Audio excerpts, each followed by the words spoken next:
Hi, Jonathan. Morning, Mickey. I gather you have a consumer problem. Tell me all about it without naming any company names, please. Yeah, I want to big up Great Yarmouth because you get very good value B&Bs there, but I chose one from hell. Basically, it was the same price as the average Yarmouth price, which is like £25. £25 a night? That's about your average. You can get a decent B&B for that in Yarmouth. Is it? Okay. And I chose one. The door was answered by a geezer without a shirt on. And then I was taken up to my room and I found some sort of a maggot-like creature in the bed. It was already dead, but... Right. I couldn't believe it. I thought, is that a piece of fluff? And it wasn't. It was something horrible. The bed stunk. The TV didn't work properly. And the worst thing of all was there was somebody laying in the corridor outside the room coughing all night. And I thought, am I going to survive the night? Right. Hang on a second. Let me just make sure I've got all these problems sorted out. So when you first arrived at the B&B and you knocked at the front door, the person who greeted you was a man with no top on? Yeah, well, that's not that serious, but... Right. Well, it is fairly unpleasant. I'm not sure, it is, yeah.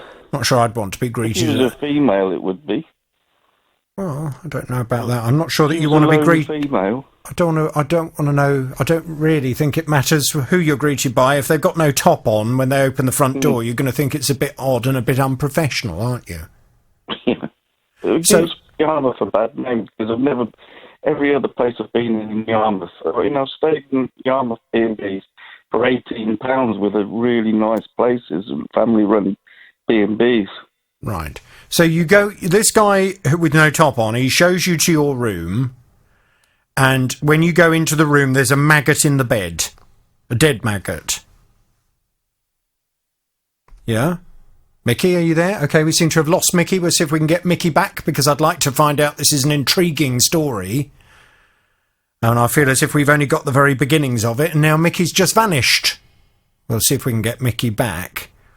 He's greeted at the front door by a man with no top on, a dead maggot in the bed, and I think he said as well there was someone sleeping in the corridor, coughing all night. Mickey's back now. Are you there, Mickey? Yes, it's not a great signal here. Okay, so the guy who shows you to your room, he then shows you to the room and you find a dead maggot in the bed. So it's sort of a maggot type thing, yeah. Right. Anything else wrong with the room? Well, the bed sheets smelt. They hadn't been washed for months, or weeks. Okay, so the bed was smelly. Yeah. Oh, so TV didn't work. I mean, when you're alone in a B&B and you sort of rely on a TV for entertainment, that didn't work properly. Right. It was intermittent. Okay. So what did you do when you I would have gone... I'm not sure, actually. I would have even stepped over the door once the man with no top on greeted me, but... It was getting very late, you see. I had nowhere else to stay. Oh, I see. So he shows you to your room. Did you say, did you go back down and say, I'm sorry, this room is really dirty and disgusting and I don't want to stay here? I didn't know. I mean, I didn't. What did you do then? Did you sleep in that bed? Yeah. Oh... I am used to, I have done a bit of wild camping and stuff like that, but the thing was, it was the same price as the average. There were other decent places available, and I just picked the wrong one because the name sounded intriguing. But when you were lying in the bed that you say smelt as if it hadn't been cleaned for months, I mean, that sounds disgusting. How could you even get to sleep? As I say, I am used to roughing it. I've done a lot of camping and wild camping, and right. It was the coughing outside in the corridor that woke. I did get to sleep, but the coughing outside in the corridor woke me up. Right. And I daredn't leave the room. I couldn't work out what was going on. some guy sleeping in the corridor outside my room, coughing all night. Oh, God. Well, I did speak to him as I entered the room, but I felt like if I said a few more words, I could get some violence to me.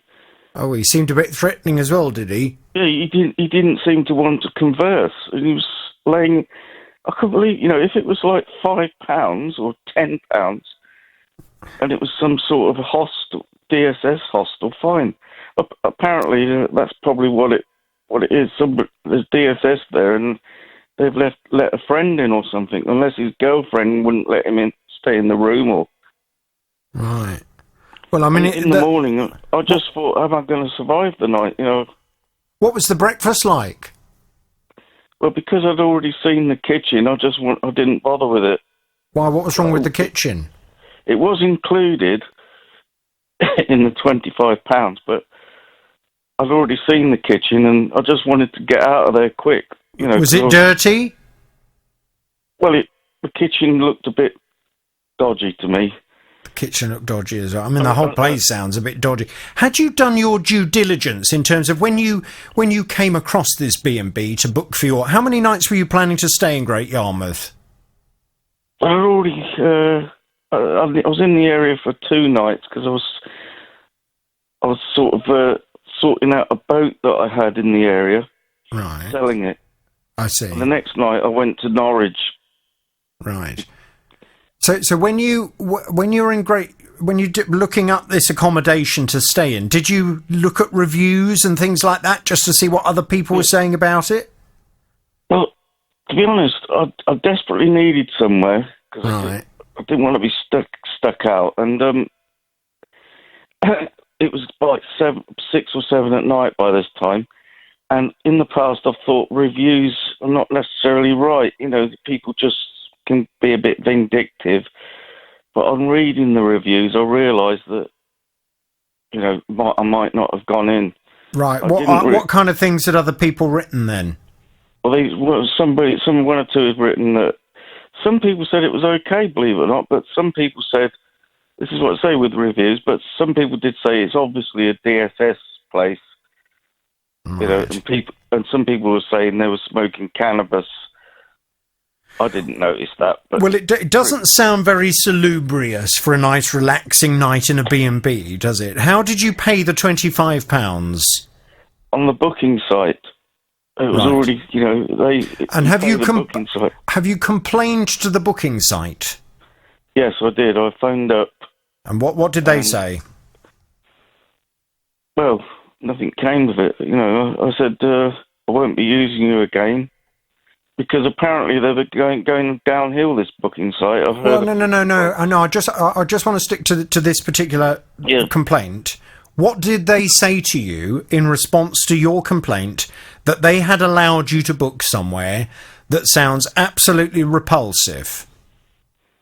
They didn't seem to care. Well, did they respond at all? I think they just said, we've noted your comments or something like that. Right. Okay. I phoned the international number and the person wasn't that good at speaking English, so right. I don't know. Well, okay, look, I have no idea. I've never stayed in Great Yarmouth. I think I once went there. I'm not sure I'd go back. But the seafront's really nice. You do get a bit of violence in the pedestrian precinct. Oh, lovely. Well, mind you, having just come back from a holiday where I've been burgled, I'm not sure I can really talk. Dear. So, I mean, I don't know whether £25 is £25. It sounds really, really cheap.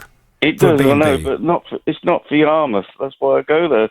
Right. So I've stayed there for 18 in a lovely family-run place. Why didn't you go and stay there? Well, this was probably more off-season, and that price wasn't available. The average going price was 25, and I knew some of the B&Bs were good places at that, but I was intrigued by the name. For some reason, I plumped for this one. Oh dear. Right. Well, I will obviously go and have a word with the booking company that you booked it through. Are they still listing this property? I think they are. Right. I don't know. Sounds ridiculous. I did suggest they took it off. Well, it sounds as if it needs to be taken off because who in their right mind, no matter, I mean, to be honest, even if they paid me to stay there, I wouldn't sleep there. I mean, what a disgusting thought, having to sleep in sheets that haven't been washed. I mean, do you have any idea what people might have done in that bed, Mickey? Well, this is it. You know, juices come to mind. Juices? You know. Oh, good God. Right, well, look, I'm going to pass you back to my team. We'll get some detail. I feel a little nauseous. The shower was all right. Oh, good. And the dining room looked very clean, the dining room. Right. But I didn't get a chance to use the dining room. No. Well, I think it's probably best. I'm going to pass you back to my team. We'll get some detail. I'll try and make myself feel a little better because I feel a little nauseous at the moment. But we'll go and have a word with this company and try and get some answers for you. We'll talk soon, Mickey. OK, hang on there. Yeah, who spent £20,000 on a new kitchen. It was delivered back in January 2018. Well, within this kitchen she'd purchased came a quartz worktop. Now, that was installed in the March of last year, but very quickly she noticed a problem with it. Fairly soon after that, we were left with a very expensive quartz worktop worth £4,828 that we'd paid, with an appallingly dirty underside that had a white chalky substance that was coming off on clothing when you sat at the island breakfast bar, because there's an overhang of around 30 centimetres. So when you sit on the stools and your legs press on the underside of this worktop, clothing would become soiled with this white, sticky, horrible, chalky thing that doesn't come out. And also, where there's drawers, it's a 3-metre island that's got 1-metre drawers across it. So where the drawers are sitting, just below, that worktop. So if you put tablecloths or cram things in that drawer, it will rub. It will have contact with the underside. So when you close the drawer and it's full of things, it will rub on the underside, and then tablecloths and things like that will get this marking on it. Well, Sophia contacted the company and they said they'd send someone out to correct the problem. When he did eventually come out a year later, he confirmed that the underside of the quartz should have been cleaned and prepared properly before it was installed, and it clearly hadn't. But he tried to clean it, he tried to get off this gunky stuff from underneath it, and he managed to get some of the worktop clean underneath the breakfast bar. But there's still a problem with a section of it where the drawers are, and Sophia was saying in those drawers she keeps things like tablecloths, and every time you take a tablecloth out, if it happens to brush against the granite or the quartz worktop, it gets this gunky stuff all over it. So Sophia's not very happy at all. Well, I've been off to have a word with the company on Sophia's behalf. Let's find out how things are looking now, because she's back on the JVS show. Hello, Sophia. Hello, good morning, Jonathan. First of all, I wanted to say I'm so sorry to hear about your burglary last week. Thank you very much. I'm just trying to work out whether my burglary was worse than staying in Mickey's B&B. I think, to be honest, it's yeah, that was quite a story as well, that one. Terrible. Absolutely. Now, look, Sophia, I went off to have a word with the kitchen company, and they promised me that someone was going to get in touch with you. And indeed, they've come back to me to say they are communicating with you directly about this. What's going on? What have they said? Yeah, they have done. Well, I turned to you, Jonathan, first of all, because I was getting nowhere. In fact, they ended up closing the door on me and asked me to contact the furniture ombudsman if I wanted to take it further. But initially, they'd given me the impression that they'd understood their shortcomings and they were going to deal with it, and they didn't, so I turned to you. I came on your show on the Thursday the 26th, and the very next day, and thanks to your intervention, thank you so much, they called me on the 27th, the next day, and wanted to run through everything from my journey from start to finish over that 1.5-year period. Took on board the number of issues that took place. A lot of them I haven't told you, but there were quite a number of issues. So he was quite understanding, this gentleman, and said give him a chance to go and look into it, and give him till last Monday, and he would come back to me. But he did say to manage my expectations, he probably wouldn't offer what I'm seeking. And then he called me on Monday last week and said, having reflected on everything, investigated a fair amount, he feels that actually he is going to offer me the 50% on the worktops and the sink, which I didn't explain to you what happened with the sinks. But anyway, he's offered that amount, which is what I was looking to get. Good. And then an additional £500 to take on board the dry cleaning costs and the overall inconvenience over the long period on top of that. So that makes a total of £3,344 that they're offering. They keep using the term compensation, which I know that you're not particularly keen to use, but that's the word they use because they don't want to accept any form of liability. They've made a number of comments on their email towards that I didn't report things quick enough, which is rubbish, because I've then, over the week that you were away, I've pulled up emails and sent it to them showing the incompetence between their contractor,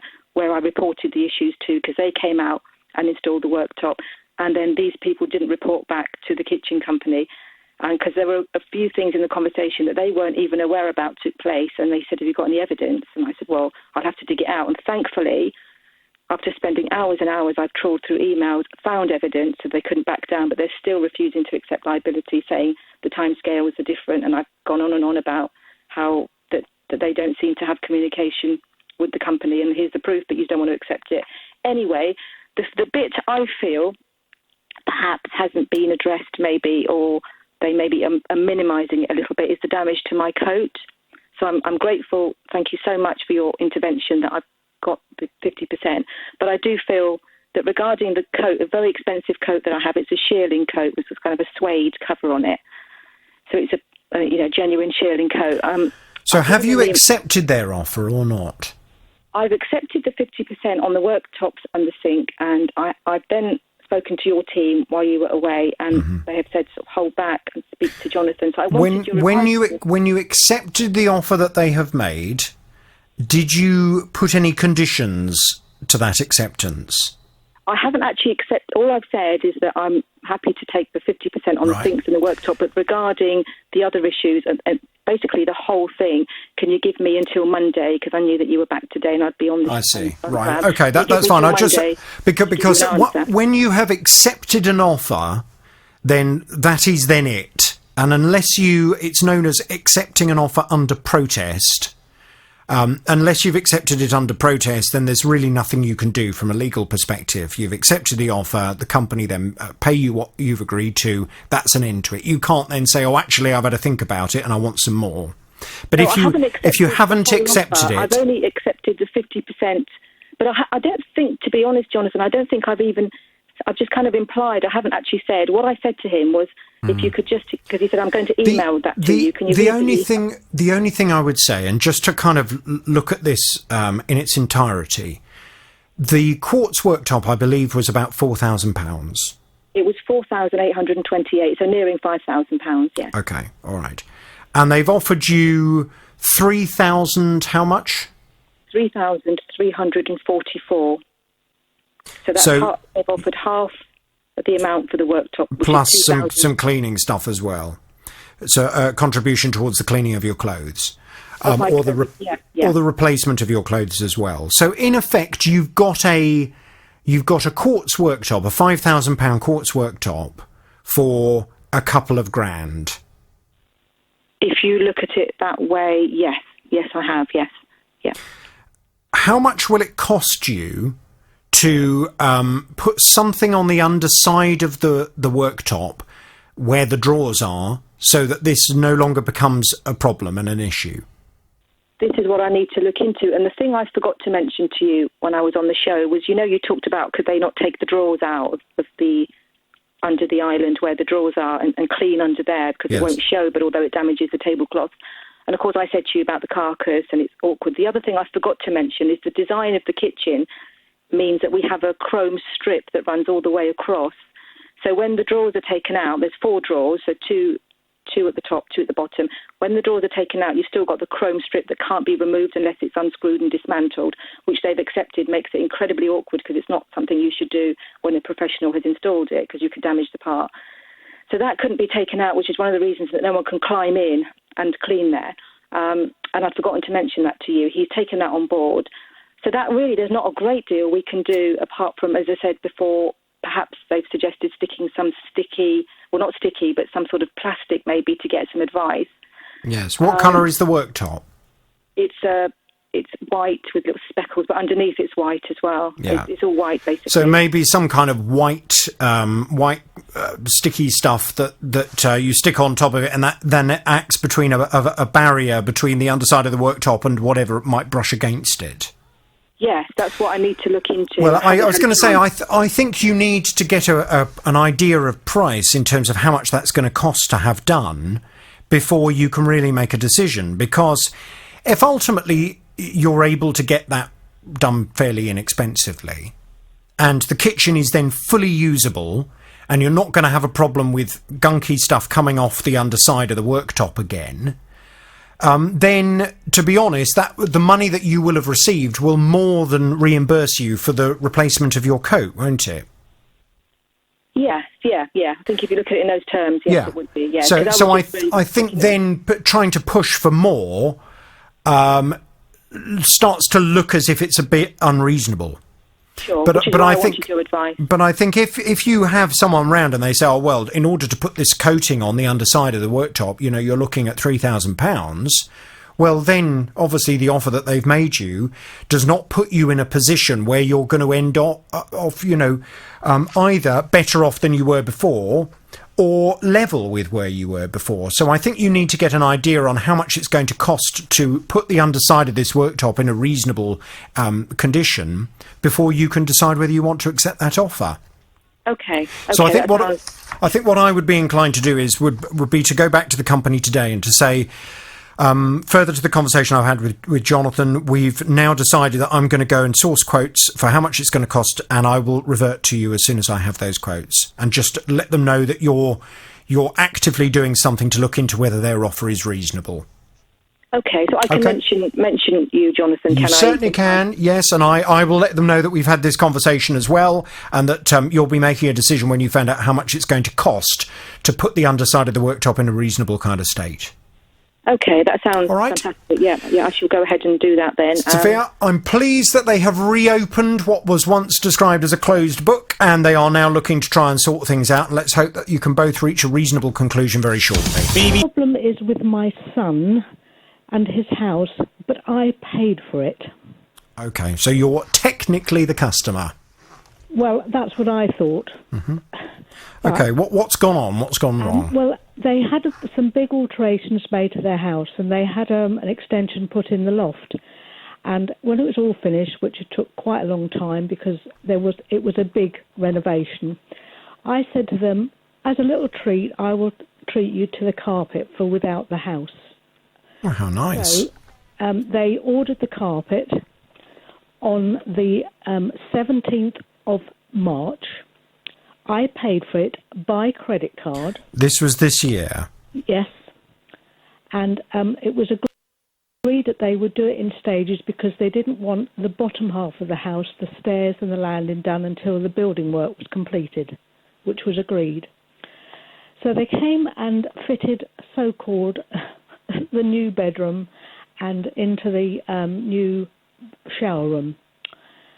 Now, the fitting is absolutely awful. I went there on Sunday to have a good look myself, and if you go on your feet and you push the carpet in the bedroom, it comes up into ripples.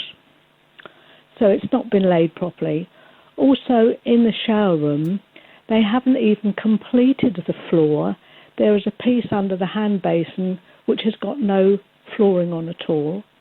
In the corner where you come out of the shower room, I put my hand down, and in fact I've got a cut on my finger where it's been so badly done that it's like not complete on the floor, and it raises up. Then we had trouble trying to connect to them to come and finish off the hall and the stairs, and they eventually came by me getting hold of the shop in the town, which is Chelmsford. I don't need any other details as to where this company is. No. So they came and fitted the landing and the stairs, and I went down and I nearly fell down the stairs because it wasn't fitted properly to the stairs. So eventually, this is the third set of people have been up to do it. They came and they fitted it. I was going to say, I mean, surely at the point where you find the carpet has not been fitted properly, you call the company they will send someone out to come and have a look at it, and if necessary, they will refit it. Have they done that? No. Oh. Well, have they been out to have a look at it? They've been out, and the store manager has supposedly been out and made a review of it all, and they refitted the stair carpet. But the damage that they did when they did the fitting of the upstairs one, they've had photographs of it, and they still haven't come back to my son, because he's obviously had to pay out, or we've paid out to have it completed, because not the damage done, because they bent a pipe. So that's all that had to be fixed. So can I just say to you, what I did was, because I paid for it, I did contact my credit company, and they said they could do something. But I thought, first of all, I'd give the company a chance. So I wrote to the CEO, put it in a red envelope, sent it recorded delivery, and the answer I got back was that, first of all, they said, thank you for your email. I didn't send them an email. And they said, I am afraid I am unable to discuss details of your son's order or make any full response without his consent. Now, Robert has given consent for me to have anything, but I've heard nothing from them. Okay. Well, it's very disappointing that despite your attempts to communicate with them on behalf of your son, it would appear what they're trying to do is, rather than just addressing what sound like perfectly reasonable complaints, is to use data protection law as a way of not responding to you. I don't like that at all. That stinks. I presume what you're looking for then is for somebody to come out to make sure that all of the carpet and the flooring has been installed properly, and if necessary to redo it. Yes. And to reimburse you for the cost of this repair to the pipe. Yes. Okay. Well, that seems perfectly reasonable to me, and I can't understand why they haven't sorted that for you. Can you hang on the line? I'm going to pass you back to my team. We'll get some detail. We're going to have a word. Okay. That's lovely. Many thanks for your help. Hang on there, please. Ick decided to order a new mattress and a mattress protector to go with it. The mattress protector cost £55. When it arrived, Mike said they took it out of the packaging and they weren't very happy with it. The quality of it wasn't very good. So they contacted the company and said, we're not happy with this, we want to send it back. The retailer refused. When it arrived, we opened the box, opened the packaging, and we decided for that sort of money it was basically not that good. It just felt very thin and not very good quality. And they said, because the plastic has been opened, we won't accept any returns now because we can't resell it. Well, Mike is very unhappy with this, which is why he came to me, and I've been off to have a word with the company. A company that I have not dealt with before, but they are a local company, so I was intrigued to know how I'd get on. Let's find out, because Mike's back on the JVS show now. Good morning to you, Mike. Good morning, Jonathan. Good morning. So the company you purchased this from, and I'm not quite sure, how did you come across them out of interest? Just adverts. I can't remember. Probably Google, or I was looking for a mattress, and probably just search engines. Sorry. I see. Right. Well, the company that you purchased, they seem to be based in the Milton Keynes area. They're called. Oh, really? They're called Nectar. Yeah. They're called Nectar. And I went off to speak to them and to ask them why they seemed to be using the hygiene restrictions regarding distance selling as a way of not allowing you to return this item. They've come back with this response. Nectar Sleep have said, the existing GDPR framework prevents us from discussing the facts of any specific case. However, in general terms, if a customer were to try to return an item such as a mattress protector where a hygiene seal has been broken, this would not be possible under either the Consumer Contracts Information Cancellation and Additional Charges Regulations of 2013 or our own terms and conditions. Whilst we cannot comment on any individual facts, we hope the above resolves any confusion over the statutory framework, and indeed our team would happily explain the above to a customer or third party who seeks a cancellation of an order. So they are still absolutely happy that they do not need to take this item back because of hygiene reasons. Okay. Now, this is where it becomes a little bit complicated, and I think what I'm going to have to do now, and I presume they've made no attempt to contact you while I've been away. No, none at all. Okay. What I think I now need to do is I need to go and speak to a lawyer to find out what your chances are of success would be in terms of pursuing this company through the Small Claims Court. Right. There are two issues that I just want to address. Firstly, a company's terms and conditions cannot negate the law. No. In the same way that if I was to create a company selling, I don't know, televisions, JVS televisions, and I wrote terms and conditions on my website that said, if you buy a product from me, if it's faulty, I won't do anything to sort it out. That would not be permissible, because the law protects you as a customer, and you cannot just write terms and conditions that try to get around the legislation that is there in place. Yeah. Now, my understanding of the Consumer Contracts Regulation is that there is no specific indication that an item such as a mattress protector cannot be removed from the packaging and then returned. And I would like to know, therefore, whether there is specific information in that legislation that allows a company like this the ability to argue for hygiene reasons they do not need to take the item back and resell it to someone else, and whether you stand any chance of being successful if you were to take them to the Small Claims Court. So what I'm going to do now is I'm now going to go and seek some legal advice, and then you're going to have to make a decision. It would appear Nectar Sleep are not prepared to take this item back. They're not prepared to take it back. So you now need to make a decision as to whether or not it is worth taking them to court and fighting them, or whether, for the cost of, what was it, 55 quid? Yep. Whether it is better to draw a line under it and to use this mattress protector for something else. You know, a very expensive dust sheet, for example.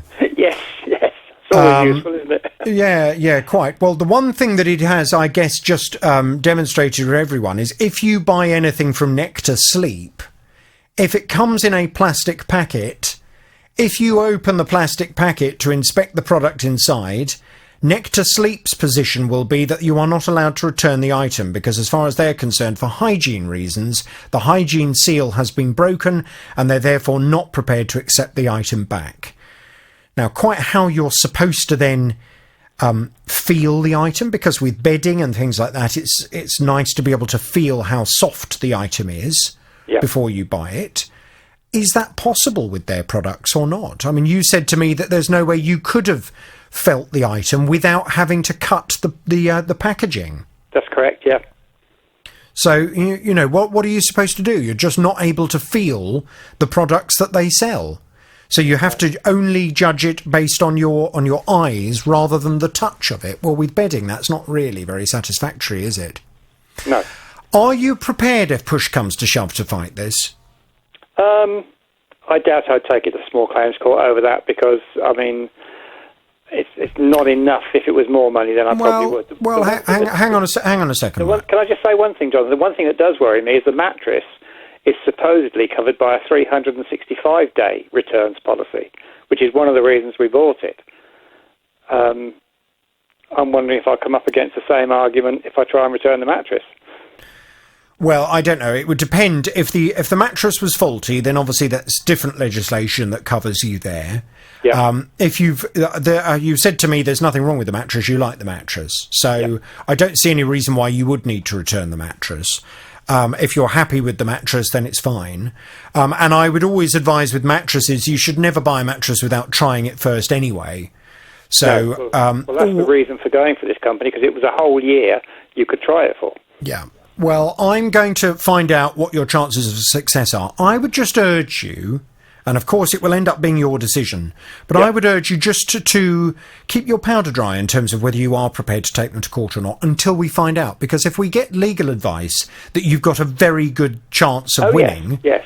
To be honest, it would be pretty foolish for you not to take them to court and to just lose the £55. So let's wait and see what the advice says. If it's a little bit unsure, a little bit shaky, Yeah. then obviously that you'll have to think again. But if the advice is no, this company are simply wrong, then it's probably worth you taking them to the small claims court. But let's see how we get on. Leave it with me. I'll go make some calls this afternoon. I'll talk to you soon. Okay, lovely. Thank you. Thank you very much indeed to a company called Bott & Co, who have been very helpful over the years in terms of assisting us with flight delay issues that appear on the programme. And they, as a law firm, and there are lots of other law firms out there that do this kind of work as well, they tend to act on a no-win, no-fee basis, and they will fight airlines for you if they believe you have a case in terms of trying to get your compensation out of them. Now, I know that that company took up your case on your behalf, Claire, and they've come back to me to say that there's been some pretty good news. What's the latest? What's happened? Yes, I'm pleased to say that Kobe Benson and his team successfully won the court case against TUI. Great. So you've received all of your compensation? Not yet. The court case is only very recent, but I will be due I'd say in the next week or so. I see. And how much do you stand to win? Just over £1,400. Great. Okay. And have you got to pay Kobe? Yes. They will take their cut from that, which is the way that it works. But Yeah. until that point, TUI was simply not prepared to pay you the money, or it would appear that was the case anyway. Yes, that's correct, yeah. Well, I'm very pleased that you have won the case. What shall I do? Shall I give them the full horn now, or do I wait until you've got the money? How do you want to play this? No problem. Tell me all about it without naming any company names, please. Okay, thank you. On the 10th of November last year, my husband and myself purchased a 3-seater fabric electric recliner settee and 2 recliner chairs. The colour was a dark charcoal. We paid for care and protection cover and delivery. In total, we paid £2,700. We paid for it then. We'd had a little bonus from PPI and thought that we'd treat ourselves. As it was going to be made to order, there was a 13-week 13-week delivery, which was fine for us. So on the 15th of March 2019, we had the suite delivered, which we were very pleased with. I do hoover behind the settee as we've got laminate floor and 2 animals, so you have to move these things. Well, early June, I noticed the back and the top of the settee looked as if it got a pink tinge to it. Well, when I moved the cushion forward, you could see that there was a discolour. So my husband phoned the actual showroom and they said that shouldn't have really happened. We'll have to put you through to customer services. Is the furniture in direct sunlight? Yes, it is. The settee is. And were you ever advised that this was not a good colour to go for, or not a good fabric to go for never. in a sunny room? No, never. Never by anybody.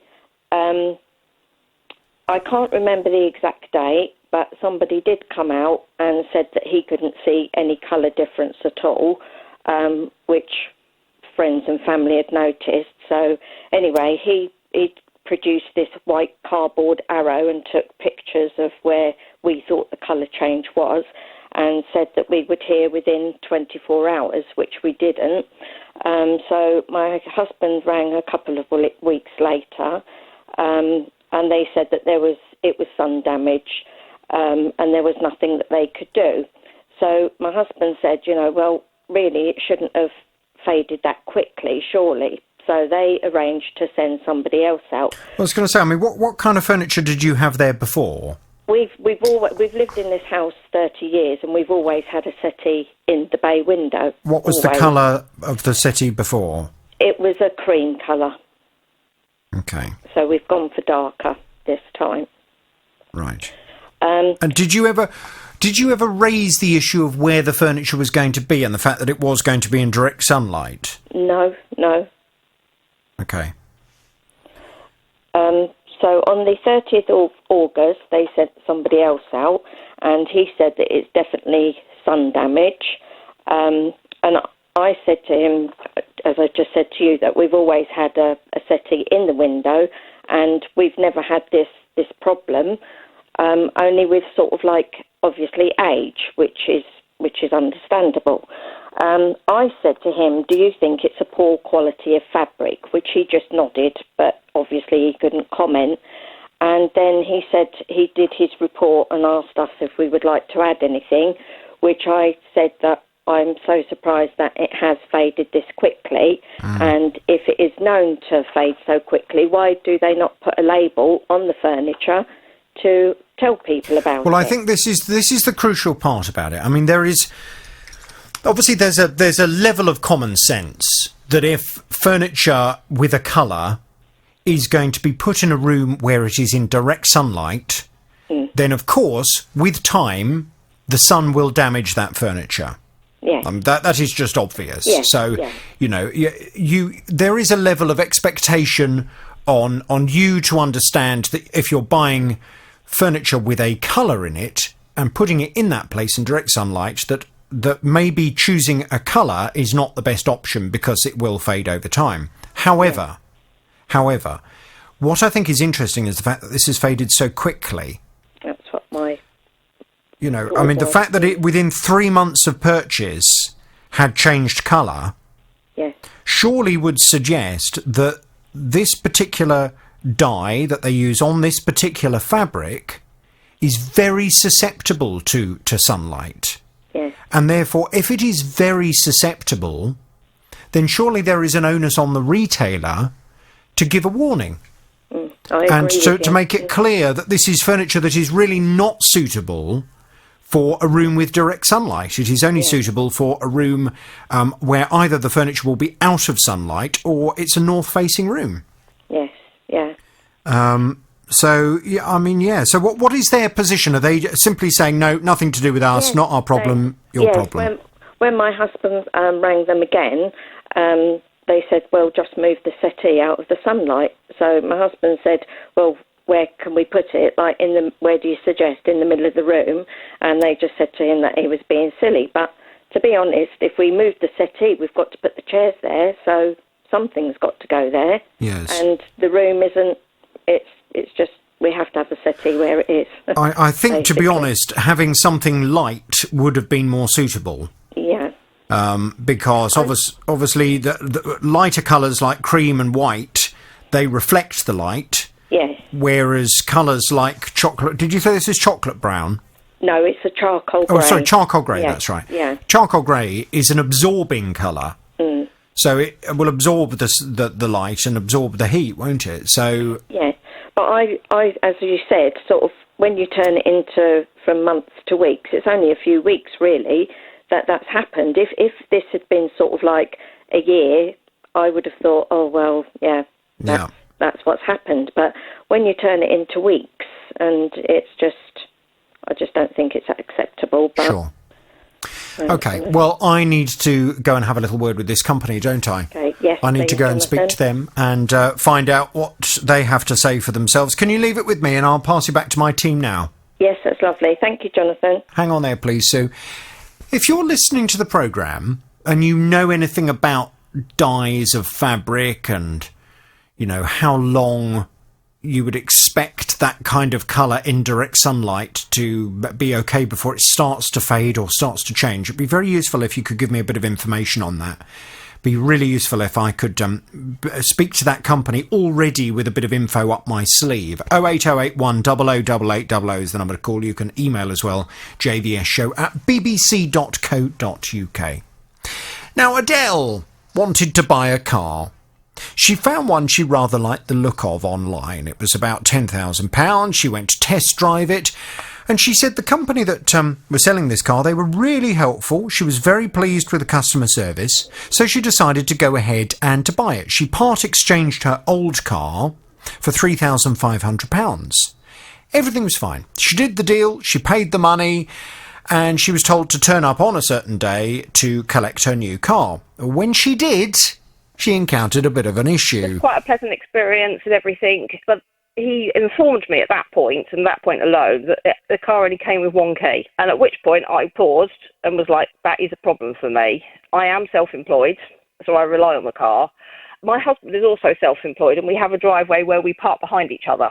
So it could impact him at any point if we couldn't get the car out the driveway. He didn't really say much about it. He said, the other salesperson, he was supposed to tell me about it. And I said, well, he never mentioned it. And I said, I would have had a problem with it, and I think I would have negotiated down on the price I was getting for my car. Well, Adele now finds herself having to pay for a second key at her own expense. And for anyone unfamiliar with the cost of car keys now, we're not talking about 20 quid.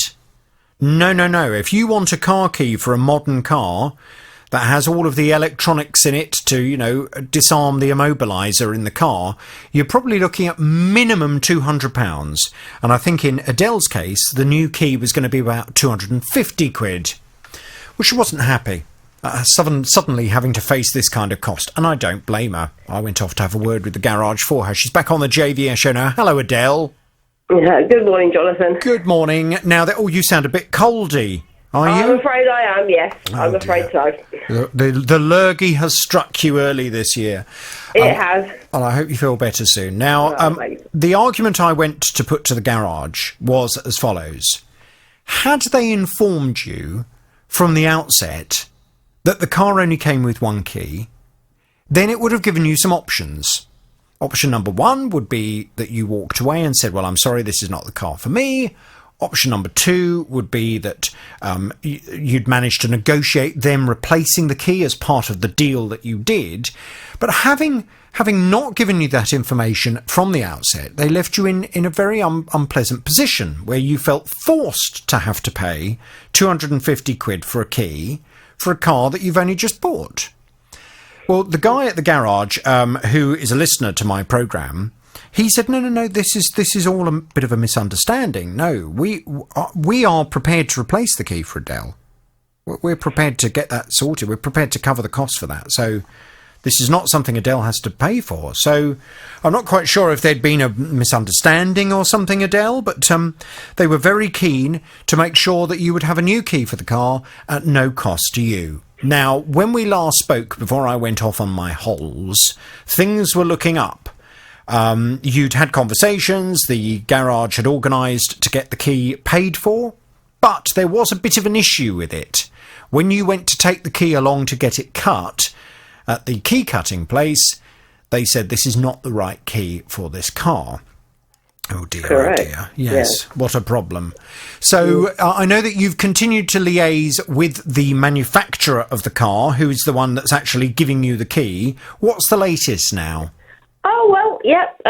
Basically, they ordered another key for me, the correct key. That came in. Yeah. And they again sent it over to me. Fantastic. Got it dropped through the door. I took it to the key cutters and was very pleased to find out that it was indeed the correct key this time. So they cut the key. Good. And the weekend just gone, I took it over to the dealership, who then were able to program it to match my car and whatever it needs to do too. So I walked away last Saturday with 2 working keys for this car. Fantastic. And it hasn't cost you a penny? Not one single penny, no. Good. No. Okay. No. Well, I'm absolutely delighted with that, and I would like to thank the garage for organising all of that. It's a very fundamental thing, how many keys a car comes with. Yes, I think so. A garage should make it very clear from the outset, if indeed they are selling a car that only comes with one key, they must make it clear to the customer at the outset. It's unfair to withhold that information until the end. So I hope that lessons have been learned across the board, and I hope that this, will be much more transparent in future if this kind of issue occurs. But I will thank them very much indeed for getting things sorted. I will give them the horn. If you have any other problems, Adele, please let me know. Okay, yes, thank you. I'd like to thank the garage too, and also you and the team for all your help. It's an absolute pleasure to that garage, and I know they're listeners to my programme. Here's Radio. Now, Amanda's daughter left year 6 of school in July. The big excitement at the end of the year for the children at her school apparently is getting a yearbook as a treasured keepsake. A couple of parents and helpers, they sort out all of the group photos, but then each of the 49 children had to individually select 7 photos to include on their own page.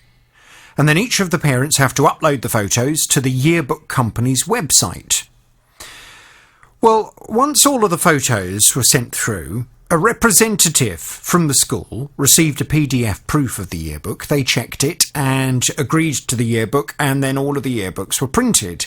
And every parent then had to pay £20 for their copy. But when Amanda and her daughter received their copy, they were really disappointed. The sad thing for us is, unfortunately, when we opened this very beautiful book, we had a bit of a shock, because on my daughter's carefully edited page, we found a family photo of another girl had ended up on it instead of one of my daughter's carefully chosen pages. So, of course, my daughter was really sad about that. I wasn't unduly concerned, because clearly something had gone very wrong, and I was just convinced the yearbook company would sort it out. And not only did I think they'd sort it out, I really naively thought they'd probably send her a few extra copies when they sent hers, because nobody would clearly expect 49 books to replace. So as my daughter quite rightly says, it will never be 100% right, because all of her friends will never see her proper page. But I just thought, oh, well, they'll sort hers out. They'll probably send her 3 or 4 more, so she can hand them to her very best friends if they were running off a new one for her. But I was so wrong. The company have said that I have to pay, well, initially they said £80 for a reprint for a book we'd already paid for.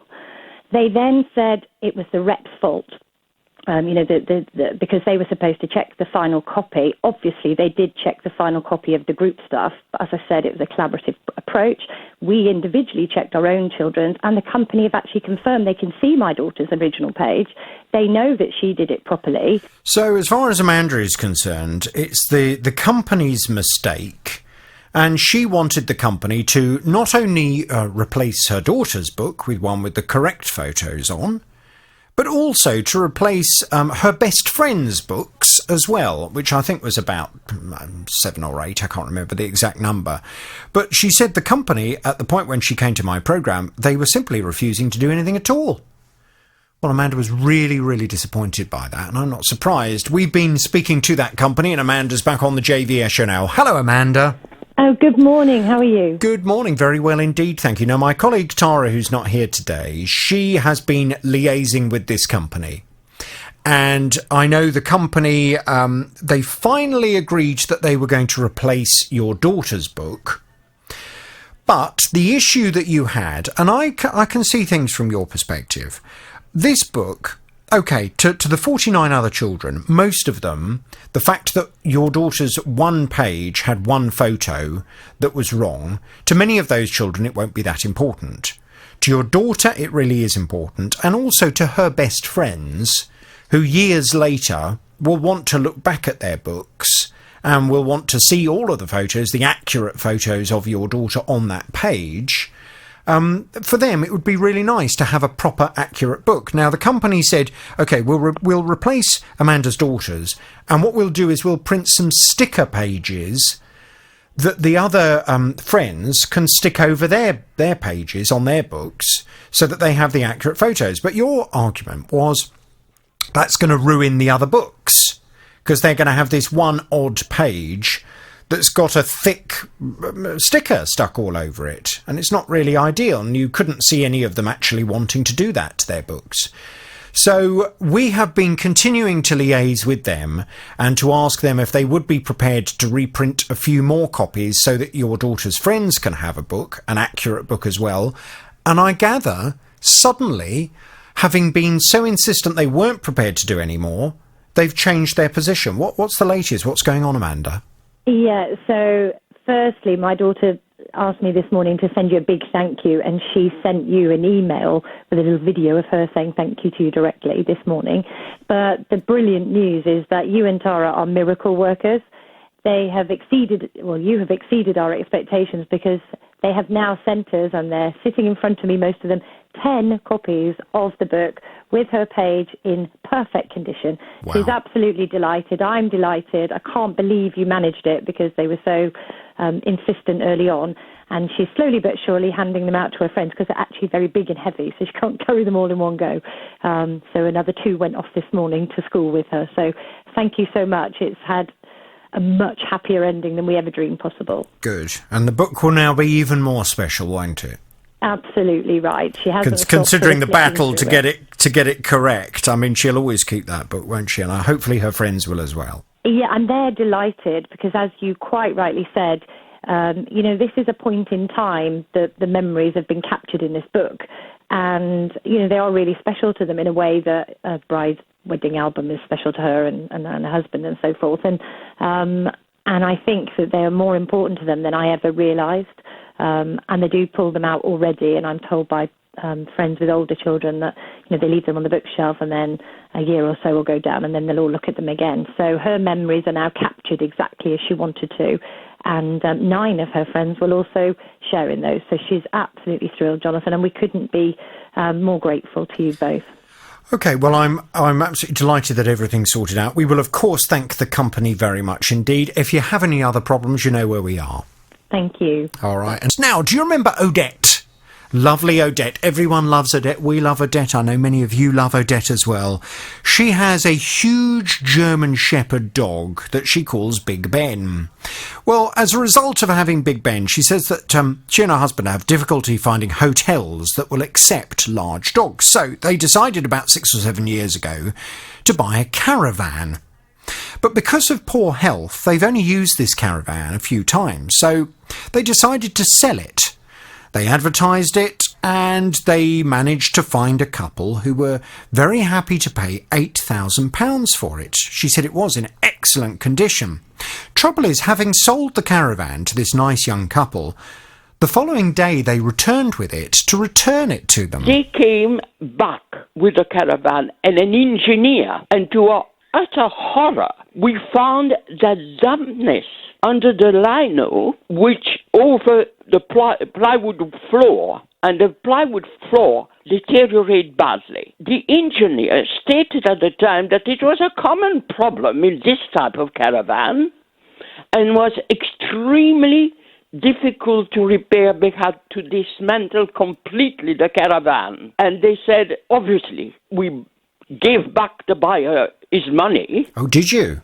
Oh, of course. We do not lie, we do not steal, and a case like that, we felt duty-bound. Although we sold it as seen, we found duty-bound. I couldn't have slept if I had robbed those people of £8,000. Ladies and gentlemen, what you have just heard is the sound of a good, decent, honourable person. What Odette did by giving that couple, she didn't have to do it from a legal perspective, but by giving them back their money, she did the right thing. But of course, that then left Odette in a situation. She's then got a caravan that she knows has got a fundamental problem with it. She doesn't want to sell it to anyone else. She doesn't want to sell the problem on for someone else to have to deal with. But the problem was the garage that she bought the caravan from in the first place had gone out of business. And therefore she just didn't know how to get this sorted. Well, I went off to have a word with the manufacturer to see if I could persuade them. Based on the fact that Odette was such a nice person, could I persuade them that even though this caravan was out of warranty, that in fact Odette was a decent person, and therefore it would be nice to help a decent person? Thankfully, I think it's worked. Odette is back on the JVS show now. Good morning to you, Odette. Good morning to you, Jonathan. Good morning. It's delightful to speak to you again. Likewise, Odette. Now, when I went to have a word with the one of the main guys at the manufacturer, he sounded like a very reasonable kind of guy as well. And he said, well, I'm obviously sorry to hear this problem. He said, what I would like to do is I'm going to make an offer. The dealer that Odette had purchased the caravan from indeed has gone out of business. So he said, what I'd like to do is, if Odette can get the caravan to one of our other dealers near her, then we will organise to go and collect the caravan. We will bring it back to our factory workshop. We will repair it absolutely thoroughly, and we will return it to the dealer, and we will do so free of charge as a goodwill gesture. Well, I mean, that sounded marvellous. Absolutely marvellous. The question is, has it worked? What's the latest, Odette? Well, we heard from the local dealer that the caravan had returned last week. So we went to collect it the same day, more or less, and we brought it home. It's now looking fantastic. So it's all been repaired perfectly? Yes. As far as we can tell. Of course, I can't see through the floor. But yes, as far as we can tell, everything is back to normal. Brilliant. So I listened to your advice and contacted the people who originally had bought the caravan and returned it and told them what had happened. But they say, I'm sorry, we bought a new caravan now. Ah, well, we suspected that may have been the case, but it was worth a shot, wasn't it? But so, I mean, it is wonderful. And I can't tell you how grateful I am. Without you, we would have had to sell it for bits and pieces and got nothing. Well, hopefully you can stick it back on the market and get a similar amount to the amount that you got last time, because you can do so now with a clear conscience, knowing it's been properly repaired by the manufacturer. Yes. Are you happy? So, hopefully, Ted, my husband, has put an advert in the thing. But at the moment, Jonathan, this is not a good time for caravan selling because of the weather. Yes. So I don't expect we'll sell it immediately, but we will carry on and try. Good. Well, I wish you luck with it. I do wish you luck, and hope you find a nice buyer who can get years of happiness out of it. Well, I tell you what, you're a marvellous man. You work magic for me, and I'm, for the rest of my life, eternally grateful to you. Well, it's an absolute pleasure to help nice, decent people. There are, frankly, so many people in life who are happy to try and pull a fast one wherever they can, and it's really nice to come across someone who's got good, honest, decent principles and was not prepared to take that money from that young couple who had bought that caravan in good faith, believing they were buying something good. It's just such a wonderful reflection on you as a person that you didn't want them to be in that position and you gave them their money back, and I'm delighted that I've been able to help you in return. I'm going to thank the company very much. I will give them my horn. Odette, if you have any other problems, you promise me you'll come back to me. Jonathan, yes, but as I said, hopefully it will be okay now, but I mean, the fact that you intervened so successfully, I'll never, never forget you. All the best, Odette. It was Margaret's birthday, and she was feeling very good about herself, having just recovered from a cataract operation. So she decided to have a good old clear out of all of her clothes and homeware, and took what she no longer wanted to a local charity shop. She parked her car behind the shop and briefly popped into the store to drop off her bags. I went round the back. Now, round the back of this particular charity shop, there's signs everywhere. There's lines across the road, like a box junction, and obvious you can't park there. Well, yeah, that's fair enough. I wasn't parking there, but I thought, well, I can't stop in the roadway because there are other businesses there who obviously need to get to A and B. So I parked in a bay, and there were quite a few of them, and I thought, well, I'm only here for a couple of minutes. Stopped the car, took the boot, opened the boot, put the bags at the back of the charity shop. Someone came out, said thank you, took them in. Got back in the car, drove home. Week later, I got a parking ticket, and I thought, I haven't been anywhere. I haven't parked anywhere. And when I looked, sure enough, they've got cameras, and I know that, and they've got my car number, and they've given me a penalty notice. I was only there 2 minutes. I had no intentions of parking. There was no other place or way you could put the car to unload, and I certainly couldn't have walked along and got it to the shop in any other way. Well, Margaret appealed and explained all of that, but as so often seems to be the way with private parking companies, they were not at all sympathetic and said, no, sorry, you've got to pay. Well, Margaret was really unhappy about that. It does seem very unjust. Margaret says she wasn't leaving her car there. She wasn't parking her car in a car park that she did not have permission to park in. She was simply putting her car there for 2 minutes to drop a bag in. A bag to a charity shop. And did they really feel that it was right to fine her? Well, Margaret's back on the JVS show now. Hello, Margaret. Hello. Good morning. Now, as I did warn you at the time when you first appeared on my programme, we find unfortunately, all the time that private parking companies are often very reluctant to be very helpful. Private parking companies generally do not fear their reputation being in any way dismantled on the radio, because as far as they're concerned, they don't need to have a good reputation. All they need to do is to catch people due to technicalities on parking issues and to fine them. And they get money that way. So we did try, and I know my colleague Tara, she's been working on this, she's been speaking to the company involved. She sent them several emails. We also pointed out to them, could they possibly allow a grace period to allow people to drop off items at the charity shop without being fined? We were then sent a response to say that this would all be passed to the right department, but since then they have simply stopped responding to us, which is not uncommon, Margaret. Now, I know that you've also had further communication with them, and I gather their debt collectors that they've put this in the hands of, they've now come to you with some kind of offer. What's the latest from your perspective, Margaret? Well, no offer. The company obviously sold the debt or the fine on to another debt collecting agency, who then sold it on to another debt collecting agency. So I've got 3 different companies I'm dealing with. I thought there was the offer of a reduced fee to stop it going to court. Yes. Yes, well, that was the new debt collecting agency. Yes, that's what they did. So they're still asking for £138 instead of £160. Or it goes to court. But I just still felt that, I'm still holding out, if you like. I did actually take Nick Freeman's advice.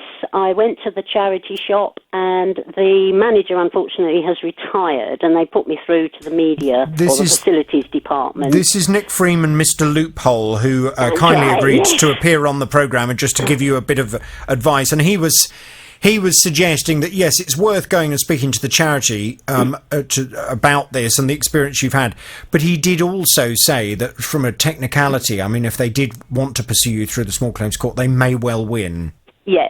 Oh, did he? Oh, I didn't realise win. I thought he just said that could still happen. Well, yes, and if there is always a risk, if a company takes you to court, there is always a risk that they can win, because it depends on the judge on the day. Right. And if ultimately the company is able to suggest and to demonstrate that there is signage up that makes it clear it's a private car park, you're not allowed to put your car in there, and they can make an argument to a judge on that day that has faith in what they are saying and doesn't necessarily have an awful lot of sympathy for you, and isn't prepared to take into account the circumstances surrounding, why your car was there on that day, then of course there is a chance that you may well lose and they may well win. Right. I mean, no one can rub their crystal ball and say with certainty that if this does go to court, you're going to win. No, I do accept that, but I'm so angry at the whole situation. I mean, what really got to me is that the charity shops' delivery vans get ticketed. I mean, that is just out of order, and that's really what has carried me on more so than my own parking fee. But the charity shop, because of what they do, they didn't want any negative publicity, so they aren't prepared to help me. Nick also suggested I write to the original company that sent me the fine, asking about, are they happy being responsible for reducing the donations to the charity shop, and also would they offer a 5-minute grace period, as they do in the local council policy. They give you 5 to 10, I think it's 5 or 10 minutes, I think Nick said, whichever way it was. I think it's 10. Is it 10, right? So I wrote to them about that, and they simply wrote me back a robotic kind of letter saying you appealed on May the 20th and it was rejected. The appeal still stands. So I wrote back and said, this is not an appeal. This is an email asking you questions. Do you feel happy about being responsible for reducing the amount of donations to the charity shop? And would you not consider the grace? They came back, totally ignored, in both emails, they totally ignored the charity shop reference. and they just said that the penalty notice was provided correctly. And if I wanted the grace thing, the grace period, if I wanted to do that, they weren't in a position to do that, and that I should consult the company that owns the site. The whole thing is just galling. You went along on that particular day to just be a good person and to give some stuff to a charity shop, and it's ended up putting you in all this stress and hassle and facing you now with a bill for 130 odd quid. I mean, well, it could be more, because they put in there, that if it goes to court, I could pay the court costs. It could go into hundreds of pounds, But I mean, I've got this far. I don't want to give in now. So are you going to fight them? There are so many people who have tried to do the same. I've spoken to people and they've done it themselves, or they know someone who has. And I looked on all the notices, and nowhere does it say you can't load or unload. So I don't know if that's... Have you got photographic evidence of that? Yes, I photographed everything down there, yeah. Well, I mean, it's entirely up to you what you decide to do. If you decide to turn round to them and say, I don't believe it's fair and justified for you to fine me. I've explained the circumstances and I am prepared to see you in court. Yeah. If that is the way you wish to proceed, then that's entirely up to you. But you must just do so with your eyes open, that there's no guarantee it's going to go in your favour. It might do. I hope it does. I really do hope it does. But you can never be certain of how things... And I've dealt with cases sometimes that have gone to court that I've been sure the customer will win. They've got everything on their side, and for some reason a judge on a day will overlook all of the other evidence, and they will focus on a technicality of the contract in order to find in favour of the company, and it seems so unjust and so unfair. But I've known it happen, so you need to go into this with your eyes open if you're going to fight this further. Yeah, I do appreciate that, and I do know that, and I'm just going to literally wait and see what happens, because at the moment they're threatening court action. I'm just going to wait for the letter to say that they're going to take me to court, and then I'll see what I do then. Yeah.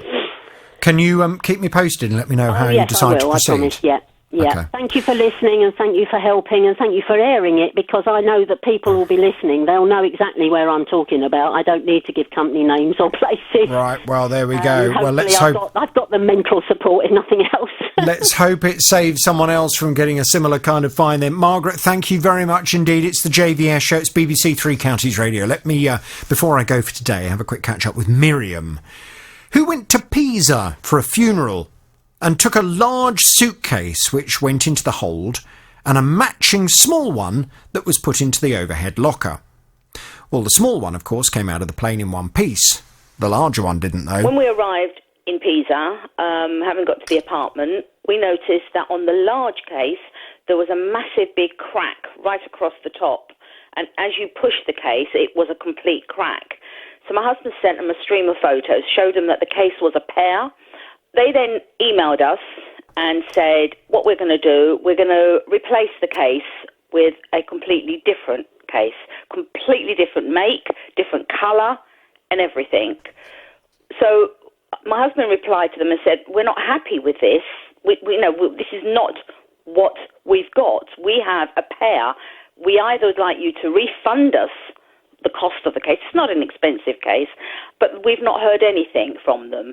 I don't want this black case. It's black, it's shiny.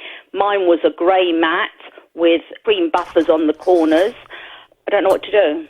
Well, I promised Miriam we would go off and have a word with the company, and we indeed did that. They changed their position somewhat, and Miriam's back on the JVS show now. Good morning to you, Miriam. Good morning, Jonathan. Good morning. Right, bring us up to speed. What's the latest? Because I gather it's all good news. It certainly is. Day after I spoke to you, the airline company rang and said that they would be happy to reimburse us with an amount which we had agreed with yourself. And lo and behold, 2 to 3 days later, the money had dropped into my husband's account. So Brilliant. All good. Fantastic. And have you managed to source... I know that you said it was proving to be very difficult to find the exact same one, but have you managed to source a suitcase that's similar to the old one that got damaged? We've seen a few. We have seen a couple, so we need to make a decision on buying one of those. But all good. No trolley dolly, though. No. No trolley dolly. No refund for trolley dollies. No refund for your trolley dolly. No. Well, that's mind you, the trolley dolly was unharmed, wasn't it? Yes.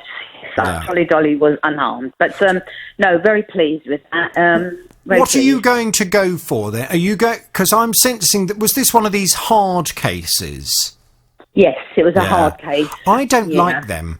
I'll be honest with you. I don't like them. I prefer a suitcase that has a bit of give in it. Yeah, we've had a look around at various types. Some that are softer type cases, some hard cases. We may sort of decide to scrap the other grey one we've got and buy two smaller, sort of larger but slightly smaller fabric. We haven't actually made a decision, obviously, having just not long got back after the funeral. So much has been happening that we've not really dedicated the time. But I love like the fact that cases. Oh, do you? But you see, I think you have to spend quite a lot of money on them to get good ones. Because yes, that's the problem. But then do you need to spend so much money and then have this happen, that they throw them around as though they're just rags? Absolutely. If you ever see how your suitcases are handled, and I've watched out of the window of a plane before, my absolute horrors, they threw my suitcase across into the back of the plane, you will realise that they do get quite a hard time. Listen, I'm pleased that it's all sorted. I'm pleased you got your money. I will thank the airline very much indeed. I will give them the horn. Any other problems, you know where I am, Miriam. Thank you very much, Jonathan. Cool. Roy's done that. He's on the line. Hello, Roy. Hello, Jonathan. Morning, Roy. I gather you have a problem. Tell me all about it without naming any company names, please. Yes, certainly. Well, I build sort of high-end gaming computers for various people. It's part of a sort of a work hobby thing. And I had a client that came to me that wanted a really high-end machine. So I went to an online retailer, as you do, ordered a high-end graphic card for this gaming computer on the 30th of August. Thought, okay, no problem. It should be turning up on Wednesday. So told the client, no problem, be there by the end of the week. How much was this graphic card? £500. Oh, blimey. What, just for a card? Just for a card, yes. Oh, gosh. His son does what's known as Twitch gaming. So it's one of the sort of almost latest fads where you can basically, people can play to watch you play games. Oh. Right, okay, so £500 for a graphic card, and you pay. I presume you paid for that on credit card. Well, it came out by a payment method, so it ended up coming out directly from a bank in the end, unfortunately. I mean, that's not a very safe way of paying for something on the internet. No, well, this payment method is meant to be fully covered and everything else. I won't mention the name, but no, that's fine. But can you not link this payment method to a credit card rather than directly to a bank account? You can, yes, but unfortunately, when it came out from my bank and not the credit card. Even though the credit card is linked, it's also got my bank linked to it as well, unfortunately. Oh dear, right, okay. Yes. So you've paid £500 for the graphics card. What's gone wrong? Yeah, well, what happened, it was meant to turn up on the Wednesday. Wednesday came and went and nothing turned up. So I emailed the retailer and said, look, I'm going away on holiday on Friday. It was meant to turn up on Wednesday. Can you let me know what's going on? They didn't reply. So Friday, I'm going off quite happily away on holiday. I was emailing them and chasing them, only to get a message when I was on holiday to say, oh, it's arrived. It's been signed for. Which I thought, okay, there's no one at home. So ended up, when I got home, there was a card through the door saying it's by the bin. And, of course, there was nothing by my bin. It had been left by a bin? It had been left by a bin. Well, I mean, that seems like a bit of a stupid thing to do. If something was valuable enough that it needed to have a signature on receipt, to leave it by a bin. And I presume you had not left any instructions for this item to be left by a bin. Not at all, no. And also, I've made sure I've contacted the retailer and said, look, I'm going away on holiday. Yeah. And, they just didn't come back to me at all. So, and you contacted them by email? Yes. The only way to contact them, unfortunately, is by email or live chat. Okay, but you did it by email, so there's a record of it? Yeah, very much so. Fine. Okay. So when you get home and you're told that it's been left by the bin and you go and check it and there's no graphic card, I mean, obviously someone's had it. Yeah, well, the plot slightly thickens with this one because the courier that dropped it off, it turns out, and I've got email records of this from the courier company as well, that basically the courier had forged a name on the car, because it's a GPS signature thing, before dropping it off. So when I then chase the courier... Well, hang on a minute. Why are you so certain to suggest the courier did this? Well, the only way I can think it's the courier is the fact that the card went through the door saying it was by the bin, rather than left with a neighbour. So there was a signature on the electronic machine to show that someone had received it, and you assume that it must have been the courier.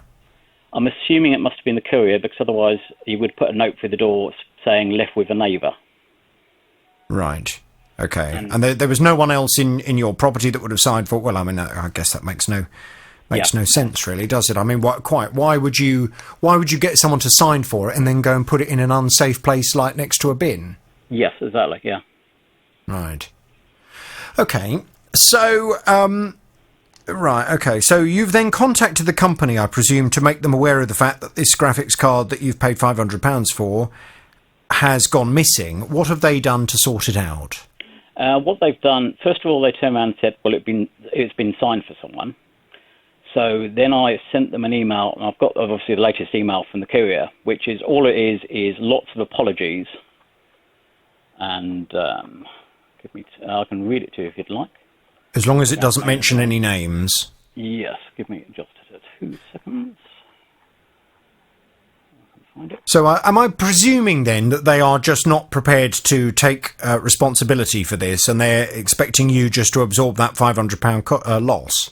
Precisely. Well, the retailer's saying if the courier will give them a signed letter on headed notepaper saying they misdelivered it, then I can have my money back. But the courier are saying, well, go back to the people that sent it to you because, I mean, it was obviously they sent it. So, well, look, as far as I'm concerned, then surely the ultimate responsibility, well, actually, the ultimate responsibility, unless you were the one that chose the method of sending and chose the courier, then it is the company that used, who employed the services of the courier, that should be taking it up with them on your behalf. But it sounds to me as if the ultimate blame lies with the courier company and with whoever was supposed to deliver that through your door, but didn't. They either left it in an unsafe place or they pinched it. Yeah. Right. Well, I mean, someone needs to take responsibility for this. So are you just left in the middle of it then, and no one's prepared to get it sorted for you? Precisely. I've been going backwards and forwards over the last month, and all I've got is emails from... I mean, it's gone as far as the company that sent it out has said, well, contact the police about it. And I'm thinking, well, the police have got far more pressing issues than trying to chase a parcel that's gone missing. Mm. And the courier have gone, we apologise, we've marked the courier as non-compliant. They've actually said, there we go. Firstly, may I take this apology, sincere apologies on behalf of the courier. I'm sorry to hear the parcel was insecurely delivered, and moreover, the signature has been forged. Oh, so they've actually put that in writing? They've put that in writing on an email. Gosh. I understand you have been disappointed in our service and very frustrated trying to contact us regarding this matter. We train our courier to deliver parcels to a very high standard, and they're expected to comply with this training at all deliveries. In this case, we accept our courier has failed to meet these standards. I do greatly apologise. But even though I've got that... What is that where it ends? That's well, it goes, in light of your email, I've now marked the courier as non-compliant on our system, which will reflect on their personal record, and will also reach with their manager. And? I understand that the retailer wished to have proof of non-delivery of the parcel. Right. However, we aren't able to assist you with the proof, but you can use this reference number as proof of this email. Oh, it's ridiculous. Absolutely. Yeah, that's what I thought. Right, okay. I'm going to pass you back to my team. Yep. Get some detail, and I will go and speak to the company that you purchased this card from on your behalf. I will also go and speak to this courier company. I mean, how on earth could anybody have any faith in using this firm if it would appear they have a courier working for them who they have recognised and have put in writing has forged a customer's signature, and yet they are not even making it clear in writing that this courier is no longer working for them. Yep. They simply say they've, put it on his record or her record, and it will be taken up with their manager. Yep. Taken up with their manager. Right, okay, this is outrageous. Let me go and have a word. I'm going to pass you back to my team now, Roy. Can you hang on there? And someone will speak to you in a second. I'll go and have a word with them this afternoon for you. Certainly. Thank you very much. Hang on there, please. Tackling your consumer problems. The JVS Show. This is BBC Three Counties Radio. Now, Mickey likes to take little breaks to Great Yarmouth. He thought he'd found a very good deal online. He booked a one-night stay for £25. Turns out, though, it was the worst hotel he'd ever stayed in. The door was answered by a geezer without a shirt on, and then I was taken up to my room and found some sort of a maggot-like creature in the bed. I couldn't believe it. I thought, is that a piece of fluff? And it wasn't. It was something horrible. The bed stunk. The TV didn't work properly. And the worst thing of all was there was somebody laying in the corridor outside the room coughing all night. Well, the bed sheets smelt. They hadn't been washed for months, or weeks. And I thought, am I going to survive the night? Well, I'm pleased to say Mickey did make it all the way through the night, but he wasn't at all happy with his stay. He didn't raise it at the time with the guy that was running the hotel because he said he was worried he was going to get lumped. But he has subsequently made a complaint to the booking company that he booked this hotel through, and he was initially telling me they hadn't responded, although I know after the programme he established that they had in fact made him a bit of an offer. Well, Mickey's back on the JVS show now. Good morning to you, Mickey. Hi, Jonathan. Good morning. Now, I should just point out, and a few people have made the same comment to me regarding this case. When they've heard that you spent £25 on the hotel, people have said, well, what did he expect? For £25, seriously, what does anyone expect for £25?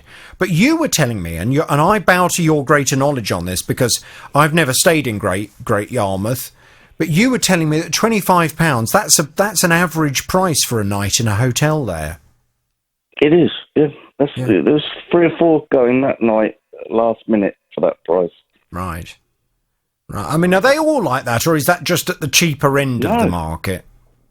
Oh, what you mean? There are some like £30 or £40, but Yarmouth's, that's why I go there. Yarmouth, I haven't got a great deal of money, and it's easy to get to from where I live.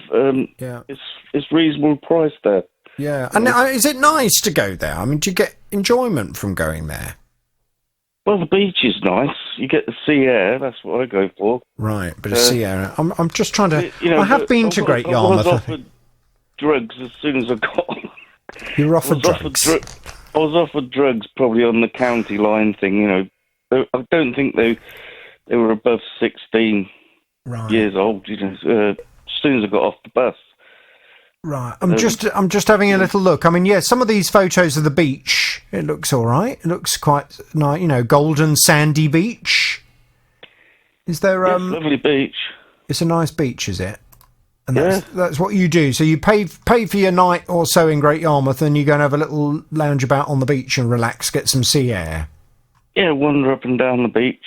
Yeah, there's no cliff to negotiate. No, that's all right. Trouble is, you had this awful night in this awful hotel.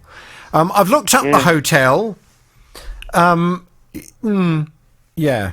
You hadn't me a full refund now. Well, I was going to say I'm going to get to that in just a second because I've spoken to the booking company, but I would just urge a little bit of caution for everybody listening to the programme. If you find hotels, even if you find them through booking companies, just do a bit of research, do your homework, have a look at what other people are writing about them, have a look at some of the photos that other people who've stayed in the hotel have taken and then put on the internet before you make a decision as to whether you want to proceed. It may well be that if you'd seen some of the photos that are on the internet of this particular hotel in Great Yarmouth, you would probably not have booked it, would you, Mickey? No, but I just wonder if some of the reviews were okay. But if I had have read them, I probably wouldn't have stayed there. I should read them. Yeah, you're right. Yeah, you should read them, and you should look at the photos as well, because some of the photos of the rooms in this hotel are absolutely disgusting. And you were saying that your room was pretty disgusting. I mean, you said that the bed, you don't think the bed had been washed for months? Certainly weeks. There were some vile smells coming out of the bed, but I do feel a bit sorry for I think he was the owner who answered the door without a shirt on. Why would you feel sorry for him? Well, he said he had a serious heart condition. But, I mean, he's giving other B&Bs a bad name. He needs help more than anything, rather than punishment. I'm sorry, but if you... I'm sorry, but if you're going into the hospitality industry, I mean, no one's suggesting that this hotel for 25 quid needed to be like staying at the Ritz, but it should be clean. I mean, that's just a basic principle. The sheets should be clean and the bathroom should be clean. Those are the two... They said, the booking company said that the guy in the corridor couldn't get a signal on the Wi-Fi. That's why he was in the corridor. Doing what? He's using his mobile, so he couldn't get a signal, apparently. But even if that's true, that's because their Wi-Fi was no good. Yeah, well, I mean, I guess in some ways it was good to get Wi-Fi for £25 a night. But even so, I thought you said this man was lying out there all night long, coughing. Well, they say he wasn't there all night. I daren't open the door because he was a bit sort of aggressive with me. Because I tried to pass the time of day with him. Did you? On the way in, I said, this place is a bit sort of rough, isn't it? And he sort of answered aggressively, so I just got in the room quick. Locked it behind you. But he woke me up. He was definitely out there sort of like in the early hours because I was woken up because he was coughing a lot. Oh, dear. Well, God knows what he was doing out there. Now, look, I've been off to have a word with the booking company. They are Booking.com. And please, just a word of warning, Booking.com, they may well have all kinds of nice hotels, but it would appear that they also have hotels such as this one advertised through their site as well. So you do need to do your homework. You do need to research where you're going to be staying. They have said, with more than 28 million listings on Booking.com, we cater to a diverse range of customers from all over the world with varying budgets and travel priorities. As such, our overarching aim is to provide our customers with quick and easy access to transparent information and visuals that empower them to find the stay that's right for them. In addition, customers can always reference the more than 195 million recent reviews from other travellers on Booking.com to get an authentic impression of the actual experience at each and every place to stay on our platform. If we ever detect a disconnect with the way a property is representing themselves, we work closely with them to make any necessary updates to help ensure they are setting accurate expectations for our customers. As our ultimate aim is to facilitate smooth and enjoyable travel experience for our customers, we have offered the guest a full refund as a gesture of goodwill. Now, the one thing that if they had put up any kind of objection to giving you your money back on this, Mickey, what I had up my sleeve was the fact that the photos on the website for Booking.com of the rooms, I mean, the rooms don't look very nice, but that's in the eye of the beholder, etc. What the rooms don't look is absolutely filthy dirty and look as if they're going to stink to high heaven. The photos that you will find of this particular hotel, if you start looking around on some other websites, such as TripAdvisor, where people have taken their own photos, present a very different impression of this hotel. And indeed, the bathrooms look filthy, the rooms look filthy, it looks pretty grimy, to be honest. So you recommend looking at TripAdvisor? Is that the best thing to do? My advice is to look at every single bit of information you can find, and then to take a reasonable approach. There are always life's moaners out there. There are some people who are almost professional moaners, and they just want to they've got unreasonable... I was wondering why some hotels got bad reviews because of these professional moaners. Yes, well, there are some people out there who are never satisfied, and they seem to love going to restaurants and to hotels, and then they write these scathing reports. But if you're sensible, when you look at the reviews, you kind of look at the general gist of things. And if there are lots of people saying the same kind of thing, if you've got lots of people saying, I stayed in this hotel, it was the dirtiest, most unpleasant hotel I've ever stayed in my life, the bed stank. If you've got a number of people saying the same thing, then it's probably fair to say that that is something that you may well encounter. Yeah. Because a number of people, not just one moaner, has encountered it, and therefore you may well not decide to book that particular hotel. The one thing that is very useful with TripAdvisor is that it does allow people to take their own photos of places. So if someone has taken photos of, for example, a toilet that is absolutely filthy dirty and a shower that's covered in mould all the way around the edges and all up the sides, that's not something that you can just fake. It's something that is probably going to be there when you get there as well. Yeah. So it, again, just gives you a bit of a flavour as to whether or not this is a place that you want to stay at. And of course, every single hotel can have problems, and every single hotel from time to time will get customers who are dissatisfied. Again, another thing I would be looking at is whether the owner of the hotel has responded to the complaint on these review websites and has offered some kind of explanation as to why the customer encountered this problem, and a reassurance, a sensible business-like reassurance that other people should disregard the report because things have been changed subsequently.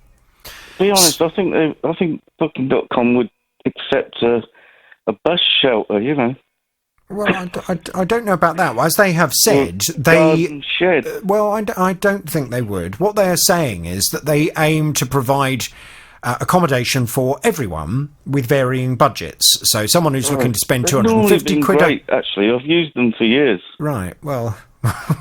well then, I think you just need to make sure you do your homework a bit more before you book a room, and make sure that you're going to be happy with where you're going to. As far as Booking.com are concerned, I want to thank them very much indeed for agreeing to give you your refund on this. Are you now a happy bunny? Yeah, I can choose another, it's on there, it's not in my bank account, but... Yeah, have another night in Great Yarmouth. I can go, I wouldn't mind, I like Yarmouth. Yeah, well, have a look. See if you can find something for that kind of budget, and then book yourself another holiday there. Go and have a nice, hopefully, but somewhere where you've done your homework and you make sure that for the 25 quid you're going to get somewhere that's clean at least and safe for you to stay. Yeah, I think all the others are okay. Yeah. Good. Well, I very much doubt that all the others are okay, Mickey. I very much doubt all the others are okay. Right. If you take a town, you get one or two bad ones. Well, it would normally be the case that out of a town, out of a number of hotels, some of them will be rubbish and horrible, some of them will be good. To suggest that just one hotel would be bad and that every other hotel is lovely and worth paying you £25 for in Great Yarmouth is probably not a good way of looking at this. So assume that it might not be nice. Do your homework to reassure yourself that actually you were wrong and that it is a place worth booking, yeah? Yeah. All right. Christine has called. She's on the line. Hello, Christine. Good morning. Morning. I gather you have a consumer problem. Tell me all about it without naming any... I have a problem, and I'm really just going to pick in your brains as to where you think I stand with the fact... Christine, no company names, please. No, I won't. No. Okay. It's to do with roller blinds in my kitchen, and it consists of 4 windows. One of those is a French doors. One of them's damaged, which could have happened because I've had a kitchen refit. But on the other one, which is the biggest window, the weighted bit at the bottom the fabric has split. It's fallen off. And I thought I could just replace the 2 windows. Happy to do that. I purchased them in April 2015, costing me £1,700. Oh, blimey. They are like 3D ones, so you can have them half open, half closed, and whatever. So they were expensive blinds. So hang on one second. So you purchased these blinds in April 2015 at a cost of how much? £1,700. £1,700. And they have been fined since 2015? Yes, up to about 3 months ago. Okay, fine. Now, you mentioned... I had this problem. You mentioned that you'd had a new kitchen. When did you have the new kitchen put in? Last year. But when the kitchen was fitted, the blinds were already up because the building had been done the year before. So did you leave them up? You didn't take them down for the kitchen refurbishment? No, but it's the end where they are is just a dining room. The kitchen is the other end of the room. Okay. So it's nowhere near any of the blinds. Okay. So the blinds were fine after the kitchen had been fitted? Absolutely. Okay. So and you first noticed the problem 3 months ago? Yeah.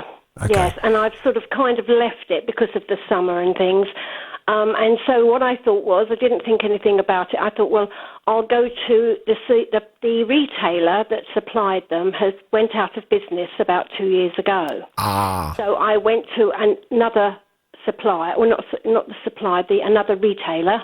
Mm-hmm. They came and did me a measurement and a quote, because I thought I could just replace the 2 damaged ones. I've had them 4 years and thought, okay, it's life, I'll replace two of the windows.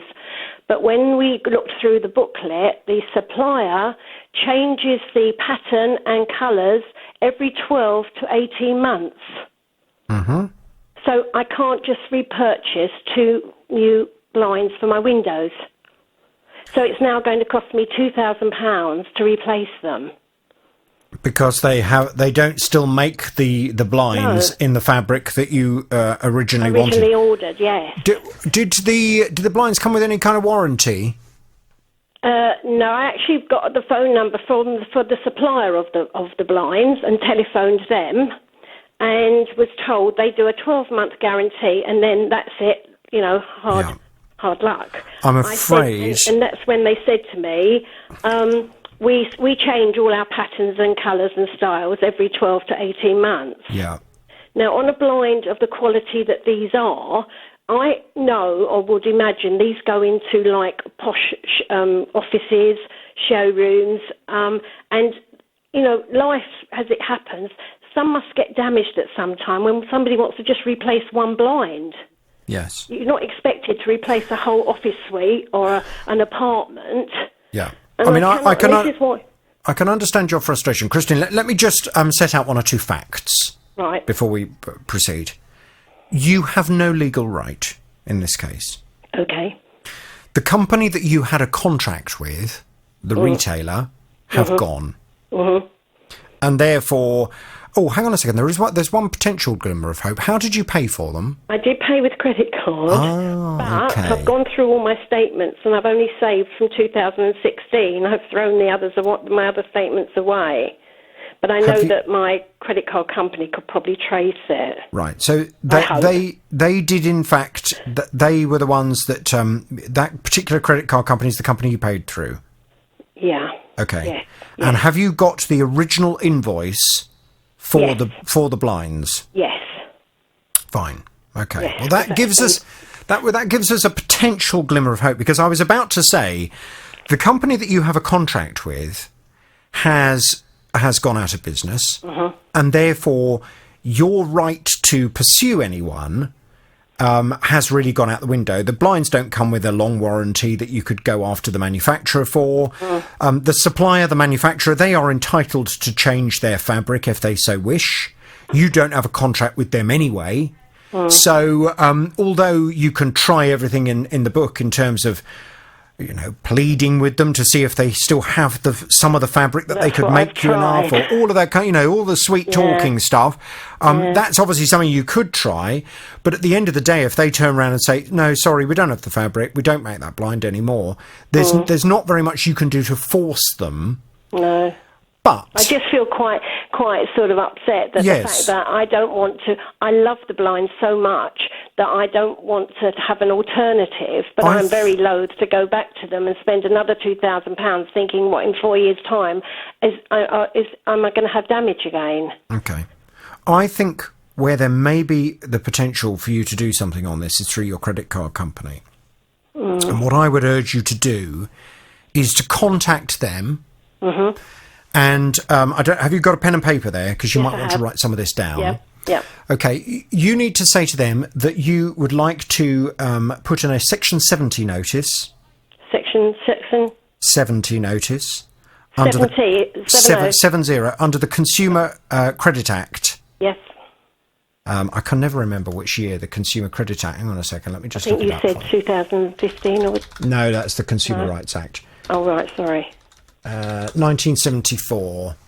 Oh, gosh, right. Okay, lovely. Okay, so you'd like to put in a Section 70 notice under the Consumer Credit Act of 1974. Yeah. The credit card company are jointly liable with the retailer. Right. Under that piece of legislation. And in Right. the event of a retailer going out of business, Mm-hmm. you are therefore going to the credit card company because you have purchased 4 blinds, Mm-hmm. 2 of which have failed in an unreasonably short amount of time. Yes. Now, what may happen, I mean, the credit card company, if you're lucky, they may well turn around and say, yeah, okay, that's fine. We will take responsibility for that. We will organise for you to replace all of the blinds. What they might do, if they're not that generous, is they may say, and what they would be, I guess, within their rights to do, is to say, okay, well, we will reimburse you the cost of the 2 blinds that have broken. Yeah. And you can then put that money towards replacing all of them. Yeah. But I think that is your best bet, because trying to get the manufacturer to do anything, really you're having a row with the wrong person. Yes, it's just the fact that because they're such an individual type, high quality, the fact that they're window blinds, because when the second person came in to do a measure up and a quote for new ones, I got told, oh, it could be sun damage. Well, they're window blinds, for goodness sake, and the window that's where the base has fallen off is only in the sun about 2 months of the year because I've got trees which then shadow it for the rest of the time. So, and if blinds are made for windows, they should have some sort of lifespan on them. Just do me a favour. Can you just correct something I said? Because while you've been talking, I've just had a look to make sure I've got my my dates and my numbers right. Because what you don't want to do is to look like a Wally and to give the wrong information. No. So that's why I'm speaking to you. it is indeed the Consumer Credit Act. It's Section 75. My apologies. It's not Section 70. 75. Got it. Okay. Of the Consumer Credit Act. Okay. Got that. Yes, thank you very much. And the Consumer Credit Act was 1974. Go and have a word with the credit card company. They will obviously launch an investigation. Mm-hmm. I just felt I couldn't just go and give up without sort of some extra general advice and a little bit of a fight before I gave in. You're very sensible that you paid by credit. It was definitely credit card. It wasn't a debit card, was it? No, I wouldn't use my debit card on that sort of expense. It would go on my credit card. Well done you. That is just advice for everybody else listening to the programme. If you're buying anything that costs over £100, always stick it on a credit card. Yeah. You don't have to get into debt. You can pay the amount off the very next day. To another case that is, I think is going through a credit card as well at the moment. Derek came to me. He was telling me that in 2015, he spent £11,500 on 3 sofas, an armchair and a footstool. When they arrived, over the moon. Very pleased indeed. Later on, we noticed that 3 of the items, all in the same material, had badly faded. The sofa had arm caps on. You lifted the arm cap off, and it's totally different. Sounds like damage from the sun. That's right. But we don't get any sun in the room at all. So Derek's argument is that this furniture, which is clearly very expensive furniture, has not lasted for a reasonable amount of time, and therefore he would like the retailer that sold him the furniture to take responsibility for that. Sounds straightforward, doesn't it, really? Until, unfortunately, we established for Derek that the retailer that he'd purchased this furniture from has gone out of business. Derek's back on the JVS show now. Good morning to you, Derek. Good morning, Jonathan. Great shame, because this was a very nice company. Wesley Barrel is the name of the firm. You purchased it from the branch that I remember well, from Holywell Hill in St Albans. Yes, that's correct. I think it's next to the Peahen pub, isn't it? That's right, yes. just up from my grandparents' old hotel, the White Hart Hotel. Oh, right. On Hollywell Hill. Now, you obviously, when I told you that Wesley Barrel had gone out of business, that was a bit of a shock for you. Yes, that's right. Because they had been suggesting at one point that they would take responsibility and they would get things sorted, and then they suddenly went quiet, and then you weren't aware that they'd actually gone out of business. Now, the positive is that, of course, you also paid for this very expensive furniture, thank goodness, on a credit card. Yes. So rather like my last caller, Christine, you were going to speak to your credit card company, and under the Consumer Credit Act of 1974, Section 75 notice, you were going to request that they took responsibility for the fact that this furniture had not lasted for a reasonable amount of time. Now, when we last spoke, they indeed were open to the idea of you putting in this claim, and they were prepared to initiate the claim. And I think last time we spoke, weren't you going to be getting someone round, an upholsterer around, to give you an idea of how much it was going to cost you to replace the fabric on the suite so that it all matches and all looks nice, so that you then have an idea from your credit card company what you're looking for them to do? How have you got on since we last spoke, Derek? Well, we have moved forward, albeit very slowly. We had the visit from the upholsterer in due course. Yeah. He was shocked at what he saw. He was also shocked at the demise of Wesley Barrel, because, as we all know, very reputable company. Yes, great shame. And I should just point out, you know, British-made furniture at a British factory. Great shame for a company to go. It's a great shame. Yeah. And I know I'm not the only one that's been affected by this. But anyway, in due course, we naturally sent all the detailed information the credit card company needed, with the exception of the upholsterer's report. Now, they dragged their heels for a long while. We did eventually get it. We got to eventually get it, but not as I requested. They mentioned the actual fabric manufacturer in this report. And I said, my claim is not against them. It's against Wesley Barrel. So I've asked them to resubmit it, and I'm still waiting for that now. Now, the report, does it give an idea as to what cost you're looking at for having the furniture all reupholstered? That's right. Including labour as well, roughly 6,500. 6,500 grand. And the furniture was 11,500 in the first place? That's correct. Fine, but not all the items need doing. There's one item, nothing to do with this at all.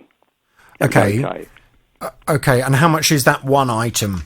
Because I'm just item is roughly 3,000. So we're talking about 8,500. Fine, okay. The other cost. So whichever way you cut it, if the credit card company give you back the money for the items of furniture that have faded or need to be replaced to match the faded furniture, you will still end up with enough money to be able to have the furniture reupholstered. Oh yes, as you know. To be honest, that is good that you are now aware of that. Regarding the report, have the credit card company actually requested that yet?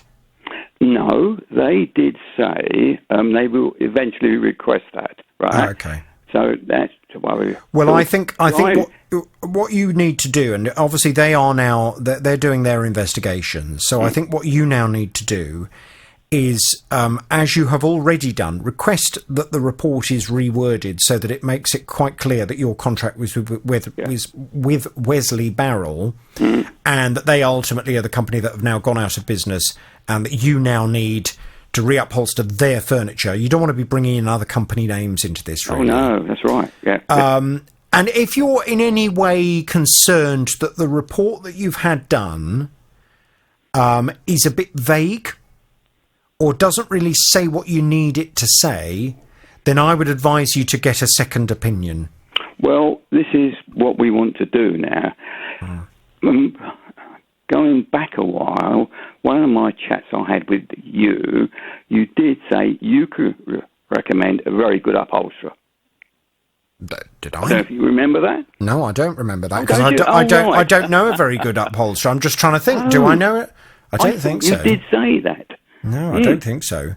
I mean, what I may have said to you is you could go and have a word with the furniture ombudsman to see if they could suggest someone who would be able to carry it. But I don't know of an upholsterer. Oh, right, okay. We'll do our own research and look for... I think I need a second opinion on this as well. I think it's probably a good idea. Yeah, because, I mean, this upholstery company we've used before, of course, it's in the past. You don't... deal with them kind of every kind of... Okay, well, I'll tell you what I can do to try and help you, Derek, is, I mean, you're based in and around the St Albans area. Yes. So if anybody can suggest any good furniture upholsterers in and around the St Albans area who would be prepared to come and have a look at this job and to quote for replacing the fabric on the furniture... it may well end up that you end up with the business of reupholstering it. So if you're interested in providing that kind of assistance to Derek, then please let my team know on 08081 008800, and we can pass on that information to Derek so that you can get a second opinion. But I think it's probably a good idea to get a second opinion, get something written down from them in terms of why they believe the furniture has faded. I presume... Does the first report mention the quality of the dye in the fabric? No, it doesn't mention the quality. All he said, he thought possibly could be the dye, could be other factors. But as he said quite rightly, well, this is a north-facing room, doesn't get any sun, so it can't be that, can it? No. And as we all know that. No. So... well, and is that written in the report? Yes, that is written in the report. So it states that the furniture is located in a north-facing room and not in direct sunlight. Yes. And it states that the fabric has faded in an unreasonable manner. Yes, that's right. Okay, good. Oh, fine. yeah. Well, that sounds pretty good. And as long as you can get the name changed, I think it would be a very good idea to get another quote, apart from anything else, just to make sure that you're getting the best price for reupholstering the furniture. And obviously, if they can give you another report as well, that would just act as a bit of further assistance for you. Derek, rather like Christine, can you please come back to me and let me know what the credit card companies say when they've concluded their investigation? If I hear of any other good upholsterers that I can put you in touch with who'd be prepared to come and have a look at the furniture, then I will ask them to or I will pass on their details for you, and you can make contact with them, and we'll take it from there. Okay. Jonathan, I think this is going to drag on for quite a while, actually. But the upholsterer says he couldn't touch it before the new year even. So I'm sure it's going to go on for a long while. I was going to say, I mean, very, very good tradespeople, you have to wait some time for anyway. Well, quite, exactly. Good people who are very good at their job, very often you have to wait for. Derek, keep me in the picture. I'll do the same. Like, either you have a consumer problem, tell me all about it without naming any company names, please. Right, okay. Well, I had a conservatory fitted in January 2017. And in December 2018, it had a leak, which they duly came and fixed in January. How much did you pay for the conservatory? In round terms, £16,500. £16,500, okay. In round terms, yeah. Got a few pennies either way. So they came and fixed that. When they came and looked at it in December, they said it needed new roof bars, but they couldn't do it immediately because it needed to have parts specially made, and of course everybody was going to be closing down for Christmas. I think that was a slight untruth, since they came in January and fixed it with no new parts at all, but a tube of silicone sealant. Anyway, that seemed to sort that out, but then in March 2019, 4 months afterwards, it leaked again. They came and fixed it in June, and then just a week after it was fixed, I use the term loosely, on the 10th of June, it leaked again. Then they came and fixed that in July, and on the 14th of August, it leaked again. An engineer came on 27th of August, said it needs new roof bars, and they sent a couple of engineers out in September who fitted new roof bars apparently and more silicone sealant. And this is September of this year? Yep, that's right. So this has been now going on since December 2018. This chap said he also sealed it down the edge where the conservatory adjoins the house, since the new leak had also been coming down the wall through the electrics. Had to dismantle the light switch. That was August, 24th of September, just 8 days after this repair. Leaks again. My furniture was soaked. Oh, dear. Took pictures of the furniture, which they duly saw. They sent the field manager out. He took notes. Said he thought I'd had new panels, glass panels fitted, which of course I hadn't. So he said someone would contact me the following day. No one did. So I rang them, and they said they would contact the chap who came out for a progress report, but I still heard nothing. 25th of September, there were 2 more leaks where it was repaired the week before.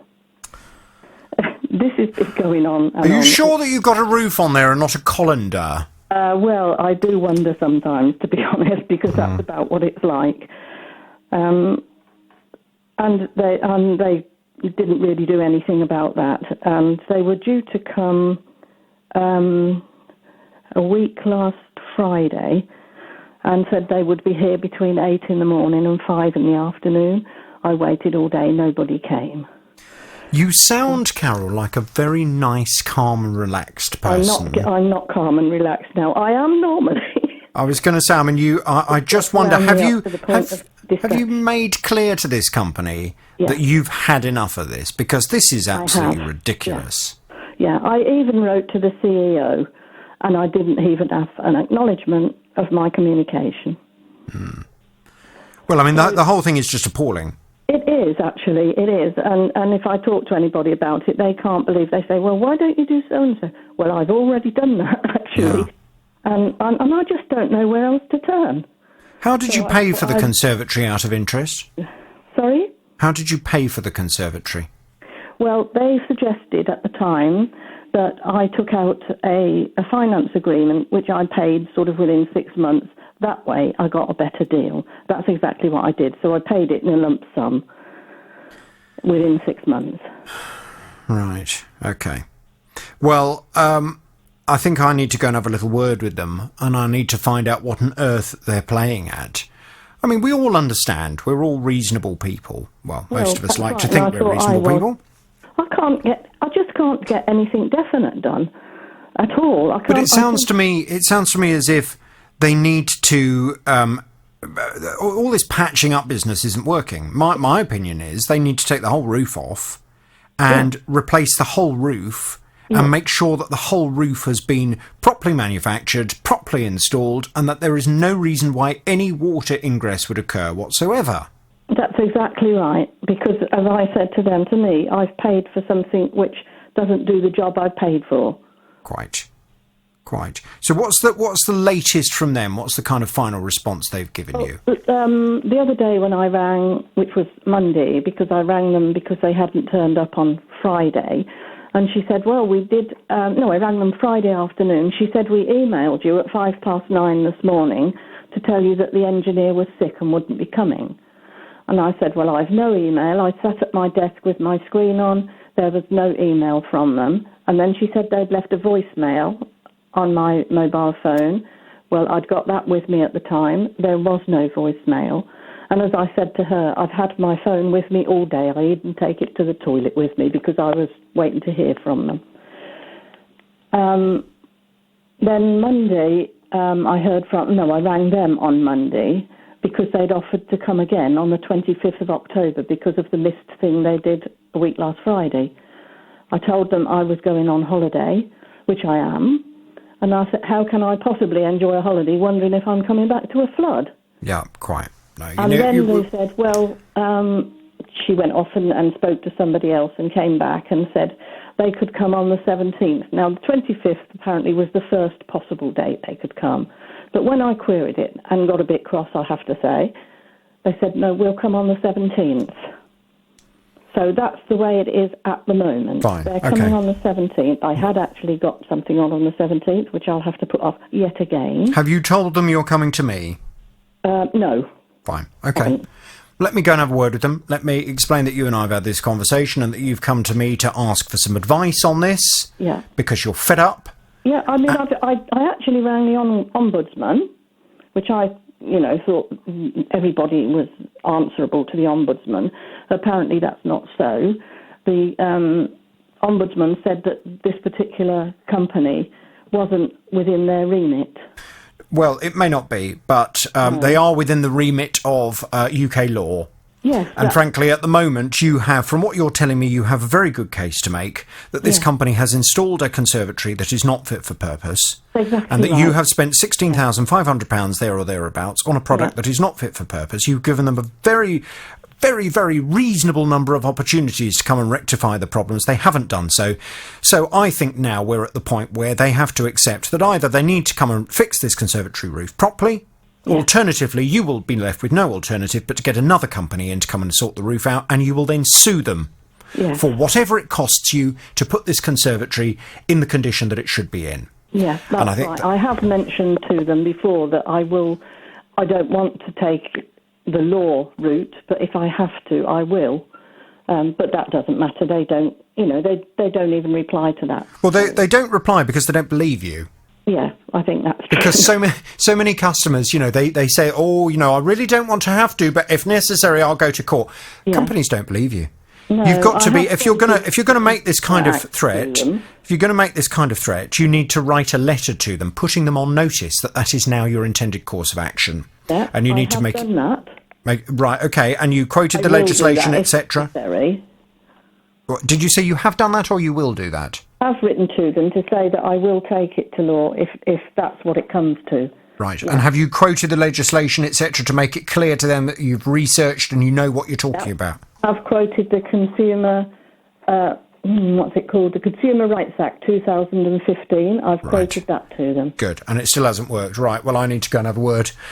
Leave it with me, sir. What I'm going to do is I'm going to pass you back to my team, Cara. Sue and her husband had received some money from a successful PPI claim. So on the 10th of November last year, they decided to treat themselves to a nice new 3-seater electric recliner settee and 2 recliner chairs, and they wanted all of this furniture in a dark charcoal colour. The total cost, £2,700.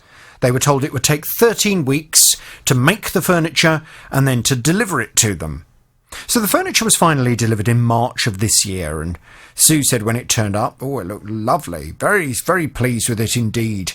However, by early June, they'd noticed a problem. I noticed the back and the top of the settee looked as if it got a pink tinge to it. Well, when I moved the cushion forward, you could see that there was a discolour. So my husband phoned the actual showroom and they said that shouldn't have really happened. We'll have to put you through to customer services. Is the furniture in direct sunlight? Yes, it is. And were you ever advised that this was not a good colour to go for, or not a good fabric to go for never. In a sunny room? No, never. Never by anybody. I can't remember the exact date, but somebody did come out and said that he couldn't see any colour difference at all, which friends and family had noticed. So anyway, he produced this white cardboard arrow and took pictures of where we thought the colour change was and said that we would hear within 24 hours, which we didn't. So my husband rang a couple of weeks later and they said that it was sun damage and there was nothing that they could do.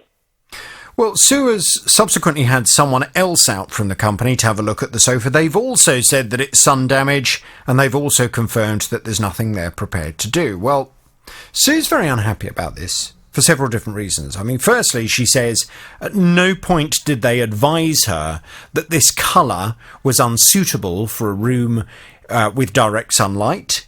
At no point did they suggest the fabric was unsuitable.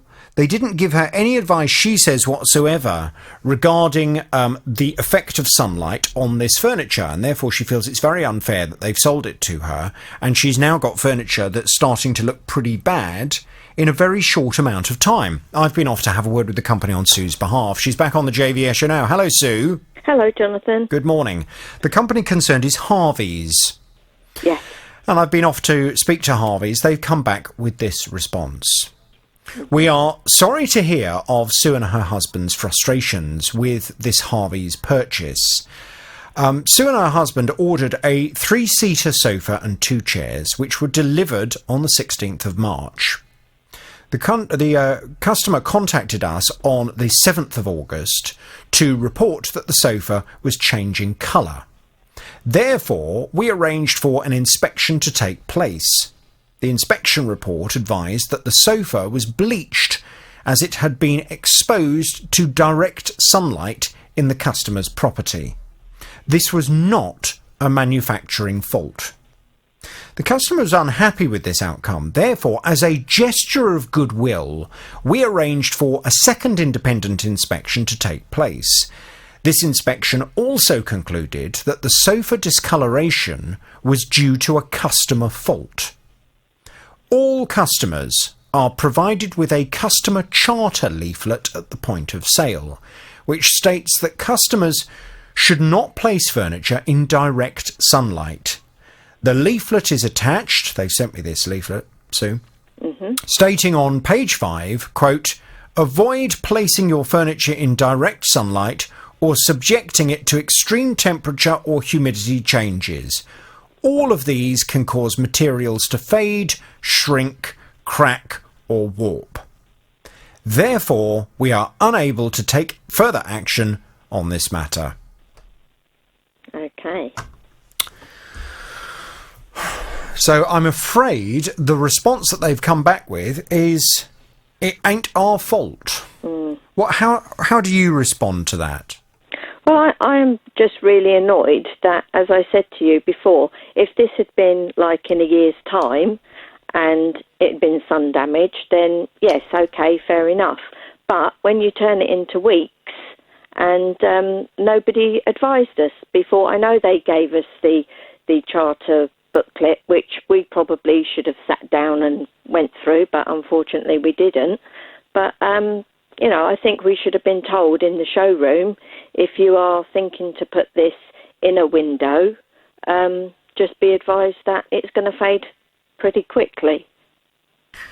I'm trying to think about whether it's worth taking this any further forward, or whether you're just going to come up against the same kind of answer and end up, A, wasting time, and B, potentially wasting money trying to prove this case. I mean, I guess just to throw this into the mix, the problem that you could potentially be up against with all of this is there a level of kind of expectation from a common sense point of view that if you put anything of colour in direct sunlight, it will fade? Yeah. You know, if you put a piece of fabric near a window in direct sunlight, it doesn't matter what the fabric is, it doesn't matter what kind of dye is used in it, that colour will fade because of the sunlight, because the sun is very damaging and very bleaching of colour. If there is an argument to suggest that, you know, you were the only ones that would know that this furniture was going to go in a room with lots of direct sunlight coming straight through the window onto that furniture, is there an argument that you should have thought twice about the kind of colour you were going to go for, and going for a charcoal grey was not ideal?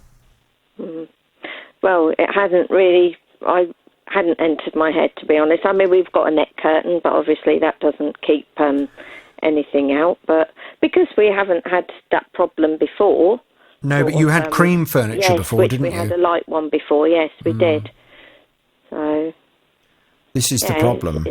It's just unfortunate that they won't do anything about it, and it was a lot of money to pay out at the end of the day. Yes, it was. You know, so what it's going to look like in sort of another year is we'll probably have to end up replacing it.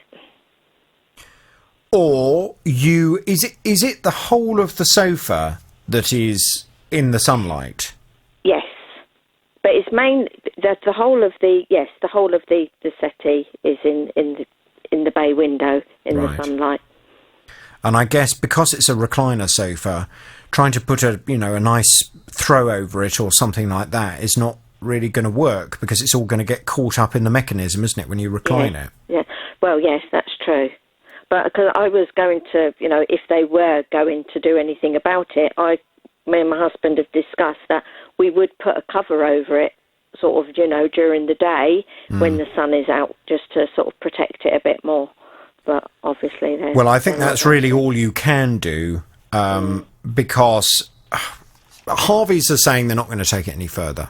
They're saying it's not their fault, it's your fault, because of where the furniture has been put. Despite their advice in their what they call, hang on a second, I've got it in front of me, I think it's called the Customer Charter. That's Harveys, right, yes. Harveys our Customer Charter, your guide to getting the best from your new furniture. And indeed, when you go to page 5, there it is. Avoid the general care in the home, the environment. Avoid placing your furniture in direct sunlight or subjecting it to extreme temperature or humidity changes. All of these can cause materials to fade, shrink, crack or warp. Yes, yeah.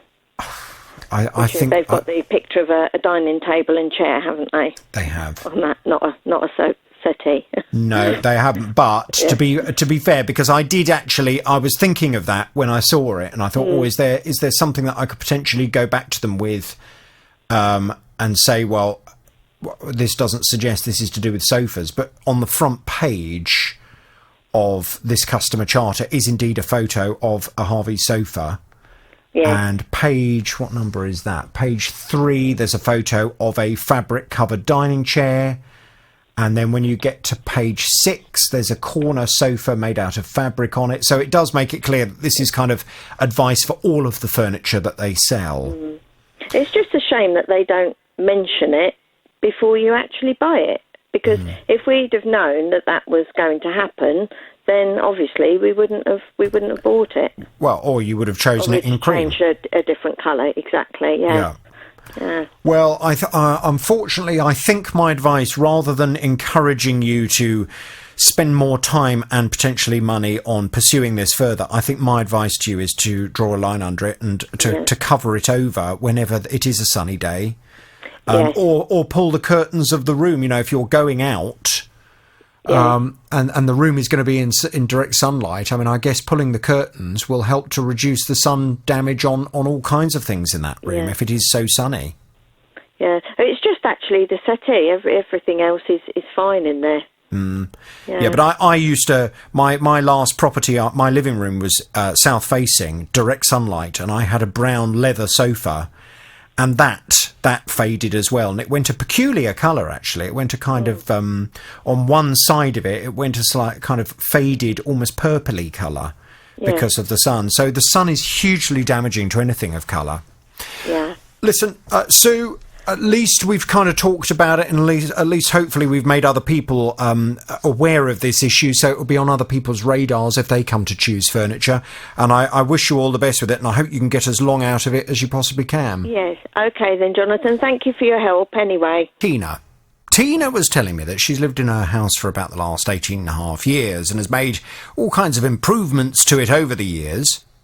Most recently, she had some UPVC triple glazed windows installed in February of last year. She spent £12,500 on these windows, but she says she really wishes she hadn't, because ever since she's got loads of noise coming through and it's been really cold. During the summer last year, the first thing I noticed was how noisy it was, literally with the volume of traffic going past the house. Also, I can hear people talking out the front. And the other thing is, when I'm sort of upstairs in the centre of the house, the volume, which I still can't get over, of the birds tweeting from all the trees outside is very, very clear. It's as if I had the windows open. So it was the noise that I first sort of realised was the issue, until it got to the winter, at which point, obviously, I literally have froze the entire winter. Had the heating on 2 degrees higher than I've ever had my heating on, even so that the heating provider has notified me that my heating is 1.9 degrees higher than anyone else around this local area. Well, Tina's just thinking, why on earth did I bother with this? Because it seems to have made the house noisier and colder than it was before. She suspects the reason for this is that the windows have been manufactured a bit too small. And therefore, as a result, there's a gap all the way around the outside of the windows that is unacceptably large. She says that some of it has been filled, this gap, other bits have not been properly filled, and therefore the noise and the cold is coming through the gap, negating the purpose of the triple glazed windows. Well, the company, they agreed to an extent, but they don't agree with all of what Tina believes is going on there. She's back on the JVS show now. Good morning to you, Tina. Good morning, Jonathan. Morning, Tina. So the company concerned, as you'll be aware, is Anglian Home Improvements. Mm-hmm. And to cut a very long story short, and this case obviously has been rumbling on for quite some time now, Anglian Home Improvements eventually sent someone out to come and have a thorough look at the windows. And they concluded from that they agree and accept that one of the windows needs to be remade and refitted. Mm-hmm. But they disagree with you that all of the windows need to be remade and refitted. They say that they believe that some remedial work to the other windows will sort the problems out. Now, you are not satisfied with that. You say you do not believe that it is just one window. You think all of them have the same problem. And therefore, you want someone to carry out an independent survey to assess exactly what needs to be done in order for these windows to perform as they should do. And you have been liaising with Anglian Home Improvements to facilitate that. Yes. The trouble is, you say, that they've changed the goalposts. You found a surveyor who would come out and who would have a look at the windows. And to start with, he had all of the qualifications that they had requested he have. But then, after you'd got him all set up and arranged to come and do it, they then turned around and said not only did they want the surveyor to have fenestration experience, but they also wanted the surveyor to be registered with the Glass and Glazing Federation, something your surveyor is not. Yes. Well, I went back to Anglian Home Improvements at that point and they said, I can confirm that we requested that the independent surveyor selected by Tina has suitable fenestration experience and is registered with the Glass and Glazing Federation. This is the industry's main trade federation, and the main representative organisation for companies involved in all aspects of the manufacture of flat glass and products and services for all types of glazing. We have made this request so we can all have confidence in the surveyor's credentials. It is important that the surveyor is industry aware and qualified, so we can all expect an accurate and credible report. Trouble is, that is not proving to be particularly easy to find a surveyor who has everything that Anglian Home Improvements are asking for. And you've kind of got to a point, and you had got to the point last time we spoke, where you said, right, enough is enough. I've got a surveyor who's perfectly qualified to do this. I feel as if Anglian Home Improvements are now just trying to stand in the way of getting this survey carried out. They're trying to be obstructive. So I want to go ahead and I want to use the surveyor that I've found, and if necessary, I will then take Anglian Home Improvements to court.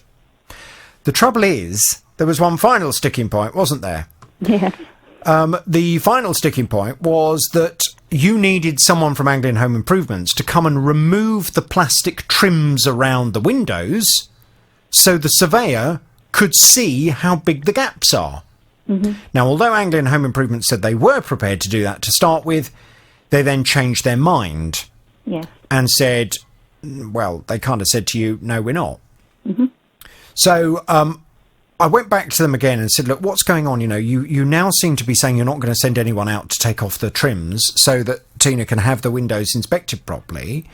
And you'd been told that if you got someone else in to remove those trims, it would invalidate the warranty on the windows. Yeah. Well, as you will recall, the last response we had from Anglian Home Improvement said, I can confirm that Tina's warranty would not be void if the independent expert witness removes and reinstates the window trims without causing any damage.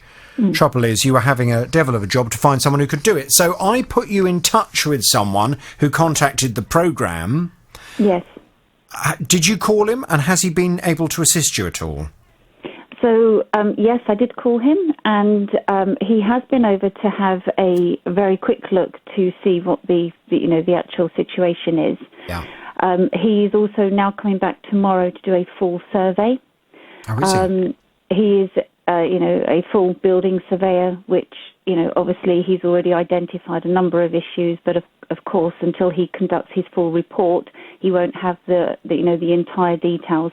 So, of course, it includes all the windows and the porch and front door. As you're aware that there's obviously a major issue with that. So, yeah, he's coming tomorrow to actually do the full inspection, but I say he has already identified some of the issues. So that's the next stage. So is this man doing the report rather than the surveyor you'd found? Yes, to start off with. Okay. Obviously my concern is he's not Glass and Glazing Federation person. And, of course, Anglian Windows are insisting that person has that membership. Well, yes, but as we discussed before, Anglian Home Improvements can demand what they want to demand. Sure. But ultimately, it will be the court that decides. If this goes to court, it will be the court that decides whether the information provided by the person who's been out to have a look is accurate, and whether they have the reasonable qualifications to have been able to determine what they've determined.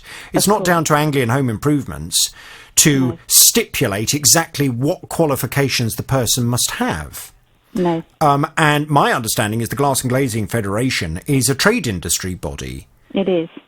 Just because you're a member of it doesn't mean that you are necessarily any more qualified to determine whether double glazed windows or triple glazed windows have been installed properly than someone who is a qualified building surveyor with fenestration experience.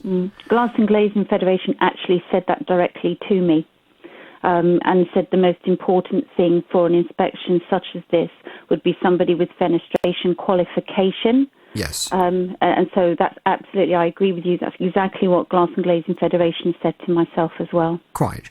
So ultimately, if this ends up going to court, as long as the report and the surveyor that you are relying on as your witness and your evidence to argue that the company have not installed the windows properly and that you've given them a reasonable opportunity to come back and put things right, and rather than assisting you, they have only been prepared to do some of the work rather than all of the work, then in theory, and I caveat that in theory, because of course when things go to court, you can never say with certainty that things will go in the customer's favour, but in theory it should do.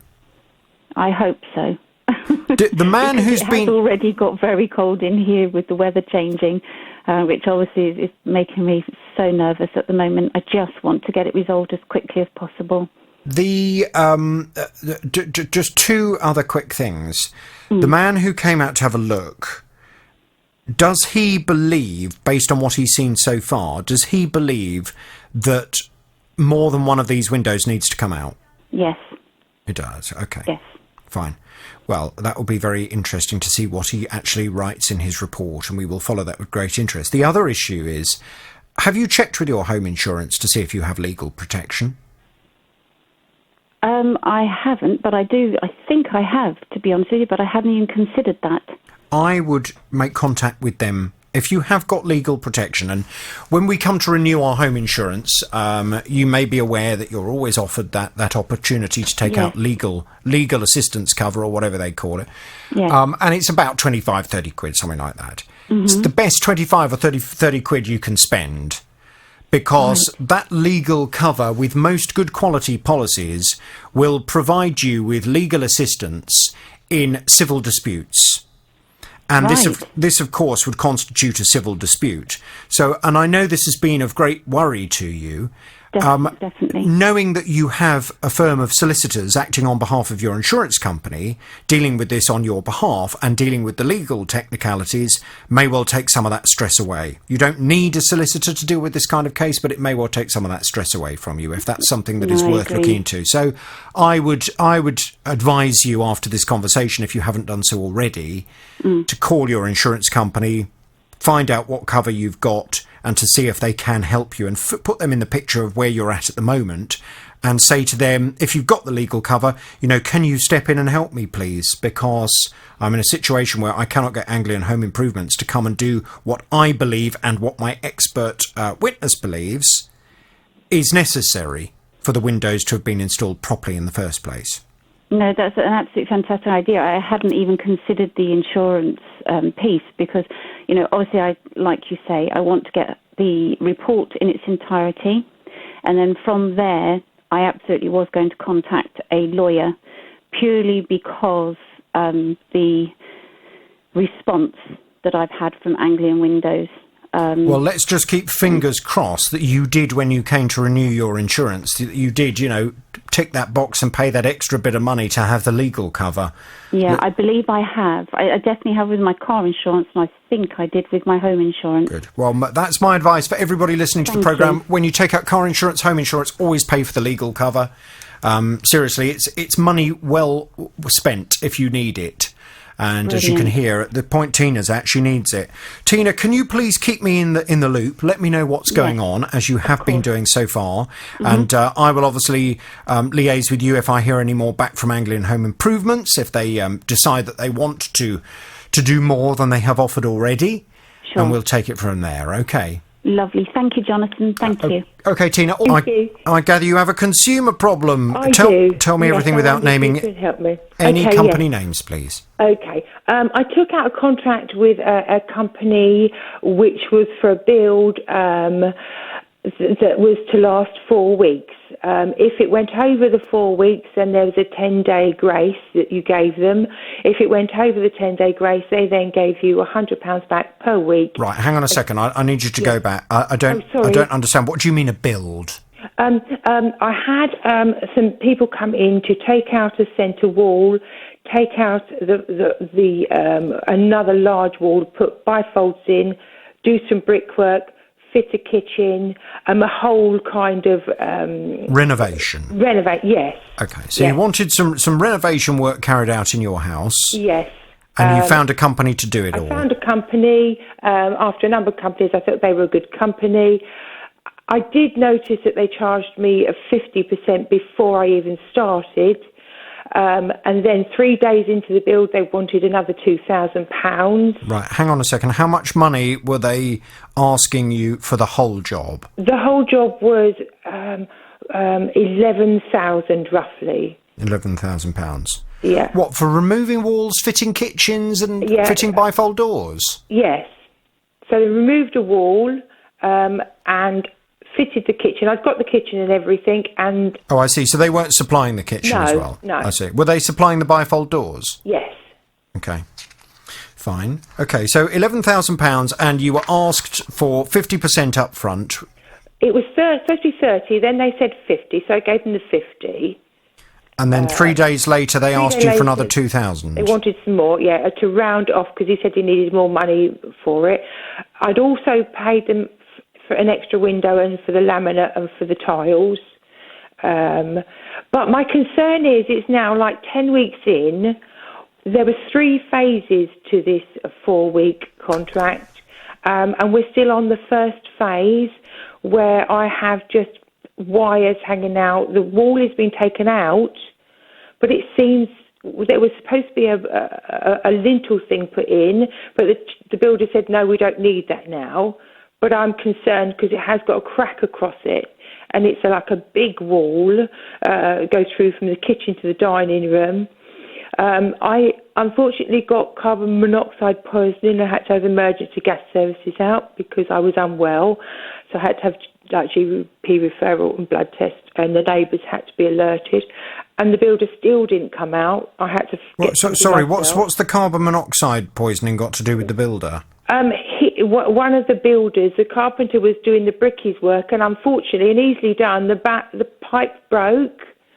And I asked, is it safe for me to go into the house? And they said yes, because it'd been turned off. But unfortunately, it wasn't. I went in and I woke up the next morning and really unwell. My eyes were wobbling and it's horrid. And it seems I had carbon monoxide poisoning, so the emergency gas services said. No. The builder said he promised he'd come that day. He always promises he's going to come, but as I say, it's like 10 weeks in now, 4-week job, and I'm still on phase 1 with nothing in the house, just water from the bath that I can use to bring downstairs. There's no, obviously there's nothing in the bottom of the house. So is he not there now? No. When was he last there working? 2 weeks ago. Why hasn't he been there in 2 weeks? Because I said, I've been asking him to continue because I get half-hour slots throughout those 8 weeks. And I said, this can't go on. Can we have like a new completion date for this work? Give me a date. I need to know when this is going to be finished. You can't keep doing this to me. So because he'd breached the contract because of the covenant blocks, or so I was told, I could do a new outline for a new date, contract date. So that's what I done.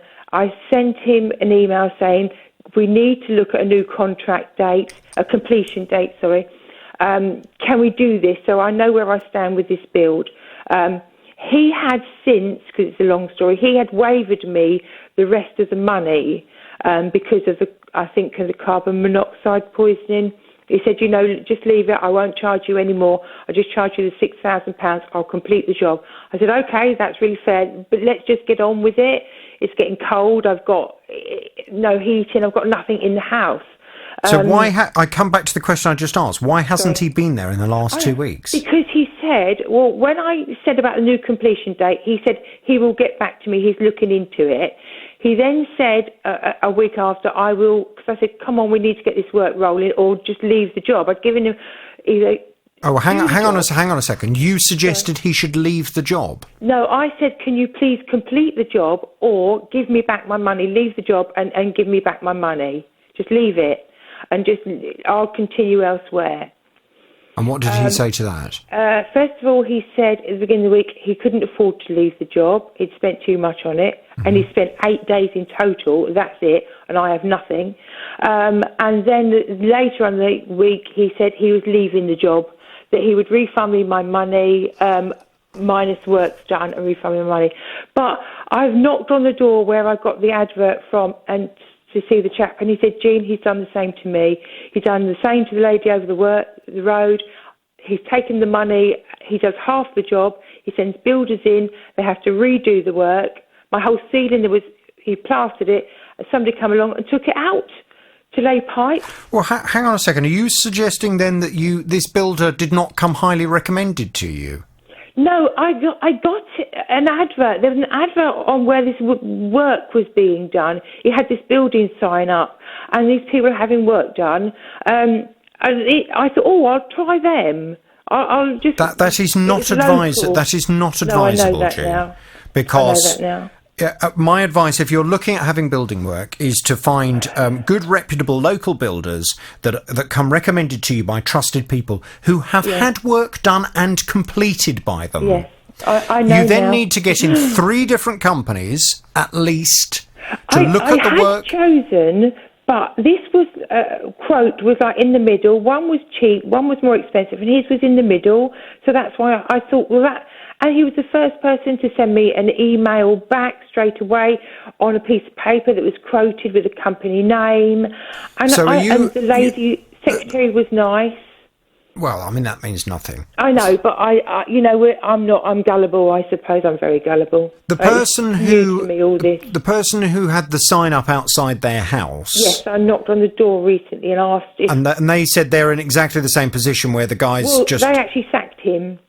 But he said that I took him off the job completely. Right. He said, I'm in a better position than Eugene in that I can get my work finished, I can get it done.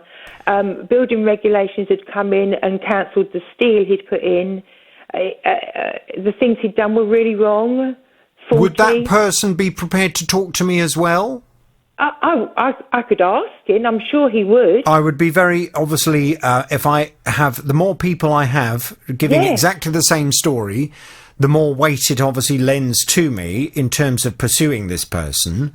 And well, if there that's is good. if there is a builder who is working in this area who seems to be doing jobs, getting halfway through, not doing them very well, and then just vanishing, having taken most or all of the money, then I have a duty of care to make sure that other people do not fall foul of this. This is it, you see. It's that duty of care, isn't it? And that carbon monoxide poisoning, I could have died. He didn't care. He had 2 counts of rider reportable. The emergency gas services wrote out this piece of paper, and it had 2 counts of rider reportable and 1 count of immediate danger. I could have had him closing down, the gas man said. But I thought, he's a young guy, it's a mistake, Give him the benefit of the doubt. Yeah, I get that. Jean, listen, we're out of time. Hello? Hello, Jonathan. Good morning to you. I gather you have a consumer problem. Tell me all about it without naming any company names, please. Okay. I purchased a suitcase because we were going on holiday from a market trader locally. And this is a suitcase which has got 4 wheels. And we took it to, obviously, on the holiday. But recently I realized that 2 of the wheels had fallen off. So I went to the trader and told him that I bought it in January. And he remembered me. And he said, but you say, because I'm a market trader, I only need to guarantee it for 6 weeks or sometimes up to 3 months. I said, no, that can't be right, because there was a label on the suitcase, one of these labels that's attached. It said 1-year warranty. So obviously, I need you to sort it out for me. And he blatantly said, no, I'm not going to do anything because, market traders don't have to have a 1-year warranty. So that's where I am. Intriguing. So he seems to believe I presume this is a brand new product that he sold you. Yes. Oh, yes. And I presume you have a receipt. I didn't take a receipt of him, but he is not denying that I bought it. I do know him. But he's saying that, because he's a market trader. But you have no proof. How did you pay for it? Cash. Right. Okay. So you paid cash and you have no proof of purchase. No, but he's not denied that it wasn't bought from him. Because, you see, my wife even looked at the suitcases he's selling now. And one of them did have a 12-month, 1-year warranty. Yeah, but forget the warranty. I mean, the warranty is totally separate to consumer law. Sure. The Consumer Rights Act, that of course applies to anybody who has a professional company. If you are selling a product, whether it be in a shop, on the internet, or on a market stall, you have to, if you are a proper licensed business, and I would imagine to be a market trader he has to have a license and he has to have an agreement from the local authority to sell his wares on that market stall, then any product he sells must comply with the Consumer Rights Act of 2015. It must be fit for purpose, it must be of reasonable quality, and it must last for a reasonable amount of time. And I'm not aware of any get-outs for market traders whereby they are able to set up businesses, sell stuff from a market stall, and not actually honour a customer's statutory rights. I'm not aware of those at all. No, this is what surprised me. The problem you've got is you've got no proof of purchase. Okay. I mean, so in theory, it's your word against his. Right. If this were to go to court, it's your word against his that you purchased this product from him. Why did you not get a receipt when you bought it? Only thing is, because I've known him from before, where he was in a different market, so I never in my even dream that he would, if there were a problem, that this guy would not honour his duty. Right. How firm have you been with him, Surendra? No, I was very firm. I'm saying that I said to him that, look, you've sold this to me. Yeah, but you've been talking about warranties to him, which... No, I was talking in terms of, that anything that's sold in UK, as you said, and I've always also know that, but he just blatantly does not want to know about it. I want to take it further. Yeah, I mean, I'm more than happy to go and have a word with him. Have you had a word with the local authority that provide him with his licence to trade?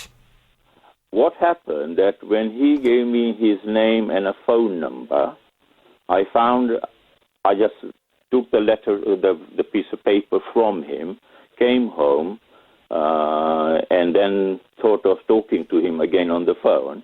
But then I realized that the number he had given me was a wrong number. So I found a number. Well, you don't know this guy very well then, do you? Well, I don't have a phone number for him, but I know him as a trader from as I said, from a different market. And I contacted the market people, and they gave me the correct phone number, which I have passed on to you as well. Right. And have you explained to the local authority that you have purchased goods from this man, from his market stall, that they have provided him with a licence to do so, and that he is refusing to honour the Consumer Rights Act of 2015? What happened is when I was talking to this gentleman, he said to me that I can certainly provide you with the correct phone number, but now whether he is the right person or not, I don't know. The only number I could find to talk to somebody to get there's normally a manager for a market that works on behalf of the local authority.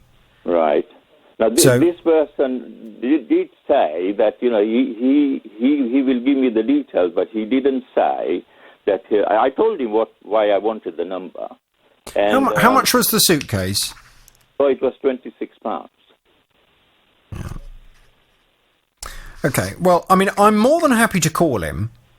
The slight problem I have is I will have no evidence whatsoever, no proof that you actually bought this suitcase from him on that date. Well, I understand that, yeah. So, I mean, just a bit of advice for you in terms of if you ever buy anything again, and this is the same for a market trader as well, if you purchase a product from a market trader, such as a suitcase, or clothes, or shoes, or whatever it may be, if the item is sold as a new item, then you need to make sure you ask for a receipt. Right. Because apart from anything else, you say that this suitcase has a 12-month warranty. Yeah. If, for example, you were able to make contact with the manufacturer, so let's say the market trader had gone out of business and you couldn't get hold of him anymore, and you went to speak to the manufacturer and say, right, under the terms of the warranty, can you help me? Right. One of the first things the manufacturer is going to ask for is proof of purchase, and you don't have any. I realise that now, but at the time, I never thought of it. Well, unfortunately, what's happened is you purchased a suitcase in a rather casual way, and you've ended up with a rather casual suitcase that's not really fit for purpose. But what I will certainly do is I will go and have a word with him, and I will be very interested to understand where he gets his information from in terms of his liability to you as a customer, and let's see if we can try and organise some kind of solution. Yes, thank you. Because, it is simply unfair on him to suggest that he has very, very limited liability to you. Let me go and have a word. Okay. Surrender, I'm going to pass you back to my team now. We'll get some detail, okay? Thank you. Hang on there, please. And can I just also remind everybody listening to the programme, make sure you always get a proof of purchase. If you're paying for something in cash, you have to have a receipt. You have to get a receipt. You are entitled to a receipt. If you've paid by debit card, if you've paid by credit card, then of course there is always the option for you to be able to use your credit card statement or your bank statement as proof of purchase, but it is always much more advantageous if you actually have the original receipt from the retailer showing that you purchased that particular item on that particular date. So always insist on it and then keep it for as long as you feel is necessary. Fighting for your rights. The JVS Show. This is BBC Three Counties Radio. For me personally, I always keep receipts for a minimum of 6 years. and I don't get rid of, I'm talking about for anything of any value. You know, if I buy a new TV or if I bought a suitcase or a bed or whatever, I have a file and I take the receipts and I put those receipts in the file and they stay there for years. Because if then 3 years later I have a problem, I've still got the original proof of purchase. That's what I do. And I would strongly urge you to do the same. Now, Amanda came to me for help some time ago. 3 years ago, almost. She was telling me that she'd been left cut, bruised and scarred by her own wedding dress. As brides do, she'd spent months planning her big day, and indeed months making sure she had the right dress to make the day truly special. Problem was, despite numerous visits to the bridal shop, she just couldn't get the dress to fit properly without pushing her bust out of the top of the dress. Well, it seemed so difficult to get this dress to fit properly that in the end she actually had to pay the wedding dress shop to send a member of staff out to put her in the dress on the morning of her wedding. The dress was pulled tight, the day began, but by the afternoon she realised that something was going very wrong around her waist and at the sides of her body. This is what she told me. I kept feeling like my sides are hurting. I felt like almost like the way I can explain it is like a shoe rubbing on your foot. That's what it felt like. I feel like a burning pain, but it's your wedding day, you have to get on, and obviously I was excited and stuff. By the end of the day, I actually couldn't move. When we went back to the room at the end of the day, when I took my dress off, I have got horrendous blisters all over my sides on my waist. The next day, the blisters were coming up more as the days went on. They literally came up like massive bubbles. I went to my doctor because I was worried of picking up an infection because a lot of the blisters started to burst because they were on my side, they were getting knocked. And my doctor was in shock. He said, I cannot believe that that's happened to you. He had to prescribe me antibiotics because I was going to a hot country just in case I picked up an infection. Obviously, we were sitting on an aeroplane for quite a long time, and I wore like a white just married top. It was like covered with like yellow weeping stains from where my sides had been weeping for my whole flight. And then I was also told by my doctor not to sunbathe, and I think, well, I'm going on my honeymoon. So I'm a bit like now, I don't really know where I stand. I've been left with scars on my sides. And sorry, I'm getting a bit upset because I just feel like I shouldn't have had to go on honeymoon covered in like big blisters. I look like I've been attacked by a lion. That's what it looks like. Well, Amanda was understandably very upset about this experience, and she had hoped when she complained to the wedding dress shop that they would be extremely apologetic and would want to give her her money back for the wedding dress at the very least, not to mention the fact that her honeymoon was, as far as she was concerned, ruined because of the injuries that she had sustained whilst wearing the dress that they provided her with. Well, unfortunately, they were not particularly sympathetic, and that lack of sympathy continued when I contacted the company as well. Amanda's back on the JVS show now. Good morning to you, Amanda. Good morning. How nice to speak to you after all this time. Now, I know that we went backwards and forwards, and I was having communication with the company, and the company were just... They were insistent that as far as they were concerned, they hadn't done anything wrong, and they were liaising with you. And in the end, it got to a point where the only way of you being able to take this further, and indeed you wanted to take it further because you said this was supposed to be the most special day of your life, and your honeymoon was supposed to be the most special holiday of your life. And in fact, a lot of it was badly affected because of this dress. You wanted the company to be held to account for it. So you were going to pursue them through the courts. And I know you have done that. Yeah. And everything has come to a conclusion. What's the latest? What's happened, Amanda? So I did win my case. And the reason it dragged on for such a long time, which was the same we were having problems in the first place with the shop, they just kept dragging things on. Like, I don't know why they weren't just doing anything about it. They just kept stalling. And obviously I spoke to you previously about that. So we ended up going to court. We had one hearing that lasted 3 hours. It went on such a long time. We then had to come back for another court date. So obviously that put more time on it. We then had another 3-hour court hearing, which we went back to. And then the judge said in that court hearing, I actually won my case. and I won my case on what he said was consumer law because the dress was not fit for purpose. He said it wasn't brought to court as a personal injury claim, it was brought as a consumer claim. So I won under consumer law due to the fact that the dress had been incorrectly altered and was unfit for purpose. So he wrote out basically, he said that I was entitled to, because I didn't want to give my dress back, so obviously it's my wedding dress. So he said I could have half the money back from my dress, which I was happy about, because I thought then if I want to get my dress fixed, I've got the money to pay for that. He awarded me some money towards my honeymoon because it had a massive effect on that. He awarded some money towards the wedding day, because obviously we won't get our wedding day back. And then I was awarded back my court fees, which obviously I had to pay out to go to court. So how much did you end up receiving? So I received that. It was £2,593 settlement, which I was more than happy with. But considering, to be honest, my dress cost me £1,000. The alterations were £100. My court fees were, I think, £693.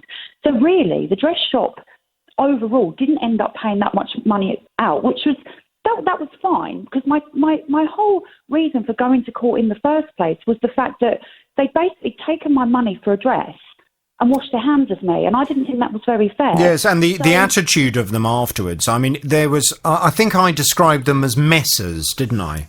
Yeah, you did. Because when I went to have a word with them and when I spoke to them, it was just excuses, you know. Yeah. Oh, I'm sorry, we can't talk about this. My mother-in-law is unwell. And therefore, my husband who needs to deal with it, he's not around. And I said, well, okay, I understand that. But why is this dragging on so long? Surely in between him dealing with an unwell mother-in-law, he can also deal with an unhappy customer. And it was just constant excuses, wasn't it, as to why things had not been resolved. I mean, this carried on, though. I mean, it was like I said, we had 2 court hearings. That was obviously, they were a few months apart, so it dragged on. Even after I won my court hearing, the day, obviously, you get all in writing officially from the court saying the date that they have to pay you their money, and that never turned up. And then if they wanted to appeal it, they had so many days after to appeal it. Again, we had nothing. And then I think it was a day after it was meant to come to sort of a close. I then got a letter in the post saying the dress shop are now appealing the case. So they weren't going to pay me anything. This is why it's taken such a long time. So months then passed again. We had to go back to court again. I mean, it went on for years, basically. Well, it has gone on for years, because you came to me in June of 2016. That's it. I got married in 2016 in May. Yeah. So we then had to go to an appeal case. And what I thought was really, really silly, to be honest, of the dress shop, when we went back to before we went back to appeal, I kept then receiving letters from solicitors. The dress shop had then involved a solicitor to bring on board for the appeal, and we then had to go back to court again. When they had a solicitor, I just went with my husband, and then the judge sat there in the appeal case and basically said to the dress shop, "You can't just appeal a case because you don't like the last judge's order," basically. So all this time and money, I think they probably ended up spending now more on a solicitor than what they would have just paid out in the first place. Oh, I'm sure they have. I'm sure they have. It's just but really silly. There are always some people who make life far more complicated than it has to be. What this company should have done right from the very start, because we all understand that mistakes can be made, and all of us at work from time to time make mistakes. What they should have done is they should have said to you, when you complained about the dress, they should have said, "We are so terribly sorry. Bring the dress in. We'd obviously like to see it for ourselves. We'd like to see what the problem is." When they got you back in, they should have said, "Look, the first thing we would like to do, of course, is to refund you for the dress.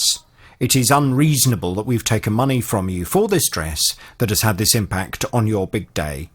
We'd also like to make you a contribution to say sorry towards your honeymoon that was ruined by the scars that you have." And I've seen the photos, Amanda. I remember the marks all down the side of you. You looked like you really had sustained injuries from this dress. They should have done that. They should have apologised. But instead, rather than doing the right thing, they put up a fight from the very beginning. They procrastinated. They delayed. They hoped you'd get fed up and go away. But to your credit, you haven't. What I'm going to do, and I'm not going to give this company the horn, They're not getting the horn at all because they have had to be dragged kicking and screaming, it would appear, to pay you what they should have paid you in the first place. What I can tell you, and to be fair to them, we have not had any subsequent complaints about this company since you came to my programme. So I hope that lessons have been learnt. But I am going to very much have this company's name on my radar. And if we have other complaints that follow a similar kind of line about this company, then I will have a duty of care to be identifying which company it is on my programme. The fact that we haven't had other complaints, I'm hoping means that they have learnt lessons and things have changed. And therefore, what I don't want to do is have a detrimental effect on a small local business. But I really hope those lessons have been learnt, because it's unreasonable the kind of stress and strain that you've been put through to try and make sure justice was done. I'm pleased justice has been done in your case, Amanda. And I guess I could give the courts the horn if you'd like me to.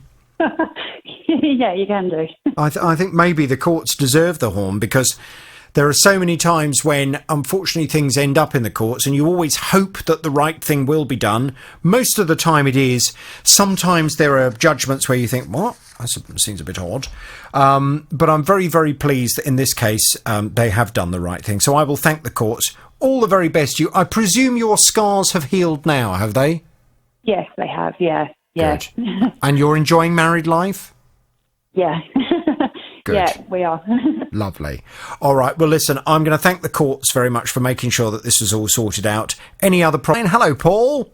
Good morning. Morning. I gather you have a consumer problem. Tell me all about it without naming any company names, please. Okay, I'll try and make it as brief as possible. Purchased a car from a main dealership quite a while ago. It was a new concept to me because it's an electric car. Since I've had the car, I had a few issues with it breaking down. I finally gave up the ghost when I dropped my daughter off in hospital to have some stitches in her chin when she'd had an accident. To come out to find that the car wouldn't start. Phoned up the company because you have a breakdown service with it with the warranty I've got with it. They said they'd come and collect the car and drop me off another car while my car was being repaired. This car, sorry, just to go back a little bit and ask a few basic questions. So you say you purchased the car from a main dealer. When was this? It was in December. It'd be 3 years ago. 3 years ago. So it's been going on since then. And it was a brand new car, was it? No, it was a ex demo or approved used. Approved used, they're called, aren't they? Well, I don't know. I mean, how old was it? It's a 14 plate now, or a 64 plate, registered January 2015. Yeah. Okay. And how much did you pay for it? Just over £40,000. 40 grand. And you say it was an electric car? Yes. Okay, fine. So, and you had constant problems with it, and then finally, when did it break down? When you were seeing your daughter? It broke down in Luton and Dunster Hospital. We wouldn't drive. It completely. When was that? This will be going back probably about 2 years ago now. Okay. So this was all you'd had all the problems fairly recently after the purchase? Yes. Yeah. Okay, fine. They promised they supplied me with a vehicle, and then I questioned, okay, if you're going to supply me a vehicle from a hire company, it's probably going to be a petrol or diesel. Who's going to pay the fuel bills? Because I'm set up for electric now, and with my deal, I get free charging if I go to any of the charging bays, or I've set up at home, and obviously it's cheaper. They'd say they cover all the costs.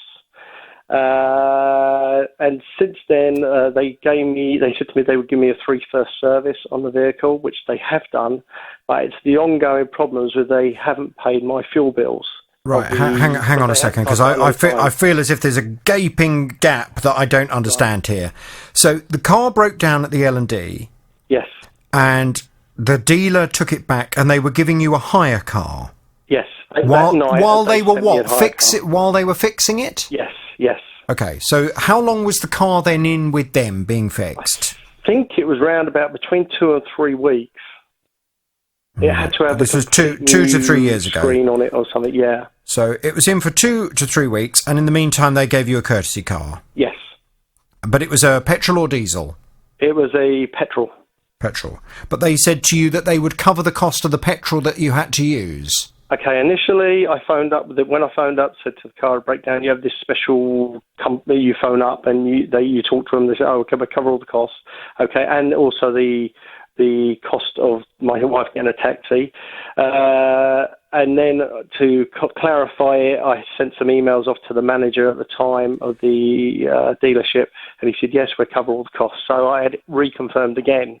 So you got it in writing. The manager of the dealership agreed to cover all of your costs, including your fuel costs. I've probably got it in writing in one of my emails somewhere. I've got some emails that have been going backwards, forwards in the last couple of years saying that they're still looking into why I haven't been refunded the fuel charges yet. How much are we talking about? £231.22. £231.32p in fuel. 22p in petrol. Yeah. Okay. I mean, it would... Yeah, I mean, it would be just a little unusual for them to provide you with the cost of your fuel, but I understand the point that you're making. I mean, it's if you were guaranteed that the electricity that you were going to be using in the car that you'd actually bought, you were going to be able to get for free. Yeah. So with this vehicle, I get free charging for life of the car if I use their dealerships to charge, or a recommended dealership that I can go to. Right. So when you've taken it up with the dealership now and said, "Look, I've been now trying to get this money out of you for the last 2 years. You owe me £231.22p in petrol." Mm-hmm. What is their position now on it? They're looking into it, and now they've changed their system and how you can't even actually talk to somebody now. You have to email them all the time now. That when you phone the company up, it goes straight to a website that tells you have to email them. And the only way I can do it now is actually start driving directly to the dealership and actually physically talking to someone there now. But they have supplied me before with electric vehicle when it's broke down before this major event happened. So I take it down there. They would give me a similar or type vehicle, and then I would go off and be happy. Okay. So this is what you're looking for. And have you spoken to the manufacturer for whom this dealership sells their cars? No. You haven't? No. I don't. I've never been able to get. I probably could have. I've done some digging, but I've never been able to actually get the manufacturer number. Plus, yeah, I would always advise if you're dealing with a main dealer for a manufacturer, then obviously the manufacturer has a relationship with the dealer, and in my experience, car manufacturers, because their reputation is also partly on the line with these kinds of things, manufacturers are very often good, if you contact their customer service department, at getting their dealers to do the right thing. Okay. So my advice is always, if you're dealing with a car dealer and they won't sort it out, call the manufacturer's customer service department, explain the situation to them, and give them an opportunity to put some pressure on the dealer to resolve matters before you then take matters any further. Okay. Well, so they were fogging me off with a few excuses. They changed their manager. It's a fledgling company. I love the car. I love the product, and I love the way they're moving forward in the world. But evidently they told me that the manager had changed and they couldn't authorise any checks, blah, blah, blah, to be sent out. Okay. Then the service guy took over for a little while they get a new manager in. But since then, nothing. And this has been going on now 2 years. I will go and have a word with them for you and just ask them what they have to say. What would be very useful, and if you can please dig this out, I would like the email where the manager told you that they would cover all of your costs. Sure. I'll forward all that. Including the cost of the fuel. I would like to have that as evidence so that I can, when I go and speak to this company, I can say, look, this is what your representative told the customer that you would do. You haven't done it. Why not? Okay? Yeah. Also, when they come and collected the car, I handed them all the fuel receipts, and consequently, during this process, they lost them all. But luckily, I kept copies of them. So, I presume are you loving having an electric car, or does it have its drawbacks? No, I haven't found any just yet. I mean, I can go pretty much throughout the country or the world Can you? Get a charge, yeah. What if you were the only thing is, what is the range on it? Mine's 230 miles. 230. So if, for example, you were going to, I don't know, if you wanted to drive down to Cornwall or something. I go to Hull quite a bit. Okay, how many miles is that? That's well over 300. So how do you do it? Set the sat nav up and it tells you where to go and get a charge. And what do you do? How long does it take to charge? It depends on how run out. If it's on 0, it would take 5 to 10 minutes to get 100 mile. It would take 40 to 50 minutes to get over 200 mile, because the higher the mileage, the slower it gets as it gets to its end. Oh, really? But within 5 to 10 minutes, you get another 100 miles out of it? I could get 100 mile in probably 10 minutes, yeah. So what do you... Because I'm just interested, because I think a lot of people are starting to look at electric vehicles now. If you're going to do a long journey, then, do you have to factor in a kind of lunch break or something like that, where you know that you'll stop at a service station, you'll plug your car in, charge it up, have your lunch, and then by the time you finish your lunch, it'll be ready to do another 200-odd miles or something? Yes, it also tells me on my phone that it's ready to go. Say like, for instance, hypothetically speaking, I go to Hull, I would stop in Grantham. It would tell me to stop in Grantham and get a charge. It would tell me how long it would take. So I've got about 40 to 50 minutes before it's charged. So it's time to stretch your legs, have something to eat, blah, blah, blah. And you should be having a break anyway after that length of time driving. Oh, interesting. Well, there we go. I'm happy with it, but I'm just unhappy with their customer services part of it. Let me go and have a word. Let me ask them what's going on and why they haven't paid you that money, and we'll take it from there. Okay. All right. Thanks for your time. Hang on there, Paul. I'm going to pass you back to my team now. Tackling your consumer problems. The JVS Show. This is BBC Three Counties Radio. Now, in August of 2018, Lisa and her partner decided to get fit. They went along to a gym that they rather liked the look of, and apparently were persuaded to sign up for Platinum membership, which came at a pretty high cost of £68 a month each. Well, included in that price, they were told that they'd be able to use the tennis courts at another gym at no extra cost, as their gym did not have tennis courts. However, when Lisa went to book the other gym's tennis court, she was told that she'd have to pay an extra £30 per game of tennis. So she didn't end up using it. Well, since then, Lisa's ended up moving house, no longer needs the membership because she doesn't live near the gym anymore. And she says that when she signed the contract in the first place, she was told if that was the case, if she relocated, it would be no problem. She could just cancel ever so easily. July of this year, Indeed did move out of the area, and I suppose, I cancelled the direct debit. They contacted me. I emailed them back with everything. I gave them the proof that I gave them a utility bill or something with a new address on. They came back and said, absolutely fine, but you owe us 3 months membership. Mm-hmm. So I then came back and I said, look, I would like to point out that I do believe I was missold this in the first place. It's very disappointing that I had to pay £30 an hour for tennis courts and I never did use them. And they said, well, sorry, but obviously you can't use a bigger and better club without paying for it. That's just the way it is. So we were going backwards and forwards with emails, couldn't get them to waiver anything at all. And then last week I got home from work and there was a debt collector's letter on my mat for asking me for a sum of £211 to be paid within 14 days. Now, there is a very crucial part to this story, and something very crucial that I would like everybody just to learn from this. And Lisa's back on the JVS show now. Good morning to you, Lisa. Good morning, Jonathan. Now, you did admit to me that when you moved and you no longer wanted the membership, rather than cancelling, all you did was stop your direct debit. I did, yes. Which is a massive mistake to make. If you have signed up to a contract, if you've signed up to a membership with a company, then you must read the terms for cancellation, you must honour the terms for cancellation, and you must communicate in writing so that you have a record of the fact that you have tried to cancel. You can't just cancel a direct debit and say, oh, that'll be all right, they'll let me get away with it. Gyms are notoriously tough with people who try to get out of their contracts.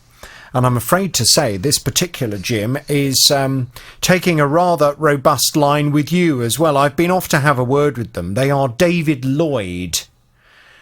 And David Lloyd clubs have come back with this response. Member satisfaction is of the utmost importance to us, and we are sorry to hear of Lisa's dissatisfaction. We always try to accommodate members with changing circumstances, as we have done with Lisa. But we urge them to contact us as soon as possible, so that we can help them avoid paying unnecessary fees. To clarify, Lisa had chosen to take out a 12-month membership at David Lloyd in Stevenage in August of 2018. This type of package commits the member to a full year's contract, but has the benefit of a lower monthly fee. So for many people, this type of contract suits their needs. We do understand that circumstances can change, so we allow members to cancel their membership in certain situations, one of which is moving away from the area outside a 10-mile radius of the nearest David Lloyd club. In these cases, the member simply needs to provide us with the change of address, and then we can cancel their membership. However, in Lisa's case, she cancelled her direct debit in June 2019 without informing us of the reason why. So we tried to reach her to let her know that she had outstanding fees. Lisa came back to us a month later to inform us that she'd moved away and that she wished to cancel her membership. We informed Lisa that if she could provide us with proof of her new address, we would immediately cancel her membership. We did not hear back from Lisa for another month, but continued to try and contact her to resolve the issue. At the end of August, she sent her proof of address. Despite the fact Lisa's new address was under 10 miles from her nearest David Lloyd club, we agreed to cancel her membership as a gesture of goodwill, as she explained she would be unable to travel to the club. However, by this point, fees were owed for July and August, plus an admin charge as per her contract. So they say it is the 2 months of July and August and the admin charge that they are asking you to pay. What's your response? Firstly, I was never offered a different tariff for a contract that I could get out of, which, getting the impression what you're saying, I could have paid, I got a reduced fee for signing up for 1 year. I wasn't aware of that. I wasn't given any other amount that I could have paid, and then I would have been able to get out of the contract. Did you request a pay-as-you-go type membership? No, I just went along and, it wasn't on offer. I just went along to see what membership entailed, and that was what I was told. But you were aware you were signing up to a 12-month membership, yeah? Yes. Yeah, okay. Well, yes, I mean, if you have signed up to a 12-month contract, then you're tied into that contract for 12 months. In the same way that if you take out a mobile phone on a 12-month contract, you are tied into that contract for 12 months. And unless you fulfil the terms of cancellation, if you try to cancel the contract, you will generally be pursued for the outstanding amount that you still owe the company up until the end point of that contract. Yeah.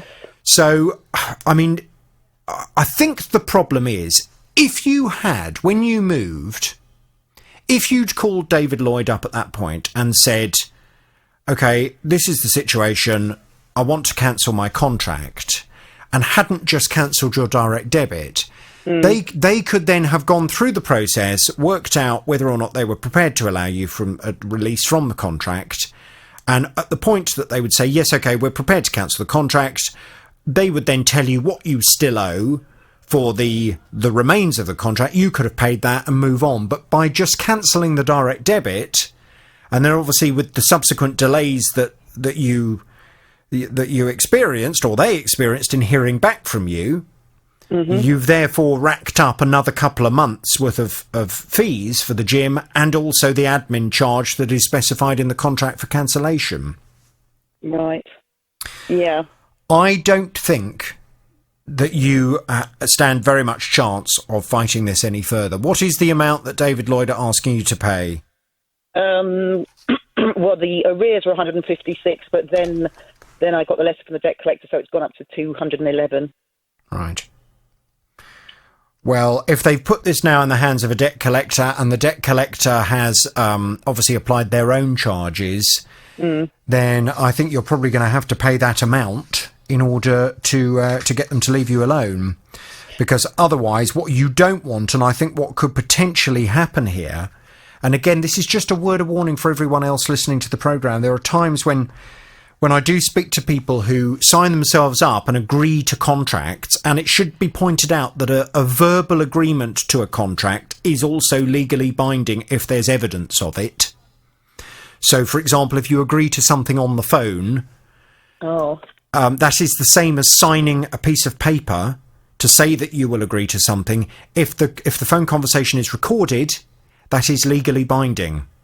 And there are people who sign themselves up to contracts and then think, well, if I just cancel the direct debit and don't pay them, they'll leave me alone. It is normally the case that they will not. So you need to be very aware of this. I fear that what will happen if you don't pay that money is they will just escalate this. The amount that the debt collector will charge will go up and up and up, and they will take you to court and probably win. Okay, I suppose I'm going to have to pay it then. I'm afraid you are. I'm afraid you are. And it's just a bit of a... It's a bit of a lesson to not just cancel direct debits and say, oh, that will be all right. I mean, I'm a bit paranoid the other way. I often leave direct debits up and running after a contract has naturally expired, because I'm always worried that if they try and take the direct debit and I've stopped it and I wasn't entitled to stop it, I'm then going to be pursued by them. So I tend to wait until the contract has absolutely expired before I start cancelling direct debits, with a view to, if money is wrongly taken that they're not entitled to, I can claim it back under the direct debit guarantee, which gives you a refund within 24 hours. So I think this is just a bit of a lesson learnt, really, Lisa. And I am grateful to you for coming to the programme, because, as I stressed this last time, so often people sign themselves up to gym membership in particular, and because gyms seem such nice, fun, places, and the people that sign you up are always so bubbly and, youthful and enthusiastic and vibrant and relaxed, you kind of think, oh, it's okay. Well, if I decide to cancel, that would be all right. They'll just let me off.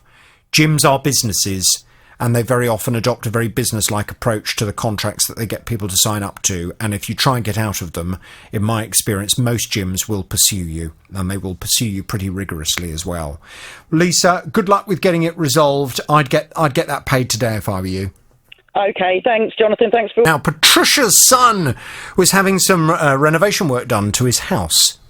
Patricia, being a lovely mum, wanted to treat him. So she offered to pay for the new carpet.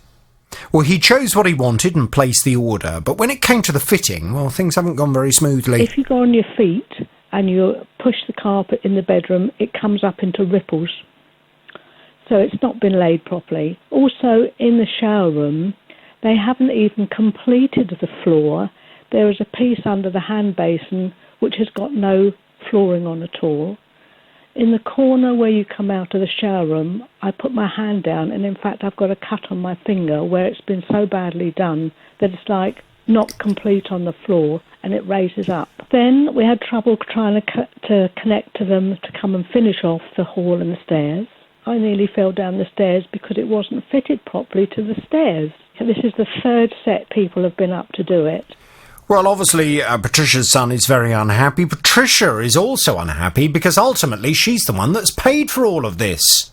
Well, I've been off to have a word with the company concerned to try and get them to get things sorted out. Patricia's back on the JVS show now. Good morning to you, Patricia. Good morning, Jonathan. Good morning. So I have indeed spoken to the company, who tell me... And the reason for me wanting to have a quick catch-up with you this morning is to find out if this is true. They tell me that they've been in touch with your son.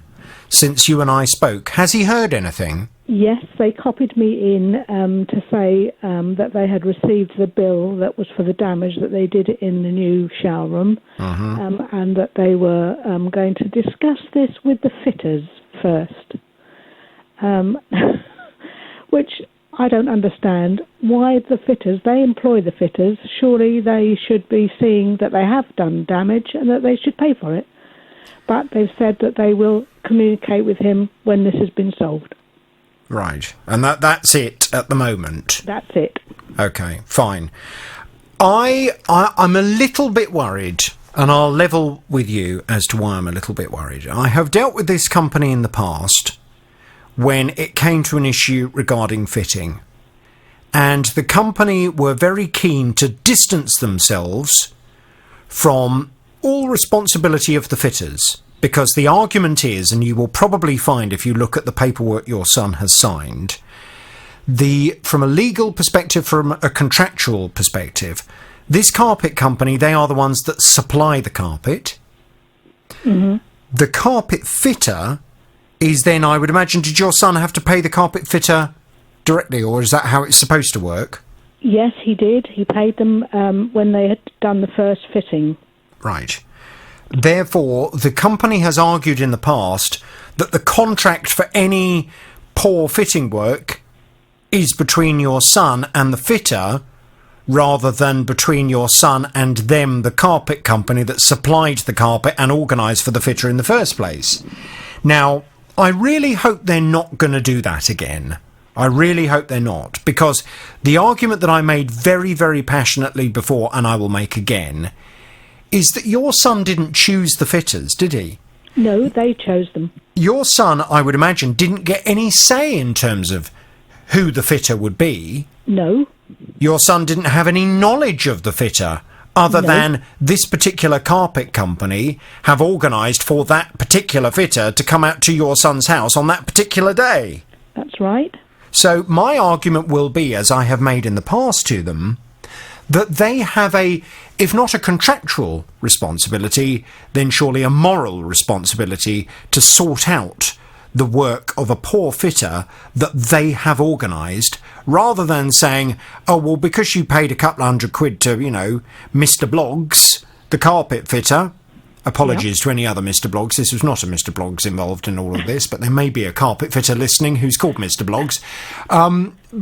Because you've paid him a couple of £100, we now have no responsibility whatsoever for this poor job. It's all down to you and him. Can you please keep me in the loop and let me know what they say? If you haven't heard anything by Wednesday, right, I will go and chase them up again. Right. Can I say I've got to go and see a relative who's been very poorly, so I've got to go to Birmingham tomorrow. Okay. I won't be back till Thursday, so hopefully we will have heard. Fine. But can I say, Jonathan, that I'm surprised what they're saying, because they've sent 3 sets of fitters, all different, and none of them have done the job. It's very strange, isn't it? It's very odd. It's ridiculous. In fact, in my letter that I sent to the CEO, I said, when I asked my grandson, oh, how's the carpet, Matthew? And he said, Grandma, it's dreadful. Mm. The problem with carpet, and this is something that is worth just bearing in mind, you can go into a shop and you can find the most gorgeous carpet known to mankind. The kind of carpet that as you walk on it, you feel like you're walking on clouds. Mm-hmm. If you get someone who doesn't know how to fit carpet properly coming out to fit that carpet, they'll ruin it. Exactly. And it doesn't matter how much you've spent per square metre on that carpet, if it's been badly fitted, you've wasted your money. Exactly. So my advice is always to everybody thinking of getting carpet fitted, always make sure you have a conversation and you establish that you are 100% happy with whoever is going to be fitting that carpet for you, and that the carpet company, who have been quite happy to take probably thousands of pounds, I mean, in your case, what was it, about £2,700, wasn't it? Yes. the carpet company that have been happy to take all that kind of money for the carpet, make sure that they're actually going to send people out who know what they're doing and fit it properly rather than make a right old mess of it. Patricia, until this carpet is resolved, I'm not going anywhere. I will catch up with you on Thursday, and all the best with seeing your relative who's unwell. Lovely. Thank you, Jonathan, and thank you for all your help. OK, Patricia, all the best to you. 08081 00 8800. That's the number if you have a consumer problem. Tackling your consumer problems. The JVS Show. This is BBC Three Counties Radio. Morning, Tony. Good morning, Jonathan. How are you? Good morning. Yes, I'm good. Thank you, Tony. I gather you've got a consumer problem. Tell me all about it without naming any company names, please. Okay, then. Each morning, Monday to Friday, I drive to my local railway station purely to pick up a copy of the Metro newspaper. It's a free paper. I drive in. I'm probably no more than 2 or 3 minutes in the car park, and I leave, and I do that, as I have done this morning, actually. Hang on a minute. Hang on. You drive to the train station to go and get a free paper? I certainly do. It's a very good paper as well. It's the Metro. You must be familiar with it. I'm very familiar with the Metro. Yeah. I'm very familiar with it indeed. So how long is the drive? My friend says to me, why don't you go on your bike? Just 5 minutes, 10 minutes. But then I generally go shopping after that. I don't just generally go to the station. There's always somewhere else to go. Right. So you drive your car to the train station. I certainly do. You get out of your car. Sorry? You get out of your car. I do, yes. I don't have anybody to do it for me. Right. And you go and get your free copy of the Metro. I do, and I get back in my car, and I off leave you drive. the car park. How long are you in the car park for? More than 2 minutes, 3 minutes, most unusual, if there was anybody in front of me, but 2 to 3 minutes, no longer than that. Gosh. Have you not thought to phone the Metro to see if you could get it delivered to your house or something? No, that's a good idea. I think I might try that, actually. But I really enjoy the Metro. It's there's a quite general, some good news in there. There's property, there's good sport, there's showbiz. And I enjoy the crossword anyway. Right, okay. It's the highlight of my day, the Metro crossword. Oh, gosh, I love doing this programme. I really do. You think I lead a sad life? No, it's not. No, I mean, we all have our eccentricities. That I've never in all my life met anyone who drives to a train station to go and get a free paper before. But there we go. There always has to be a first. There's a first time for everything, Jonathan. Exactly. So what's gone wrong then, Tony? Well, on the 23rd of September, I received a PCN for parking. A penalty charge notice. Correct. And it states my registration, and it states the name of the car park, which I will not mention. And the offence date and time was the 9th of September. Entry time 9th of the 9th, 2019 at 10:58. And the exit date time was the 10th of the 9th, 2019 at 11:02. Ah. And there's an image of my vehicle entering the car park, and there's an image of it leaving. So they're actually saying I was there for about 24 hours. Well, maybe it was a particularly juicy episode of the Metro.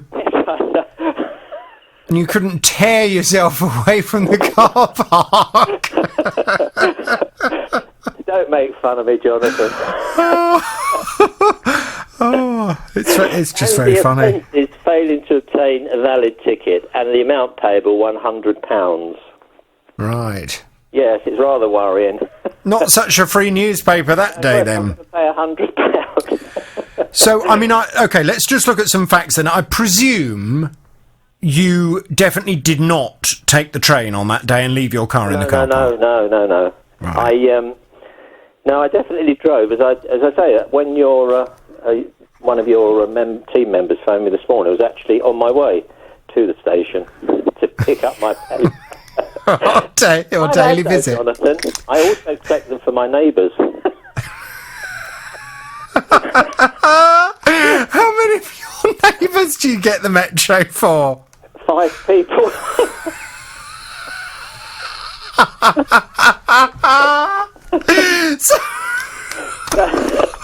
So I have a responsibility to pay.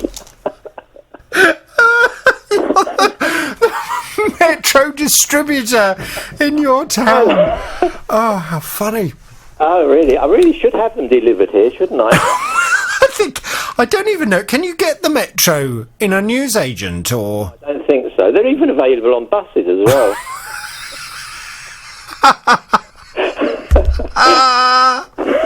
Usually railway stations and buses, I think they are. Right, okay. Oh dear. Oh dear. Well, I mean, okay, in all seriousness, what this sounds like, and I have dealt with cases very similar to this, and interestingly regarding train station car parks. Right. It's down to the ANPR camera not having picked up your number plate as you drove out on the morning of the 9th of September. Right. So what it does is the computer system does not, because it will show the clocking in time of your number plate, and then if everything's working properly, another camera will pick up your number plate, the back of your car, as you drive out. Then the computer system works out, time in, time out, did you contravene the time limit that the operators of that car park permit you, which, I mean, how long are you allowed to drive your car into the car park and stay in before you get punished? 20 minutes. 20 minutes. So they give you a 20-minute grace period. Yeah. But obviously, as far as their computer system is concerned, you have left your car there rather than driving it out without between the 20-minute period. So have you... It's failed to get me coming in on the following day. That's what concerns me. There's no... They've got my image coming in on the 9th. Yes. Not leaving on the 9th, and they failed to get me coming in on the 10th, but they've got me leaving on the 10th. And if you look on, well, not that you can see it, but I think there's one camera gets you going in and going out, because looking at my images, they're virtually in the same place, and there's only one camera as you approach. Have you put in an appeal? Oh, I have. Oh, I've put in numerous appeals. I appealed it the following day, stating, the reasons I've just said to you. I'm only there 2 or 3 minutes. And then I was also that I was concerned, the missing images. They replied back to me on the 30th that they've noted my comments, and their client maintains the penalty notice has been issued correctly.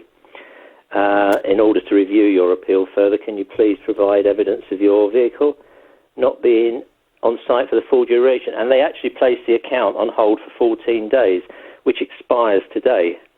Have we got any evidence that you were not somewhere else that train line runs to on that day?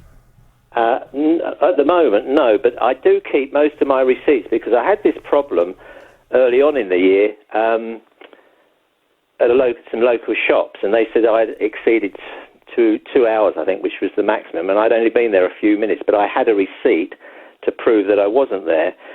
So from then, I've always kept receipts. On the 10th, I actually used my debit card on 2 accounts, and I can only find one receipt, but that receipt shows me somewhere else at 2 o'clock in the afternoon. So I am missing one receipt for fuel. So, I mean, if I could find that would prove that I wasn't there.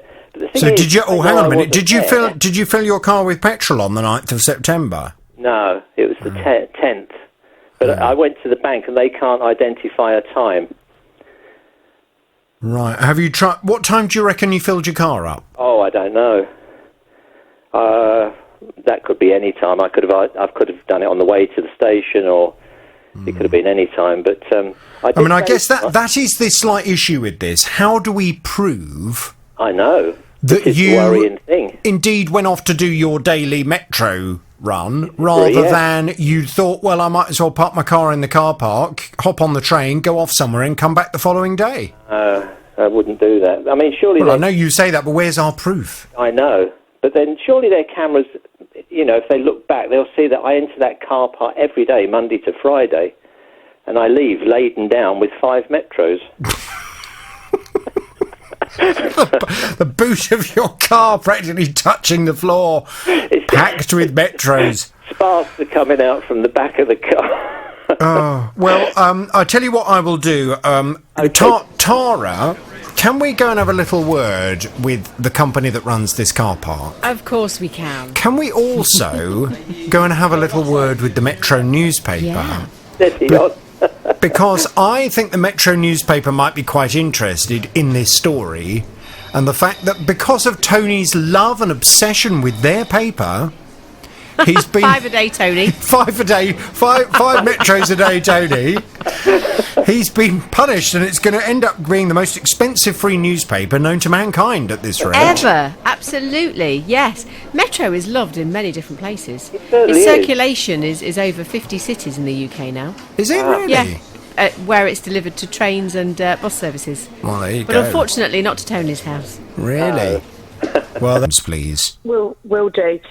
My partner bought me a set of wireless Bluetooth headphones last year for my birthday. Had no problems with them up until a few months ago. I used to charge them about once a week, and they'd last for about 30 hours. I'm a housekeeper, so I use them all day. And then a few months ago... I gather you listen to my show on them. I do. I listen to your show every day.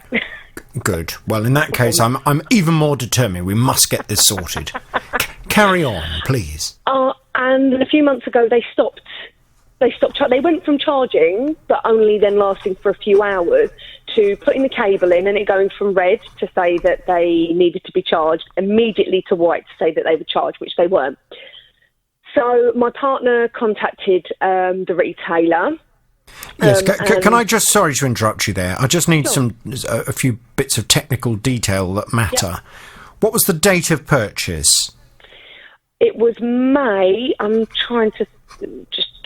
not sure exactly when in May. Okay, don't worry, but May 2000 and... May 2018. Okay. Fine. And how much were they? They were £79. Fine. Okay, so he went back to the retailer to explain that they were no longer holding the charge, or taking the charge, it would appear.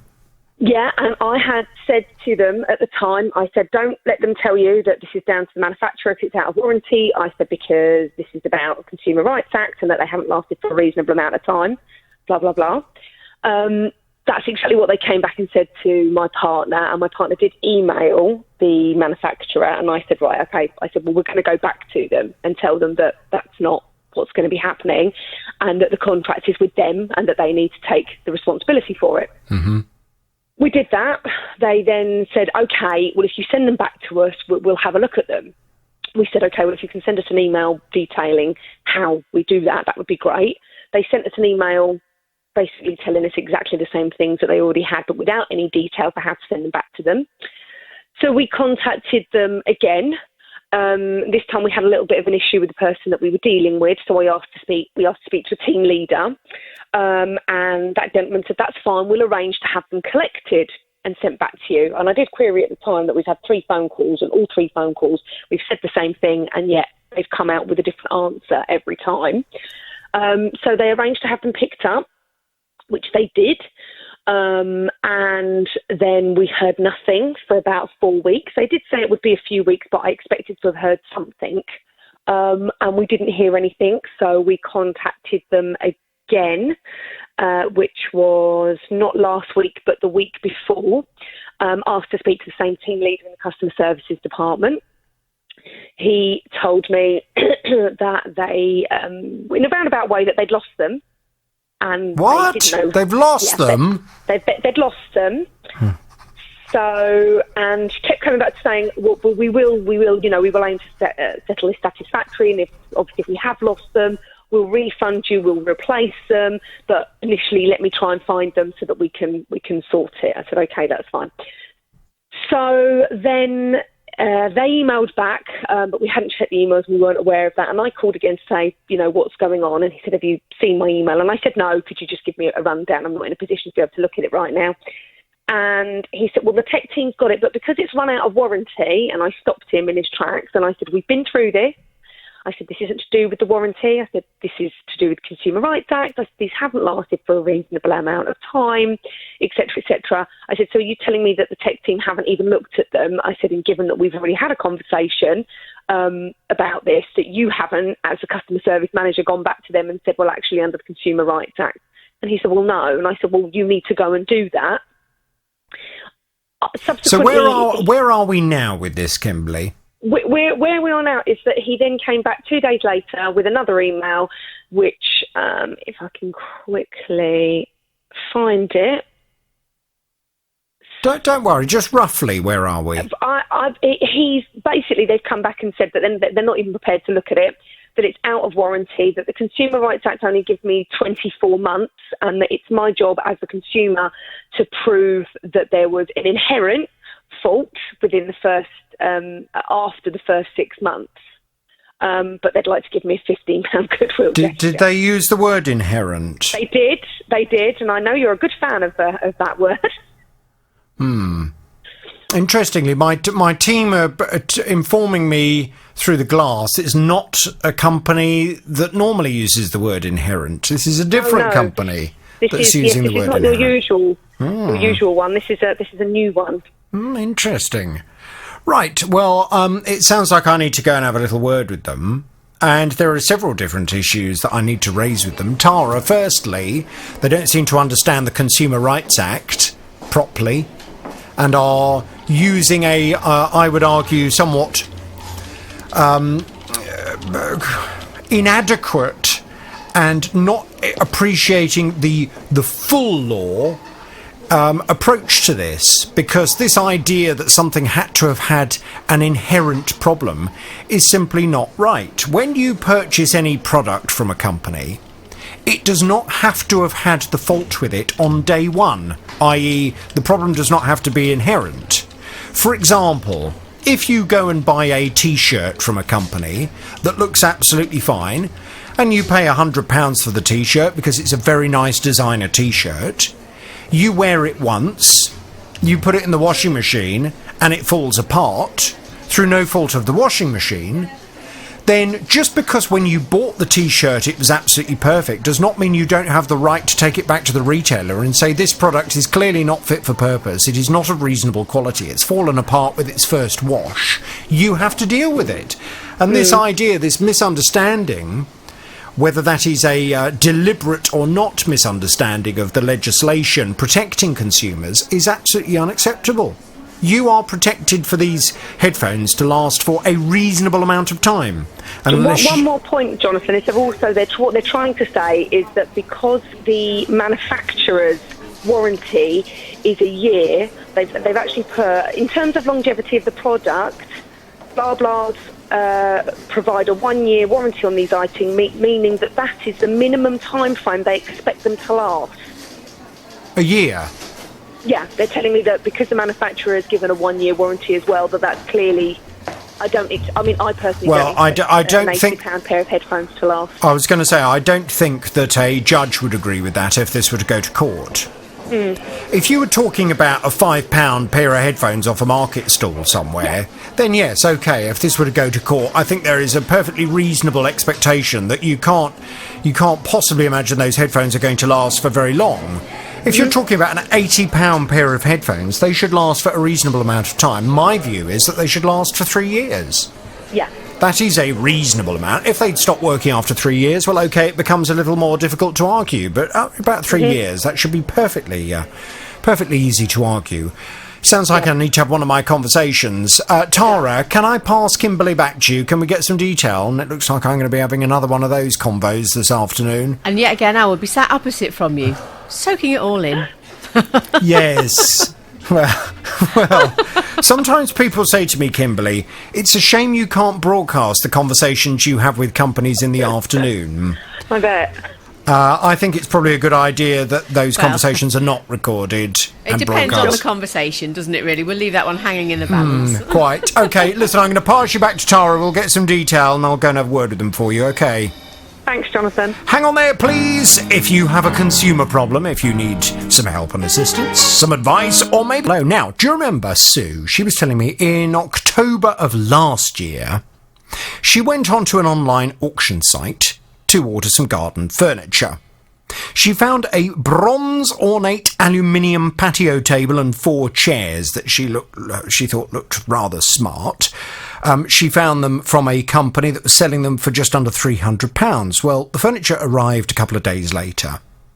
But she didn't assemble the furniture until just before Easter this year, as the furniture was for her holiday home in Suffolk. Well, when she unpacked it all and started putting everything together, she discovered one of the chairs had 2 right arms and the other one has a fault with it. We were sitting out in the garden having our breakfast on one of the chairs, and I heard a really loud noise. Didn't know what it was. We're looking around and still couldn't find it. Lined up the chairs to take a photograph, and as my husband picked up the chair, he said this was what the noise was. And on one of the legs had 2 bolts on each leg joining it to the base, and one of the legs had sheared under one of the bolts. So it's only one bolt holding one leg on.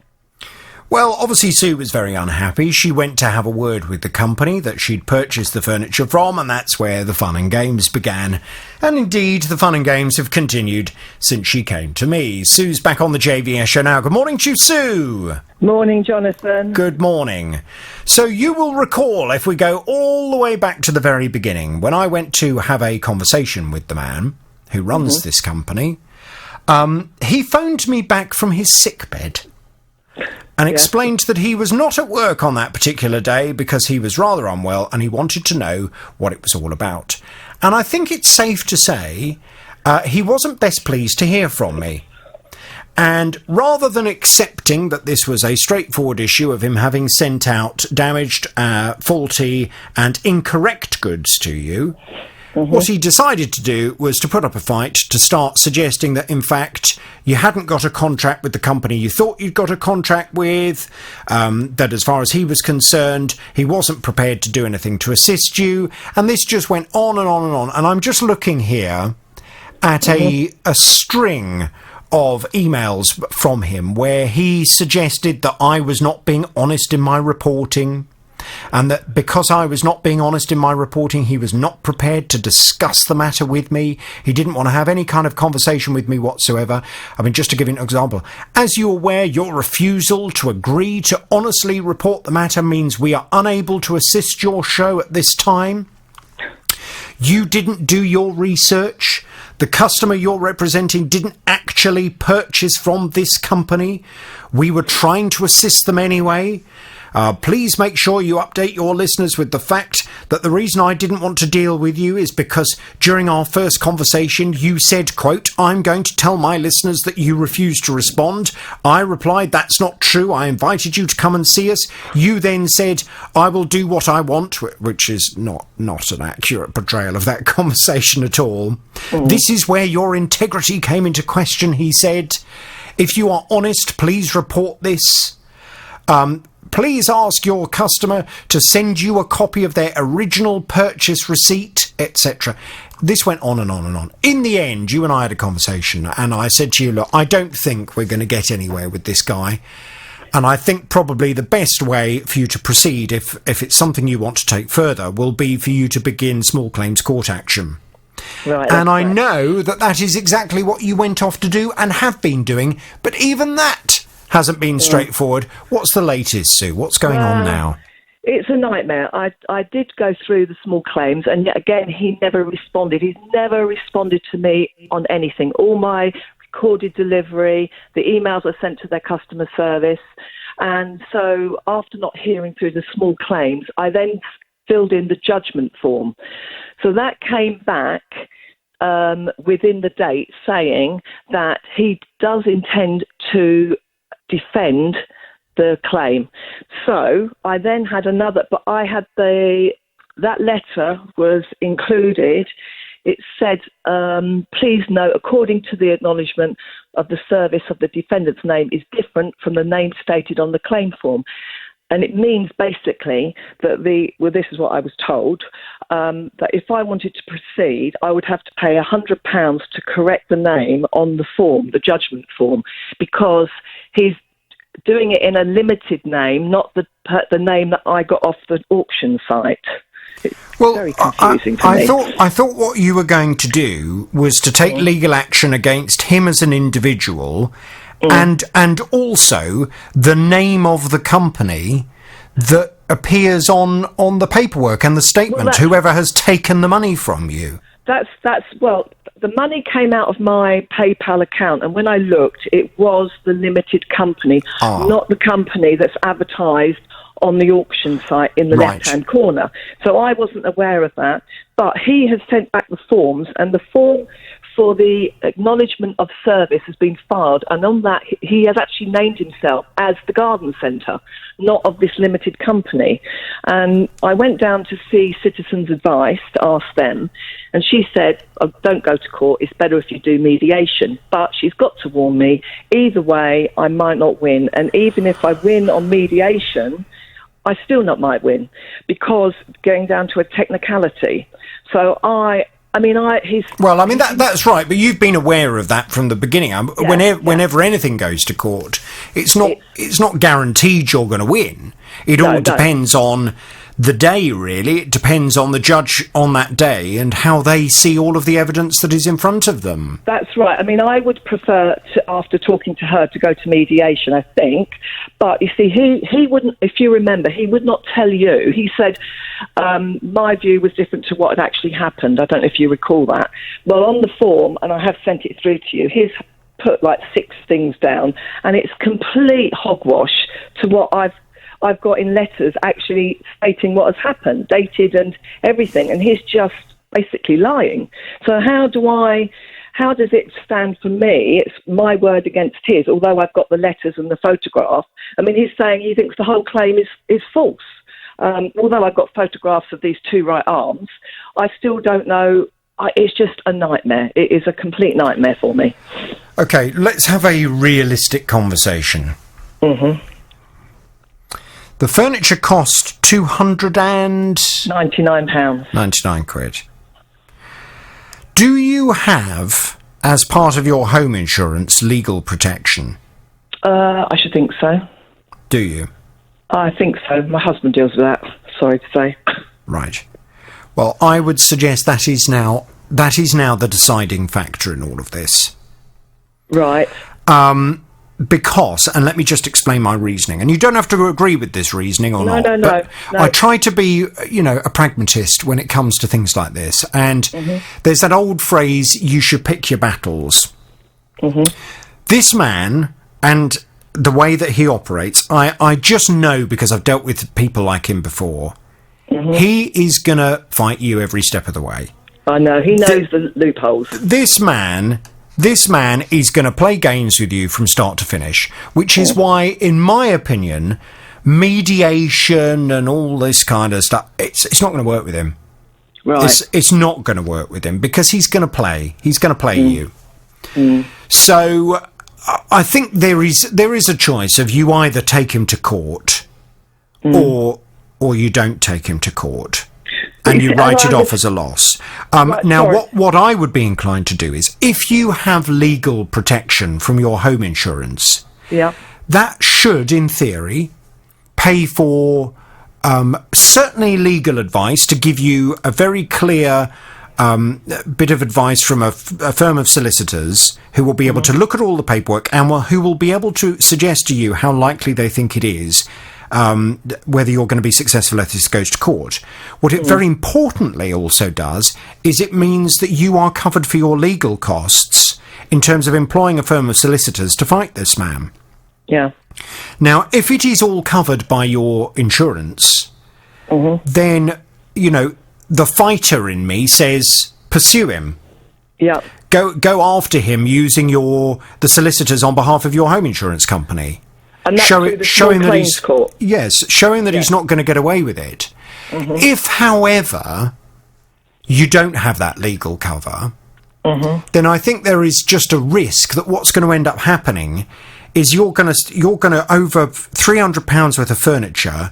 You're going to end up being played by this guy. You're going to waste a whole load of money, and he's going to find some kind of loophole and some way of spinning things on the day that means you may not win. At which point you've then spent more money on the legals taking him to court for him to wriggle out of all of it, and you've lost everything. Yeah. So you don't even advise to do mediation? Well, I mean, it's up to you. You can. No, I just think he's. I don't think I win. I just don't think he's gonna. I don't think he's gonna play ball. Although I've got all this evidence, I've got his sort of lying about the emails. He hasn't acknowledged any of those. It's complete rubbish what he's put down, and I've got everything here to back my story. I just don't see I'm going to win. I'll just be glad to draw a line on it, to be honest. It's just doing my head in. But I will do feedback and to his website, and I'm going to put my feedback in there. But don't call it a day just yet. Promise me that before you do that, you'll dig out your home insurance and see if you've got legal protection. Okay. And call the legal protection number, talk them through the situation, and see if they can help you. Okay. I'll do that then. Because you may well find that if a firm of solicitors has a look at it on your behalf, that they are able to make a very robust case and that they are able to take legal action for you. My worry and my concern with all of this is that he has these various different names that he seems to trade under. I know, yeah. And obviously one of them is a limited liability company. Yeah. Is there any money in that limited liability company? Or has he carefully constructed this contract, the process of trading with him, so that if you end up taking him to court, he hasn't got any money anyway for you to be able to get out of him in that limited liability company? Yeah. So if so, again, it's just wasting your time and it will waste your money as well. Citizens Advice did look on the what is it, the website where the Company's House. Yes, and he is down on that in the other name, not on the garden centre, name, the other name. But it's still his name. It's still the same address. He's never even come back to me and said, "I'm not that." Right. This is, Okay. Let's conclude this. Here's the course of action. Option number one: if you've got legal protection, see if my husband's just he's just checked it. Yep. Right. Call them after this programme. Have a chat with them. See what they advise you. Whether they are happy to take this on up on your behalf and to go to court over this. Okay. If they're not, then draw a line under it and move on. Does that seem like a sensible way, a pragmatic way of looking at it? Fine. Yes, Can you let me know what the morning to you? Hello, Jonathan. How are you? Good morning, Ross. I'm well, thank you. I gather you have a consumer problem, an intriguing one. Tell me all about it without naming any company names, please. Yeah, on Saturday, my wife went out to buy some emulsion to redecorate our lounge. Went down... What colour? Sheepskin rug. Sheepskin rug? What kind of colour's that? Like a kind of off-white? It's an off-white. It's got a green tinge to it. Oh, gosh, get you. Yeah, it looks very nice on the walls now. Lovely. First coat's on, more to do. Okay. She's gone down to buy some paint. It's one of these paints where you have to have the colour mixed.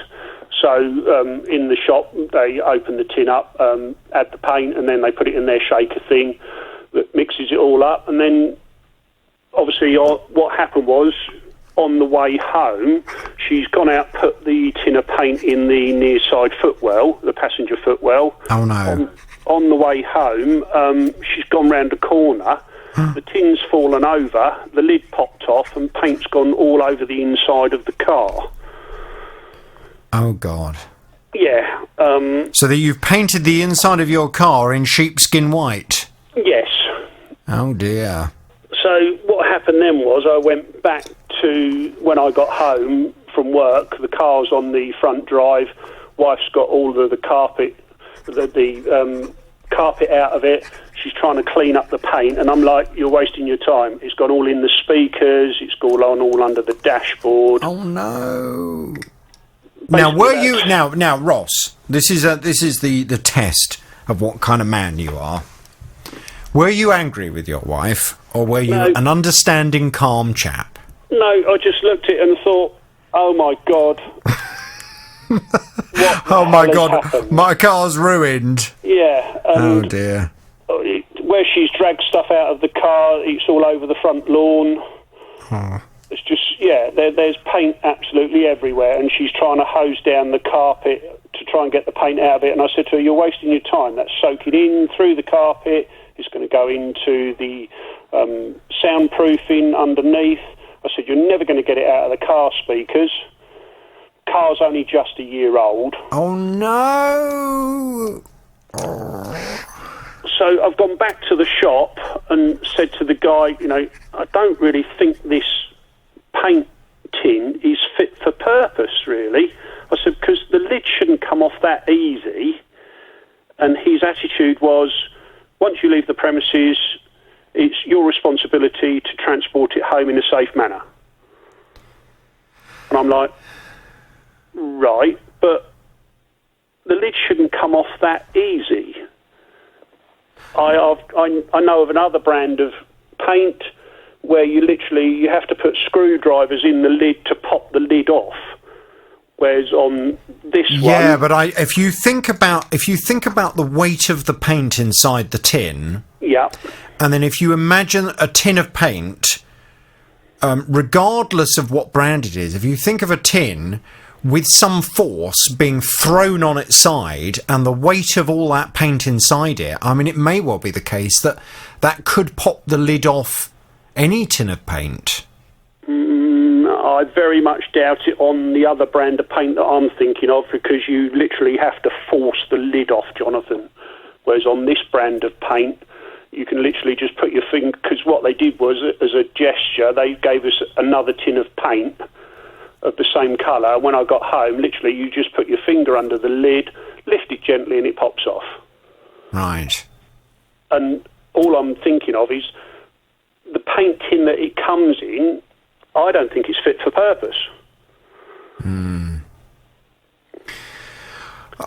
I mean, okay, let's try and find a way of sorting this. I'm certainly happy to go and have a word with the retailer and to raise the issue of the paint tin with them. Yep.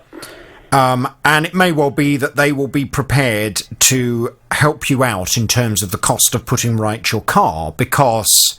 Well, this is being done through insurance at the moment, so we're claiming on our insurance to get the vehicle done. The assessor came round this morning. Yeah. He's taken all photographs, gone away to get an estimate of the cost of the repair, and that's being done through our insurance. I mean, but I'm just thinking of other people in the future, trying to stop them from falling foul of what we fell foul of. If it gives you any kind of glimmer of hope, I have once before in my life dealt with a very similar case. Right. A lady had gone out and bought some emulsion. Yep. She put it on the back seat of the car to drive it home. On the way home, she kind of went round a corner. The tin rolled off the seat and went bang on the floor, and paint went everywhere. It just exploded. It went all over the seats. It went under the seats. It went in the carpet. It went underneath the seats. Went into the boot. You name it. Went everywhere. Right. And we had a call from a listener who suggested that a very good valeting company, a professional valeter, can get things like this out. Right, okay. Now, that's not to say that you won't have to replace the speaker. If the paint's gone into the speaker, it may well be the speaker will have to be replaced. But it is perhaps the case that a good valeting company would be able to extract that paint from all of the upholstery and from everywhere where you can kind of see it in the car. Okay. So, it may not... Because the thing is, I would imagine the insurance company they're probably going to suggest replacement of all the carpets and replacement of all the dashboard and everything inside, aren't they? Well, that's what the guy said this morning when he took photographs of everything. He said, because obviously what's happened now, he said it happened on Saturday. Yeah. So the paint's basically set itself now. Yeah, but that shouldn't matter. If it's an emulsion, it would be a water-based emulsion. Yeah. So I'm sure that a good valeter would be able to get it out. It would involve a lot of work, and many hours of work, but a valeter should be able to get it out. See, the coachwork company reckons it will take them a couple of hours to do the work, to replace the bits that are damaged. Yeah, well, I mean, I guess it depends. I'm looking at labour costs, what you've just said, to what they're saying, and the cost of the parts is most probably going to work out the same price, really. Well, I don't know. I don't know. I don't know either. The thing is, I mean, there is an expectation, I guess, on all of us to make sure that when we are transporting stuff home in our cars, we make sure that we secure it. Yeah. And if I don't think this lid is of a good quality and fit for purpose for what, holding the paint. I just couldn't believe this lid came off so easy. Even literally when I got the new tin home, I literally just put my finger under the side and popped it off, and I thought... Yeah, I know. Now you've described it, I know exactly the type of tin that it is. But then I guess there is another argument to say, well, if you're buying a tin of paint, you see it in the store, you see what the lid is like, and you take more precautions to make sure it doesn't fall over in the car. Hang on there, because people are calling in about this. Paul in Biggleswade. Hello, Paul. Morning, Jonathan. Morning, Paul. What would you like to say? I've had paint mixed up in store many times before, and wherever they've done it, once they put the lid on, which seals them quite tightly in my experience, but they then put about at least 3 little safety clips which clip onto the edge of the tin to stop the lid from coming off accidentally. Yeah. Now, I would be interested to know if this chap had these safety clips put on. I think it's a different type of tin. Would I be right? It's a different type of tin, Jonathan. Ross, it's not a metal tin. Ross, would I be right in renaming it, rather than a paint tin, a plastic paint tub? Ah, well. Yeah. Yeah, that's more of it, isn't it? It's a paint tub. One of the 5-litre ones. One of the 5-litre emulsion. Yeah, plastic. and they didn't stick any kind of tape around it or anything to keep the lid on, or... They did on the second tin when they gave us a second tin in place of it. A bit late for that then, wasn't it? What's your thought, Paul? I mean, do you think the retailer has any responsibility in this or not? I think they do, because whichever way of fixation they use, it should be secure enough to withstand, falling over on its side. Yeah, but I bet it says secure upright when transporting. I bet there's something written on the tin that says how you should transport it. Well, you'd know more about your consumer law than I do on that one. I'm not sure if they could put any disclaimer on which would, get them off the hook here. I would blame it on the retailer. I would suggest the lid, as you say, is not fit for purpose or has not been secured properly by the person that's mixed the paint. I mean, maybe they were a trainee or something, didn't know the proper way of securing the lid. Maybe not. Paul, thank you very much indeed. Wendy in Bedford. Hello, Wendy. Hello, Jonathan. Hi. Yeah, I know somebody that had this sort of thing happen, and the company did take full responsibility, because I'd have thought the real issue here is the person who mixed the paint just simply did not put the lid on securely.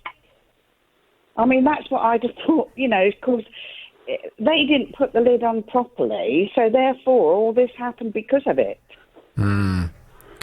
Right, okay. I should have thought it'd been fairly clear cut. I mean, the customer's not going to loosen the tin on the way home. It's due to the company. I really do believe that. Okay, Wendy, thank you very much indeed. Well, it's good to get that support from listeners who are absolutely on your side with this, Ross.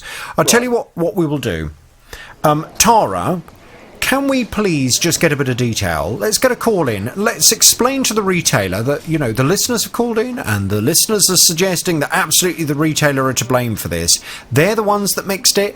They're the ones that may well not have put the lid back on properly. The lid is not fit for purpose. It came off when the tin tipped on its side, and it's now caused a huge amount of damage to Ross's car, and the retailer seems to think that just giving him a new tin of paint is acceptable. Well, it's not. I also find it quite interesting that they decided to secure the lid on the second tin of paint, but not the first. Quite. Why? Was that an admission that actually the first time round they hadn't sent their customer away Ross's wife, with a secured tin of paint that was not going to damage her car on the way home. And we keep calling it a tin, but is it plastic? Plastic. It's a plastic tub. Plastic tub of paint. Right, OK. Ross, leave this with us. We'll see what we can do. I'll pass you back to Tara and we'll get some detail, OK? OK, that's fine. Thanks, Jonathan. Hang on there, please. And please, as I say, that is the second case I've now dealt with over the years. Please, for goodness sake, when you go and buy paint from a shop or, wood preserver for your fencing or whatever it may be, make sure that if you haven't got someone in the car to actually hold it steady, you really do secure it in the boot where it's not going to tip over. My mum, she was a very organised kind of person. My mum always used to have a series of cardboard boxes in the boot of the car. And that was because when she went off and did shopping, she liked to be able to put all of the things that she'd bought in cardboard boxes so things wouldn't slide around in the boot. It's probably not a bad idea that if you are going to buy something like a tin of paint, you put it in a box in the boot of the car, secured, so it cannot tip over and it cannot then spill everywhere and absolutely ruin your upholstery. Fighting for your rights. The JVS Show. This is BBC Three Counties Radio. Now, Andrew's mum is in her mid-60s and she struggles to walk very far. She's been using a stick, but recently decided she'd buy herself a mobility scooter. Well, she saw one she liked the look of in the shop on the 10th of September, and she was told that it was foldable and therefore would fit in her car. Great. That's exactly what she wanted. She wanted something to be able to lift in and out of the car when she went and did shopping. It cost more than £2,600. She paid for it on her debit card. And very helpfully, the members of staff, they took it out to her car, they put it in the boot for her, shut the boot, and she drove home. Trouble is, when she came to get the mobility scooter out of the boot, she found it was far too heavy for her to lift. It was probably 3 or 4 days later. She went to get it out of the boot, and she couldn't lift it. It was too heavy. I've looked on the website, and it does say it's 4 stone in weight. So, yeah, she couldn't get out of the car, whether it was to do with the boot, the lid, or it was just too heavy and too awkward. But she rang the store, and she said, I can't use this scooter. There's no way I can get it out. Is there any chance I could have a refund? And they said they couldn't process refunds. She would have to speak to head office. So she rang the head office, and they said, unfortunately, because it's after 48-hour calling period, she can't have a full refund unless it's faulty or damaged. They could accept it as return, but she would have to pay 30% of the fee. Gosh. Of the cost, which is about £800. Well, Andrew said this mobility scooter, it is brand new, untouched, unused, and therefore he felt as if the shop was being unreasonable in asking for this kind of restocking fee. Well, I went off to have a word with them on Andrew's behalf. He's back on the JVS show now. Morning, Andrew. Hi, Jonathan. Good morning. The company, actually, their response was excellent. They came back and they said, thank you for highlighting this. Upon investigation, this particular case is outside of our normal procedure, and as a result, we will give extra training to all staff to better resolve issues in future. If the customer's mum would like to return the scooter in good condition, we will provide a full refund. All of our customers receive a cooling off period where they can change their mind on any purchase that they take from our stores indicated within the terms and conditions.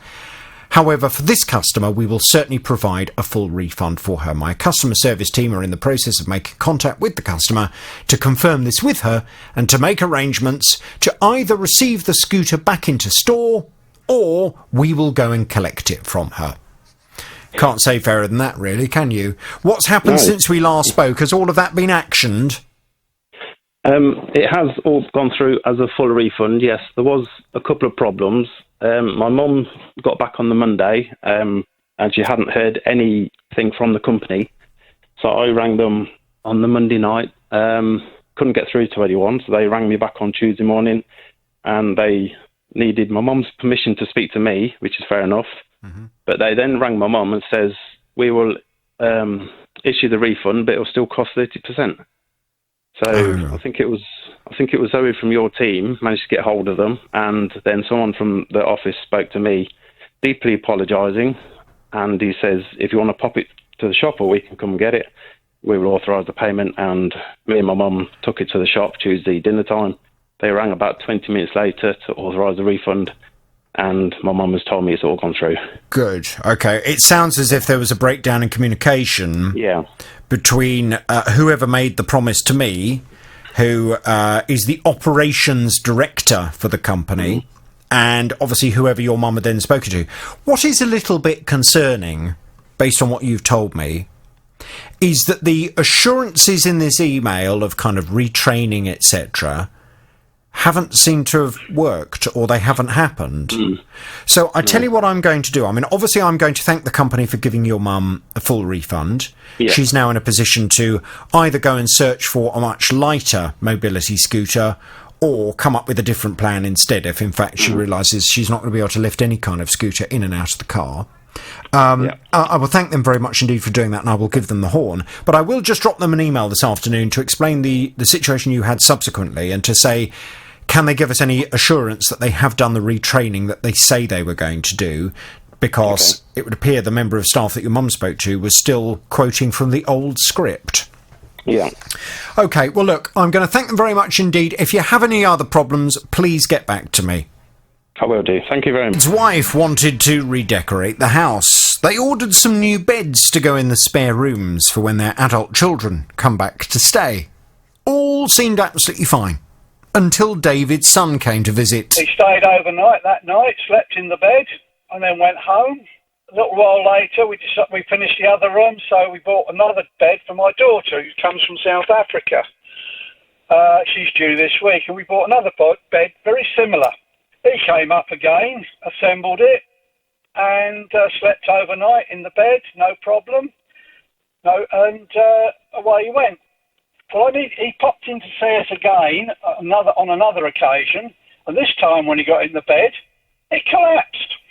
Well, as you can imagine, David wasn't very happy that this fairly new bed had collapsed. Having only been slept in a couple of times for it to fall apart, he was very unhappy. He contacted the company that he purchased it from, but didn't get very far, which is why he came to me. Well, David's back on the JVS show now. Morning to you, David. Good morning, Jonathan. Now, you've been, I think we've both been really on a bit of a frustrating journey over this. Yes. I went off to have a word with the company that you purchased the bed from. They are Benson's for Beds. And they came back initially and said, "We are sorry to hear of David's frustration and discomfort. We arranged for an independent technician to come and inspect David's bed after he reported a fault in June. The inspection took place and found there was no manufacturing fault on the product. The technician reported that the bars supporting the bed were bent. However, it is not possible for the bars to have bent on their own, particularly if the support legs were in the correct position, as they're designed to stop this happening. The technician relayed to David the bent bars would have resulted either from excessive force or from support legs being fitted incorrectly from self-assembly. David responded that the legs had been fitted correctly, but did not understand why the bars had bent. Based on this report, we are unable to take further action, as no manufacturing fault was found. However, we have advised David that under the Consumer Rights Act of 2015, he is within his rights to take the matter further with a third party if he wishes." Well, that was obviously not what you wanted to hear. You and I had a conversation, and you said, look, I accept that if I try and take this further, I might not be successful. You said, so as a compromise, as a way to try and get this sorted out, if they can supply me with the other slats, with the slats to replace the ones that are bent, I'll fix it myself. And I'm happy to pay for the slats.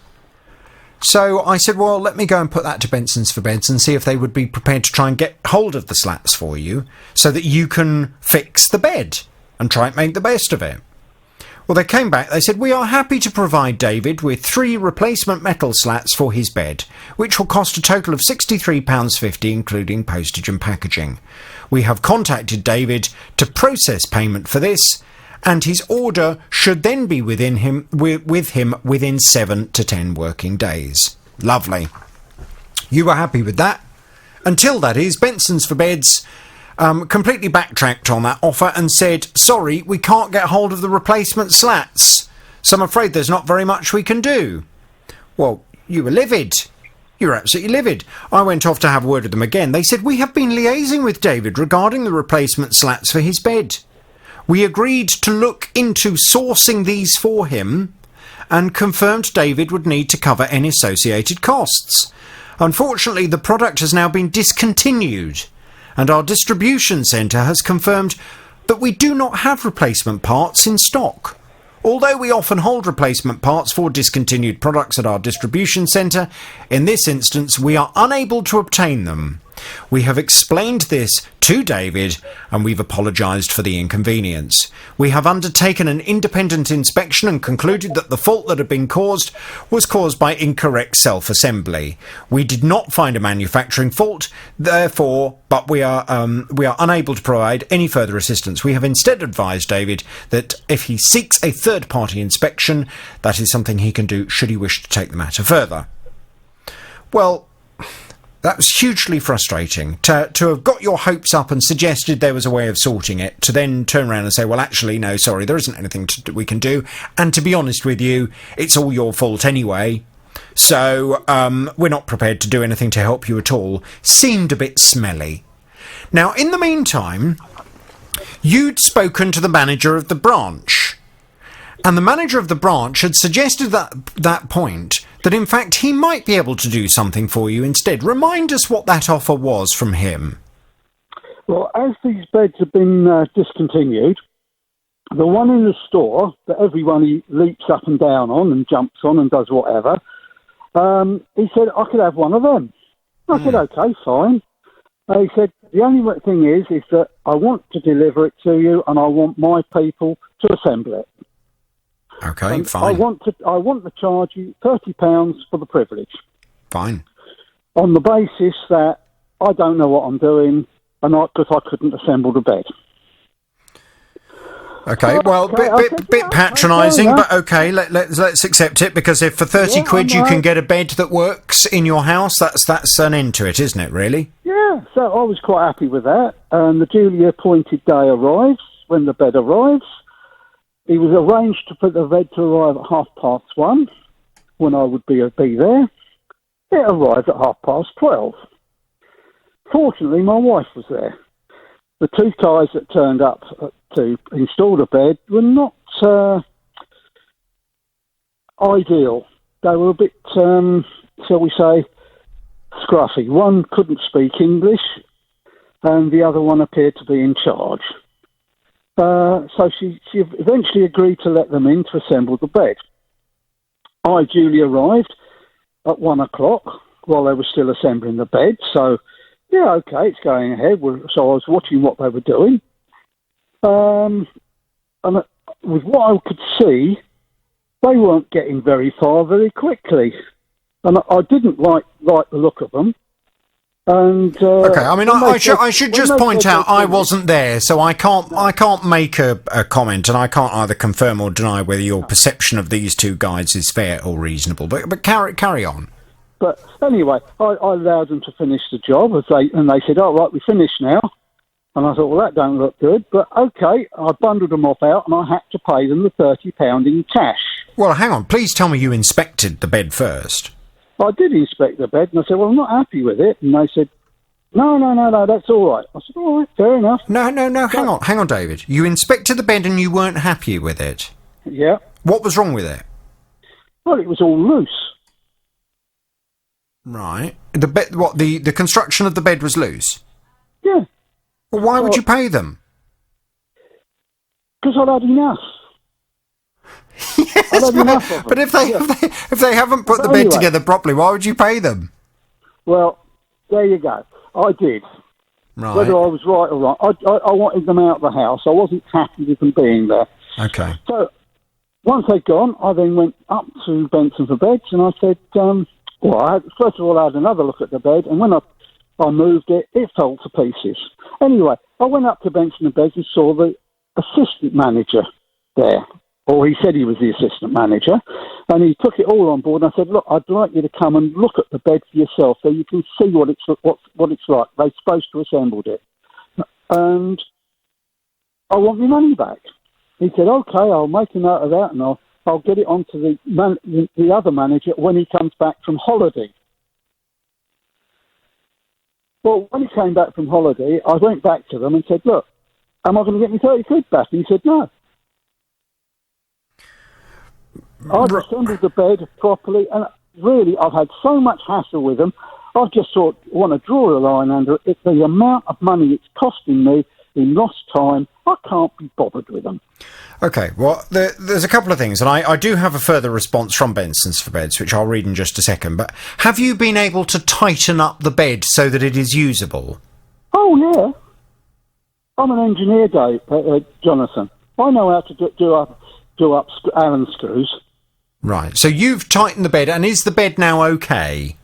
It's also supported so it can't collapse properly. So you've added some extra structure to it, have you? I've had extra structure to it. And quite frankly, I've had enough of them. They're a pain in the backside. And the only reason I've come back to you is because you asked me to. Yeah, well, OK. So you've now got the bed. The bed is in one piece and you can now use it. And you've had to pay 30 quid for the privilege. For it not to be put together very well. Well, I did go back to Benson's for Beds again to explain that I'd be having this conversation with them. They've come back and have said this. We have been liaising with David to come to a resolution on this matter. Following our conclusion that David's original bed frame had no manufacturing fault, as the issue had been caused by incorrect self-assembly, we have since arranged for a replacement bed to be delivered to him. We also recommended a fitter to come and assemble the bed, for which he paid an additional £30. David has since informed us that the fitter assembled the replacement bed incorrectly. Although we cannot accept liability for the assembled or original bed frame fault, as a gesture of goodwill, we are happy to offer David £30 compensation to cover the fitter fees. Well, that sounds very good. So they're giving you 30 quid back? I'll accept that and draw a line under it and put it all down to experience. Right, OK. We got there in the end. Now, I presume you haven't heard from them about this £30 compensation? No, I haven't heard of it. OK, fine. Well, I'll tell you what I'm going to do. I'm going to give them this, a little bit of my horn. I wouldn't give them that at all. Hang on. You haven't got your money yet, so I'll give them that. Let me go and have a word with them this afternoon and ask when you're going to get the £30 compensation and how you're going to get it, and we'll take it from there. OK, Jonathan. OK. The good news... thank you and your staff for your pursuance of the problem. David, hopefully we are nearly there, where you will end up in a situation that hasn't cost you any additional money and you've got a replacement bed that isn't going to collapse. That would be ideal. We're not quite there, but we're nearly there. I will speak to you very soon. Tackling your consumer problems. The JVS Show. This is BBC Three Counties Radio. Morning, Kyle. Good morning. How are you doing, Jonathan? I'm good, thank you. I gather you have a consumer problem. Tell me all about it without naming any company names, please. Okay, lovely. So a couple of weeks ago, my partner went downstairs after a good night's sleep and we discovered that our fridge freezer had broken overnight, defrosting all of our items, making it ultimately lose everything inside. Needing to get a new one, I immediately started looking at various options online to see best options, best pricing, and decided to go with this particular well-known store because they were offering free next-day delivery. And obviously, given the urgency of needing a new one, I thought, that would be great. Yeah. So, shortlisted a couple of options, added them to my basket. This was probably about 10:30, 11 in the morning. Sent them over to my wife to have a look at, just to see what one she wanted to go for. And then by about 2 in the afternoon, we picked what one it was going to be. So I went to go through with the transaction. And then I noticed that the cost of delivery had gone from the advertised free up to £30 for the 7 a.m. to 7 p.m. slot. Mm-hmm. So it seemed odd, so I used they had an online chat system to speak to one of their customer service agents, and she informed me that I was correct in what I'd read, that previously it was free, but basically turns out, she said that as the day progresses in time, the cost of delivery goes up, not that this is advertised. So had I completed the transaction at 11 a.m., it would have been free. But because time had now elapsed, it had now gone up to £30. Right. So I mean, could you not have just waited till the next morning and then ordered it the following morning to get it at the free delivery again? No, because the following day after that, it was another week for the next free delivery window, in essence. Oh, right. So you'd have in order to get it when you needed it. So in order to get it when you needed it, you'd have to pay the extra £30. Yeah, all for the sake of 2 hours difference if I'd ordered it before, and there was just no warning of that. So initially, I thought they were going to offer quite good service recovery, because she said, "What we'll do, we'll offer you, here's a code for 10% off." And the cost of the fridge freezer was £369, so it would have been £36, which would have covered the cost of the delivery and £6. Oh, so she gave you a goodwill gesture and gave you a discount of it? Yeah, and I thought that was kind of them saying, we agree that it's a bit unfair that you've, because of the timings, this has happened.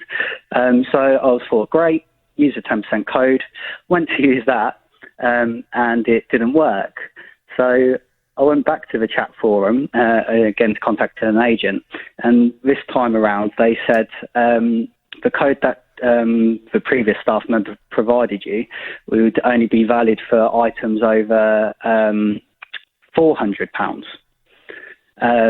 So obviously it wouldn't work for the £369 cost of the fridge freezer.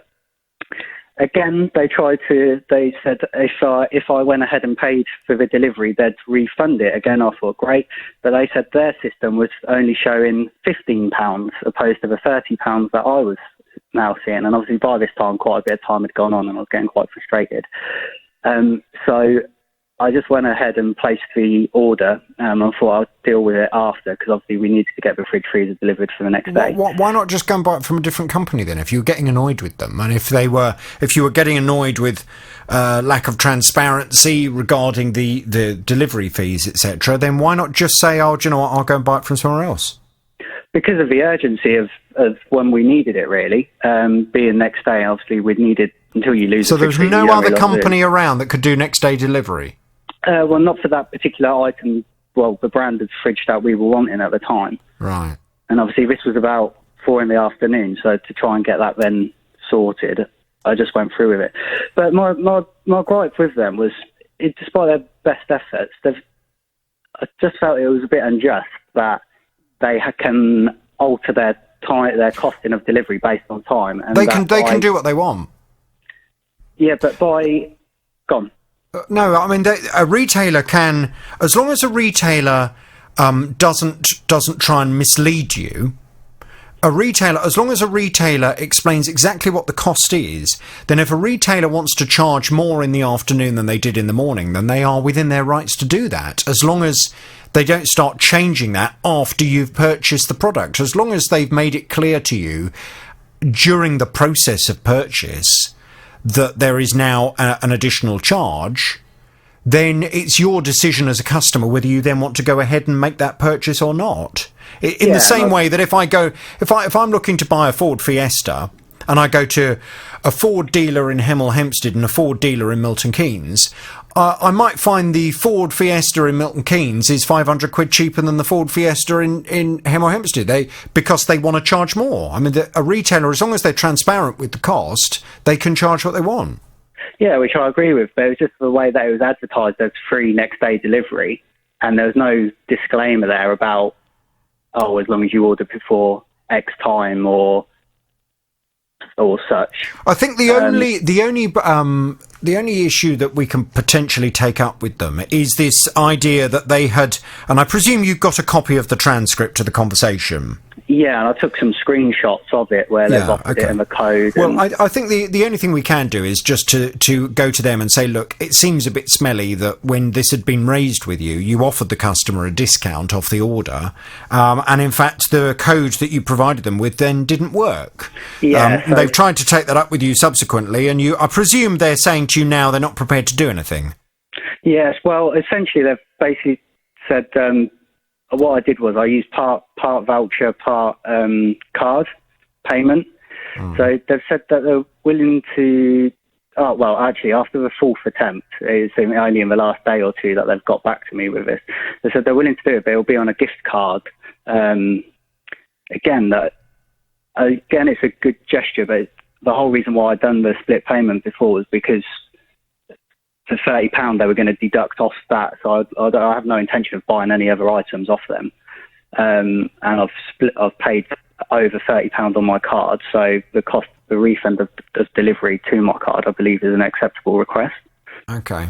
All right, well, we can certainly try it. We'll go and have a word with them. I'm going to pass you back to Tara. I need to have a quick chat with Tara about James's TV, but I'll pass you back, so hang on there, and she'll get you in a second. We'll go and have a word with the company. Hang on there, please, if you would, Carl. Let me quickly squeeze James in before the end of the programme today, because James bought a bed with an integrated TV on the 8th of September, costing £1,700. At the time of purchase, he was told that the bed would come with a smart TV that was linked to the internet. However, when the bed was delivered a week later, the TV inside it was an older style, more basic model, not the one James thought he'd purchased. The guys came in, installed it and built it and everything, and it didn't come with the smart TV. So we called up the store, and the store said that they would speak to the manager and get back to us. They said to me that the smart TV is an optional extra, and it's an extra £200. And my argument to that is, well, when I purchased it, the salesman said to me it would come with the smart TV, and I wasn't aware that it was an upgrade. Well, obviously James was really unhappy with this. He felt as if he'd been misled at the point of sale. He's back on the JVS show now. Morning, James. Morning, Jonathan. Good morning. Now, I know Tara's been off to speak to the retailer and to make that argument to them that they gave you the impression it was going to come with a smart TV. In fact, it hasn't. Now they want more money out of you. That doesn't seem very fair. Tara, what have they said? They were very quick in getting back to me, and they were worried about this misunderstanding or confusion that may be linked to James's case. James, what happened? They called me within 2 hours of being on the show and arranged for the TV to be changed. Oh, good. And have you got the new TV? Yeah, it came 2 days after the show went out. So they were there straight away, fitted it, and job done. And you're happy? Yep. Good. All right. So now you're spending your life lying in bed watching this TV, are you? That's it. Right. Lovely. Well, listen, we will thank the company very much indeed. We will give them the horn if you... Okay. I bought a bike. It's got an electric battery on it. I bought it in June of 2017. And in August this year, which was roughly 2 years and a couple of months, the battery just completely expired. Right. Which was rather disappointing. How much did you pay for this bike in 2017? I think it was just short of £1,000. Oh, gosh. Why did you need an electric bike out of interest? Well, out of interest, yes. I've got a circulation problem now, I was told by my consultant, in my legs. And so he said walking and cycling, that sort of thing, exercising your legs as much as possible will help. Yeah. So I thought, okay, but isn't an electric bike then a bit of a cheat? Because that does all the work for you, doesn't it? Well, that is the case on some bikes, which you just switch the power on and go. Yeah. But this one is you've got to pedal it. You've got to put some effort into it, and you can choose how much effort you put in. Oh, I see. So it gives you a bit of assistance. That's right, yes. I mean, you come to big hills or something like that. Yes. You know, and I haven't cycled in, God knows how many years now, so I thought, this is the bike for me. I can put quite a bit of exercise in, and when I get to a hill, I can just, the power will come on and just help me up the hill. So have you used it much? Well, it's only recreational sort of purposes, really, that I've used it for. Obviously, you know, trying to exercise the legs. When you bought this electric bike, did they give you any idea as to how long the battery would last if you used it on a regular basis? Well, they only guaranteed the battery for 2 years. You know, but you would expect that, you know, a little more than 2 years out of the battery, really. Well, I don't know. I mean, I'll be honest with you, I don't know the answer to that. Obviously, a battery is a perishable item. It does have a life to it. And if you're charging it up, and it's rather like an electric toothbrush, really, isn't it? I mean, you're only going to get so much life out of it before the battery in it stops. I mean, the problem I always have is that they stop holding the charge for very long, and then you know that it's on the way out. And I would imagine it's a similar kind of thing with a battery for an electric bike. It just starts to get to a point where it's not taking the charge properly, or it's not keeping the charge. Well, rather unusually, I mean, this the battery on mine was absolutely perfect, and it seemed to take a full charge. Yeah. Every time I charged it up, and it was always, it gave me the same power, and it was just sort of like one day I went to charge it, and there was a fault; it just wouldn't charge. Right. Now, how much have the company that you purchased the bike from? How much have they said a new replacement battery is going to be? £300. Mm-hmm. And have they said that they would only expect it to last for 2 years? Well, all they said to me was, we guarantee it for 2 years and that's it. And no, but never mind the guarantee. My question that I would be interested to get an answer from them to would be, how long do you believe these batteries should last? Yeah. Because if they say that the battery will only last for 2 years, to have to replace the battery every 2 years on one of these bikes, that's quite a big ongoing cost, isn't it? If you're using the bike on an ongoing basis, that's quite a lot of money to have to find every 2 years. And I would want to ask them, my subsequent question would be, do you inform customers when buying this bike they can only expect to get 2 years life out of the battery before they have to spend £300 on replacing it? And if they don't, why not?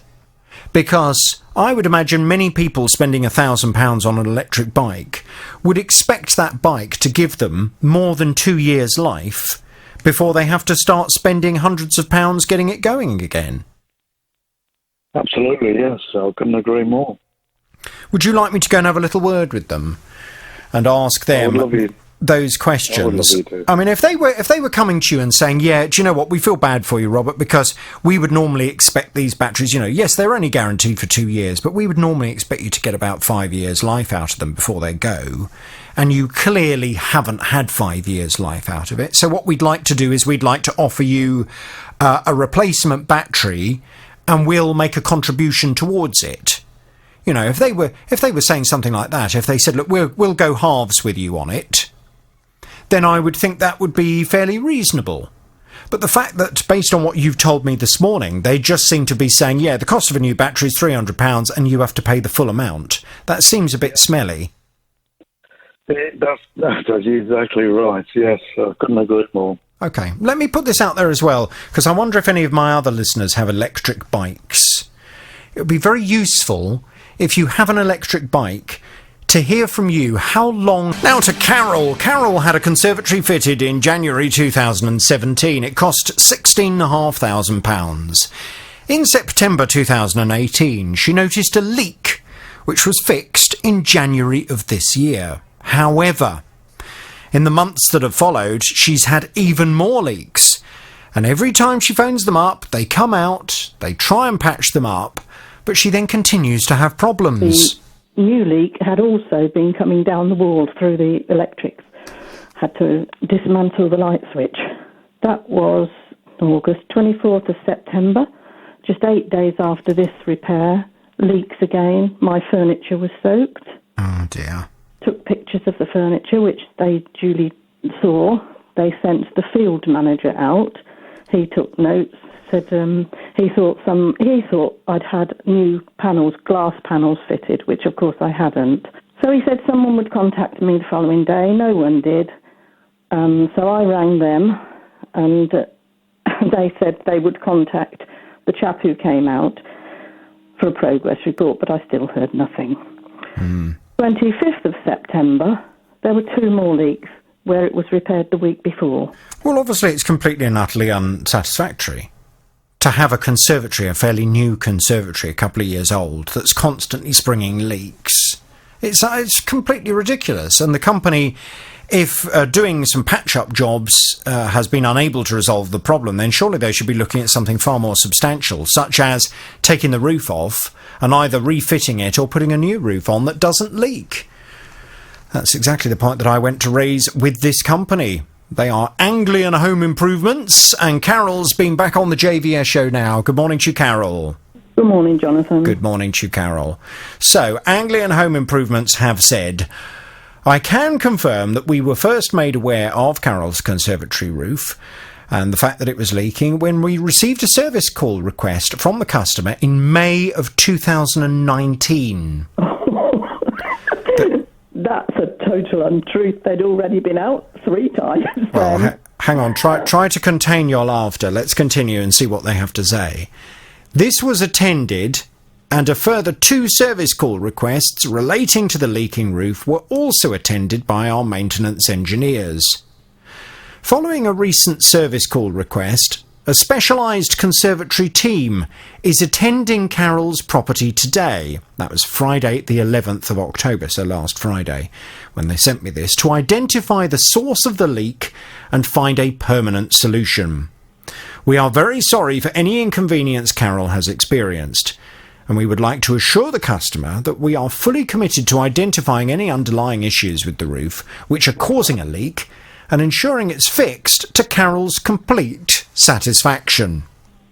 So apart from the fact that you don't agree with the dates that they mentioned at the beginning of that response, please tell me they went out on Friday, and please tell me that they're getting this sorted now.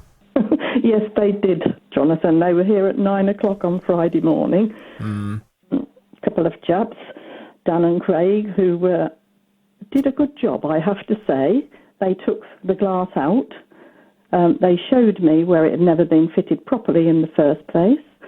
They put their fingers underneath the bars that go between the panels of glass, and they were completely loose.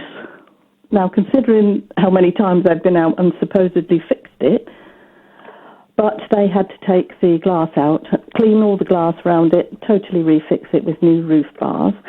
We've had an awful lot of rain, as you know, this last weekend. Yes. And I've got a dry conservatory, I can Hey! Fantastic. I was going to say, I mean, we have at least had a week to really test it and put it to the test. I mean, it came down like the end of the world earlier this week, didn't it? Good grief. And I'm delighted to say that, no water came in. I'll be honest with you, and obviously I'm very grateful to Anglian Home Improvements for getting it sorted, but something that does concern me somewhat from their response. They say, following a recent service call request, a specialised conservatory team is attending Carol's property. Exactly. Well, who had they been sending out to deal with your conservatory up until that point, then? Well, that was my query, actually, because when these chaps turned up, they said that they were actually the conservatory installation chaps. Now, it would seem to me that it would have made a lot of sense to send them out in the first place and get the job done properly. Yes. Instead of, I mean, it must have been costing them money to keep sending teams out all year and not getting the job done. So for 10 months I've been putting up with all this, and then finally, thanks to you, they send somebody out who can actually do the job properly. Wouldn't that have made sense for them to send them in the first place? Yes, it would. Yeah. Yes, it would. And no mention has ever been made of any compensation for damaged furniture and light fittings and things like that. apart from the stress, of course. Well, how much... I mean, I don't get involved in compensation claims. No. However, what I am happy to help with is claims of out-of-pocket expenses. Mm-hmm. Now, if you're telling me that you have had to replace furniture or have had to have furniture cleaned or repaired as a result of the leaks with this conservatory, then I'm very happy to go back to Anglian Home Improvements and ask them to make a contribution towards the damage that this leaky roof has caused. Have you actually... What costs have you incurred? Oh, just at the moment, just the cost of replacing a light fitting, which was £68. Have you got the receipt for it? I've got watermarks all over my furniture, so I don't know whether that can be cleaned or not, to be honest. Well, what kind of furniture is it? It's cane furniture with soft cushions. Well, surely you'd be able to clean it. Oh, yeah, I'd have thought. I would with a specialist cleaning service. I should be able to get the marks. Well, if I were in your position, what I would be doing, and I'm more than happy to go back to Anglian Home Improvements and put this to them, I would get a quote from a professional cleaning company to come and clean the watermarks out of your furniture that is in the conservatory, and to send Anglian Home Improvements a copy of that quote and a copy of the receipt for the light fitting that you had to replace because of the water coming through the ceiling, and say, I'm grateful, obviously, for you finally getting my roof sorted, but in the process of you sending people out who it would appear were not conservatory specialists to try and deal with my conservatory, and the fact that they never managed to fix the underlying problem properly, I have now incurred, and I'm about to incur, these costs, and I would therefore like you to reimburse me. I think that's a perfectly reasonable thing to request. I would have said that was pretty fair, yes. Carol, what I'm going to do, look, listen to this. Half of the horn, and I'm giving that to them for getting the roof fixed at long last. I just think you're amazing to get it fixed as quickly as you did. I mean, I had a phone... This was Thursday morning when we spoke, and I had a telephone call from their installation manager at 5 o'clock that afternoon. Good. Well, I should think so too. Yeah. Should have done that in the first place, and then this wouldn't have had to come to my programme at all. No, but there we go. Problems like this keep my mortgage being paid, which is a good thing, Carol. I'm glad about that. Yeah, quite. Well, look, if you get a couple of cleaning companies out to come and have a look at the furniture and to give you a quote for how much it's going to cost to get those watermarks out, if you can get those to me, and if you can also... I presume you've got a copy of the receipt for the light fitting? No, I haven't, because when I replaced it, I never expected to need it, and that was earlier on in the year. Of course, I thought, all the job was done, so no, I haven't got it. How did you pay for it? On credit card. Okay. So have you got a copy of the credit card statement that shows that purchase? Okay. Yes, so I'll look for that. Fine. If you can look for that. And his partner had booked flights through a travel company to go to Las Vegas on the 9th of September. His partner is 6 feet tall and she likes extra legroom on the plane, so they decided to pre-book their seats. Well, they weren't able to pre-book them until check-in was made available on the airline's website. Once they could do that, Kevin went online and he found two that he then booked together at a cost of £92, which he paid. However, because of the pilot strike that was going on with this airline at the time, the flight was then cancelled. Well, the travel company he booked through found him seats on another flight the day before, but Kevin came to me because he was telling me he was struggling to get through to the airline, which you probably guessed is British Airways, to get a refund on the extra amount he'd paid to pre-book the seats. After humming and hawing and backs and forwards, we've got us a flight on Sunday. So I tried to get to British Airways claim site. The telephone service, it was ridiculous. They'd put you on hold, and then after a while it would say there's no one to answer your call, or the phone would go down anyway. Well, Kevin had also paid out for a hotel room in the UK the night before they were originally due to fly, which of course he no longer needed. So he was going to lose the money that he paid out for that, as that was a non-refundable booking as well. And he said he's also had to pay for an extra night stay in a Las Vegas hotel. So add all of those costs together. That was what he was rather unhappy about, and that's what he wanted to speak to British Airways about, to ask them to reimburse him. When I spoke to Kevin, there wasn't really any time to have a chat with him before he jetted off.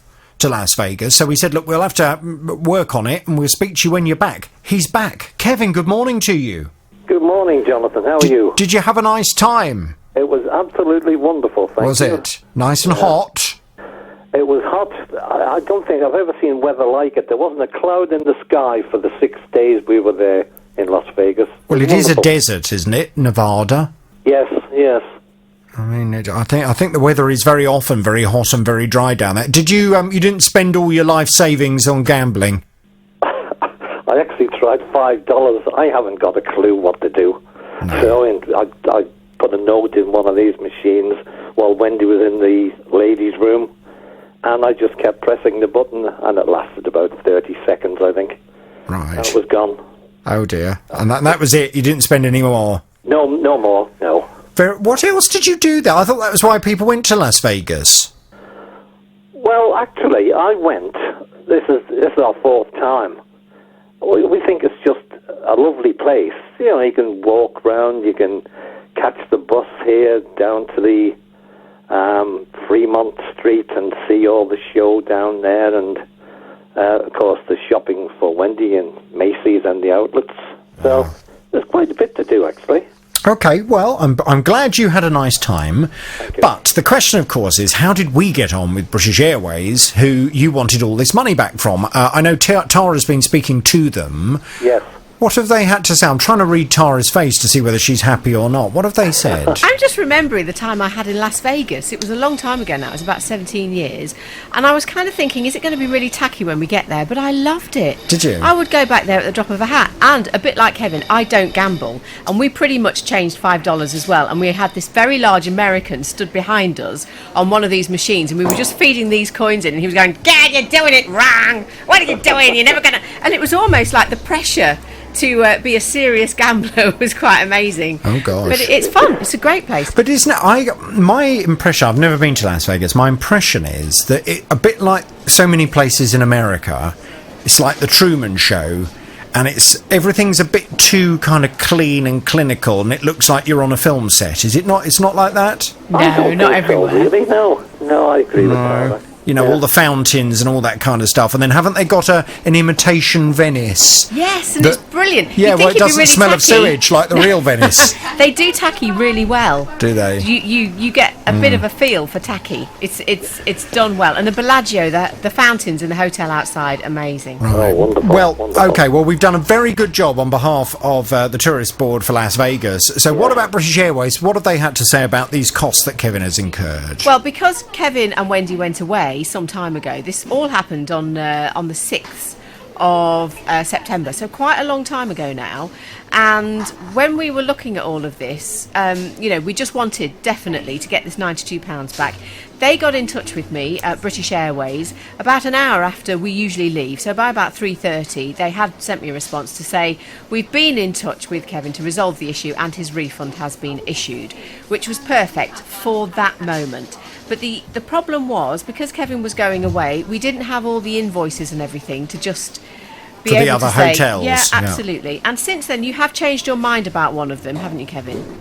I have, Tara, yes. We went, as I said, we didn't really want to go a day earlier, which may sound a bit odd, but we did.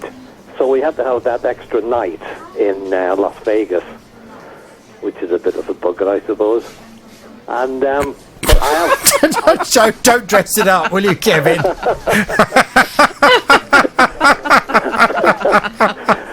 Well, it was difficult, Jonathan. But I did think that we did go, and we did use the hotel, so... So you're prepared to let them off that charge? Just forget about that price, yeah, I think that's fair. Right, and so the charge for the hotel that you'd booked in this country to stay out near the airport before you flew, but of course you then didn't need... How much was that? That was £75.50. Right. So do we know if British Airways are prepared to reimburse that because their strike has caused the problem? I've only just received that invoice, so that has now been sent over to them. Okay. And we are waiting on that one. I see. So part of it has been resolved. It's a work in progress, Kevin. Yes. A work in progress. Okay. Well, look, I will obviously thank British Airways for giving you back the money that you'd paid for the selection of the seats, which they can have this much for. That'll do. And I'm going to retain quite a substantial chunk of the horn for when they reimburse you the cost of that hotel that you'd paid for that turned out to be a waste of money. That's lovely, Jonathan. Thank you very much. Thank you and the team, Tara and Laura and yourself, of course. It's been excellent. Laura's just delighted that she finally got a mention. Poor old Laura. She's currently doing an impression of the Cheshire Cat. Yeah, quite. What, don't you want to thank Zoe as well? I don't know Zoe, but Zoe. Forget her. Right, thank you, Vernon Smith, dealing with your consumer problems. Now, Jean needed to get some renovation work done in her house. The work included taking out a central wall and another large wall, putting bifold doors in and fitting a kitchen. It was going to cost her a total of £11,000. She had to pay half of the money up front. Then several days later, she was asked for a further £2,000. However, when some of the brickwork was done, one of the pipes broke and Jean got carbon monoxide poisoning, and 10 weeks later, the builder still hasn't finished the work. The carpenter was doing the brickies work, and unfortunately, and easily done, the pipe broke, and I asked, is it safe for me to go into the house? And they said yes, because it'd been turned off. But unfortunately, it wasn't. I went in and I woke up the next morning and really unwell. My eyes were wobbling and it was horrid. And it seems I had carbon monoxide poisoning, so the emergency gas services said. No. The builder said he promised he'd come that day. He always promises he's going to come, but as I say, it's like 10 weeks in now, 4-week job, and I'm still on phase 1 with nothing in the house, just water from the bath that I can use to bring downstairs. Well, Jean was obviously very unhappy about all of this, which is why she came to me, and I've been off to have a word with this builder. Jean's back on the JVS show. Hello, Jean. Hello there, Jonathan. Good morning. So, I managed to track down the builder. God, and that's good. Although I tried to have a conversation with him that wasn't successful, because when I left a message for him, he then called me back after I'd left for the day, and that carried on for a couple of days. He did email me a response for the programme. Oh, good. Let's run through it and see what he's saying, because I'm scratching my head a little bit, I'll be honest with you. Oh, okay. He says, Jean approached us just over 2 years ago, after seeing us working locally, with her initial plans to convert her kitchen diner area to accommodate more space and light, with some minor adjustments to previous work undertaken by another builder, which remains unfinished. A quote was developed, and we had no response. Jean then contacted us again to request our services in recent months. An adjusted cost was approved, and the paperwork was signed with an estimated time frame. Yeah. Works began as normal. A gas pipe was damaged upon removing the kitchen and dining room wall. Operatives on site alerted us to the problem. The mains gas into the property was turned off. Jean informed us that during the build she would not be staying at home, so an emergency engineer was not called. To offer our condolences, the entire second payment was removed from the contacted paperwork. That's almost 50% off the total build cost. Yes. Now, that was the waiver. This is the bit that you're not going to like very much. Oh, okay. Jean is a very difficult client to speak with and deal with. Gosh. Within 1 week of work commencement, our staff received low-level threats of radioactivity, I think that means coming to my programme, and court action, which made the property an uncomfortable environment for staff, especially with such a short time frame. Wow. We do not deny having staff issues in 2019, which has caused delays, and all affected have been compensated and dealt with accordingly. With delays increasing and staff returning to work on site, we had no option but to withdraw our services. Despite over 75% of the total contract being completed, a full refund... Hang on a second. Yeah. A full refund has already been issued to Jean. I can only imagine the previous builders may have received similar treatment to explain non-completion. Okay, where do I start with that? I've just got a text. He texted me Sunday night at 12:30 at night, but I didn't pick it up till Monday morning, saying that he would refund me my money. Has he done that? I don't know. It hasn't come through yet. I haven't got anything through yet. So I sent another email saying I still haven't got the money. I have rung the bank. Today he sent a text saying, and I said, how much is the money? And he said £5,040. So that's one of the invoices paid back. I'm very disappointed in the accusations, but we're not going to go into that because that's just... I was going to say, I mean, let's just... I can understand. Let's just take a deep breath for a second. Yes. If so he I'm waiting for the refund. Hang on a second. Hang on a second. Take a deep breath.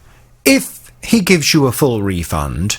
I mean, you don't want to have an ongoing business relationship with this man. You don't want him back in your property.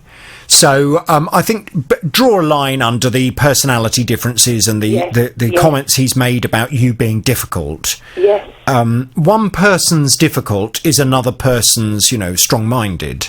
Okay. So, just draw a line under it and let's wait and see. Because any nicer. The important thing is that you get all of your money back. Now, he's told me in writing, and it sounds like he's also confirmed that with you, that you're getting a full refund. On a text. The amount... One part of it, Well, I was going to say, that's the only bit of confusion. Does he think the full refund is the £5,000 odd then? That's the first invoice, and then I had... I paid for a window, my laminate flooring and my tiles.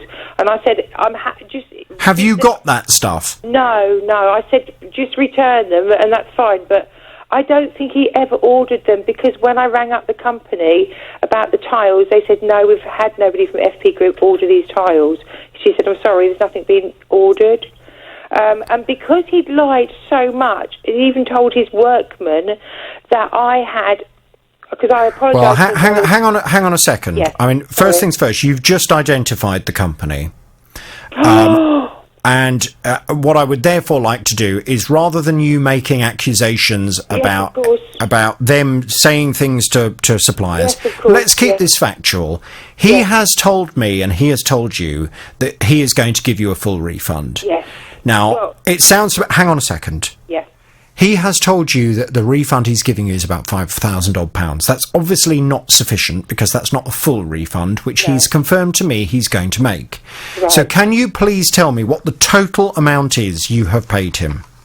With that, then £1,021.20. Hang on, am I having to work this out? Hang on. Oh, sorry, I didn't. Hang on a second. Gosh. What was the amount he said in text he was paying you? £5,040. £5,040 plus how much extra? Plus £1,021.20. £1,021.20. And 168, which was for the radiator that I recently gave him. Okay, so it's a total of £6,229.20. Yes. Right, so have you responded to his text to say that's not the full refund? I've left it at the moment because I just thought I'd wait and see what I should do. Right, well, here's what we're going to do. You're going to respond to that text and say, I still haven't received the money, and just to clarify, I've paid you a total of £6,229.20. Yes. And it is that amount that I am requesting back. Right. I will email him this afternoon as well, and I will explain to him that is the amount that you're looking for, and let's see how we get on. Okay. Okay, brilliant. Jean, let's leave it there for now, and I shall talk to you very soon. Fighting for your rights. The JVS Show. This is BBC Three Counties Radio. Now, Sue arrived back at the airport from a holiday in Palma, Mallorca, and she needed to use the transit bus to get from the airport terminal to the car park. When the bus arrived, it took her to the car park, but because Sue is disabled and uses a stick, it took her a bit of extra time to get off the bus. Now, the problem she encountered is, she says, the doors closed on her before she could actually properly get off the bus. They immediately sort of opened again and then tried to shut again. And this time they sort of, just kept going and going, and then they stayed permanently shut, by which time I was shouting help. And the gentleman waiting behind me to get off the bus was yelling at the driver, "There's a woman stuck in the doors, mate." And then the doors opened and I exited the bus. But I was really shaken up and, really quite tearful. And as the bus was then going about, just went to carry on, the bus driver just sort of opened the door or window and yelled at me, "Are you okay, love?" I said yes, because, I could walk away. Didn't think to, think anything else of it at the time. Carried on, waiting for my son to fetch me. I was, pretty shaken up. And the next day, I felt like I'd been coned to, really, really sore and bruised. Well, obviously Sue is unhappy, and she wants, at the very least, an apology from the airport about this situation, but also she's looking for the cost that she has incurred in terms of medical treatment to be refunded to her. She's back on the JVS show now. Morning, Sue.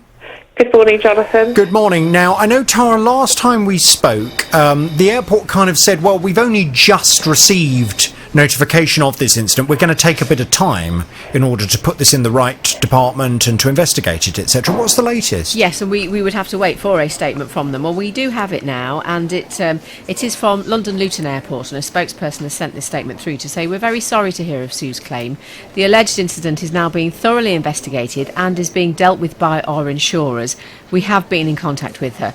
While this case remains active, we are unable to comment further." Right. OK, well, Sue, that is what we call a pending statement.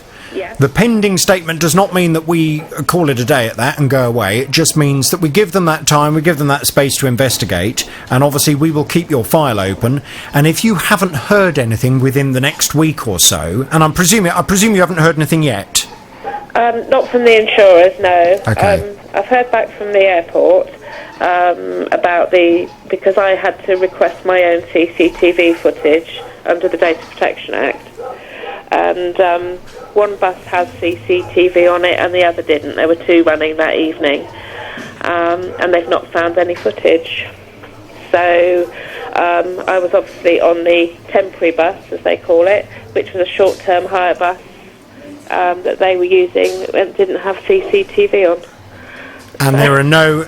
OK, and so let's just try and be a bit realistic about this. So they confirmed the bus didn't have CCTV on it. Yeah. You don't have any witnesses to what happened. No. I think it's going to be a tricky one, to be honest with you, Sue. I mean, just to manage your expectations, because the last thing I want to do is kind of get your hopes up and say, oh, yeah, you've definitely got a case here, and I'm sure Luton Airport will happily give you all your physio costs back. Yeah, absolutely. There is a chance, and to be fair to them, they haven't yet said this, and it may be they don't say it at all, but there is a chance that they may turn around and say there is no evidence to support Sue's claim, and we are therefore not prepared to take her word for it. Without any evidence, we're not prepared to do anything to help. Now, they haven't said that, and it may be they don't say that, but just so you're ready for it, they may say that. No, I've already, I've come to that in my head, it's just, it's circumstances, isn't it, really? I mean... Well, it is, and I can understand at the time, obviously, you were upset and shocked. It probably would have been a good idea... In retrospect, were there other people on that bus? You said there were initially. Yes, there were. I mean, there were two people got off before me and two got off after me. So it probably would have been, in retrospect, a good idea to try and speak to the people who were still on the bus to say, did you see what just happened? Is there any chance I could take your name and number? Yeah. Because obviously I'm going to take this further with the airport, and it would be useful to have a witness. And it would have also been a good idea just to have the name of the driver as well. So that you could say... he didn't get off the bus or stop the engine or anything, he just sort of... Well, to be fair to him, he may not have seen what happened, so... Well, he was told I was stuck in the doors by the other person on the bus, but according to the airport, no drivers reported any incident, so he didn't see it as significant for him. No. So, yeah, I've just got to wait and see how the report comes out now from the insurers. I think you have. And how much have you incurred as costs as a result of this? Just a couple of physio sessions. I'm now feeling, the bruising has sort of died down quite a lot now, so I'm doing quite well. So, okay. How much are the physio sessions? They're about £50 a go, so it's about £100 in total. Yeah, well, we'll have to wait and see. Let's give the airport and their insurers a bit of breathing space, and if we haven't heard anything in the next week or so, we'll go and chase them. But Mary's on the line. Hello, Mary. Oh, hello, Jonathan. Morning, Mary. I gather you have a consumer problem. Tell me all about it without naming any company names, please. In short, it's about an abandoned car. Okay. I'm one of 36 flats, which are divided into 5 blocks. There are 2 main parking areas, and for the residents. And in the parking area, there has been an abandoned car since March of last year. Mm-hmm. Now, it looks very abandoned. It's got flat and perished tyres. It's got bodywork scratched. It's got the mirror is falling off. It looks very abandoned. If you look it up, if you Google it, it tells you that the MOT expired in 2018, and it's got a SORN notification on it. It's very, very abandoned. Right. I have periodically phoned up the management company, and they keep telling me, well, the last update I had an email saying it's not abandoned, there is nothing we can do, and they just do not do anything.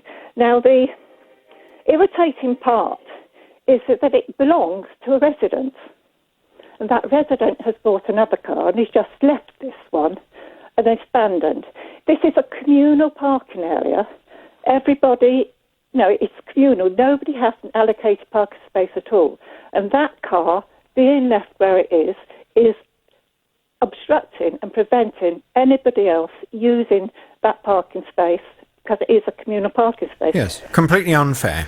Completely that's unfair. right. I'm already massively on your side, Mary. As someone who used to live in a block of flats, and we had a car park that operated in a similar kind of way to the one you're describing. We had spaces that were there for everyone who lived there to use, but not a specific space per flat. That's so right. if someone had just got an old car and dumped it in one of the spaces, I would have been absolutely hopping mad. Well, it's the fact that it's a resident. I mean, I've obviously Googled this numerous times and I think I know all about abandoned cars in the legislation. But the thing is, the management company has the lever to get the resident to do something. I mean, these are all leasehold flats, and with the lease comes conditions. And there is certainly at least one clause on that lease that, if you don't comply to these conditions, presumably the lease could be withdrawn. Well, absolutely, and I would have thought that there are plenty of things in that lease for whoever manages this block of flats to be able to take action against the resident for dumping a car in one of the spaces. Well, that is what is so frustrating. It's a resident, and the management company has the power to do something, and they're not.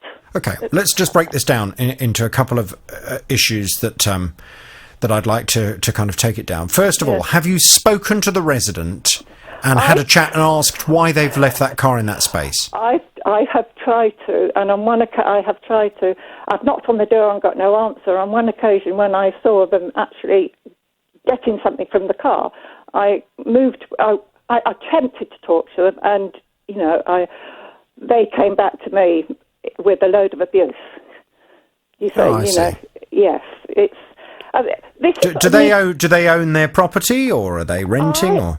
I and a few others are owner-occupiers, but I think we are the minority. I mean, I am pretty sure that the people in question are tenants rather than owners. Okay. So have you managed to find out who owns the property? Well, yeah.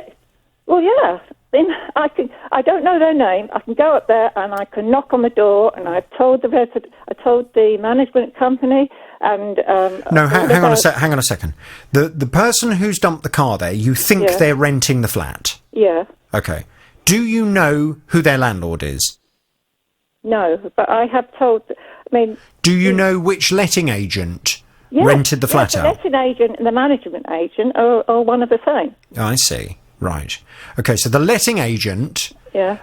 will be aware of whoever the owner is. Yeah, precisely. Now, the landlord of that property Yeah. has lots of power to be able to say to their tenant, you need to move the car you've dumped in our car park. Well, I spoke on one occasion when I spoke to the management company. This conversation which I'm having with you went on with them, and they apparently got in touch with the owner of the flat, but it's obviously been ignored. I mean, at one time there were, back in the summer, I noticed there were documents on the car, and I thought, oh, good, that's documents giving no warning of them being taken away. Yeah. But it's obviously been ignored because the car is still there. Well, it's hugely frustrating, and I think you're being very badly let down by the managing agents for that block of flats. They should be ensuring that the owner of the property, so the landlord of these people who've dumped the car there, is written to, and is put on notice that he has a 30-day period of time to get and to ensure his tenant removes that vehicle from the car park. And if it is not done so, then the managing agents will organise for somebody to come and remove that vehicle, and he will be charged, or she will be charged, for the removal costs and the storage of that car subsequently. That normally does the trick. Well, precisely. This is so frustrating. And I mean, it's not the only car either. This is the second car we've had, but the other car was picked up by a scrappy, so that's now no longer a problem. But at one time we had two cars in the car park. I thought, it's getting around that dump your car here. Yeah, no, it's not on. It's not on for a variety of reasons, as you say. I mean, it just encourages other people to potentially do the same thing. It looks unsightly, and very importantly, it is taking up a space that somebody else can use, and that's unfair. Exactly. And because it's a communal parking space, the parking space. Any one parking space is used more than one car every 24 hours. There's constant coming and going. And this parking area in front of me is for flats numbers 1 to 22. Now, you would expect there to be 22 parking spaces, wouldn't you? Well, there are 12. Yeah. There are 12 marked spaces, but other people, they do find places. Would you like me to go and have a word with the managing agents? Yes, please. I'm sure one word from you and things will work. Well, it depends who they are and what their attitude is. But what I can promise you is, from what you've told me, I'm on your side. I can totally see things from your point of view. This would appall me. I would be absolutely hopping mad about this. And I will therefore go and make a very robust argument to this managing agent that they need to get this sorted. It's unfair on you, and it's unfair on the other owners of that in that building. So, now Paul spent £40,000 on an approved used electric car from a main dealer. This was about 3 years ago. Now, he was saying in the first year of having this car, there were a number of problems with it, and at one point it broke down at the Luton and Dunstable Hospital. Ugh. Well, he complained to the dealer, and the dealer said, OK, well, look, we will have to get it in, and we're going to have it in for a few weeks while we try and work out what's going on and get this fixed properly. Don't worry, we'll put you in a hire car while we've got your car in. Fine, he said, that's absolutely fine. Trouble was, the hire car they were putting him in was a petrol car rather than an electric car. Paul agreed, but only on the basis that they would pay whatever bills he racked up in fuel. They supplied me with a vehicle, and then I questioned, OK, if you're going to supply me a vehicle from a hire company, it's probably going to be a petrol or diesel. Who's going to pay the fuel bills? Because I'm set up for electric now, and with my deal, I get free charging if I go to any of the charging bays, or I've set up at home, and obviously it's cheaper. They say they cover all the costs. And since then, they said to me they would give me a 3-first service on the vehicle, which they have done, but it's the ongoing problems where they haven't paid my fuel bills. Well, Paul says he's been waiting ages now for the refund of £231. He cannot understand why, despite numerous promises, the dealer still hasn't reimbursed him. So that's why he came to me. I've been off to have a word with the company. They are Tesla. And Paul's back on the JVS show now. Good morning to you, Paul. Good morning. Tesla haven't really given me very much information. But what they have done, and I'm hoping that this is going to be sufficient, they have come back to me just to say that they are liaising with you directly to try and get this matter resolved. Have you heard from them? Since your discussion with them, they have emailed me regarding the fuel, and they've said to me that to do this they need, they need my IBAN number /SWIFT number, which I've sent them. Then they sent me information saying they may need copies, or they may need the receipts, which I then emailed them and said to them, well, I handed them to the original driver, and then I sent copies when they'd lost them to them regarding this matter. But if they can't find the copies, I still have copies which I can send to them, which they consequently now have asked me for receipts. And the email, could you please forward me receipts as the accounts have asked me to attach them. That's what my last email was. Yes, I couldn't see in all of the emails that you sent to my programme, I couldn't find any petrol receipts. I could see reference to the petrol receipts, so I presumed that you must have sent them to them manually through the post rather than scanning them in an email. I emailed them to them initially after they'd lost them, and then I've sent them again, which they've acknowledged they have received. Right. And the last email, which was this morning, is I have submitted the refund to the accounts. They may respond asking for the receipts again. Unfortunately, the gentleman who worked there before no longer works for Tesla, and they have no access to their emails. So I have forwarded them once again to them. So I'm awaiting on that now. Right. Okay. Well, the good news is they seem to be open to the fact that they're going to pay you this money. They don't seem to be putting up a fight about paying it. They seem to recognise that if indeed that's what you've been told, and if you've got the evidence to prove that that's how much you put in the hire car, then they're happy to reimburse you. It's a bit frustrating that it's taking so long, but they are now aware that I'm across this and I'm following this story. Some progression. Well, quite. And I'm not going anywhere until you've actually got that money in your bank account.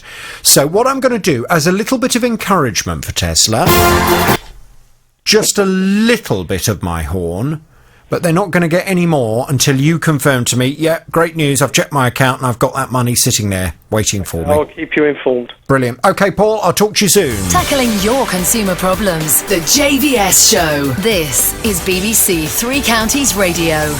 Keith took his 4-year-old caravan in for a service on the 5th of August. A couple of days later, he had a call from the company to say there was a very big problem with it.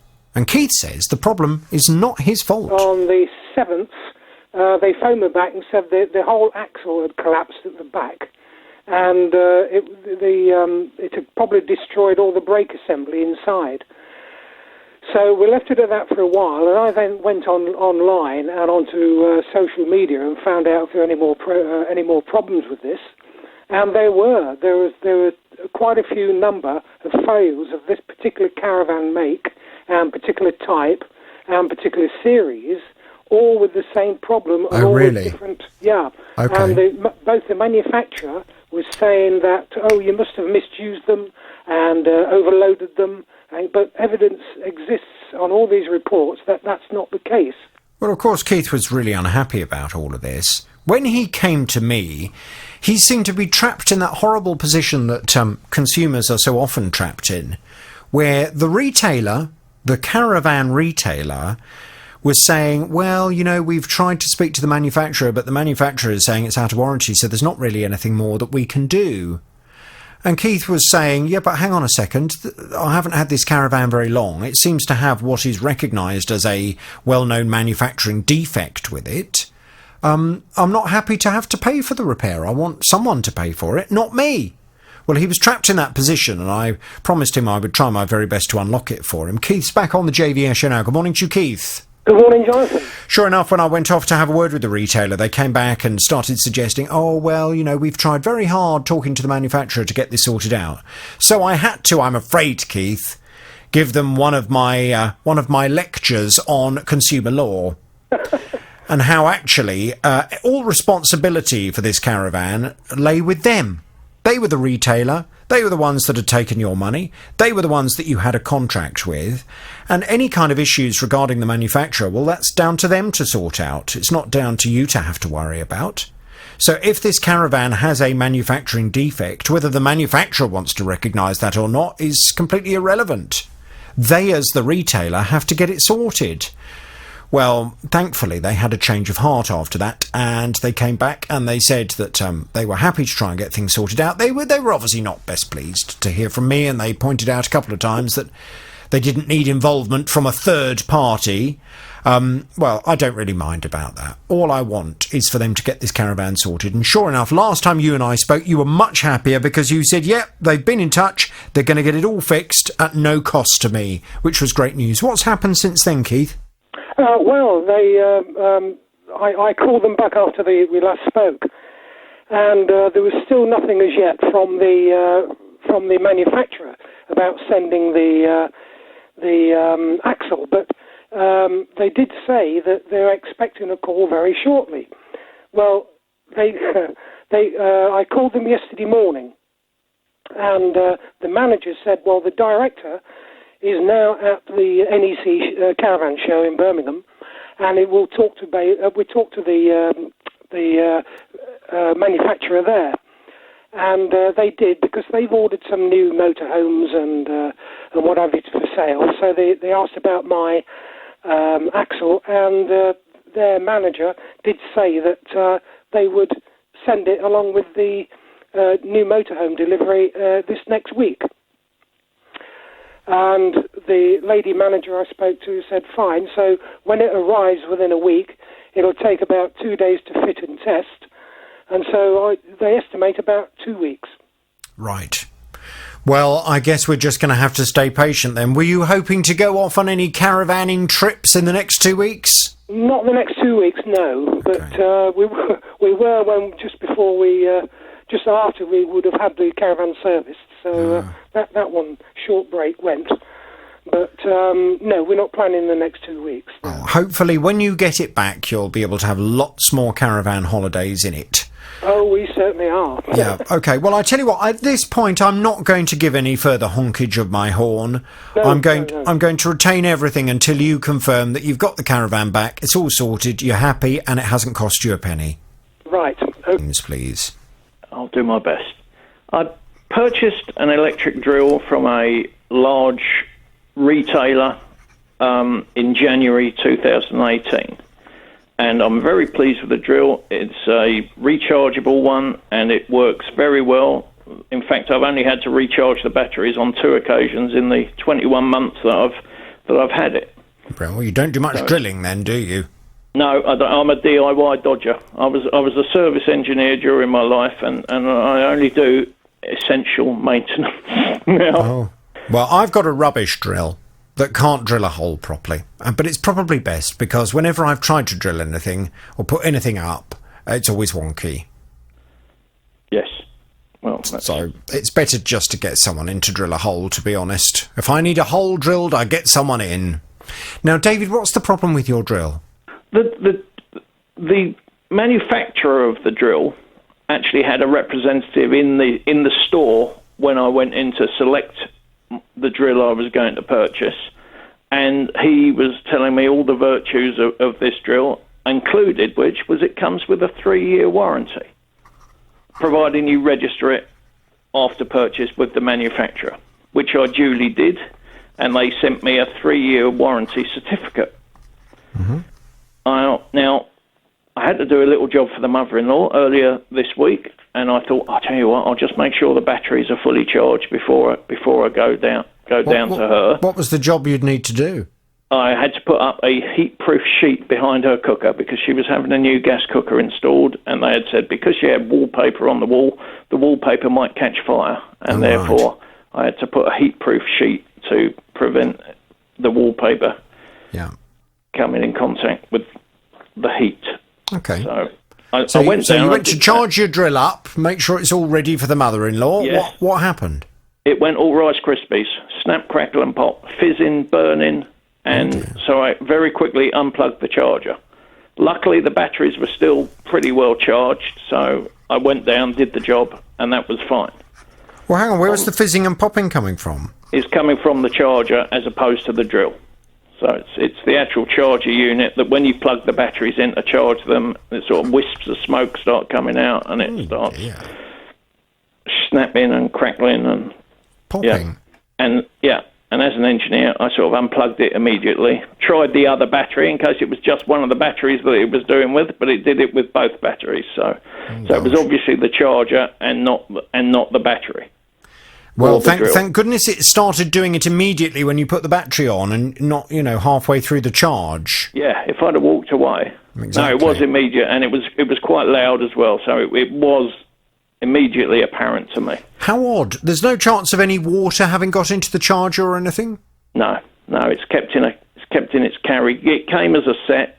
The battery, 2 batteries, the drill, and the carry case, and the carry case is kept in my garage securely and what have you. So nothing has got into it or anything happened to it. But I thought, oh well, that's a bit of a nuisance. But I'll ring the manufacturer and get them to come out under the warranty, because under the warranty they agree to collect it within 3 to 5 days and have it back to you very quickly as well. I thought, oh, that'll be fine.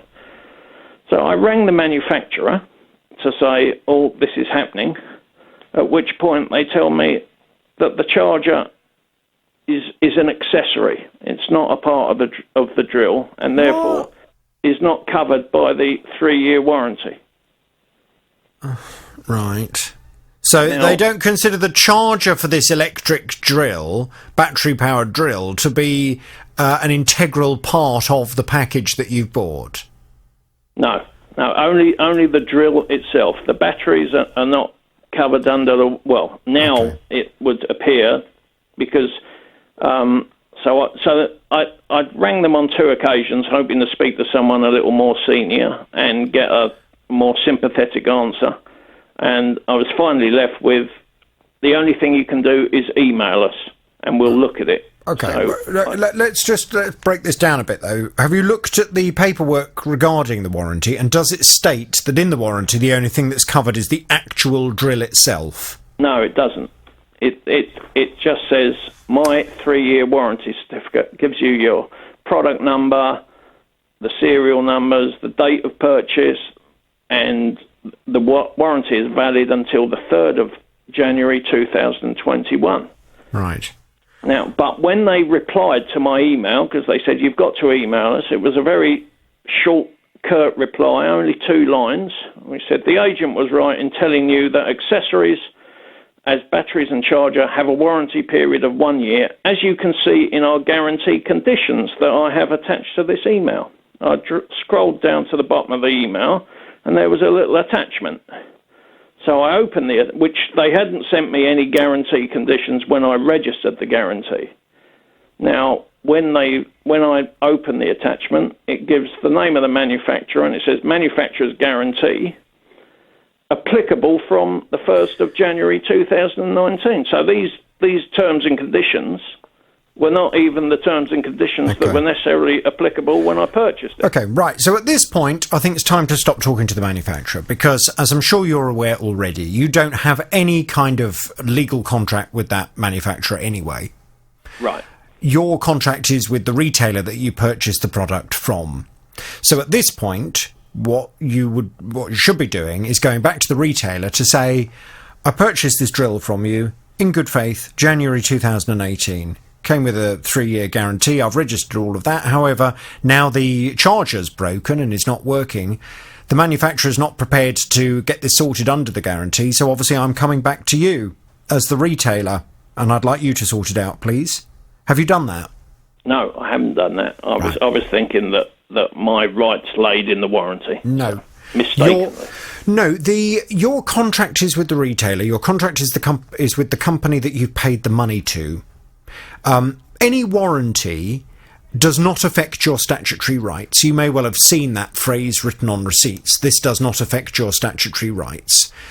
In effect, that means that any kind of warranty that comes with the product is something that is in addition to the rights that you have as a customer, based on the Consumer Rights Act of 2015. and before that, the Sale of Goods Act 1979. The simple fact is, when you purchased this drill from this retailer in January 2018, how much was it? It was about £80, £89. Or... £89. You are entitled to expect that drill will last for a reasonable amount of time. I think it would be very, very difficult for a company, for a retailer, to argue that it was in any way acceptable for this drill to last less than 2 years before the charger starts making the most dreadful, dangerous-sounding noises and emitting smoke from it. So if you were to take them to court, I think you stand a very good chance of winning. So what they should be doing is they should be saying to you, when you go and speak to them, they should be saying, OK, leave this with us. We will go and speak to the manufacturer before you. We will try and get this sorted out. If, of course, we can't get anywhere with the manufacturer, we'll get it sorted out for you regardless, because we recognise that is our responsibility to you. That is what you should expect to hear, David. Right. Whether that's what you will hear or not is another matter. Because, unfortunately, so often retailers try to fob customers off, either deliberately because they don't want to have to take financial responsibility for a problem, or because they genuinely don't understand the law properly, and they say things to customers like, oh, well, it's over a year old, there's nothing we can do. You must just be absolutely confident in the knowledge, David, that is nonsense. Right. OK? Yes. So here's the action plan. After this conversation, I'd like you to make contact with the retailer, explain the situation. Don't give them any kind of... There's no option about it. Just say, I bought the product from you, £89, January 2018. The charger has broken.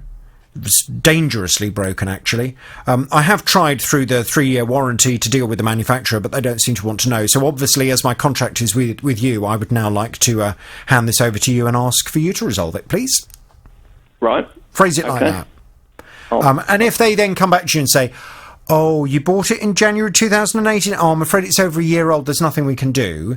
At that point, what you need to say is, no, hang on a minute. I'm sure I don't need to lecture you as a big retailer. I'm sure I don't need to lecture you on the Consumer Rights Act of 2015. I don't, do I? And if they suddenly dry up and say, you say, no, hang on. You, I'm sure, come on, you understand that you have a responsibility to me and that I have a contract with you. I, in good faith, have given you money for a product, and the law entitles me to expect that product will be of reasonable quality and will last for a reasonable amount of time. It hasn't even lasted 2 years. That's not reasonable. Therefore, you need to sort this out for me. So how do you want to facilitate that? If at that point they still start trying to get out of it, just say to them, OK, that's fine. Can I take your name, please? Take the person's name and say, fine, I'm now going to be going and speaking to the BBC. I've already had a conversation with Jonathan Vernon-Smith at the BBC regarding my rights in this matter. I now need to go back and just let him know what's gone on. So leave it with me and I'll be back in touch, or the BBC will be in touch. OK? That sounds right. That's how we're going to do it, David. My best attempt. Yes. Be confident. Be forthright, David. Summon up your inner JVS. That's what you need to do. Quite a sight. Now, Sam has an apartment which he sometimes rents out through a website. At the start of August, he took a booking for one night and charged £79 for someone to stay there. Everything was absolutely fine initially, until he heard from his neighbour the next day, and what he heard was not good. The next day morning, I got a call from my neighbour about antisocial behaviour, so I was very apologetic to him, and I got there immediately after work the next day in the evening. And to my shocking surprise, what I saw was the place was in a state of serious mess, chipped walls, broken sockets, missing items. I didn't notice the missing items until I was looking around at the property, and I went into my storage and I found out that some of my personal belongings, like my shoes, have been stolen. I got drink spillage all over my walls as they use cannabis in the house, cigarettes and all that. So I sent They use cannabis in the house? Yes. Well, absolutely dreadful, as you can imagine. I mean, coming back to your property to find it in that kind of position, dreadful. Well, Sam was saying that the company that he had rented his property out through for this night gave a guarantee that if there was any kind of problem, things would be sorted out, and that people were well vetted before they were allowed to stay in the property anyway. So when he contacted them, he was really hoping that they would take responsibility for all of the damage and lost items. But they didn't, which is why he came to this programme. Sam's back on the JVS show now. Good morning to you, Sam. Good morning, Joe. Sam. Good morning. Now, I know Tara's been speaking to that company. What have they had to say, Tara? Yeah, and it has taken quite a long time to get a response, but there are some developments on this, because this was a good 4+ weeks ago now that Sam first came on the programme. Yeah. So they have told me that their agents have been working closely with Sam throughout August and September, and that, you know, they wanted documents as proof of damage, which is absolutely fair and reasonable that they would want that. And they also wanted a testimony from Sam as to what had happened. But apparently it didn't qualify for the whole reimbursement that was claimed because not enough information was given. And we questioned at the time why, considering that Sam had come up with quite significant damage to his property, that they'd only paid him back £7. Well, it turned out that was for one specific item that you were able to show them had been damaged as a part of this group renting out your property. And it was a towel, wasn't it, Sam? That's where the £7 came from. What, so they reimbursed you for one towel? Yes. Right. Have they been in touch with you since we contacted them, Sam? No. Nothing? Nothing. So you have subsequently sent me, the interaction that you've had with this company and what they had requested from you, and unfortunately you haven't been able to provide all of that. But something things like what?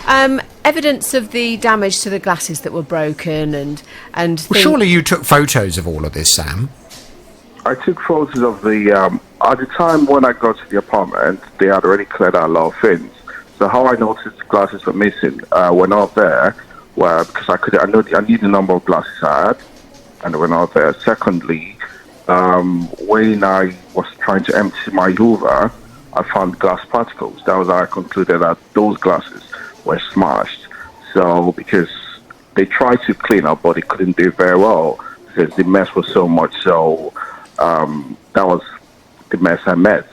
So parts of the glasses, particles of glass are found in the Hoover, and also the fact that... Did you take a photo of the particles of glass in amongst all the stuff in the vacuum cleaner? I didn't take pictures at the time, so... You didn't? Or you did? No, I didn't. Okay. So what have you been able to... What if... Because obviously the situation that you told me about when you first went into the property was that they'd caused a huge amount of damage. You got drink all up the wall and everything. And, I mean, presumably there was quite a lot of stuff that you could take photos of to demonstrate to this company that whoever had been renting the property had treated your property appallingly. Yeah, all those I took photos of and I sent to them. Right, and have we got a copy of those photos, Tara? Yeah, we do have some of them, and some of them it's clear, some of them it's not so clear. Right. So I think also when you sent them some details of the things that had been damaged, you sent them links to places that you'd previously bought them from, and I suppose for them it wasn't the evidence that they needed, but one of the things that you did that you were requested to send was an invoice for a company that were due to come in and, say, for example, paint your walls and everything. Now, I know you haven't sent that over to them, but I do have a copy of it. So what I've done now is you forwarded me an invoice for £250, and that invoice was for the painting of 2 rooms and 1 living room area in the flat, and also for fixing broken wall sockets. Right. And that comes to £250. And that tallies in with photographs showing the damage to the walls beforehand, yeah? Yes. Okay. So I have sent that to them and asked them to reassess your case and send us a response as to how they're going to deal with it now they have that information. Yeah. I mean, I guess there's a couple of things I'll say. Firstly, it's really disappointing that no one's been in touch with you, Sam, since we contacted them. If I was running a company and I get a phone call from the BBC saying one of your clients is really unhappy, they've come to the radio today to talk about it, the first thing I would be doing is picking up the phone and contacting my customer and saying, okay, we need to try and resolve this issue. You're clearly not happy. I'm sorry you're in this position. We need to find a way through this. If I needed more evidence from you, if I needed more invoices, if I needed more photographs, if I needed whatever, I would be having that conversation with you. And I think it's pretty appalling that no one's bothered to pick up the phone or make any kind of contact with you whatsoever. So I'd like us to go back and ask them why not. And of course, the subsequent question to that is, why should anyone else have any confidence in renting out a property through them if you stand the chance of having this experience and then they can't even be bothered to pick up the phone and speak to their client? You know, it doesn't really fill one with an awful lot of confidence.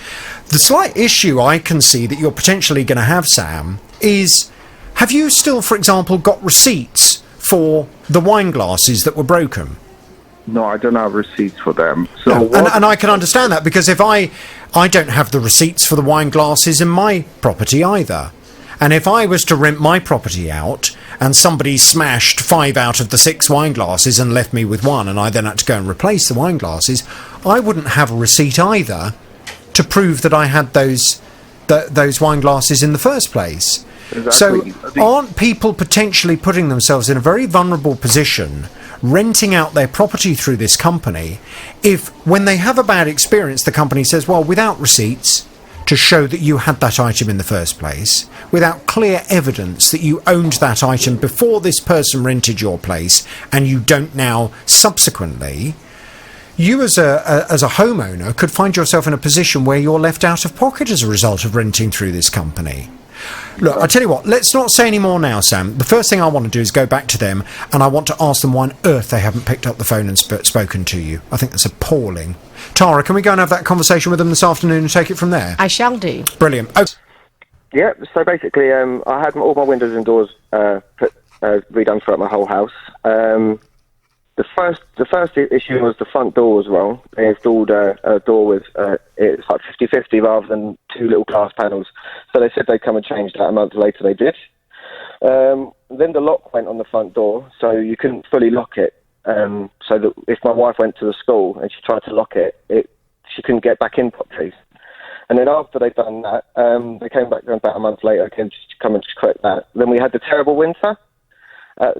Terrible rain. And then with all the rain, we started to notice some gaps and some leaks. Started checking all the windows and stuff, pulled the sofa out of the way, and then noticed there was a lot of water damage underneath my window. And there was a lot of gaps around the front door. To be fair, they have come to try and fix the front door a few times, and all the engineers have been lovely when they've come out. But the company themselves have then said that they're not willing to repair the water damage. I'd have to go and get 2 quotes. Once I've got the quotes, I then have to pay to get it fixed. And then once I got it fixed, they didn't reimburse me, and I just don't think that's right. So when did you have the windows installed in the first place? The first installation was early June. June of this year? Yeah. Okay. And they did, you say the first installation, they did it in stages then, did they? No, so they did the whole lot, and then once they've done the whole lot, obviously they've come to replace the door. Oh, yeah. But they did the job in June 2019. How much did you pay for it? It's £5,000. £5,000? What, for everything? Yeah. For all the windows, new front door, back door? It was 6 windows and a front door. 6 windows and a front door. Okay, fine. So, obviously it sounds as if the installation that was done in the first place wasn't done properly, which is why you've had the problems, and obviously you've had the problems with water ingress around. It's the window in the living room, is it? Yeah, so we didn't notice because the sofa was in the way, and then when we pulled the sofa out of the way, we noticed all the damage. And how has the water been getting in then? Because they'd have to be very badly fitted, I would have thought, for water to get through the window, through the brickwork, and then come through into your living room. Yeah, see, the way our windows are built, we have like PVC underneath the window. And I think what they've done is when they've taken the windows out, they've broken the seals around the old PVC fittings underneath the windows. Yeah. And then they haven't then resealed them, so then the water's just been coming straight through the gap. Right. So the company have come back and they've fixed the leak, but they haven't fixed the damage to the inside of your living room. Yeah, they're still trying to wait for a new front door so they can fix the front door. Okay. Right, so there's a couple of issues then. So they still haven't done the front door. That's not been done properly. No. And they haven't been back. So what are they? They're going to completely replace the front door, are they? Yeah, they said it was due to the manufacturer's warped. Okay. What kind? I mean, is this a composite front door, UPVC front door? PVC, yeah. PVC. And what's inside the door? What's the structure of the door? It's solid brickwork. It's just a mini. We basically had an inset. No. What's the inside the PVC of the door? Yeah. What's the structure of the inside of that front door? I'm not too sure, to be honest. Well, that's something well worth asking, ladies and gentlemen, whenever you have a front door replaced. Some of these PVC and composite front doors that you can have installed very inexpensively have either nothing inside or foam inside, and they are incredibly easy to break into. Literally, one kick and you can get your foot all the way through the door, because if the only thing inside the door is foam, the foot will go straight through, and then of course once they've put a foot through the door, they've got a hole in the door and they can unlock it from inside. So my advice to you is, if you're planning to replace your front door with composite or PVC front doors, ask what the door is made of inside. Make sure that it's a good solid structure. You can get composite front doors that have a wooden inner. You can also get composite front doors that have a metal cage on the inside to stop anybody being able to break in. So ask those questions. A front door that may well look very smart and very secure on the outside can sometimes be quite weak and feeble on the inside. So ask the questions. So they need to come back and replace the door, and they've said to you that they want you to get the living room repaired, send them the bill, and then they'll reimburse you. Yeah. Well, why can't they organise for someone to come and repair your living room? That's my point. Well, would you like me to go and have a little chat with them? Yeah, I don't see why I should be having to pay for someone to come and fix it, or even get the quotes done myself. Did you, I presume you did all of your homework in terms of you got some different companies round to quote and to talk about the actual product you were going in, and why in particular did you choose to go with this company? Because when we checked out the models of the windows when they bring them around, they seem the most sturdiest, the most cleanest, the most efficient. Right, and they got good reviews. They were highly recommended to you. This company. Yeah, definitely. Right. Okay. Well, let's go and have a word. Find out what's going on. It sounds like a poor installation job, and now poor Robert's left with the consequences of this poor installation job, and now he's being asked to do all the work and the running around and getting companies in to sort his living room all out and to pay for it, and then they will reimburse Robert. Why is he being expected to do all the work? Yeah, it does seem somewhat in the wrong order there. It does. Right, OK, Robert, I'm going to pass you back to Tara. We'll get some detail. We'll go and have a word with them, OK? Thank you. Now, Tony likes to pick up his favourite free paper every weekday from his nearest railway station. He says he literally pops in. Cars are allowed to park in the car park for 20 minutes for free. I drive in.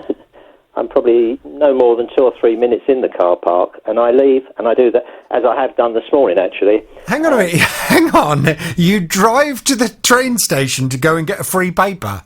I certainly do. It's a very good paper as well. It's the Metro. You must be familiar with it. I'm very familiar with the Metro. My friend says to me, why don't you go on your bike? 5 minutes, 10 minutes.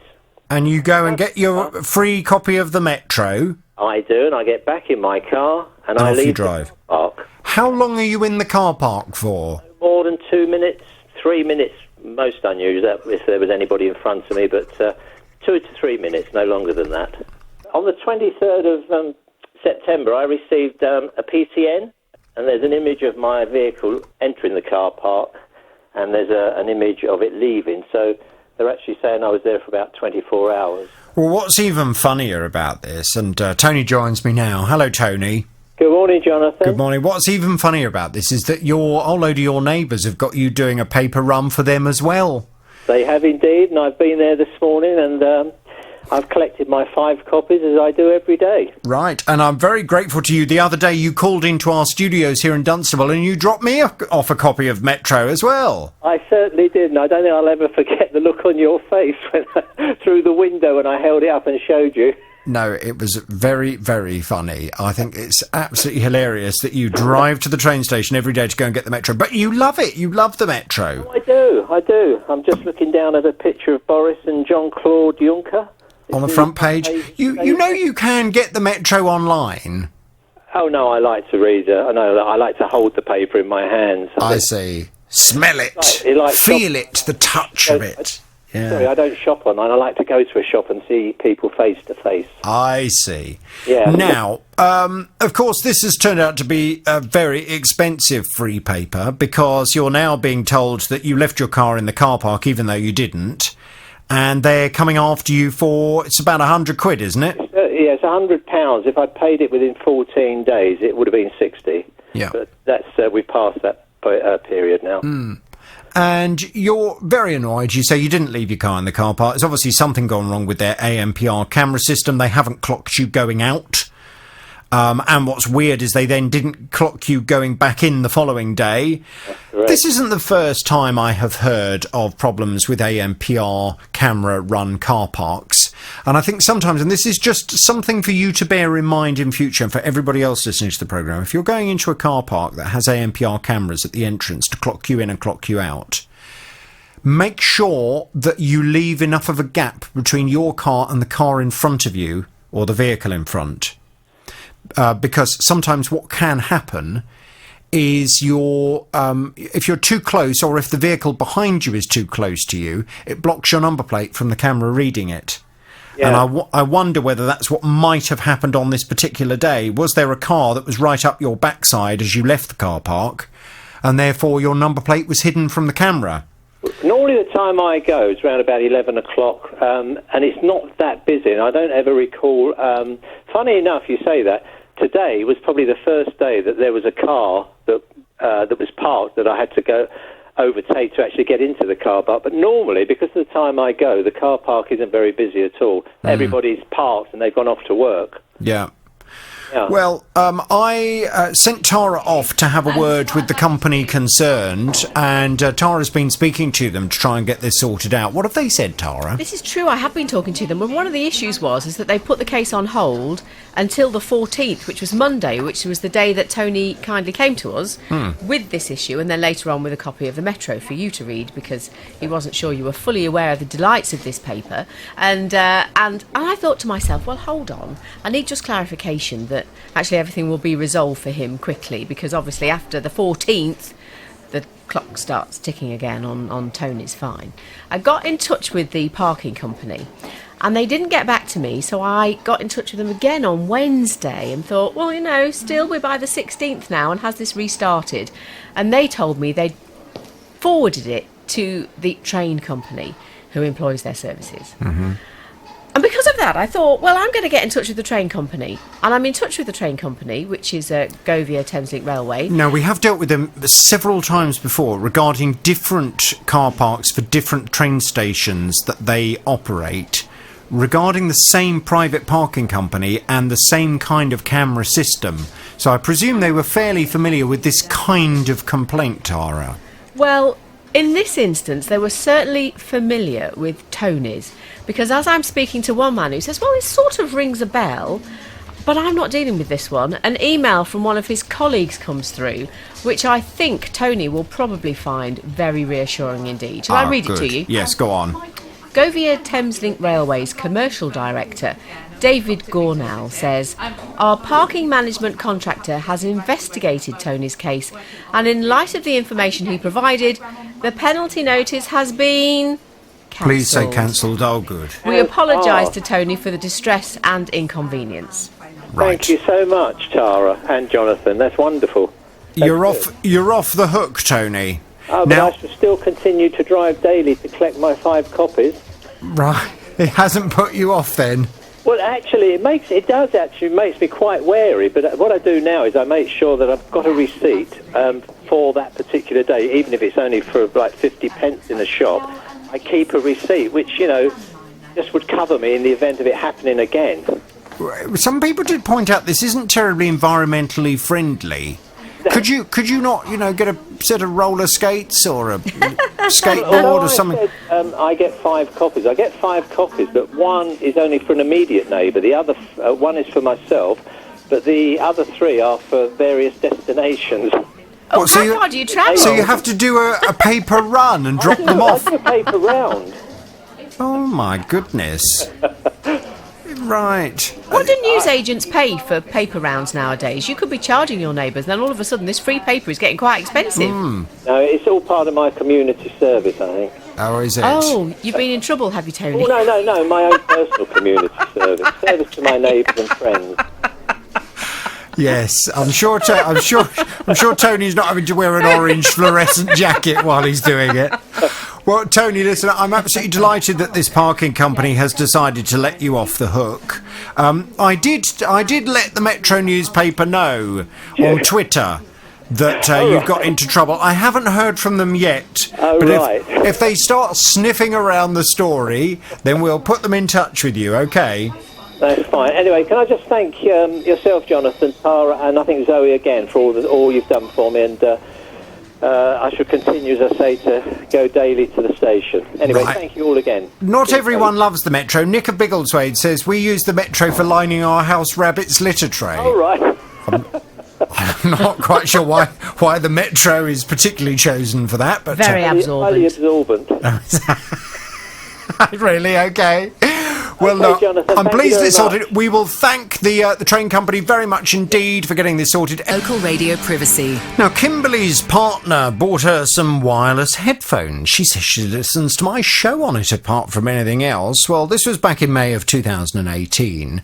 The headphones cost £79. But a few months ago, they stopped charging up properly. Well, her partner went back to the retailer, but they've been very disappointed by the response. They went from charging, but only then lasting for a few hours, to putting the cable in and it going from red to say that they needed to be charged, immediately to white to say that they were charged, which they weren't.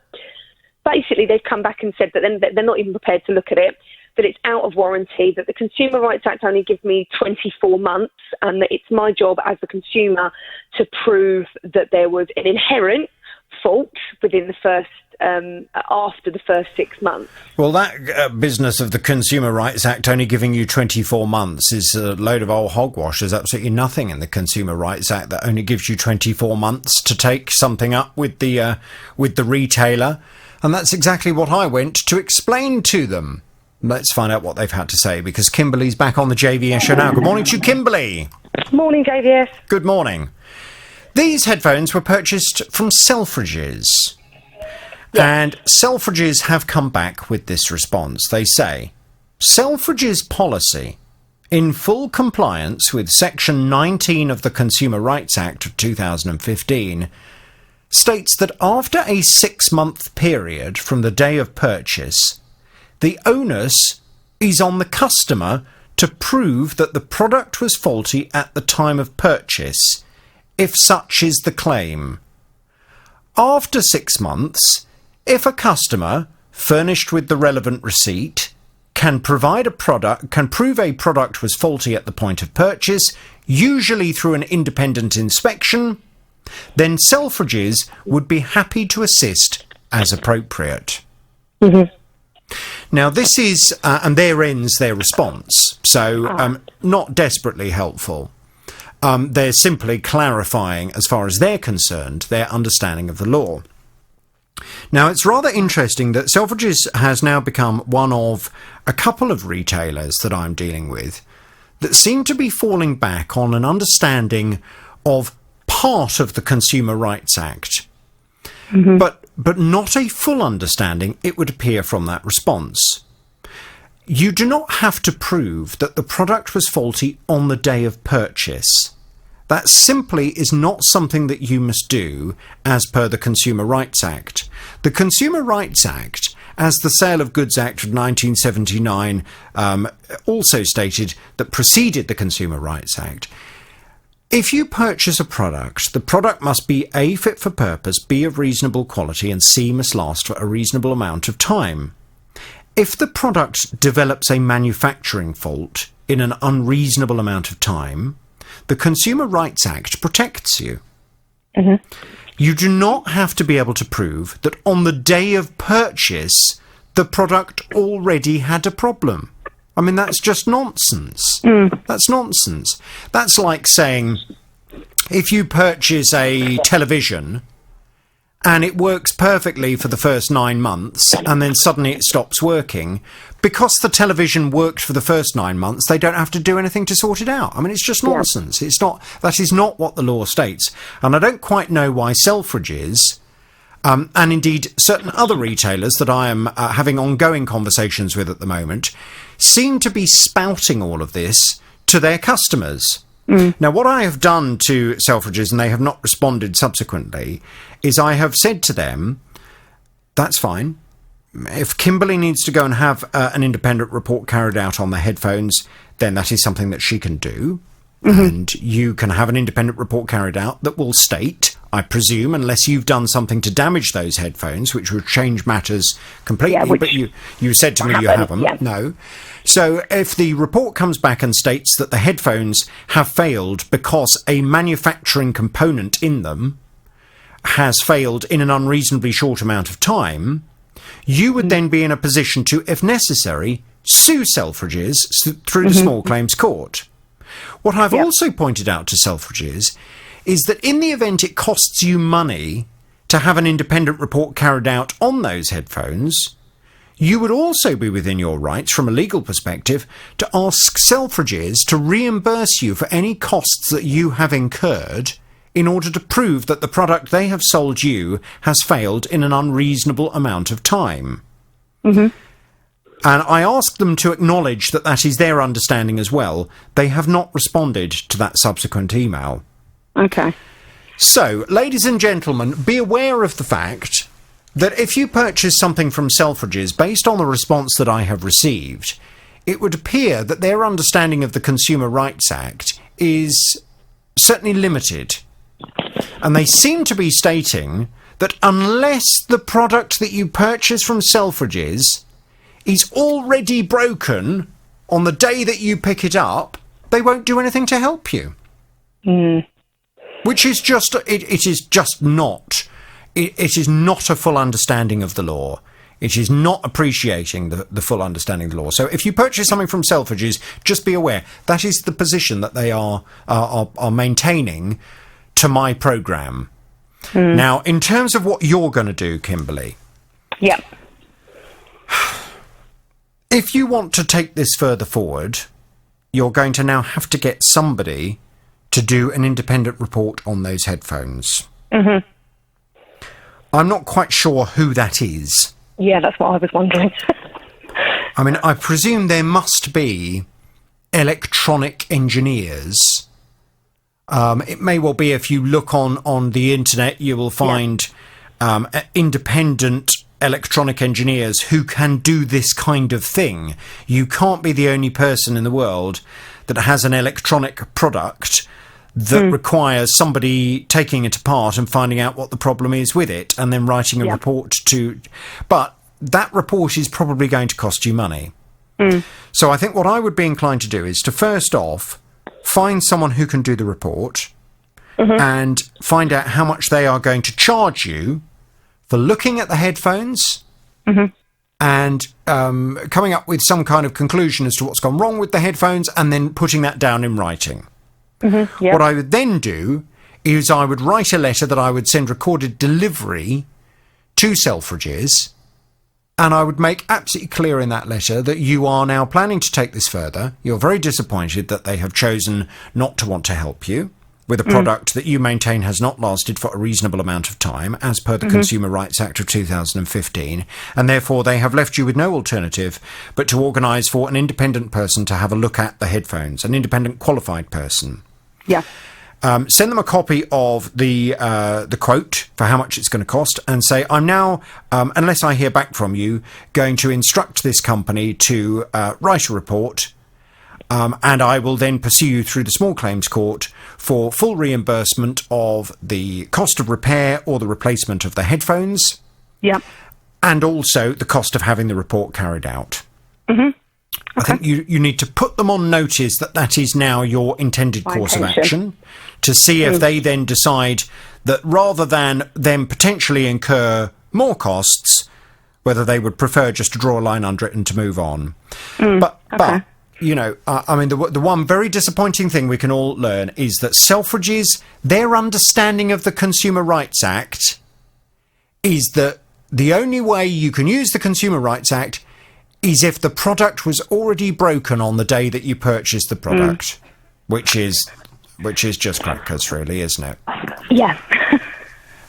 If you buy a T-shirt from Selfridges, it would appear based on this understanding. You buy a T-shirt, the T-shirt's absolutely fine. You wear it once, you put it in the washing machine, the T-shirt falls apart, you take it back. They say, well, because it hadn't fallen apart on the date of purchase, then we're not prepared to do anything about it. I mean, I don't know this, and as I say, I don't know quite what's going on. I don't know if there's a law firm that some of these retailers are starting to speak to, that is giving them this advice as to how they can try not to honour a customer's rights through the Consumer Rights Act or not. But it seems very strange that now from a number of retailers I'm hearing the same kind of line.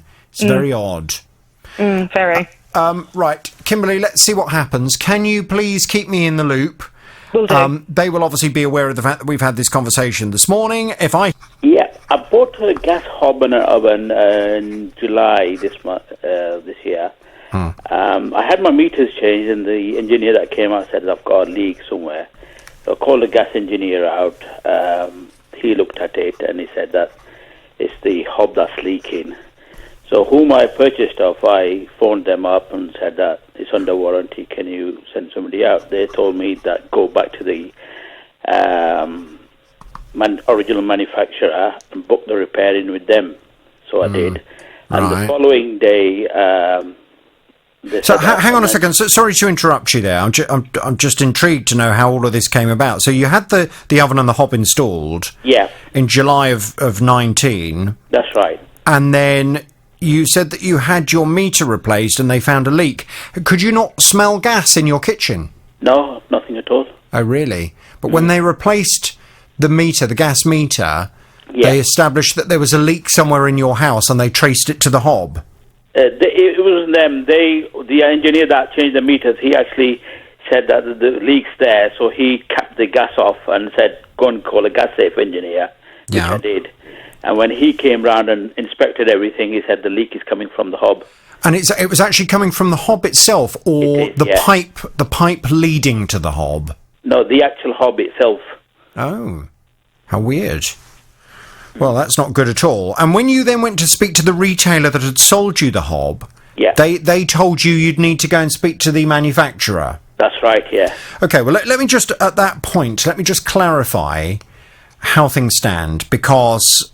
I mean, it may well be that the retailer in this situation has a good relationship with the manufacturer, and for ease for the customer, the manufacturer has told the retailer, in the event of any kind of customer problems, send them our way and we'll get it sorted straight away.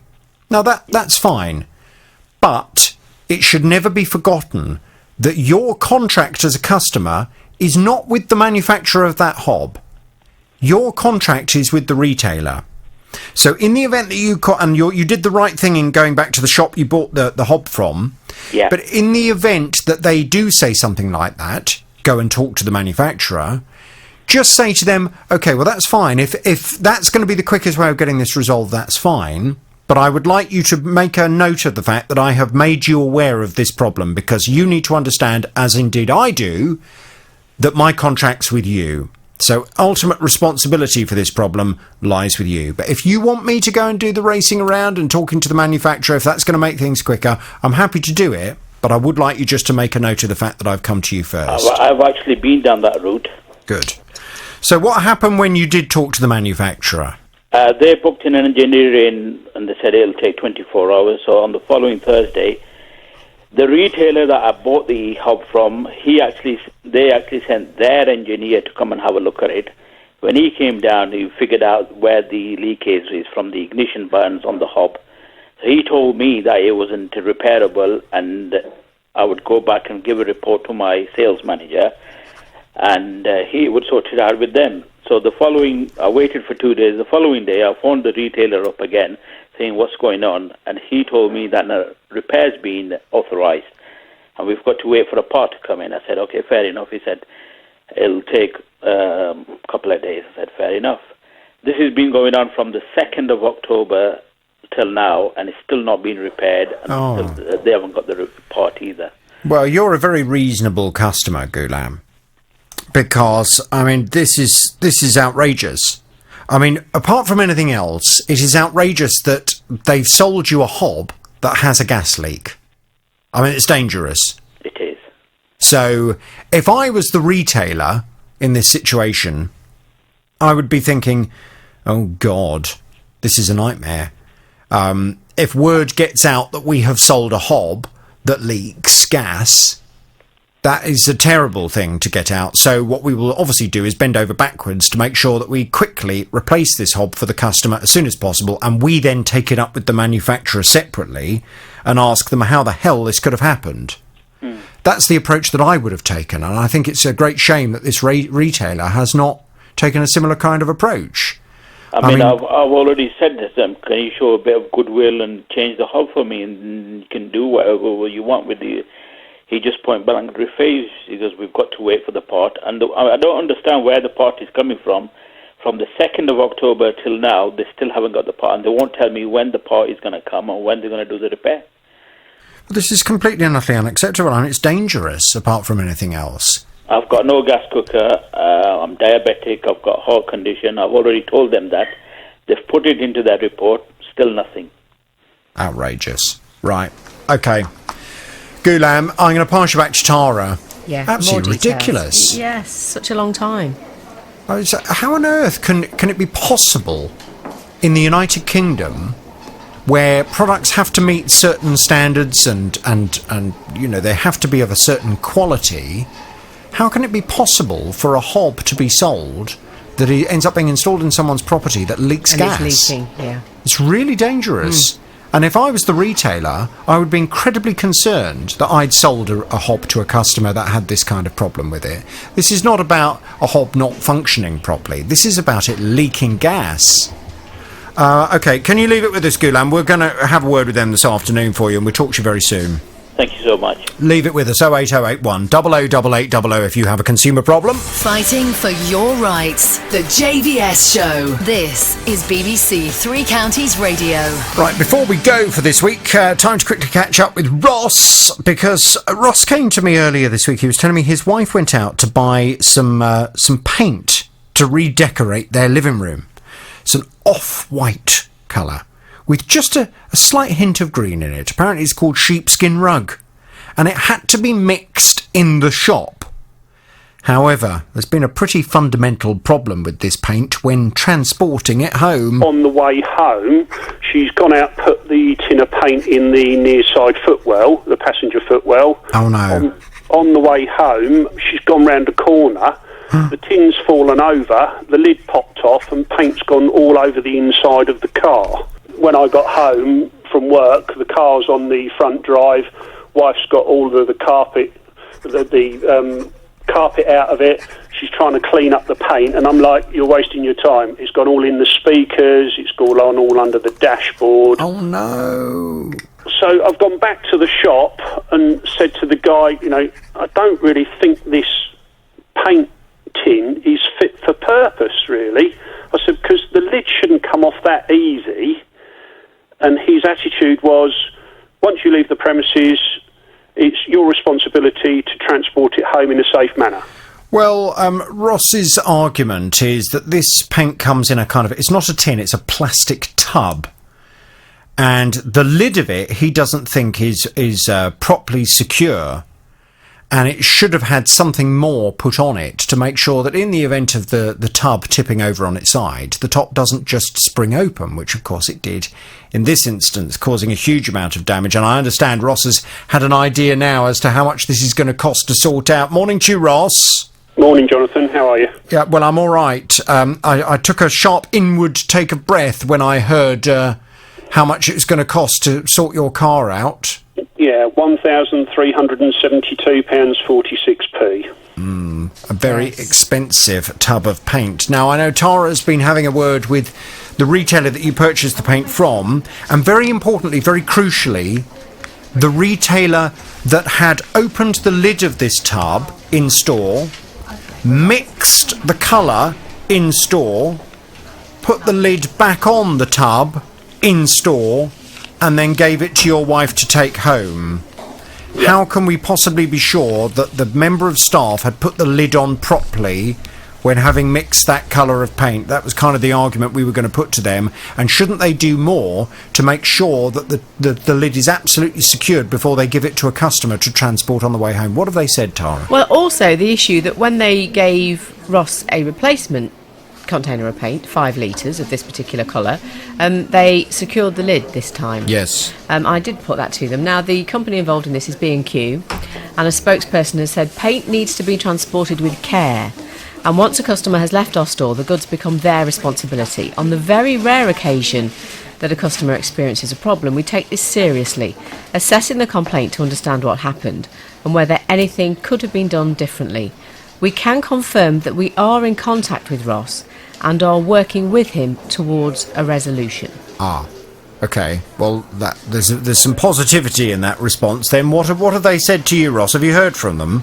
Yes, I have heard from them. On Wednesday, literally, they phoned me up about 10 minutes after Tara had phoned me to ask me to come back on the programme today. And what they want is a copy of the receipt for the paint, photographs of the damage to the car, and in the email also the estimate for the repairs to the vehicle, and then they're going to pass it on to their insurers to see whether they agree to pay for it. Right. Nothing's certain as yet. No. We're moving in a good direction. Well, yes and no. Yes and no. It always fills me with a little bit of concern when matters like this are put in the hands of insurers. Yeah. Because in my experience, insurers working on behalf of companies, their initial approach to this kind of thing is to find a way of being able to argue that their customer was, or that their client was not to blame for the problem. Right.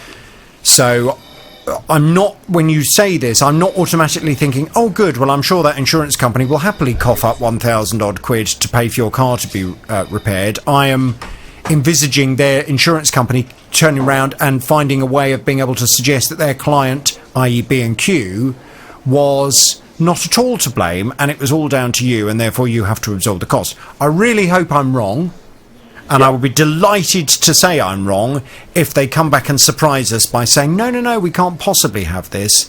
But I just need to manage your expectations, Ross. Right. Okay, well, I understand that, but at least I've got to the stage of where B&Q have acknowledged that the paint did fall over, so I'm a little bit further, whereas before they didn't even want to take responsibility. Yeah. I suppose I could get in touch with them now and just find out how long it will take for the insurers to look at your case. Quite. And assess the responsibility and where that lies. Quite. Yeah. I know you've put this in the hands of your car insurance, haven't you, Ross? I have, yes. See, I wonder whether in some ways it would make a lot of sense for their insurers to talk to your insurers. Have you got legal protection as part of your motor insurance? I have, yes. Okay, good. Well, I think it would probably be a good idea to notify your insurance company. Yeah. Let them know what B&Q are saying, and just to kind of give them a heads up and say, as soon as we know which company we're dealing with, shall I give them your details or shall I pass their details on to you, and then you can have a conversation with them on my behalf, because obviously, as far as we're concerned, we are not the ones liable for this problem, and we would like you as our insurer to argue that point on our behalf. Yeah. Ross, we will obviously on the line. Hello, Margaret. Good morning, Jonathan. Morning, Margaret. I gather you have a consumer problem. Tell me all about it without naming any company names, please. Okay. Back in beginning of October last year, I purchased a outdoor security light. Basically, it just works by sensor. If anything goes in front of the sensor, it triggers the light off. How much was it? £34.93p, including postage and packaging. Okay, and this needed to be wired in, or was it solar powered? No, just ordinary batteries, because it was triggered by movement, so it wasn't solar or anything like that. Just 3 round medium batteries. Right. So presumably you recognise that the light would have to be put somewhere for you to be able to change those batteries on a fairly regular basis. Exactly, yes. Okay. It was just above my back door. Not a problem. And just by the by, I'd ordered 2 of them, but the first one I got was 2 months prior to the one that's not working. That's still working lovely outside the front of the house, so Right. not a problem. But this particular one took it down. I noticed it stopped working altogether, so I thought, well, put new batteries in. When did it stop working? It actually stopped working 2 days after the year's warranty sort of thing. So I contacted them, and they said, like they normally do, first off, it's not covered for a year anyway, and despite that, you would have been 2 days over. But she said, with this particular item, it's only covered for 6 months. So, I see. The law doesn't apply to this company then. Well, apparently not. No, and they should know better. But there you go. I quoted my rights to them, and I said I wasn't happy with what customer services were telling me, and I'd like to put in an official complaint. Within about an hour, I had a manageress call me back, and she said the same thing. I'm only going to tell you what the previous ladies told you, and hence I'm talking to you now. So this is a company in the UK, is it? Yes, it is. Okay. So it's a British company. Yes. You've not gone purchasing it from some country elsewhere in the world that, of course, would have different rules and regulations governing them. No. I ordered it in the comfort of my own home. From a British company? Yes. Okay. Well, as long as you've purchased this security light from a British company, yep, then of course that British company must abide by laws in this country. Exactly. And the Consumer Rights Act of 2015, that will have been absolutely instrumental when you purchase this item, gives you an entitlement to expect that the product will be fit for purpose, of reasonable quality, and will last for a reasonable amount of time. Yes. The fact that it's only lasted just over a year is not reasonable.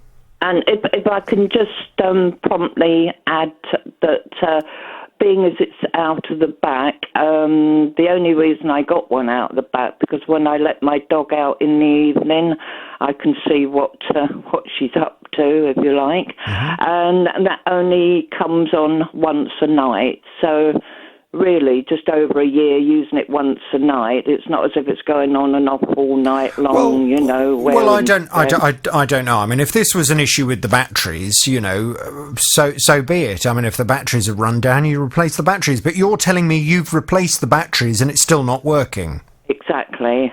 All it keeps doing, a big red light keeps flashing when I put the new batteries in. And apparently when the batteries are running low, that red light flashes to give you a warning that it's running low. So, and you've definitely replaced the batteries with brand new batteries? Oh, yes. I went out and bought a couple of packs. I always have a spare pack. Right. And, of course, I was sitting there scratching my head thinking, well, this is not right. And you're sure it's not solar powered? No. Hand on heart, Jonathan, definitely not. Because I've not come across these kinds of battery-powered security lights that are not solar-powered. They may well exist, but I haven't seen them. All the ones I've seen them on the market, and you can understand why it makes more sense. You are the ones can that charge get them up. in the big DIYs. grant you they're a bit limited. Most of them are electric or run off of some form of digital control. But this is just, and I got that because of the simplicity. Because I'm on my own, all I had to do was put up 2 screws for the back plate and then just fix the front unit on. Yes, just okay. Put it in and twist it. Hey, presto. Okay, well, I will obviously go and have a word with the company that you purchased this light from and ask them why they believe they are within their rights to say after 6 months they don't have any kind of responsibility to you whatsoever. As absolute nonsense. Yes, so they're simply saying they're not prepared to do anything. You'll have to buy another one if you want them to sort anything out. Exactly. Okay, well, it's unacceptable. Okay, leave it with me. Margaret, I'm going to... Now, Surendra was going on holiday in January, so he purchased a suitcase from a market stall. The suitcase was absolutely fine initially, but during his second holiday in July of this year, it broke. So he took it back to the market trader, but he was refusing to do anything to assist. I realized that 2 of the wheels had fallen off. So I went to the trader and told him that I bought it in January. And he remembered me. And he said, yeah, but you say, because I'm a market trader, I only need to guarantee it for 6 weeks or sometimes up to 3 months. I said, no, that can't be right, because there was a label on the suitcase, one of these labels that attached. It said 1-year warranty. So obviously, I need you to sort it out for me. And he blatantly said, no, I'm not going to do anything because, market traders don't have to have a 1-year warranty. Well, I mean, that's absolute nonsense. Market traders still have to abide by the Consumer Rights Act. And it was ridiculous that this market trader seemed to think that he was above the law. I went off to have a word with him. Let's find out how I got on, because Surendra is back on the JVS show. Good morning to you, Surendra. Hello, JVS. Now, there was a bit of a problem. That's right. You asked me to go there on Saturday. No, hang on a second. There was a bit of a problem. And the bit of a problem that I had was the guy does not speak very good English. Right, okay. And when I was trying to communicate with him, there were a lot of words coming out of his mouth. Right. None of them really made very much sense. Oh. And I don't know whether he really understood the point that I was trying to make.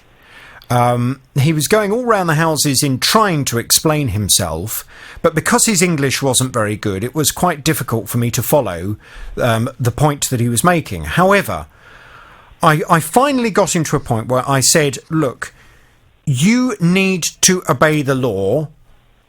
The suitcase has to last for a reasonable amount of time. It hasn't. The customer is within his rights to bring it back to you and to expect you to either repair it or to replace it. Well, what he then said to me was that he didn't really know whether he'd spoken to you or not, and it might have been someone else who worked on the stall that had dealt with this. So he then did agree that if you would bring it back to him, he would have a look at it. So you were due to go back and have a word, and I was also very much hoping, Surendra, that now he knows the BBC is investigating this, maybe a face-to-face conversation between you and him would be easier for him to understand that he does actually have an obligation to you. So yeah, sure enough, I phoned you up and I said, Surendra, can you, when he's next on that stall, can you please take the suitcase back to him, show him what you're talking about, and make it clear that you're going to be coming back on my programme to tell me how you get on. So what happened, Surendra? Okay, so me and the wife went there with the suitcase after having struggled to find a parking space because being a Saturday. Looked where he normally was normally he's on a Wednesday, but he wasn't there.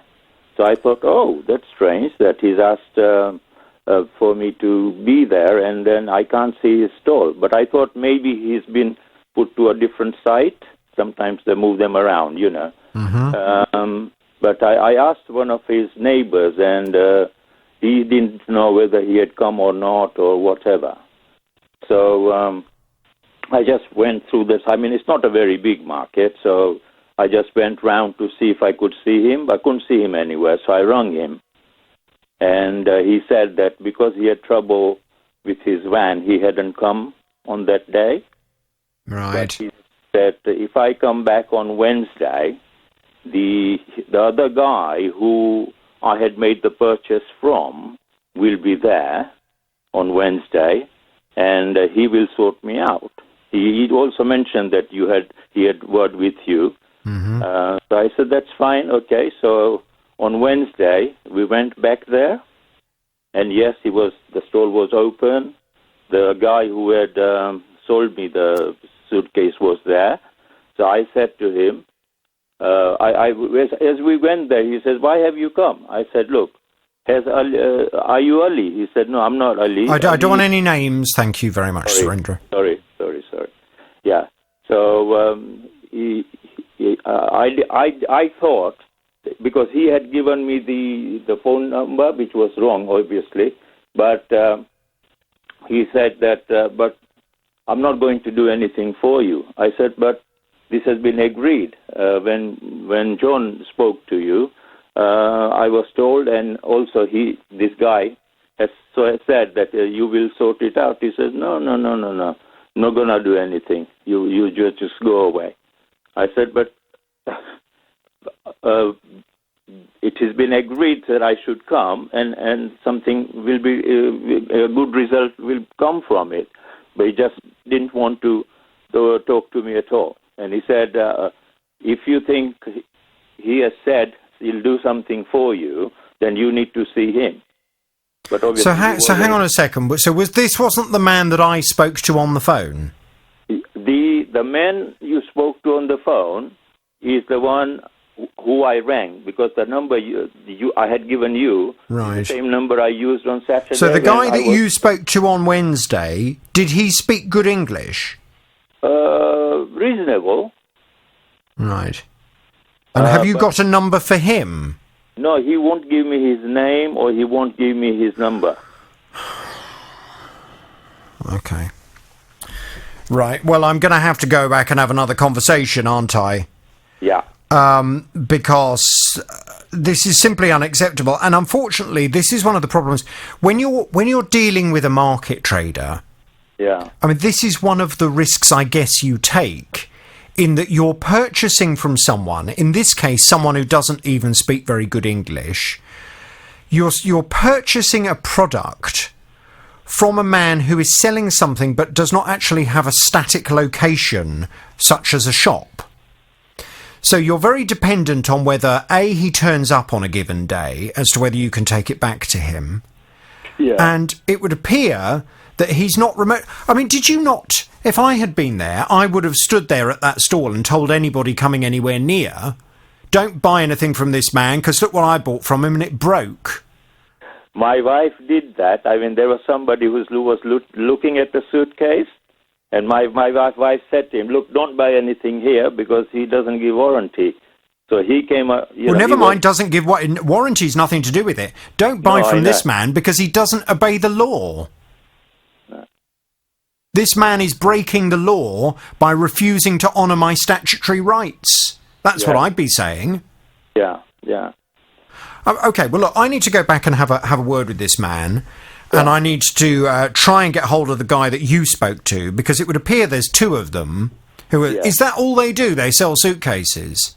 They sell handbags and suitcases. Right, okay. Well, I need to go back and have another word. Try and communicate with him, which is difficult. Right. And I think, if necessary, I will also have to go and have a word with whoever the town centre manager is, or the market manager on that given day. Yeah. And it sounds to me as if the market manager, if they have a market stall that is refusing to honour the law and obey the law, then surely that market manager should be going over to that person and saying, unless you obey the law, unless you are prepared to take items back that you have sold to customers that have turned out to be not of very good quality, then we will remove your licence and you will no longer be allowed on this market. Yes, that makes, You know, I think this is... But all I would say to you in future, Surendra, is markets are wonderful. I enjoy going to a market and I enjoy having a look around. You do need to be a little bit careful with what you're going to buy from a market stall.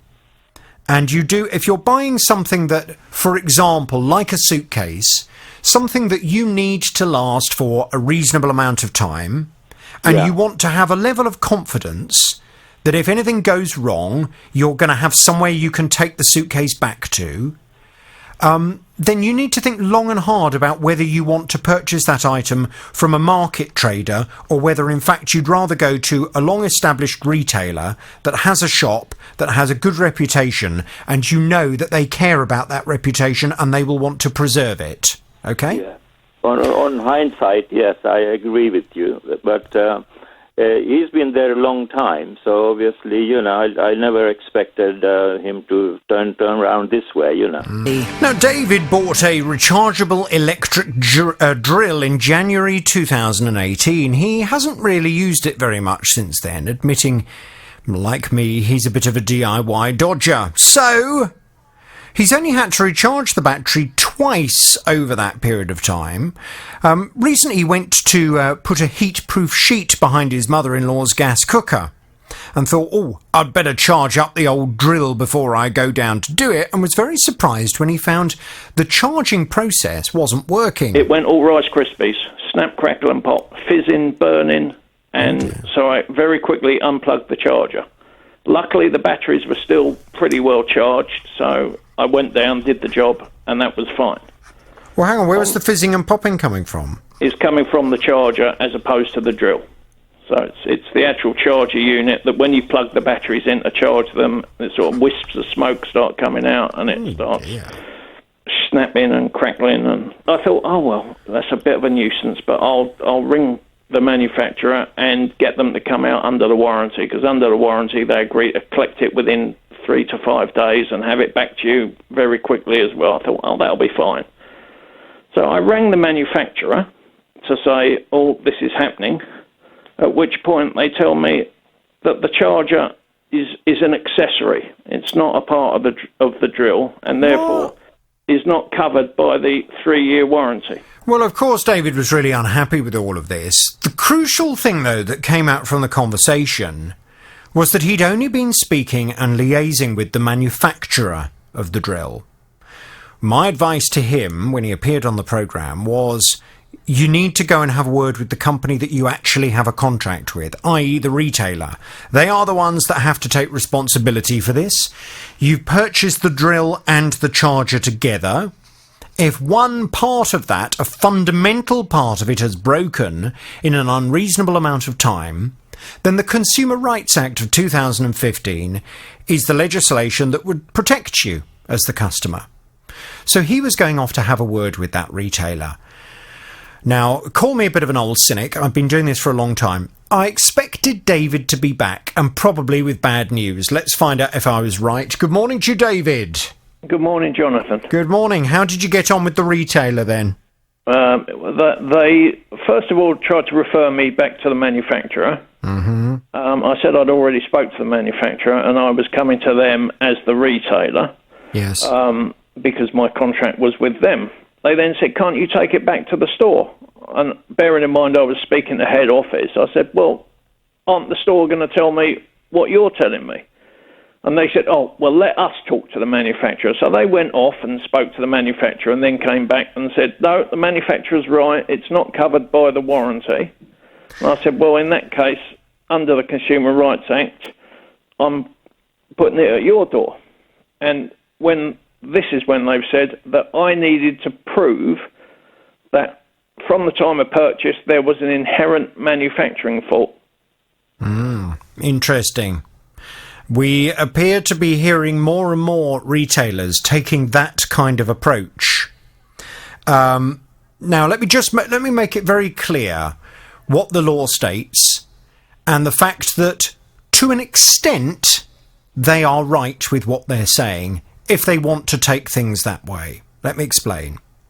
When you purchase any product in the UK, for the first 6 months, if the product breaks, it is the retailer's job, the retailer's responsibility, as per the law, to prove that you have damaged the product and that it is not a manufacturing defect. It is their responsibility.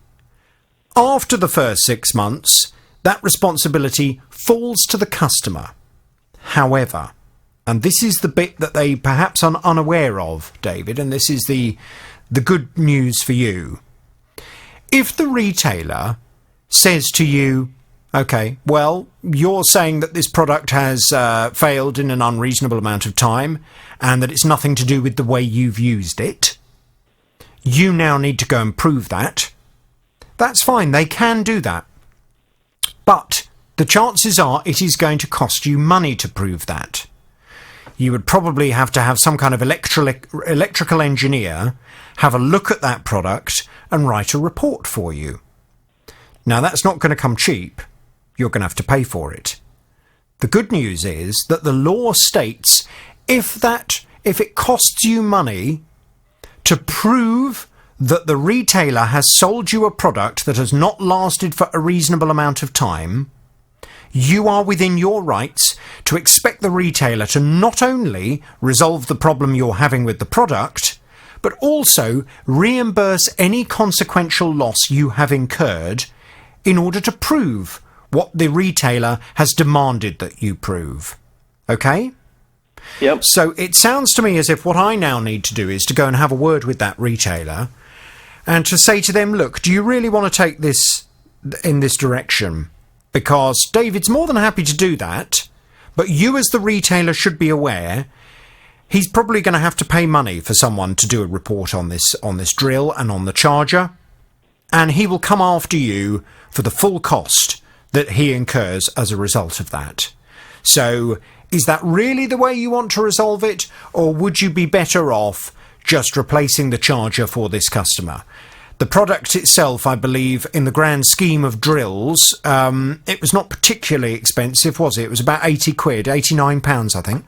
Yes, it was. Yeah. So they need to look at, from a common sense perspective and from a business perspective, if they send you away and you come back with a report that has cost you £200 to have done, and the report clearly explains that the product has got a poor quality manufacturing component in it, which has failed in an unreasonable amount of time, you would then be going back to that retailer and saying, right, I want a new drill, that's another £89, and you owe me £200. It could end up costing the retailer an awful lot of money, and if it were to go to court, on the basis that the court finds in your favour, the court would insist that that retailer reimbursed all of your costs. So it's something they need to think long and hard about. Maybe I need to just remind them of that if they're unaware of it already. David, Michael's on the line. Hello, Michael. Good morning, JVS. Morning, Michael. I gather you have a consumer problem. Tell me all about it without naming any company names, please. Okay, yeah. Me and my wife were doing our kitchen up, so we were taking the old kitchen out and putting a new one in. So the 26th of the 8th, 26th of August, we ordered a gas cooker on the internet. Mm-hmm. And the 20th of the 9th, the 20th of September, they said it'd be a month to come. I said, that's no problem because it's going to take us a while to do the kitchen.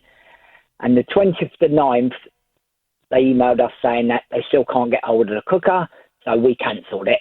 Because we said, we're not having none of this. So we went and bought another cooker, and it arrived in 3 days.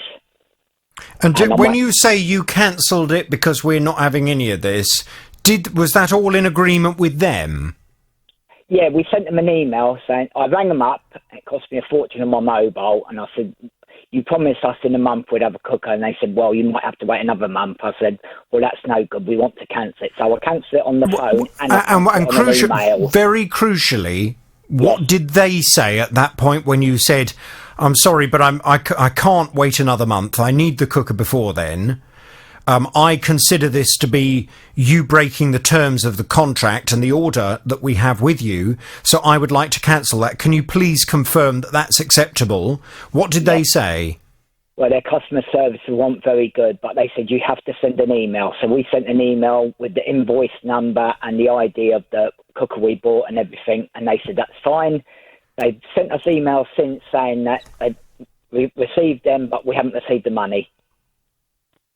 Oh, I see. So they absolutely confirmed that cancellation was fine? Yes, I've got all the dates here if you need them. Okay, but they haven't refunded you your money? No, they said they have, but nothing's come through. So they tell you they have given you your money back? They said in an email, we've done a refund, but I've received nothing, and it's been a long time now. How did you pay for it? On a debit card or a credit card? Debit card. Why a debit card and not a credit card? No, I know. It won't be happening ever again. I mean, the one thing I was... When did you actually make the payment? 26th of August. August. Yeah. Or September, October, November. Well, you might still be within the period of time. There is... The reason why you should always buy something like this on a credit card... Yeah. Is that I would imagine this cooker cost you over £100. Would I be right? Correct. Yeah. Okay. If you pay for something on a credit card that costs you over £100, you are covered by the Consumer Credit Act. Yes. Now, what that means is that if there is a problem such as this, yes, or if the company that you'd ordered the cooker from went out of business, yes, or if the product arrived and it was damaged and then the retailer wouldn't sort it out, okay, you are within your rights to go back to the credit card company and to say, I want to put in a claim with you, because the credit card company at that point become jointly liable with the retailer. Yes, I know. I listen to your show now. And they must resolve it. So you are much better protected if you have paid for something that costs over £100 with a credit card than you are with any other method of payment. Yes, and when I say that, I always have to caveat it with, I'm not trying to explain to anyone that they should get into debt. You don't have to get into debt with a credit card. I have several credit cards and I never get into debt with any of them. Because if I purchase something on the credit card, I pay the amount off the very next day. Yeah. So it's not that you have to start racking up interest I understand what you're saying, on those payments. Now, the fact is, when you buy something on a debit card, there is a level of protection you get. It's called the chargeback scheme. Yeah. And rather than being a part of legislation, it is an industry-accepted standard that all of the banks have in this country. And the banks will normally give you 3 months from the date of purchase to be able to do a chargeback. Okay. Now, I don't know whether the purchase of this cooker will fall within that time frame or not. Yeah. It sounds as if it may do.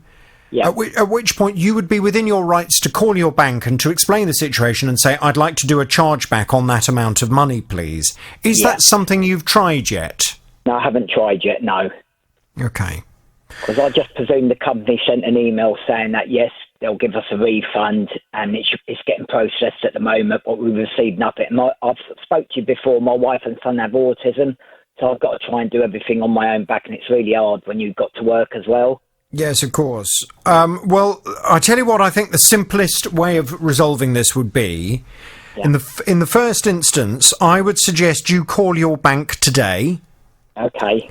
Call them up, explain the situation, and say, I'd like to do a chargeback on the payment of, and if you could, what you will need to have for them, just to make it easier, is to have the date that the payment showed up on your account. Okay. The amount that you paid. Yeah. And also who it was who took the money from the card. So the name of the company. Yeah, that's fine. Phone them up and say, I'd like to do this. The company have confirmed that they've cancelled the order, but they haven't given me the money. Therefore, I'd like to do a chargeback through you. Okay. If they turn round and say, well, I'm sorry, but that's going to, it's been too long, or you fall outside of the chargeback scheme, then of course I will go and have a word with the retailer. But if you want that money back in your account, the quickest way for you to do it is through a chargeback, okay? So I'll try chargeback. If I get no joy, I'll ring you back. Well, I'd like you to ring me back and let me know regardless, please, because I want to know if my advice works. But if you phone your bank now, then if the scheme works properly, by this time tomorrow, that money should be back in your account. Oh, that'd be wonderful. If, however, I go and have a word with the retailer, We then got to wait for them to investigate, to agree to make the refund, and then it could potentially take, up to 7 to 10 days before that payment comes through.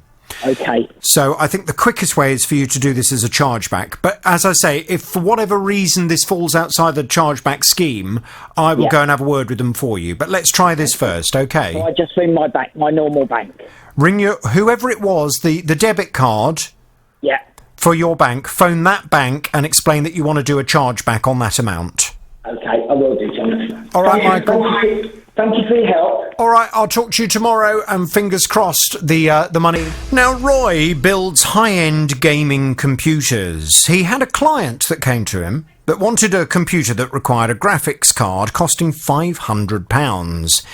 He ordered one online and thought everything would be okay. Well, the graphics card didn't arrive when it was scheduled to, so Roy got in touch with the company to advise them he was about to go on holiday, and could they hang on to it until he returned? Well, he was really surprised to hear that this graphics card had been delivered whilst he was away. Friday, going off quite happily away on holiday, I was emailing them and chasing them, only to get a message when I was on holiday to say, oh, it's arrived, it's been signed for, which I thought, okay, there's no one at home. So ended up, when I got home, there was a card through the door saying it's by the bin, and of course there was nothing by my bin. It turns out, and I've got email records of this from the courier company as well, that basically the courier had forged a name on the because it's a GPS signature thing. Well, as you can imagine, Roy was really unhappy about all of this. Someone has had that parcel away, and Roy's left in a position where he spent £500 and has got nothing to show for it. The retailer said that they needed evidence from the courier company before they would be able to get this resolved. Now, just to make matters a little more complicated, Roy hadn't purchased this item from a traditional retailer. Instead, he had gone on to the online marketplace known as eBay and purchased this item. Well, he's back on the JVS show now. Good morning to you, Roy. Good morning, JVS. So I have been having a conversation with eBay. I've also been speaking to the courier company, which is My Hermes.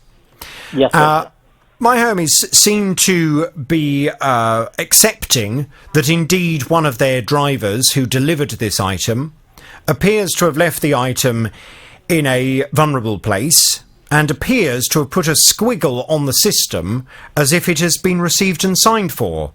They've apologised for that, and they have said, we've spoken to the courier involved to ensure this does not happen again.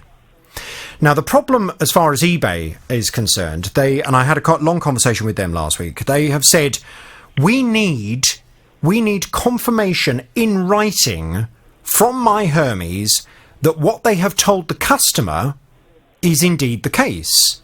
And we have requested that from them via the customer. But we haven't had it. Well, My Hermes tell me that they have now provided you with the documentation that you need in order to make this refund from the seller. And I gather you've also had a good constructive conversation with eBay. What have they said to you, Roy? Right, so what's happened now is I've got the letter. I've sent the letter off and uploaded the letter to eBay. They've now turned around and said, OK, we will reinvestigate it again, and I should, fingers crossed, have a refund within 3 to 5 business working days. Should? Yeah. Fingers crossed. Yes, the reason I say fingers crossed is because the original message I had from them on the 17th said, yes, no problem, you will be getting a refund. And then I received another message for them on the 19th saying, oh, now we're going to check out, and obviously you're unhappy, we're going to check it all out for you. Right. Well, they have suggested to me that obviously the way that it will work is that now they have the documentation, their seller can, I presume, put in a claim through My Hermes for the fact that they have used a courier company to transport this valuable item, and the courier company, rather than looking after that valuable item in the way that we would all expect, appear to have left it by the bins, very valuable, left it by the bins, and then signed it themselves rather than obtaining a signature from the recipient, i.e. you. Yeah. So the seller needs to reclaim the money from My Hermes, and then the seller can return the money to you. Do you always, just out of interest, I mean, as a businessman, do you always buy your products in this kind of way that you would then install into a computer? Because surely it leaves you in a potentially vulnerable and difficult position. I mean, for example, the position you're in now, but also, how would you resolve matters if that graphics card you put in someone's computer failed?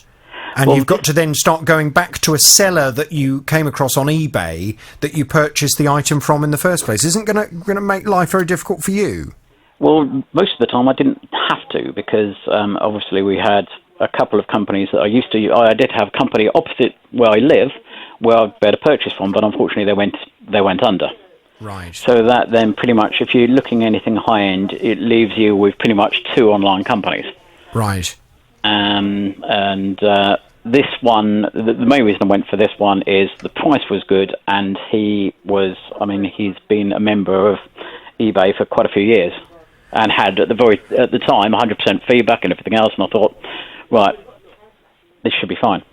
Well, yeah. I mean, I think I would, if I was in your line of business, I would just be a little bit concerned, because if you're purchasing something very valuable like this to go in a customer's computer, you, of course, then, in the eyes of the law, are responsible for the quality of that product and how long it's going to last. And you, in turn, would then, if, for example, your customer came back and said, "Oi, Roy, you know that graphics card you put in my computer? It's rubbish, it's broken." Yes. You would have a liability to your customer, and, of course, you would then have to take it up with whoever had supplied you with that part. Now, if it's an anonymous bloke that you've kind of come across on eBay that either no longer exists or decides he doesn't want to assist you, you're going to end up having to absorb all of that cost, aren't you? I would. I have had one in the past, and I actually go back to the manufacturer of the card. So you end up sending the card back to the manufacturer for repair or replacement. So generally, the manufacturer, though, of course, you don't actually have a contract with the manufacturer. No.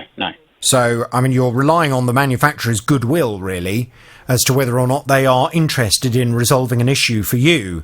Because the company that you have a contract with, and if this were to go to the small claims court, the company that you would counter-sue could well be a company that aren't particularly interested in trying to resolve the matter. So I would just think very carefully before purchasing items that you're then going to put in customers' computers that you then sell on in this kind of way, and make sure that you're buying from a seller that you absolutely have faith in. Let's keep fingers crossed that now this seller has the relevant proof that they require, they are then prepared to give you all of your money back for this item.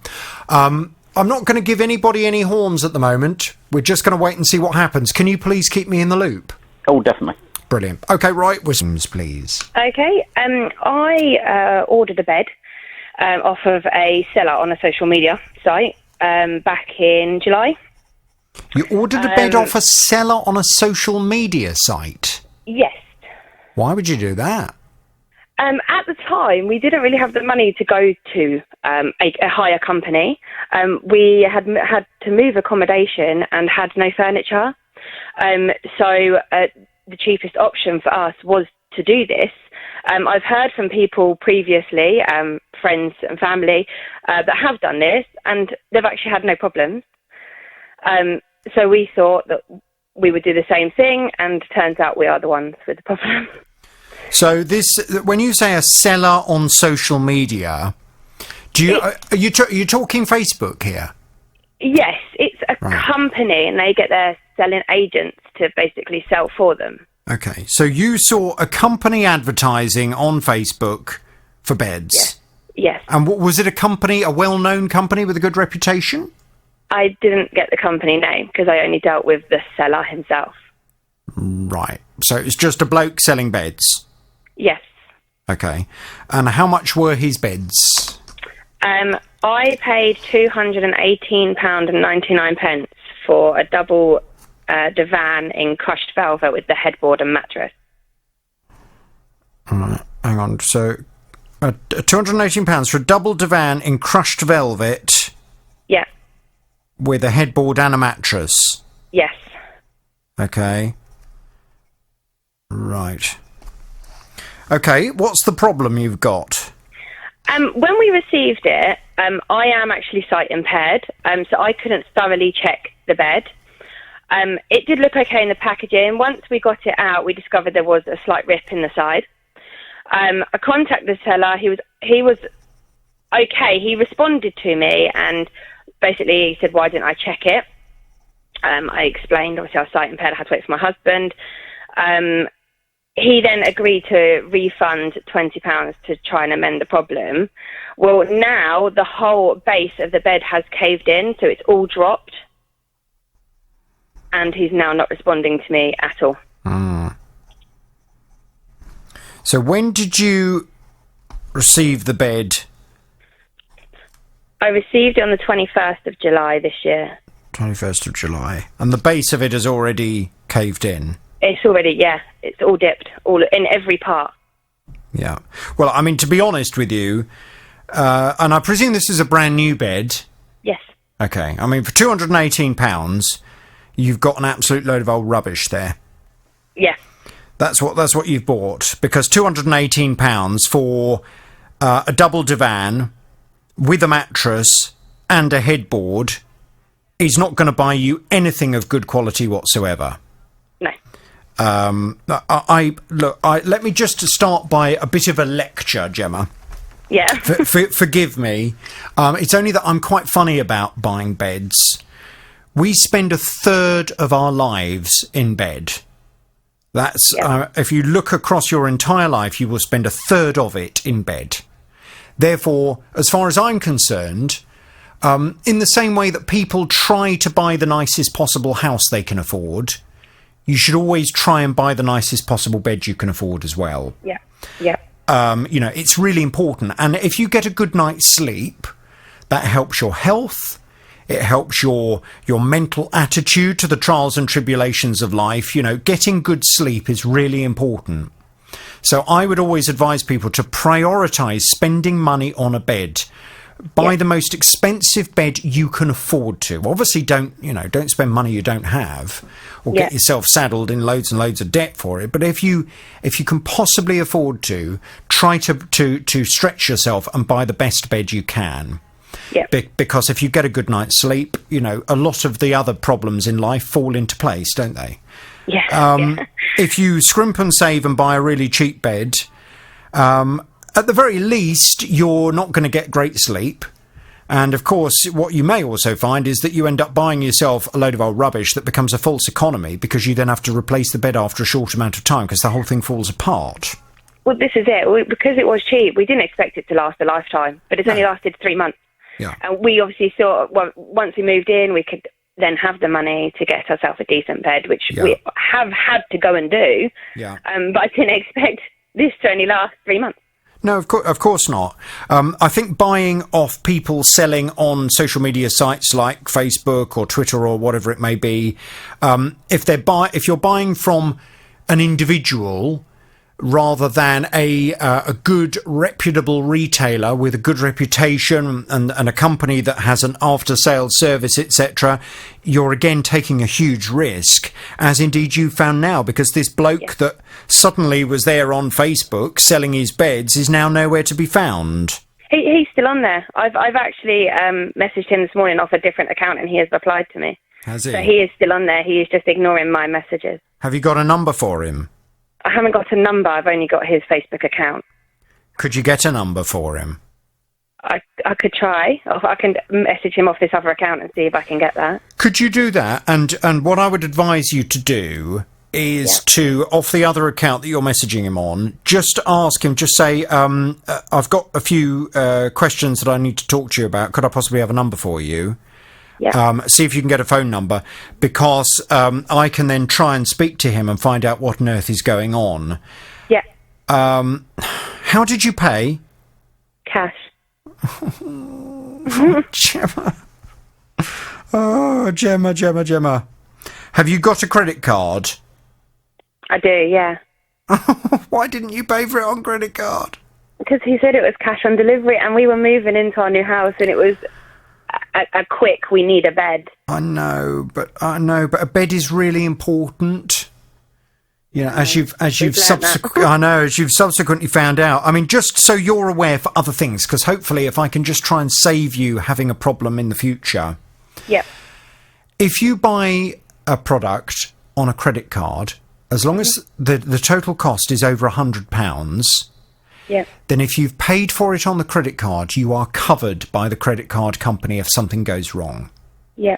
So, for example, in this instance, if you'd paid for this bed on your credit card, the bed's collapsed, you've tried to go back to the guy and he's just ignoring you, you would then be able to go to your credit card company and say, can you please help me, because I paid for this on my credit card, the retailer won't solve the problem, the bed is a load of old rubbish, it's collapsed, can you please put in a claim, because I would like to have my money back, please, for this bed. And your credit card company, under Section 75 of the Consumer Credit Act, should indeed allow you to do that. Okay. So, in future, always buy things like this on a credit card. Don't get into debt. Pay the bill off the very same day. But at least if you've paid by credit card, you know that you're protected should anything like this go wrong again. What I'm going to do, Gemma, I will do my very best to get hold of him. A phone number would make my life much easier. So if you can try and get that number from him, and I will try and make contact with him this afternoon and find out what on earth is going on with this load of old rubbish that you've purchased from him. Thank you. Okay, I'm going to pass it. Oh, just one final question before I let you go. Yep. And I don't mean to be rude. Is it you and a partner sleeping in the bed? Yeah, me and my husband. Okay. And are you both average size? Probably a bit bigger than average, but still not enough to make a bed collapse. Oh, okay. Right. So you're not morbidly obese? No. Okay, good. Sorry for asking that. It's fine. It's only that beds in the UK have to be made to a reasonable standard and must be made to withstand a reasonable amount of weight. Yes. You know, well, the bed we was in before in our previous house, we lived there for over a year and didn't have a problem. Fine, okay. Yeah, it's only that, you know, if you've got two people who are 25 stone sleeping in a double bed, then obviously there's only so much weight you can expect the bed to withstand before it starts to collapse. So that's why I had to ask you that somewhat rude question. Sorry for that, Gemma. But look, no, it's fine.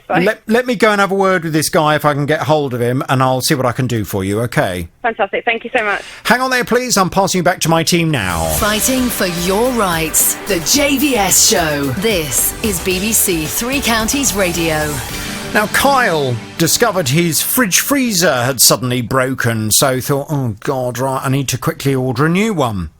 He went online and he found one he liked. Cost about 360 quid. And this particular company online offered free next-day delivery. Well, as he was so desperate for the fridge freezer, this was a very attractive prospect. Well, he sent the details over to his wife for her to have a look at. That all happened in the morning. By the time he actually got round to placing the order, it was the afternoon. And when he went to do so, he noticed the free delivery option had vanished. I went to go through with the transaction, and then I noticed that the cost of delivery had gone from the advertised free up to £30 for the 7 a.m. to 7 p.m. slot. So it seemed odd, so I had an online chat system to speak to one of their customer service agents, and she informed me that I was correct in what I'd read, that previously it was free, but basically, turns out, she said that as the day progresses in time, the cost of delivery goes up, not that this is advertised. So had I completed the transaction at 11 a.m., it would have been free. But because time had now elapsed, it had now gone up to £30.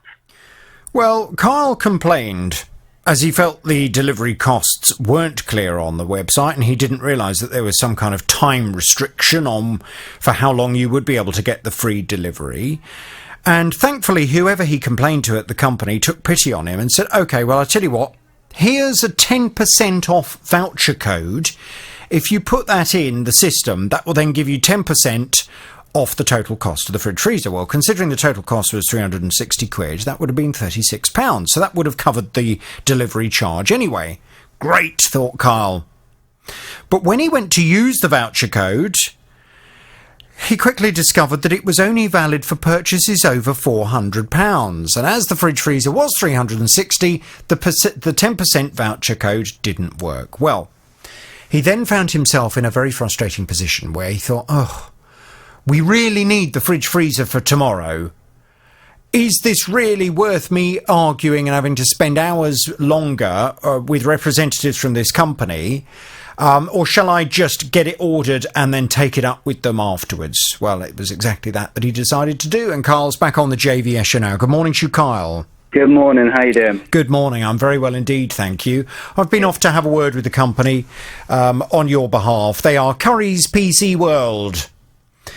They've come back with a relatively short response, but hopefully it is a response that will make you happy. They say, we are sorry to hear that Kyle experienced delivery issues when initially ordering his fridge freezer.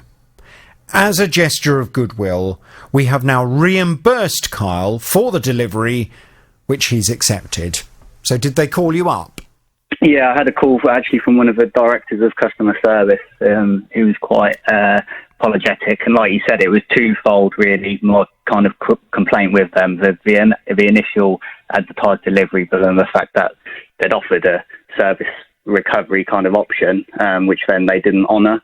So the director was apologetic and said it could have been dealt with a lot easier at the point of sale, which would have saved all the escalation need. But yeah, appreciate you doing that, because they've refunded £49, which is what I paid on my credit card.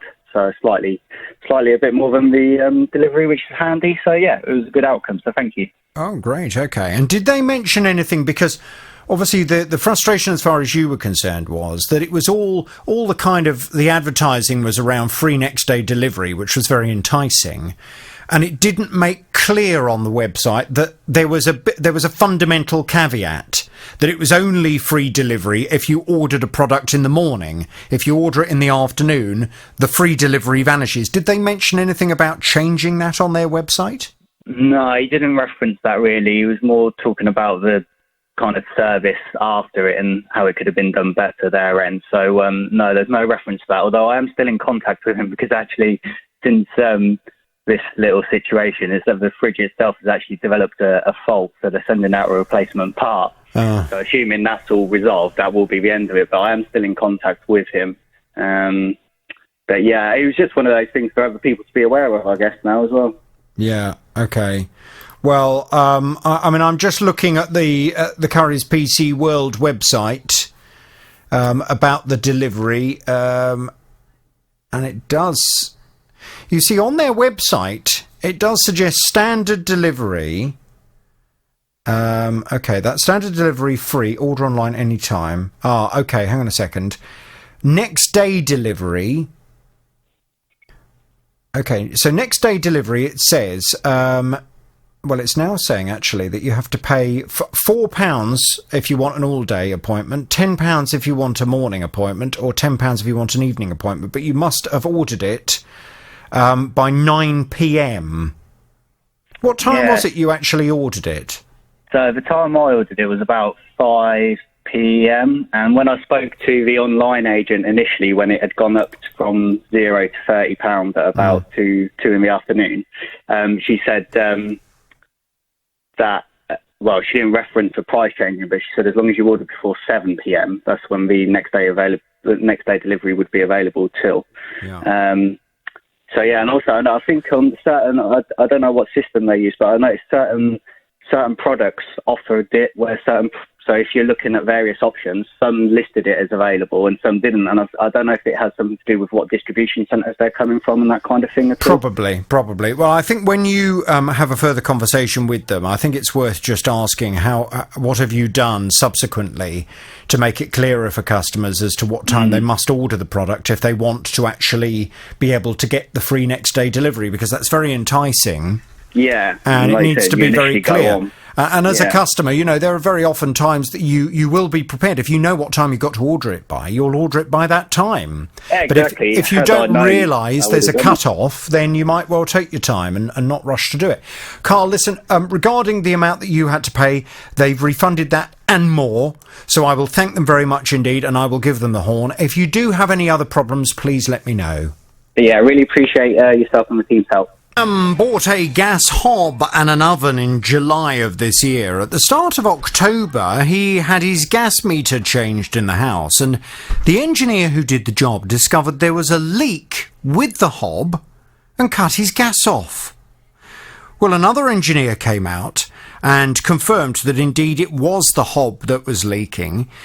Ghulam contacted the retailer. They agreed that they were going to get it fixed, but he said he's still waiting to get it sorted. The retailer that I bought the hob from, they actually sent their engineer to come and have a look at it. When he came down, he figured out where the leakage is from the ignition buttons on the hob. So he told me that it wasn't repairable, and I would go back and give a report to my sales manager, and he would sort it out with them. So I waited for 2 days. The following day, I phoned the retailer up again, saying what's going on, and he told me that a repair's been authorised, and we've got to wait for a part to come in. I said, okay, fair enough. He said, it'll take a couple of days. I said, fair enough. This has been going on from the 2nd of October till now, and it's still not been repaired, and they haven't got the part either. Well, obviously, Ghulam is really unhappy with all of this. He was saying in the meantime, he's got no hob. Cooking is much more difficult. And he's getting really, really frustrated that the company haven't managed to get things sorted out nice and promptly. Well, I've been off to have a word with them. And it would be safe to say they were not terribly pleased with their own performance. Ghulam is back on the JVS show now. Good morning to you, Ghulam. Morning, Jonathan. Good morning. So, this company have been very proactive in terms of trying to make contact with me since I called them. And I got one of the top guys calling me back, and he said, I'm sorry about this. I was unaware of this case. He said, I'm not happy with the way that we've dealt with it. He said, can you just leave it with me, and I'm going to see what I can do, and I'll call you back. Well, sure enough, he called me back about 20 minutes later. And he was very keen to stress. He said, we've had conversations. I've had conversations with the people that have been dealing with this. This is not the way, if I'd been aware of this complaint, that I would have dealt with it. And I've made my feelings very clear to the members of staff. He said, what I would like to do for Ghulam is I would like to just reassure him that we have now ordered a new hob. He said the hob should be with us by Monday. He said, I can't absolutely guarantee it will be here by Monday, but that's what they're telling me. And on the basis that it does arrive on Monday, I will ensure one of our engineers gets out to Ghulam's house on Tuesday to install it. So have you heard from him, Ghulam, since we spoke? I have. He phoned me on that Friday just after your programme finished. Yeah.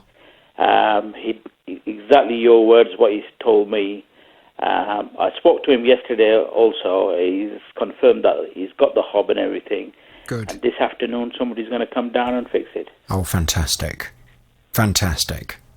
I really appreciate your help in this matter. Well, I'm pleased about that. I mean, a gas leak with a hob, a new hob, is of course utterly unacceptable. And I'm fairly sure this company, and I think this is probably borne out by the kind of response that I've had from them, they're a company that care about their reputation, and they would hate for it ever to be thought that they sell gas hobs that are capable of leaking. And he said this is very, very unusual. What they should have done is they should have just said, right, OK, we're going to come and replace it straight away, and we will take it up with the manufacturer separately. You as a customer should not have any inconvenience as a result of us having sold you this item with this problem.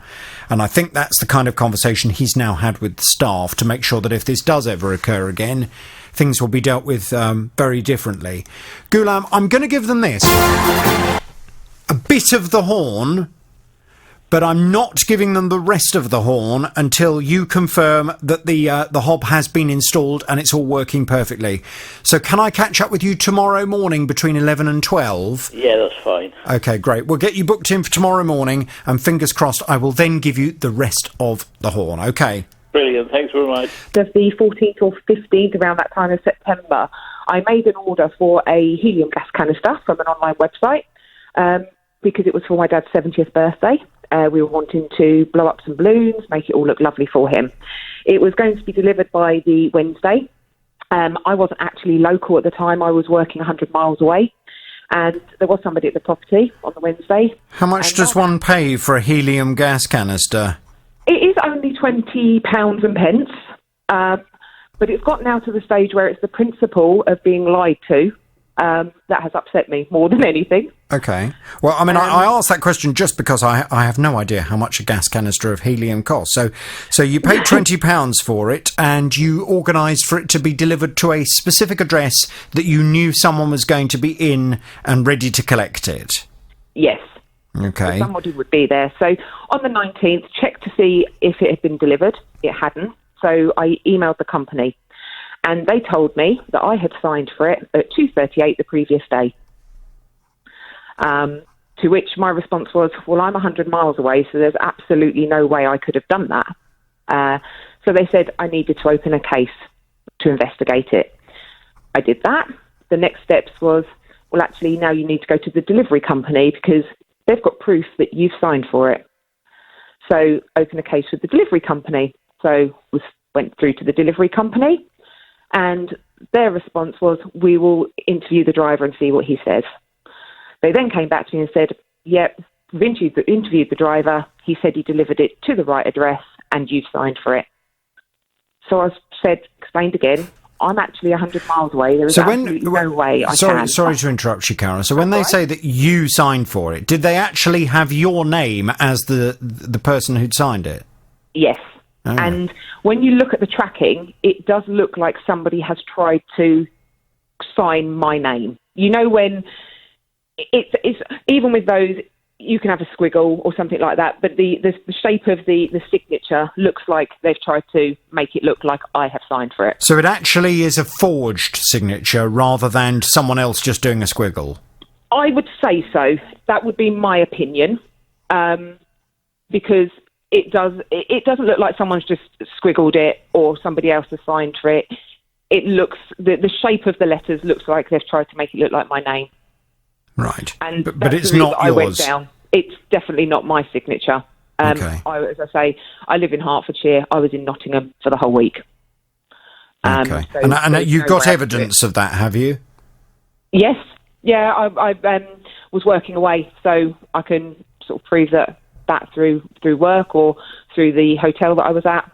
Okay. Interesting. Fine.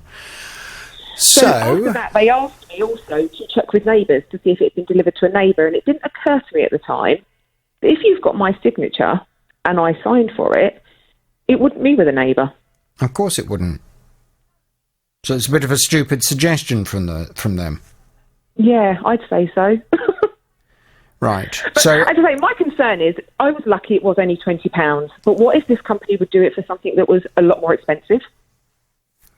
Well, quite. I mean, I'm not quite sure why anybody would want to steal a helium canister. No. Unless they had a party going on, or unless they wanted to, entertain all of their friends by having a funny voice. I mean, I'm not quite sure why one would want a gas canister of helium. No, absolutely. But so since then, I had to go out to another company and buy one to replace the one that I haven't got, so that obviously my dad's 70th party could go ahead as planned. Yes. Okay. Well, I think I need to go and have a little word with the courier company, really, to start with, and I need to ask them why. I presume you've sent them evidence of the fact that you were not at the address that they claim you were on that day. No, they never asked for anything. They've just shut me down each and every time and said, right, we've got the signature, you've signed for it, and then can you check if it's been left anywhere or if someone else has signed for it? And then they spoke to the driver, and then they said, no, the driver said that he delivered it to the correct address. Okay. Well, it would be useful for me if you could get something from an employer or whoever it was that was employing you up in Nottingham, to just put something in writing to say, I can confirm that Carol was working in Nottingham on this day and was not down. Where was the address? In Hertfordshire, Bedfordshire, or Buckinghamshire? In St Albans, okay. Yeah. So if the letter could say that Carol was not working was not in St Albans, and I can say that because she was working with me in Nottingham on such and such a date, then obviously that would be very useful for me to have when I go and speak to this courier company. because I will then be able to directly accuse them of having forged your signature. Yeah. Intriguing. I'll look forward to this one. Carol, I'm going to pass you back to the team. We'll get some detail and I'll go and speak to them this afternoon for you, OK? Lovely. Thank you very much. Hang on there, please. Fighting for your rights. The JVS Show. This is BBC Three Counties Radio. Now, David wanted to redecorate the house. Well, I say he did. Really, it was his wife's idea. But David, like a good husband, went along with it. They ordered some new beds to go in the spare rooms for when their adult children come to stay, and everything was absolutely fine. Until David and his wife's son came to stay. He stayed overnight that night, slept in the bed, and then went home. A little while later, we finished the other room, so we bought another bed for my daughter, who comes from South Africa. She's due this week, and we bought another bed, very similar. He came up again, assembled it, and slept overnight in the bed, no problem.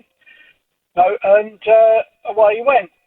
Well, he popped in to see us again on another occasion, and this time when he got in the bed, it collapsed. Yes, well, it's not ideal, really, is it? David contacted the company and said, we don't think this bed is of reasonable quality because it's collapsed after only a couple of times of someone sleeping in it. The bed company, however, were refusing to assist, which is why David came to me. And there began a long series of conversations that we've had on this programme. David's back on the JVS Show again. Good morning to you, David. Good morning, JVS. You should have a JVS Show loyalty card, I think, at this rate. I think so. You will recall I went off to have a word with Benson's for Beds. They are the company concerned. They came back initially and said that they'd arranged for an independent technician to come out and inspect, and in effect, there was no manufacturing fault. They were blaming you for having not put the bed together properly. Well, you said absolutely you did put the bed together, and you believe that the central support leg was not of reasonable quality, which is why it gave way. They seemed to be suggesting that either you hadn't put that support leg on or it hadn't been put on properly, which is why the bed then collapsed in the middle. Anyway, to cut a long story short, you then said, look, I tell you what, I don't want to get too bogged down in arguing with this company because the bed wasn't that expensive anyway because it was for a spare room. If they can provide me with the replacement metal slats so I can fix the bed, I'll pay for it as a way of just being able to move on from this complaint.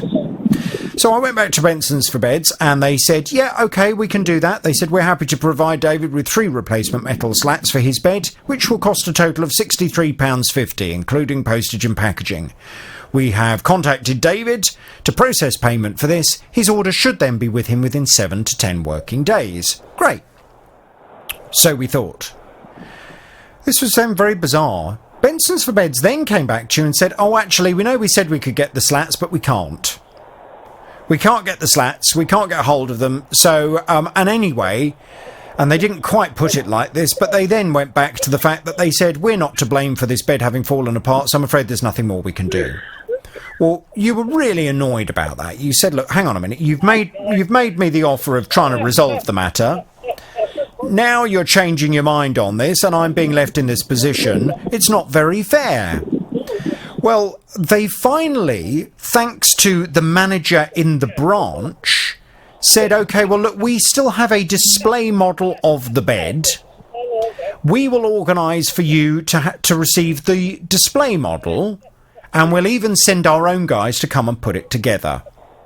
Now, you said to me that the guys who came to put it together didn't do a very good job of putting it together. And in fact, you then had to complain to Benson's for Beds that and you'd had to pay for the installation charge, hadn't you, David? Yes. Which is why you weren't happy they hadn't put it together very well. It was all wobbly and rickety, and you then had to go round and tighten everything up on it. Benson's for Beds promised you they would refund you the fitting charge. But when we last spoke, you hadn't received it. Well, I've been in communication with Benson's for Beds over the last week or so. The last I heard from them, they came back to say that unfortunately there was a problem with processing the refund. However, We are now calling the customer to get it sorted tomorrow. Well, that was a couple of days ago, so I'm hoping by now you've heard from them and that money is showing up in your account, David. Well, the story continues. Oh, God. Yeah, because he phoned me while I was unavoidably detained. I couldn't answer the phone to him, and so I said I'd ring him back. Mm. When I rang him back, the phone kept on ringing and then cutting out. The next day, which was the Friday, I went in to see him. He wasn't there. In fact, there was no one in the store. The store was open, but there was no one in the bedding department. Right. So I got a little bit irate again, and I said to a guy who was downstairs, who was apparently not part of the Benson for Beds, I said, get him to ring me as soon as he comes in. Well, he did ring me. I did give him the information he wanted, and he did say that he's put the money back into my account. I haven't seen it yet, but as far as I'm concerned, it's back. It's over. Thank goodness for that. I can't understand why they've got to go to such lengths to try and make 30 quid. If they're that hard up, why don't they just tell me and I'll give them the money? Well, I'm quite sure that it's not that they're hard up for money, it's just that they felt that the £30 charge was a reasonable charge based on everything else they were doing for you, and unfortunately there's been this problem with refunding it to you. Let's hope that that has now gone through. How do you want me to play this then, David? Do you want me to give Benson for Beds the horn and say goodbye? Or do you want me to give them half the horn and retain the rest for when you've checked your account? How do you want to play this? I think basically I don't want to give them a horn because they've been a complete pain. Okay. But I just want to draw a line under it and get on with the rest of my life and allow you to enjoy the rest of your life. Right, okay. Well, David, I will try and enjoy my life. You enjoy yours as well. And here's to a bed that doesn't collapse again. Indeed. All the best. Tackling your consumer problems. The JVS Show. This is BBC Three Counties Radio. I love it. Now, Carol had a conservatory fitted in January 2017. Cost £16,500. In September 2018, she noticed a leak, which was fixed in January of this year. However, in the months that have followed, she's had even more leaks. They've been fixed, but she continues to have problems. The new leak had also been coming down the wall through the electrics. Had to dismantle the light switch. That was August, 24th of September.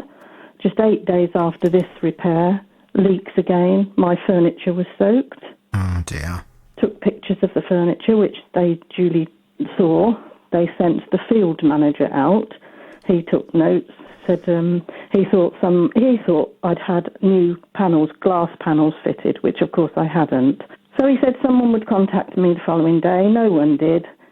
So I rang them, and they said they would contact the chap who came out for a progress report, but I still heard nothing.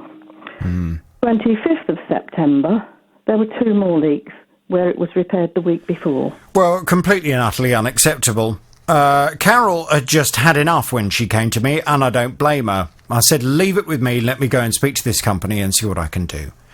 Carol's back on the JVS show now. Good morning to you, Carol. Good morning, Jonathan. Morning. So the company concerned is Anglian Home Improvements. Right. They came back to say, I can confirm that we were first made aware that Carol's conservatory roof was leaking when we received a service call request from the customer in May 2019. Try not to gasp again, Carol, like you did last time. You dispute that date, I should point out. Absolutely, because they'd already been out 3 times before then. This was attended, and a further 2 service call requests relating to the leaking roof were also attended by our maintenance engineers. Following a recent service call request, a specialist conservatory team is attending Carol's property today, Friday the 11th of October, to identify the source of the leak and find a permanent solution. We are very sorry for any inconvenience Carol has experienced, and we would like to assure the customer that we're fully committed to identifying any underlying issues with the roof which are causing the leak and ensuring it's fixed to Carol's complete satisfaction. Well, when indeed we spoke after that response I had received, you said, yes, it's great news. They sent out some really good guys who seemed to know absolutely what they were doing. They found lots of problems with the roof and the way that it had been put together.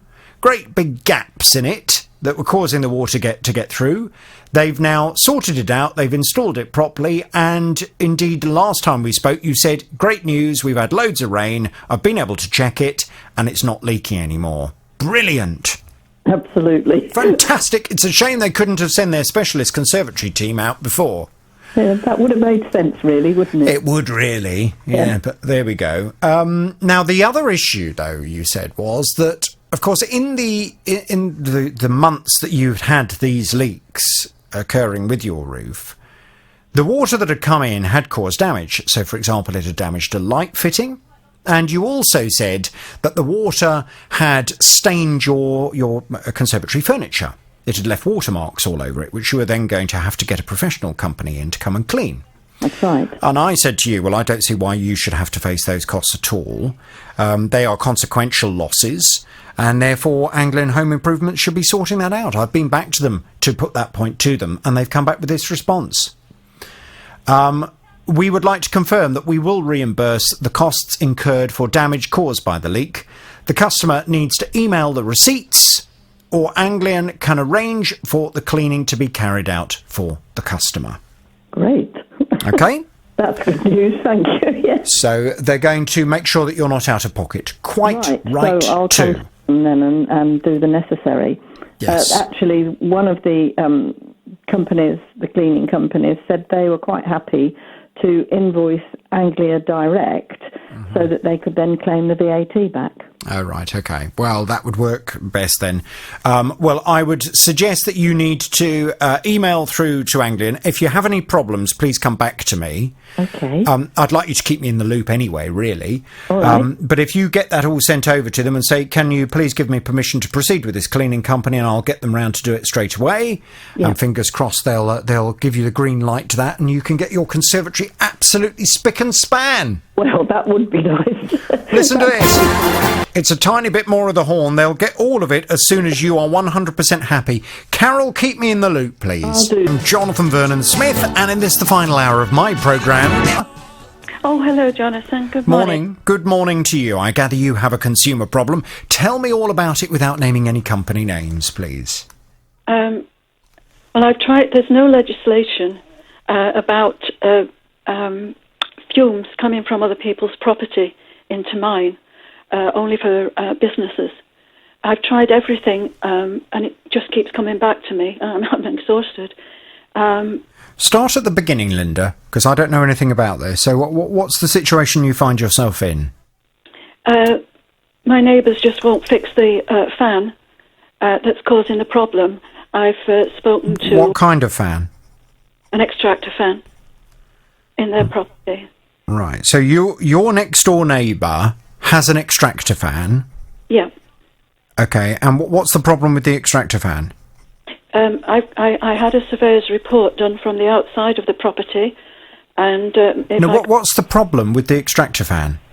It's expelling the fumes back into my property. And what are the fumes? They're cooking, and there will be gas fumes as well.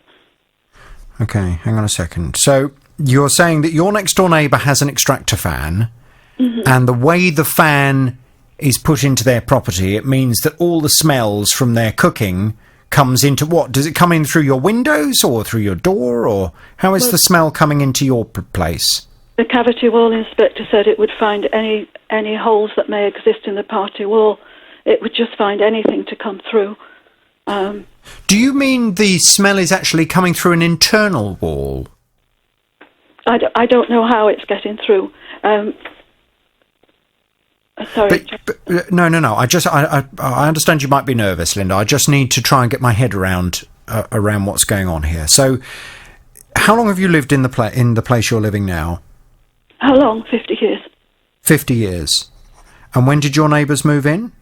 A year ago, but this was an ongoing problem that they had before they came, and the lady that kept with the people that were there before, they both stopped it. But what? They both stopped what? Smell. I don't know how, but they stopped the smell. They stop the smell coming through. So this is anything that's being cooked in the property next door at all. You get the smell in your house. I do. Right. Even if you've got your windows shut? Yes. Okay, well, that's very odd, isn't it? So you complained to your neighbour, and your neighbour before, whatever they did, you never found out what they did, but the smell of food stopped coming into your place? Yes. Okay.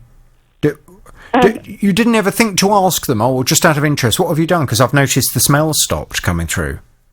Well, she stopped using the fan. So it's when you put the extractor fan on, somehow you then end up with the smell in your property? Yes. Is the extractor fan on an adjoining wall between your place and the next door neighbour's property? Yes, it is. And there's a soil pipe that's blocking the smells from getting away.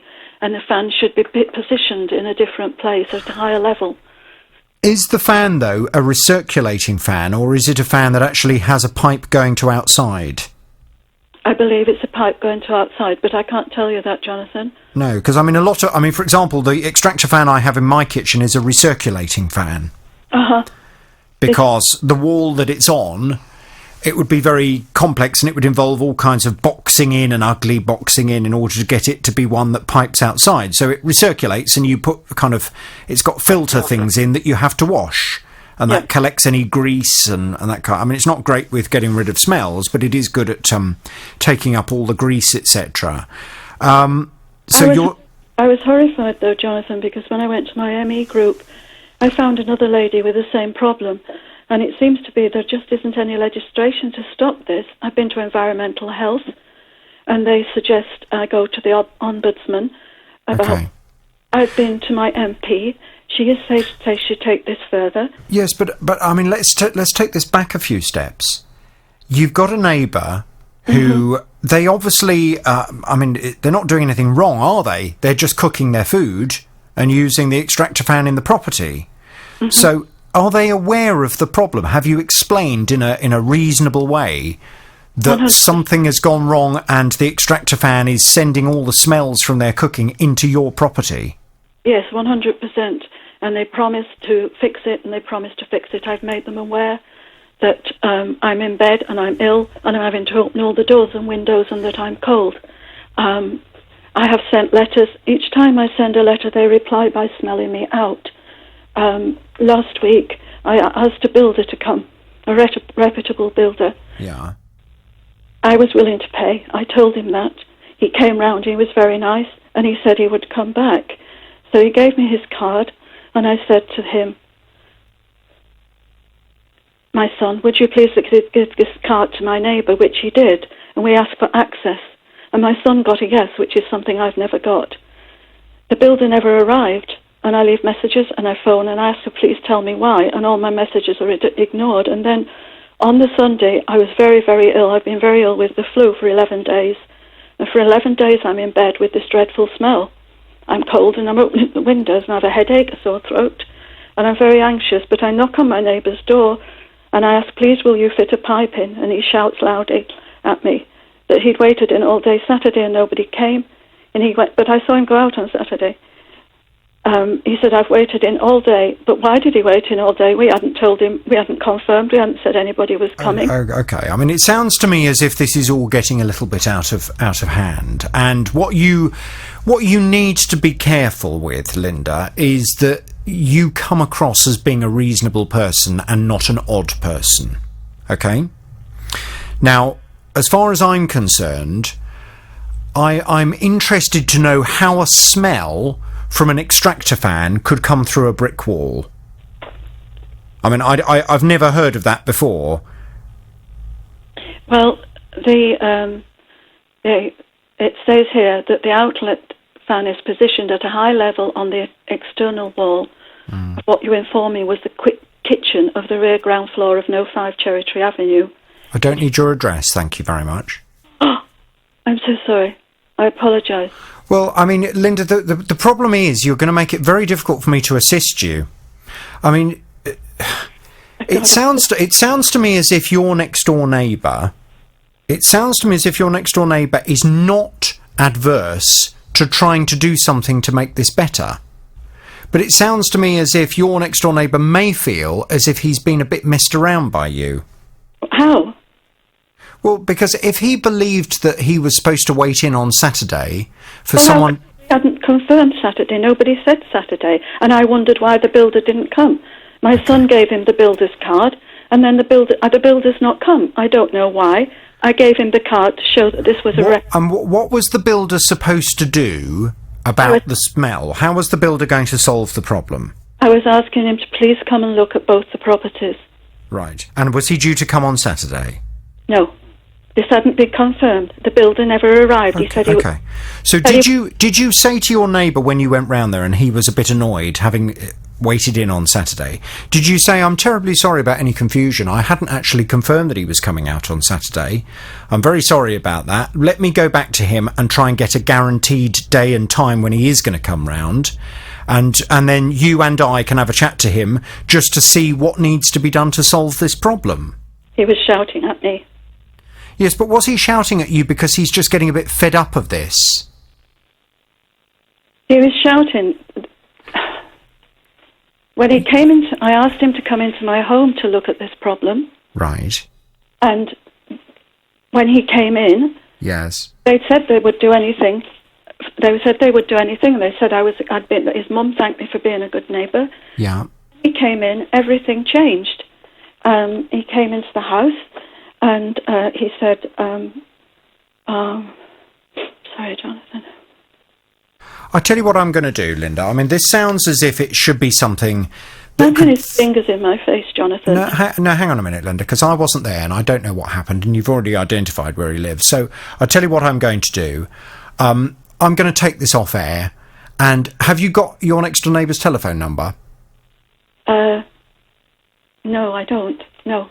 I've got their name, but not their phone number. Can you please get it for me? Just go and ask him and say, look, I'm just struggling to cope with all of this, and I've got somebody who has offered just to try and find a way forward for both of us.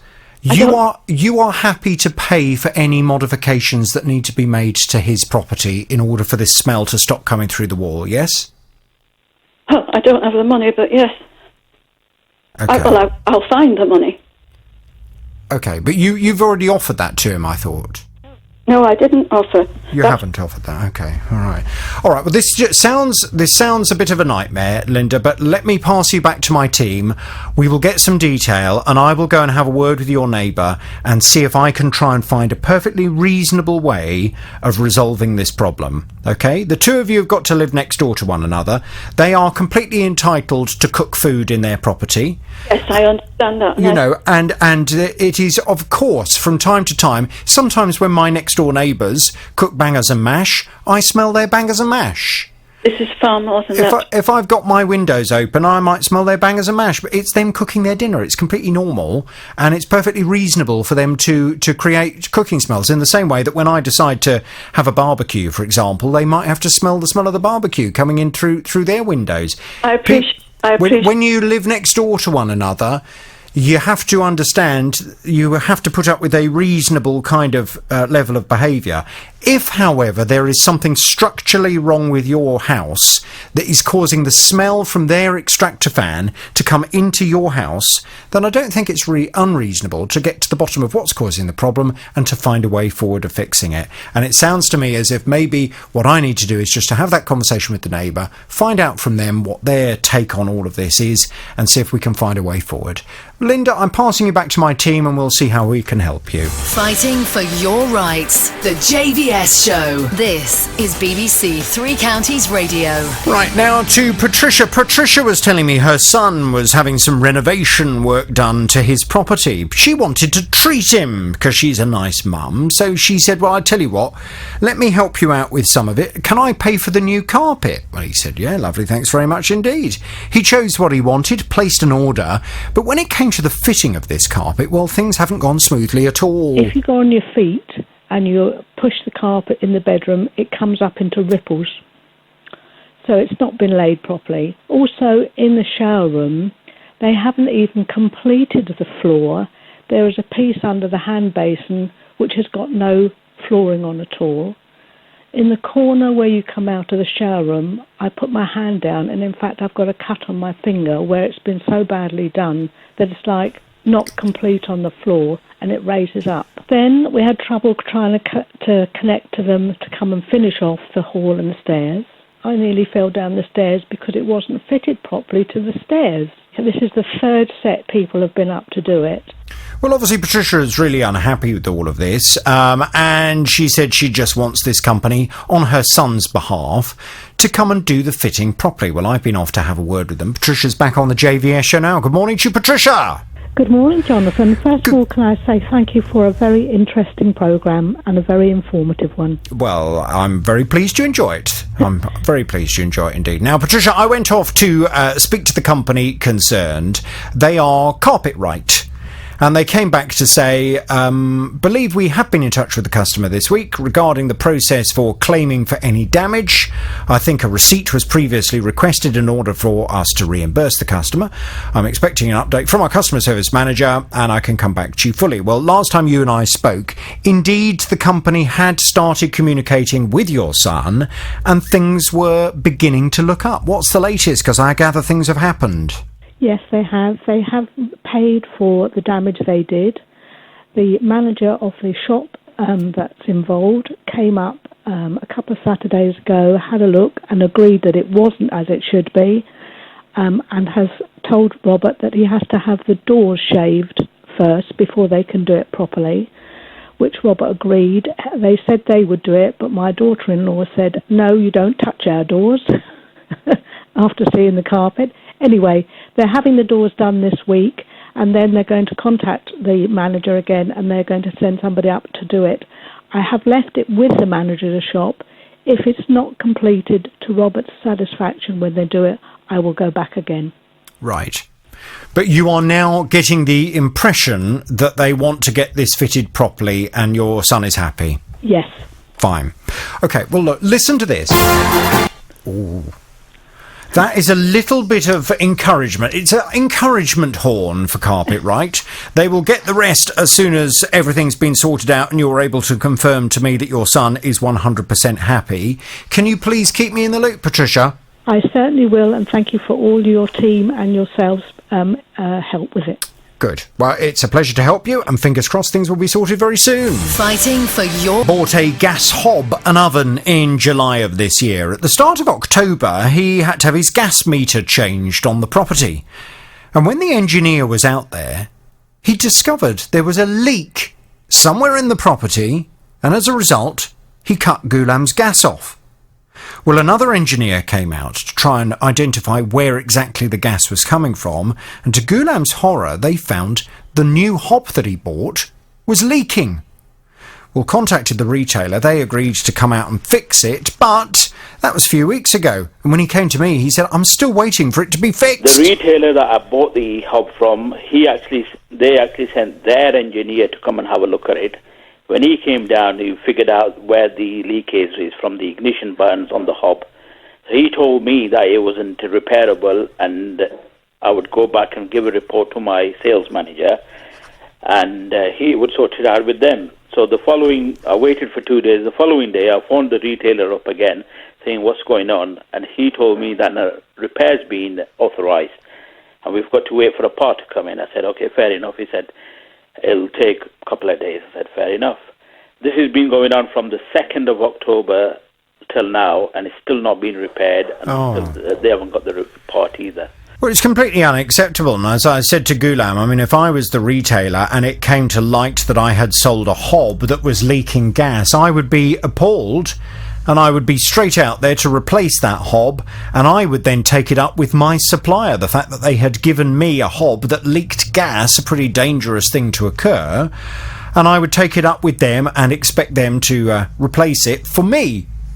And I was quite surprised that Ghulam had just been left in this position where he was being told he'd have to wait for weeks for somebody to come out and repair his existing broken hob. Unacceptable. And indeed, when I went off to have a word with the company, they seemed to accept that. Ghulam's back on the JVS show now. Good morning to you, Ghulam. Good morning, Jonathan. Morning. Now, the company, the guy at the company I spoke to, he was very good. He seemed genuinely quite shocked that the company had dealt with it in this way. He said, if I'd been aware of this, we would have dealt with this in a different way, and I've spoken to those concerned. He said, we're going to be out there, and we are going to get it resolved, we're going to get it swapped over, and we're going to make sure that Ghulam is back in a position where his hob is working properly. Well, they were due to go out, I think it was yesterday afternoon, to fit the hob, the new hob, to swap it all over. Did they turn up, Ghulam, and are you a happy bunny? Yes, I am. They came down and changed the hob. So finally I've got a cooker. Great. What was for dinner last night? A biryani. A biryani on the hob? Yeah. Good. Are you happy? I am.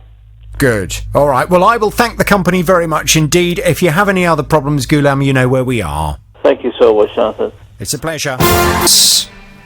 Good morning, Jonathan. How are you? Good morning. I'm well, thank you. I gather you have a consumer problem. Tell me all about it without naming any company names, please. Yeah, of course. Thank you. Back in August 2016, I was given a card with £1,000 balance on that I could use towards holidays and short breaks with a travel company. It was given to me by my company for long service where I worked. I didn't immediately have any chance to use the card as I had a young family, but I didn't worry about that as the back of the card, the terms and conditions said that the card only expired 18 months from the date of the last transaction. So a year later in 2017, I actually rang the company because I had a query about one of the holidays they were advertising. But unfortunately, for various reasons, I decided not to book with them. But the call centre operative reassured me that the expiry period had not yet begun as no transactions had been made on the card, and also because I had not exposed the security PIN number that was on the back of the card.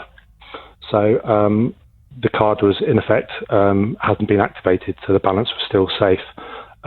Then this year, in August 2019, now my family have grown up a bit, my wife and I were in a position to make a booking. So I tried online, but I had a bit of difficulty remembering how to log in, so I decided to try and do it over the phone.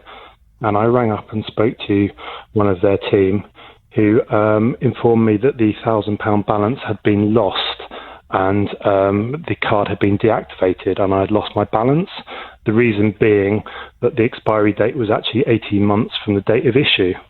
I explained to her that this was incorrect, as the T's and C's quite clearly on the back of the card said it was from the date of first transaction. And as I had never made a transaction, the expiry period could not have yet started. And also I said that, in 2017 I'd spoken to one of their team who'd also confirmed this. She then emailed me a link to their new terms and conditions, which are on their website. And yes, it does have completely different terms and conditions now. The terms and conditions now say that gift cards and e-cards are only valid for a period of 18 months from the date of issuance. I explained that obviously these terms are now different to the ones that were on my card that were gifted to me previously. She understood my argument and agreed with me, but said she'd have to escalate it to her manager to get the balance reinstated. A few days passed, heard nothing, and I emailed her, and finally I got an email from her saying that her management team had looked at it and they had decided not to honour the card as it had expired on the 18-month date from issue, and so I'd lost the balance. A couple more emails were exchanged with me again arguing my point that the terms and conditions on my card differed from their new terms. And she then just said I had to write to the complaints department. I duly did this, wrote to the complaints department, who immediately wrote back saying, "Thank you for your letter. Please do not contact us for 28 days while we look into it." Exactly 28 days later, they wrote to me, and the letter said that they had looked into my case, but they also had decided that they would not be returning my £1,000 to me. Their reason being, and I quote, that they conclude that the first transaction is from the uploading of the card. And obviously, So what does it... Sorry, can you just read me the exact phrasing of the terms that are written on the card that you have? It says, number 9, the card will expire 18 months from the date of last transaction, and any balances on the card at expiry will be foregone. Of last transaction? Yep, and now their reasoning, they now say that the initial loading of the card is the transaction. I was going to say, I mean, is it not... Could you not interpret that to be the last transaction was when the card was first purchased? That's what they are now saying. That's when it was. They say the last transaction was from the date of purchase, but that differs from what the operative told me on the phone. That it's actually from when you start using the card is your first purchase. And have you got the name of that person and the date that you spoke to them? I haven't. No, that was in 2017, and. The company in the rejection letter this month said they looked through phone records and can see no record of that call. Yeah. Obviously, I don't know which phone I used to call on. I was working at a company. I'd probably used one of their landlines that no longer exist, and so I have no record of that. Okay. But their new terms and conditions a lot clearer and say that it's actually 18 months from the date of issue. Yeah. So they very much clarified it now on their new terms, but I mean, just to manage your expectations, James, and I would imagine, are you coming to me as a last port of call? Yeah, I feel I've exhausted everything. You know, Yeah. I've kind of spoken to them initially, and then I need to just manage your expectations that there is a chance that you are going to have lost that £1,000, which is so frustrating, because I've got two problems with what you've told me. Firstly, I'm not saying in any way I disbelieve that you had that conversation back in 2017 where they told you that you had not yet made a transaction and therefore your card was still valid. I'm not saying I disbelieve that at all. The problem that you have, and we will have subsequently, is we can't prove it. We cannot prove that anybody from their company told you that. So therefore, that kind of goes out of the window. Now, if we just focus on the wording of the card, I think it is just open to interpretation, which is probably why they have now tightened up the terms and conditions to take away any kind of doubt or confusion. But I think it could be interpreted, as they now seem to be suggesting they do interpret it, to say that the last transaction was when the card was initially purchased and when the money was actually put on that card, which of course means if the card was first given to you in August of 2016 with £1,000 on it, and the time limit is 18 months from the last transaction, that does mean that that card has now expired and that money is gone. But having said all of that, I do accept your frustration with this, and I will certainly go and put it to the company and see how they respond. And I think the argument that I will put to them is, do they not agree that the phrasing and the terminology of the terms and conditions on your card is a little bit vague? And the fact that they've now tightened up those terms and conditions surely is an admission of the fact they needed to be tightened up because they were too vague and they were open to confusion. And if they have given you a card that was open to confusion, is it really fair to punish you by taking all of that credit off the card that they as a company will have received payment for? Is that really fair and reasonable? That is the point that I will go and put to them. Is this company a member of ABTA? Yes, I presume so. They're a quite a big company that they're based in the UK selling holidays. Well, I need to potentially go and have a little word with ABTA as well about this. Can I pass you back to my team? We'll get the details and I'll give them a call this afternoon and see what I can find out for you. No promises, but I'll do my best, okay? Well, wonderful. Thanks ever so much, Jonathan. Time you come to use it. Jean came to me. She was telling me she needed to have some renovations done to her property. The work included taking out a central wall and another large wall, putting some bifolding doors in and fitting a kitchen. Well, she found a company. They were going to do the work for her. Total cost £11,000. She was telling me she had to pay half the money up front, and then several days later she was asked to pay an additional £2,000. However, when some of the brickwork was done, one of the pipes was broken, and Jean got carbon monoxide poisoning as a result. 10 weeks on, the builder still hadn't finished the job. The carpenter was doing the brickies work, and unfortunately, and easily done, the pipe broke, and I asked, is it safe for me to go into the house? And they said yes, because it'd been turned off. But unfortunately, it wasn't. I went in and I woke up the next morning and really unwell. My eyes were wobbling and it was horrid. And it seems I had carbon monoxide poisoning, so the emergency gas services said. Right. The builder said he promised he'd come that day. He always promises he's going to come, but as I say, it's like 10 weeks in now, 4-week job, and I'm still on phase 1 with nothing in the house, just water from the bath that I can use to bring downstairs. Well, obviously Jean was very unhappy about it and was very unhappy that she paid this guy so much money and he appeared to have walked away from the job. Well, I went off to try and make contact with him. We haven't been in contact, although... well, it's been a little delayed, I think it's safe to say. Jean's back on the JVS show now. Good morning to you, Jean. Good morning, Jonathan. Good morning. Hello there. So you will recall when I did finally hear back from him with a response, he said, Jean approached us just over 2 years ago, seeing us working locally. She approached us with her initial plans to convert her kitchen and diner area to accommodate more space and light, with some minor adjustments to previous work undertaken by another builder, which remains unfinished. Yes, we've done that, yeah. A quote was developed and we heard no response.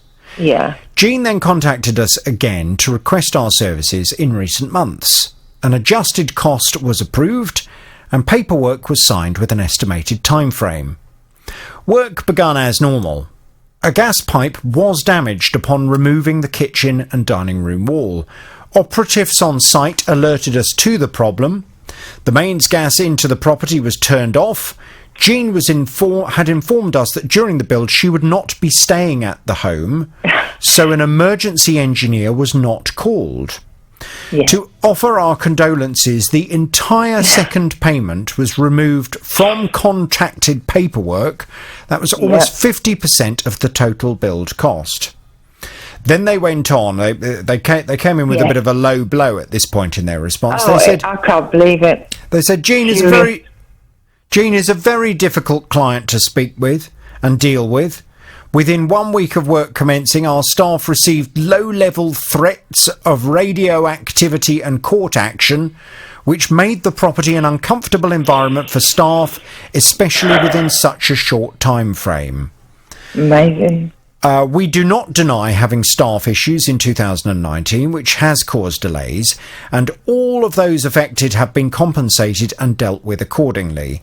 With delays increasing and staff refusing to work on site, we had no option but to withdraw our services. Shocking. Despite over 75% of the total cost being completed, a full refund has already been issued to Jean. I can only imagine the previous builders may have received similar treatment to explain non-completion. They did complete. So they seem to be suggesting you're a bit of a nightmare to deal with. All the accounts are... Well, I wrote and I explained it to you, didn't I? It's shocking. It's absolutely shocking. Shocking. I don't know what to say, really. Now, the important thing was... I said to you, right, have you received your refund? Because this guy is saying that he's given you a refund and he has processed the refund. Well, you said, no, I haven't got anything. Now, I know that you made contact with him again subsequently, as indeed did I. Yeah. To say, OK, fine, where's the money and how much are you actually paying and how are you going to make the payment? Yeah. I have been copied into a little bit of communication between the two of you, and indeed this man... any communication, He responded to you and then sent me a copy of the email he sent you on the 21st, So that was on Monday of this week at 4:51 in the afternoon. He said, "Hi, Jean. I can confirm that a manual payment was made today into the details provided. Payment method is 3-day backs." Yeah. I've had a couple of those. He sent me those in text saying, "Sorry, it didn't go through. I'll do a different, a manual payment." That hasn't worked. I said, "Can you not just pay me as I've paid you?" Every time I've paid you, it's gone through that night, or whenever he's asked, because he rings at 9 o'clock in the evening, 12 o'clock at night. It's ridiculous for money.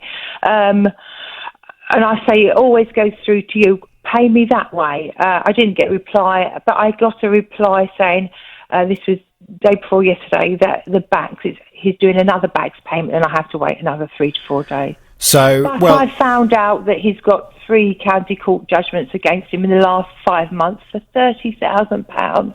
I'm not going to get my money back. Well, he has a couple of different companies running that are what are called high risk, and they're completely different companies to the building company. Well, I mean, he is within his rights to have different companies. There are lots of people out there who are... No, these are ones that are a company, they've got county court judgments against them. Okay. In the last 5 months. Okay, that may be the case. I don't know. What I do know is I have been copied into paperwork that states that he will be making this payment, and indeed did make that payment on Monday afternoon at 4:51. We didn't go through. No, but it's not been 3 days yet.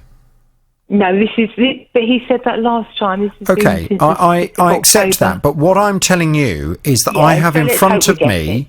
I have in front of me a confirmation from him that he made the effort of sending to me to confirm that he was making a backs payment to you that would take 3 days, and it was made apparently on Monday afternoon.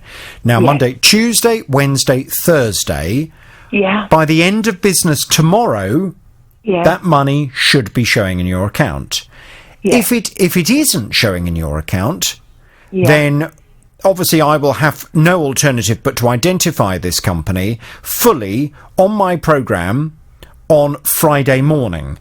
But I think to be fair to him, we need to give him the opportunity for that money to go through to you, as he has promised he will do. Now, whatever other kind of issues he may have, that's up to him to deal with. Regarding you, he's told me, and he's told you in writing, that you're getting your refund and you're getting all the money by the end of tomorrow. So let's hope that happens, and let's give him the benefit of the doubt and give him the opportunity to do it. I've had somebody come in because I had to get the work he'd done passed, and unfortunately, every part of it has failed. All the electrics have got to come out because they've been placed in wrong. They've been done in a plastic mould rather than a metal fold. All the lights, the switch fuse box is wrong. I've got the structural engineer coming out because they've laid the pipes. They've cut out all the joists. Rather than go through them with a hole cutter, they've actually cut out each joist, which has made it weak and cracked the beam. So I've got to have a steel go through there, which should have been in there, it seems. I'm waiting for the structural engineer. But the electrical man came out and failed everything. So the odd bits he has done has all got to come out. But Jean, you found this man by a sign he'd put outside someone else's house. Yes. That is absolutely no guarantee whatsoever that someone is good. And my advice is always to people, if you are looking for a contractor to come and do building work, you need to do your homework. You need to make sure that you find a number of good, local, reputable firms with a good reputation and a good history. I just chose the wrong one. But like you say, I'd gone on Facebook. I don't know how else I should have. I did knock on the door of the chap, but that was much later. And that's when the chap said, he'd actually sacked him because building control had not passed any of his work either. What you should be doing when you're looking for a builder is you should be talking to your trusted friends and neighbours and family, asking if anybody knows of any good, really good builders, local builders.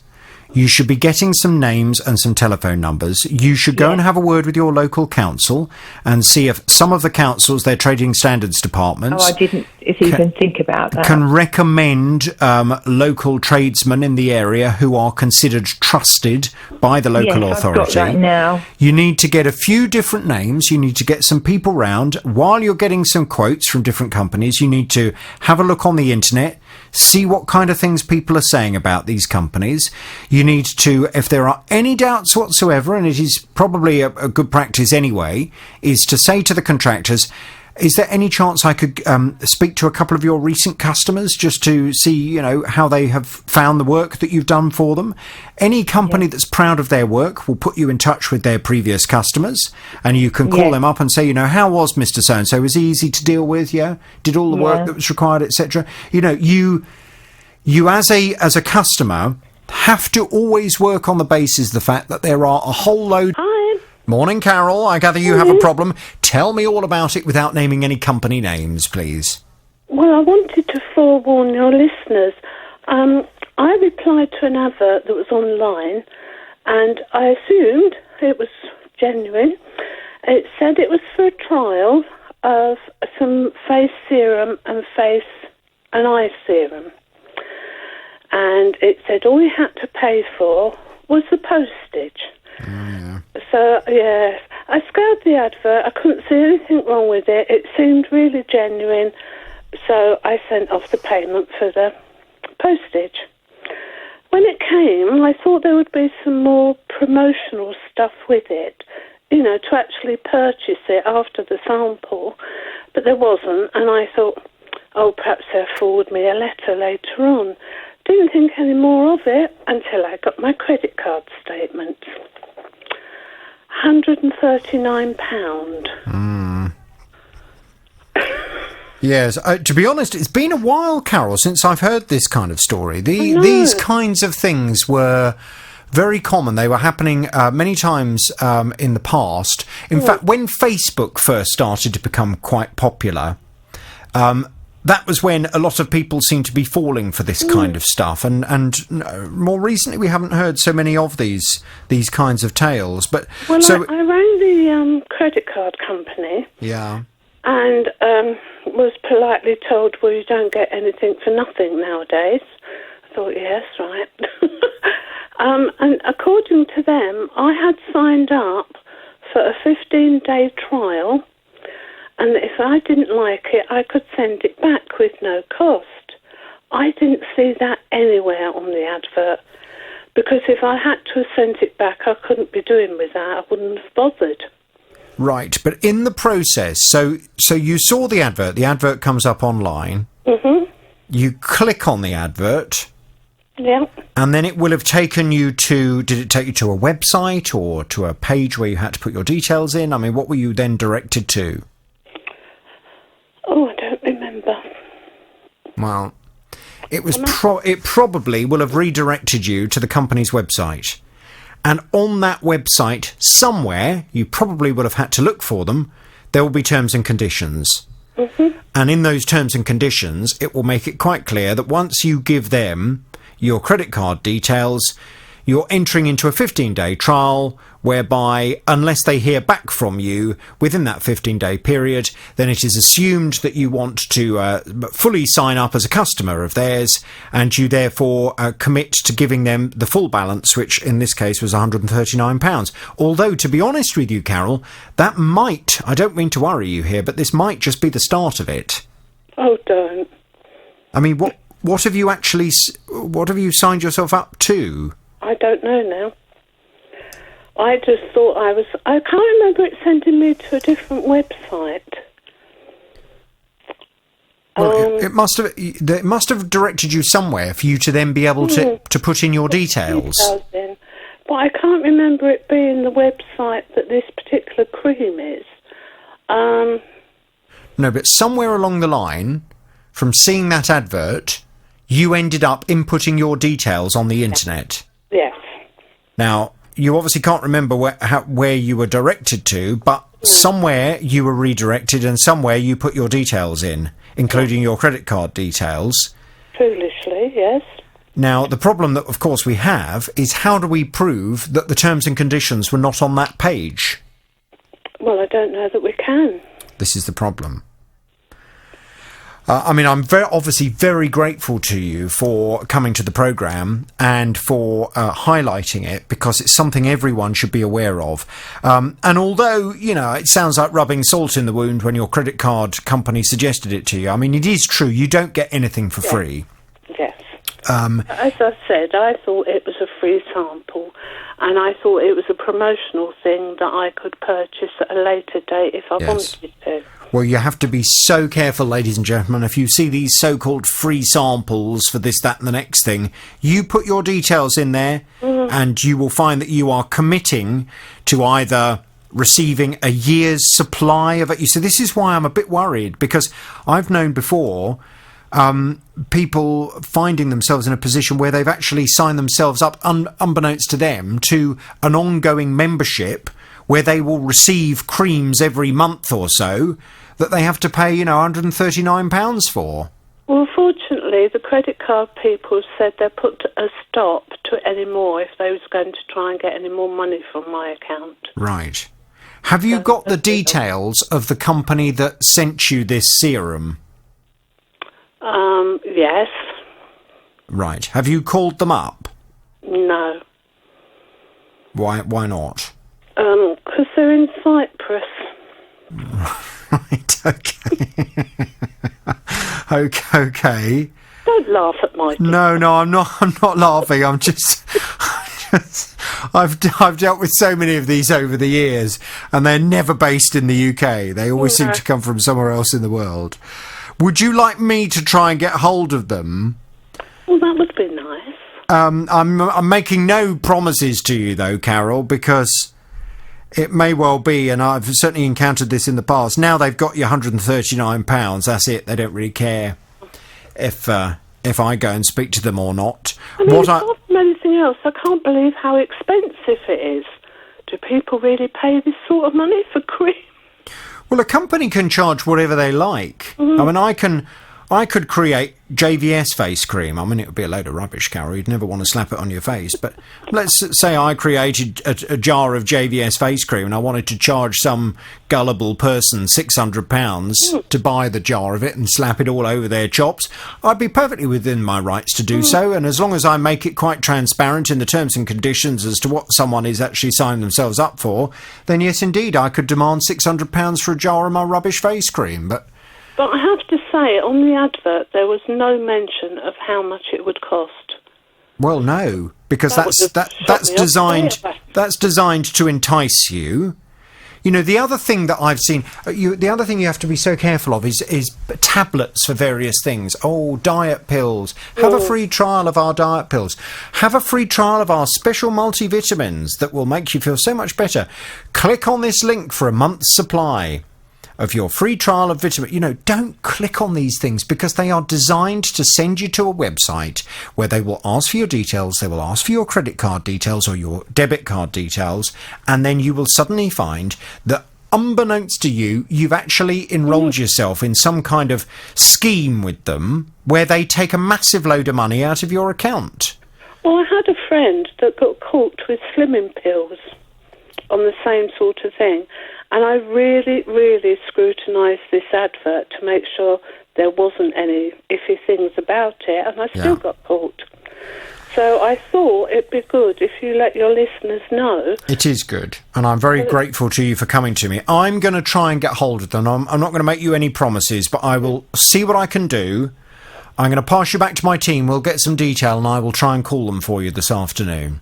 Thank you. OK, Carol. But suffers with some circulation problems with his legs. His consultant advised him he should be doing more exercise. Well, Robert hasn't cycled for years, so he thought to himself, I'm going to get myself an electric bike, which I'll still need to pedal, but if I'm going up any steep hills, the electric motor will kick in and just give me a bit of assistance to get up the hill.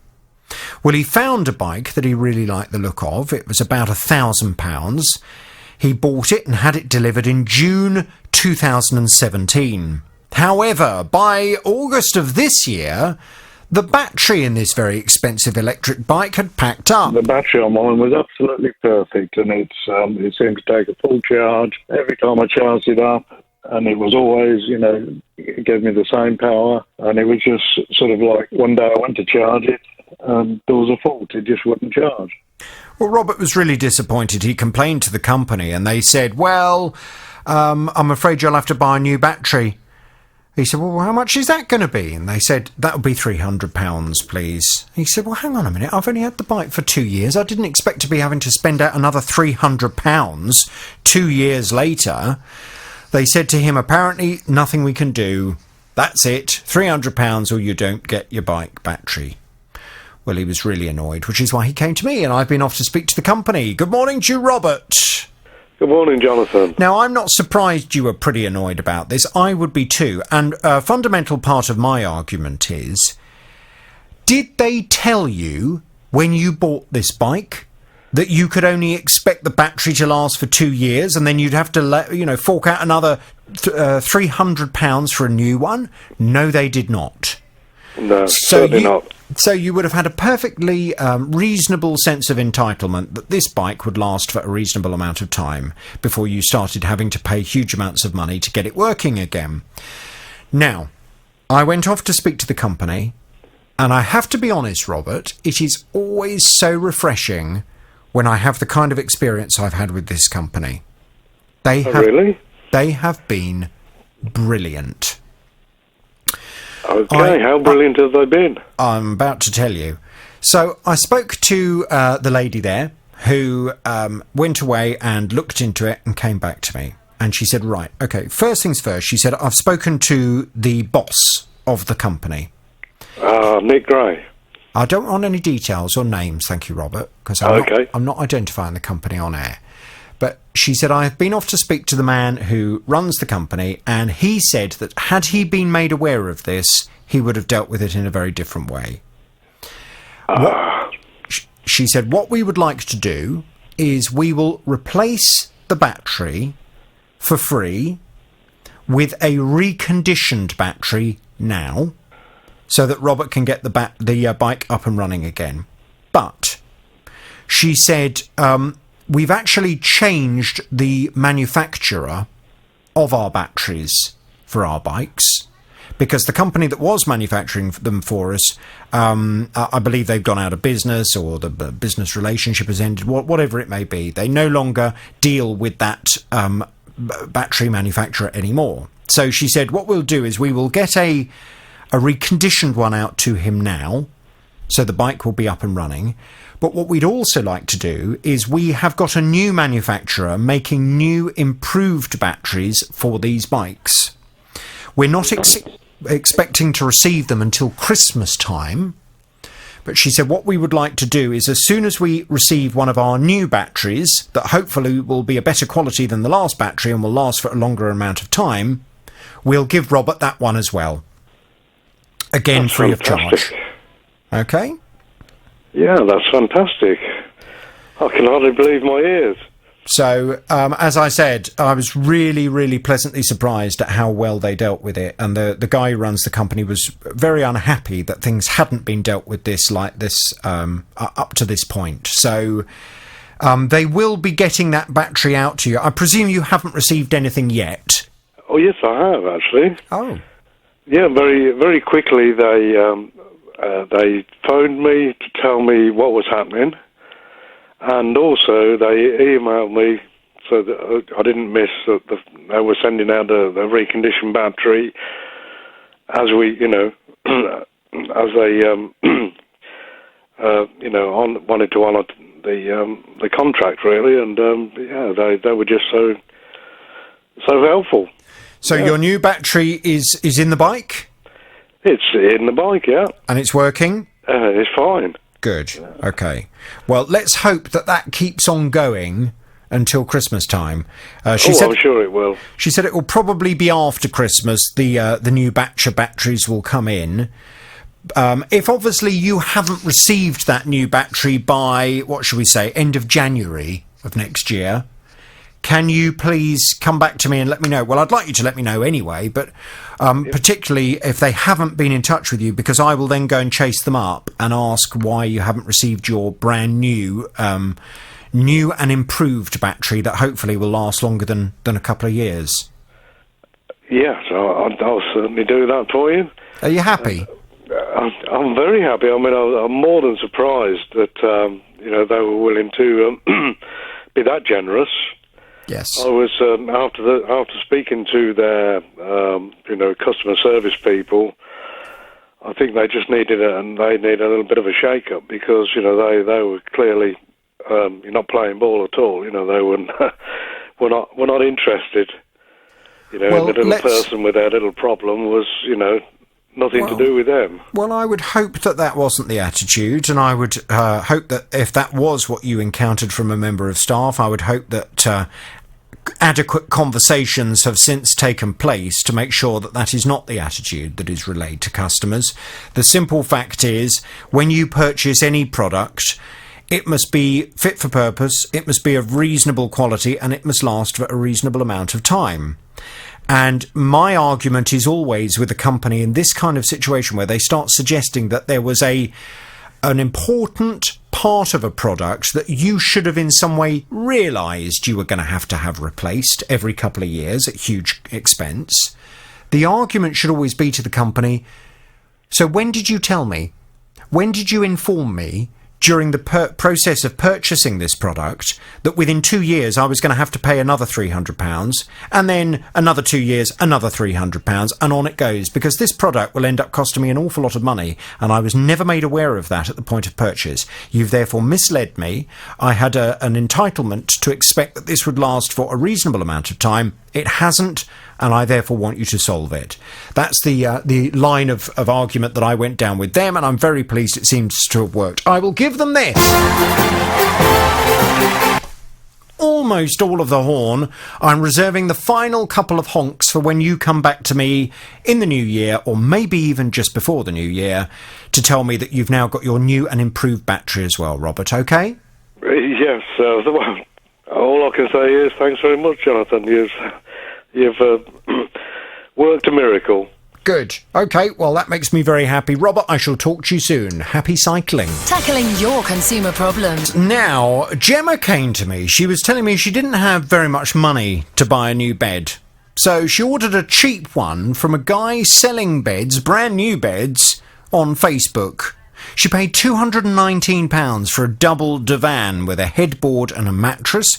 It arrived on the 21st of July, but there are big problems with this bed. I am actually sight impaired, so I couldn't thoroughly check the bed.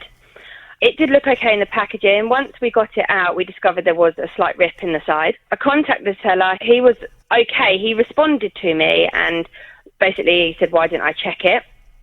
I explained, obviously I was sight impaired. I had to wait for my husband. He then agreed to refund £20 to try and amend the problem. Well, now the whole base of the bed has caved in, so it's all dropped, and he's now not responding to me at all. Now, the problem is Gemma had purchased this bed from this individual that she didn't know on Facebook, and I was a little bit worried in terms of whether I would be able to try and make contact with him, because at the time Gemma didn't have a telephone number. But after the discussion I had with Gemma on the programme the other day, Gemma was able to give us a telephone number, so I went off to call him. Let's find out how I got on, because Gemma's back on the JVS show now. Morning, Gemma. Good morning. Good morning. First of all, just out of interest, where did you get that number from? From the bloke in question via a different Facebook account. Okay. Very interesting. There are big problems with this, and I need to kind of ask you some questions just to see if there is any way that we can get to a point where we can take this further forward, whether that be managing to get you a resolution or, very importantly, being able to identify the individuals concerned. The Facebook name, the Facebook individual that you bought the bed from, has what I would consider to be a very kind of common name. Yeah.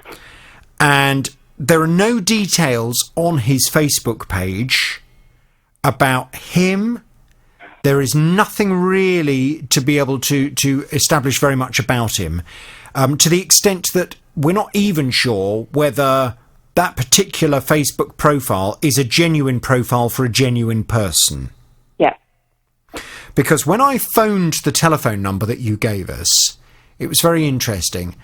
I phoned the number from our office number, and the phone rang and rang and rang and then went to an answer phone. Well, I thought, I'm not going to leave a message because I want to talk to him. Yeah. So I left it about 20 minutes, phoned him again, and again, rang and rang and rang and rang, and then went to the answer phone. So what I then did was I called him from a number that, as you can imagine, our office numbers withhold the number because they're part of a central system or whatever. I don't quite understand the technology behind it, but I went and found a number that didn't withhold. Went and found a phone that didn't withhold the number. Mm-hmm. Phoned the number, and it rang about twice, and he answered. Okay. And I thought, right, I'm just going to see what I can find out. I said, "Oh, hello." I said, "Is that the man who sells beds?" And he said, "Yes." I said, "Oh, good, right." I said, I've just been given your name and your number about the beds." And I said, "What is your name?" Well, he gave me a different name. Yeah. Completely different name to the name that you've given me. Okay. And I said, "Oh, right, okay, but you do sell beds?" He said, yeah, I sell beds. He said, "Who are you looking for?" So I explained the name of the person that you believed you'd bought this bed from. Yeah. He said, No, I'm not him. No, I've not. No. So I then told him who I was. Yeah. And I said, the reason for my call, I've received a complaint from a lady who says that she's purchased a bed from this man, and it would appear the bed is one of your beds, and it's fallen apart. He said, I don't know the name of this customer. Has she got any kind of evidence that she ordered the bed from me? Well, this is where I needed to have another conversation with you, because at the moment, the problem we have, you've bought this bed from a random guy on Facebook who's given you a number that goes through to someone with a completely different name, and I'm struggling to tie it all together to the individual that I have found with that mobile number that you gave me. So have you got any kind of order paperwork? How did you I think you made the payment in cash. Was that the full payment? It was the full payment, because he did ask for a deposit, but at the time I didn't have money in my bank to give a deposit. And I explained, and he said, "Okay, no, it's fine. If you definitely want the bed," because we get a lot of people that cancel as we turn up at the door. "If you definitely want the bed, I won't ask for a deposit." And I said, "No, I definitely want it, because I had problems trying to get a bed in the first place. So I definitely want it. We're sleeping on the floor." So he was like, "Okay, don't worry about a deposit." However, obviously, he has previously put money back into my bank for making this bed, so I could obviously track down his details for that. Also, hang on, sorry, he's previously put money back into your account? Yeah, the £20 refund he put into my bank. And what does that show? I don't want the name on air, but I would have to have a look. Okay. So without looking, I don't want to cut you off, so without looking, I don't know. That would be very, very important, because the name that it shows, that was a bank transfer, was it? It was, yeah. The name of the account that did that bank transfer may well be the evidence that I'm looking for. Okay, also, because I used a second social media account to message him how I got the number, he later messaged that afternoon saying, "I hope you got hold of my delivery driver. The customer service team was not available." So I responded with, "Can I have a customer service number? Because I can't order a bed for a delivery driver." And he never responded. Well, look, I mean, let me just explain where I'm at the moment. Yep. The guy that I spoke to is a bloke who, it would appear, sells beds as a sideline. Yep. I've been onto his Facebook page, and for his company, the beds look like a load of old cheap tat. Yeah. And he is selling those beds in his local area, he says, on Facebook. Yeah. Now, the problem that I have is that the name of the person you believed you'd bought a bed from has no connection to him whatsoever. Now, I think he is connected. I think this guy is the guy that sold you the bed. Yeah. But I can't prove that because his name is completely different to the name that you believed you were buying the bed from. Yeah. But I think it's just one guy or maybe a couple of guys selling rubbishy old beds on Facebook as a sideline to make loads of money. It may well be that they have a number of profiles set up with different names on there in order to be able to distance themselves if anything goes wrong. Yeah. So they use the other profiles to make the initial contact. Yeah. And then they can say, well, it's nothing to do with us. We don't have any contract with that customer. That customer doesn't have any kind of, there's nothing to prove a link between us and that customer, which is why if you can show me on a bank statement the name of the company that I suspect it will show or the name of the individual that I have spoken to, I can then go to him and directly accuse him of being the one who's taken your money and given you a rubbish bed in response. Okay. All right? Yes, perfect. Please, just a word of warning again to any other listeners. I mean, this is really not the way to be buying beds. No. You know that now, and I understand from my team you've now gone to a proper retailer and you've bought a proper bed. We have. Which was reassuringly more expensive than the bed that you'd bought from him. And with your advice, using a credit card as well. Quite. I mean, this guy's even selling... There are some beds that he's selling that are kind of £75 for a divan bed with a mattress and a headboard.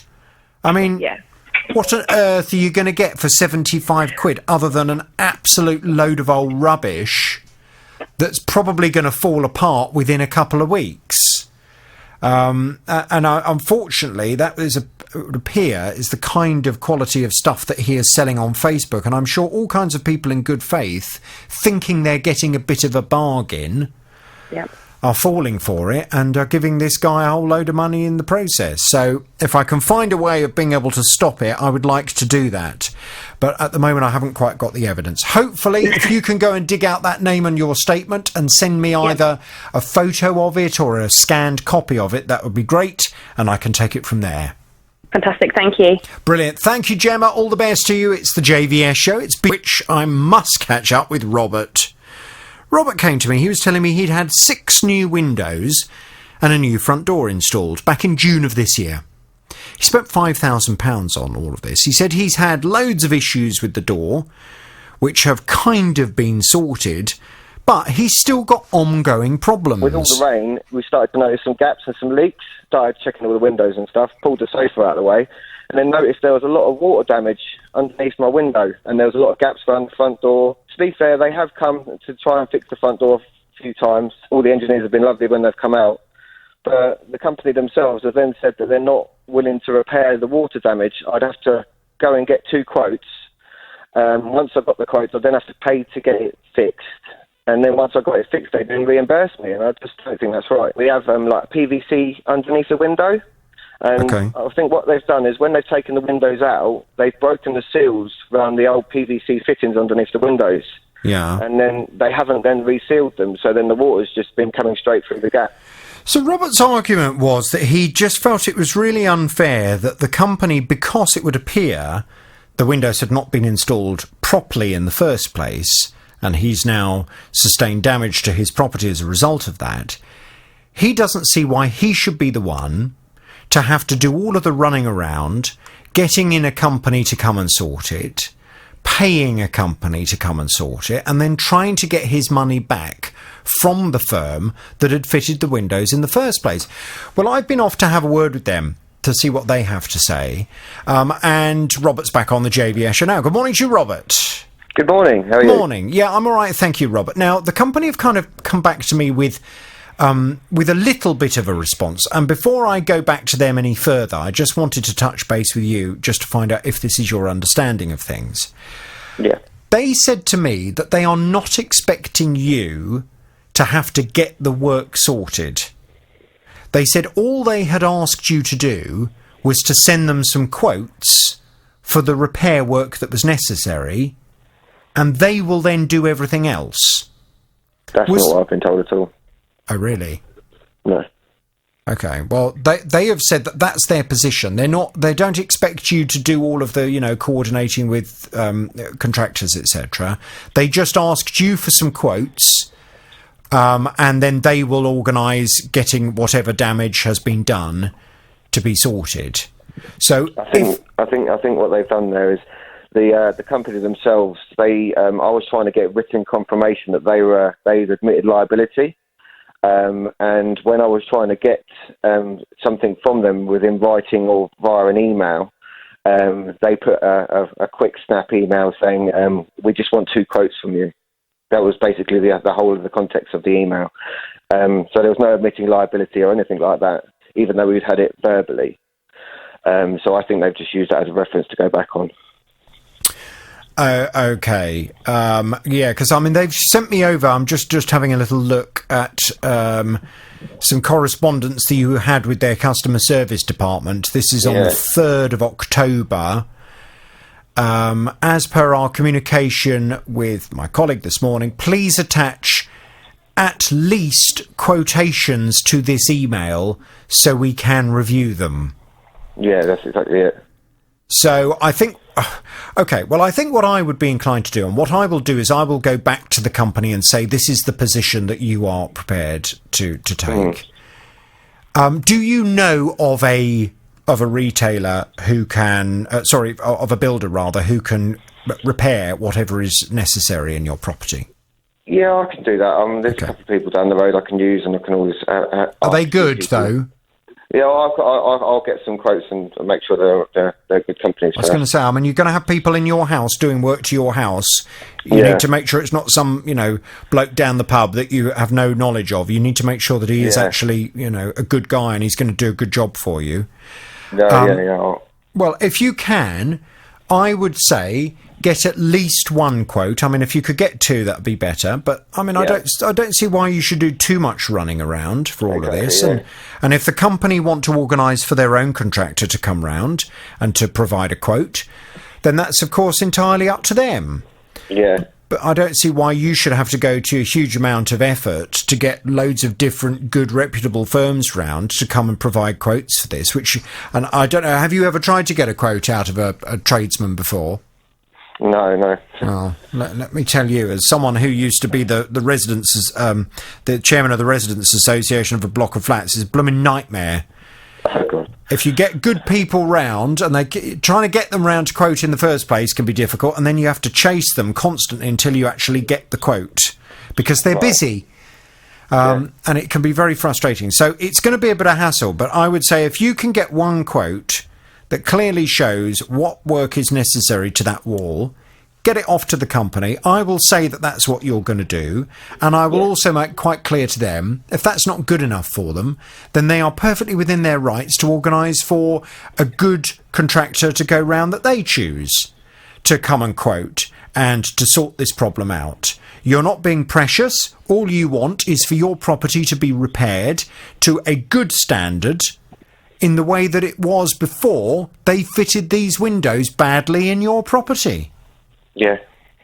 So, I think that's probably a reasonable way forward. Let me leave that with you to go and get the quote. I'll just let them know about the conversation you and I have had, and I will follow this through until all of the repairs have been done. Regarding the front door, what are you expecting to happen with the front door? Because there's one more repair that's being done, isn't there, or a replacement of it? But they've ordered a new door. They're just waiting for it to be arrived because it's a little bit taller than a normal door. And then once that's come in, then they're then going to fit that. Okay. And that should be the front sorted. But no idea how long that's going to take? They haven't said a time, no. Okay, fine. Well, I'll go and give them a nudge on that as well, and we'll talk either tomorrow or beginning of next week, okay?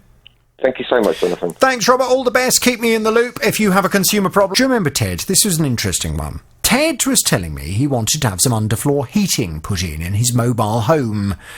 He had some luxury vinyl floor tiles put down on top of the underfloor heating.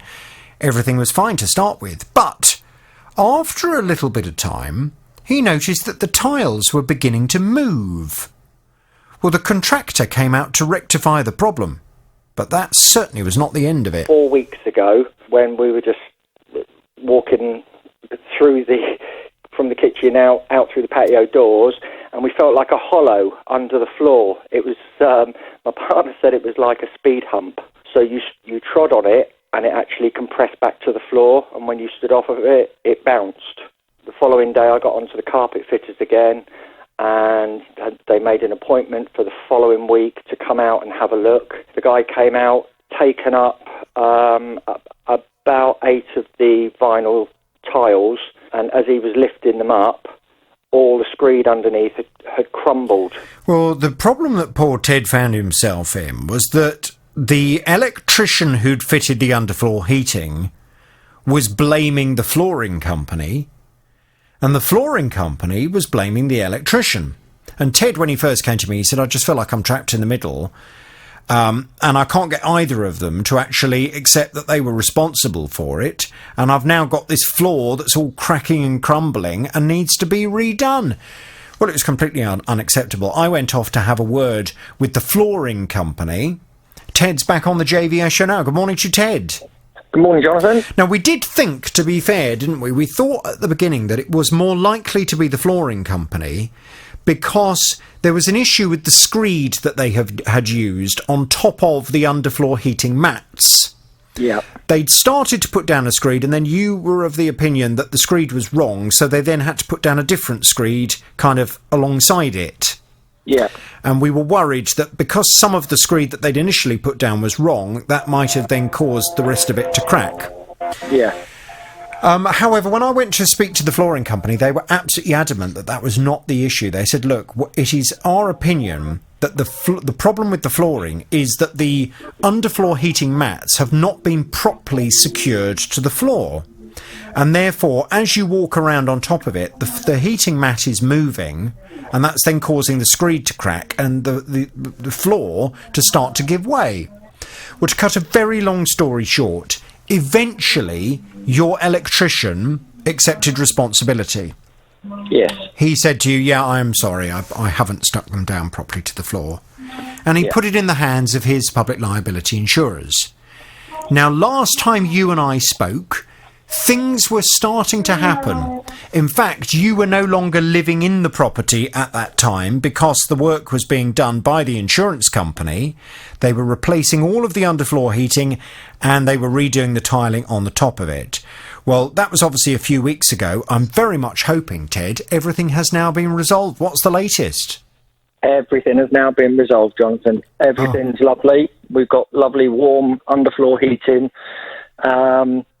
Yeah, perfect. Absolutely perfect. The job has finally been done properly? Yes. Good. Yep. At no cost to you at all? At no cost at all. Good. Oh, well, thank goodness for that, Ted. I mean, it took an absolute age, didn't it? But we got there in the end. And obviously, I want to thank the electrician for holding his hand up, and very importantly, his insurance company, who did want to reassure me that they would be investigating it fairly, and they would, if their client had made a mistake, they would indeed get it sorted. And they have done that. So I'm very pleased. Shall I give them both the horn and thank them very much? Yes, please, Jonathan. And also a big thank you to yourself and your team for all the hard work you put into it. Ted, it's an absolute pleasure. Dag Hill at Hadley Wood with temporary traffic lights there. Good morning. How Morning, are you? Ian. I'm good, thank you. I gather you have a consumer problem. Tell me all about it without naming any company names, please. Yeah, well, on this consumer problem, we went to our local newsagent, and I remember getting a newspaper and brought a couple of scratch cards they have there. And this particular scratch card looks like a crossword puzzle, like a crossword. And what you do is you scratch off the individual letters, and then you scratch off the ones to make the words. And the more words you make, the bigger the prize you get. So I was having a coffee, and the wife was scratching the card off, and she couldn't believe it. She got 10 words, which works out as to be £1,000. Gosh. So I was really surprised with that, thought this is great, and took it back to the newsagent where we got it from. And they all looked at it and said, oh, yeah, well done, you've won £1,000 here. And they checked it on their machine, and it came up as only £40.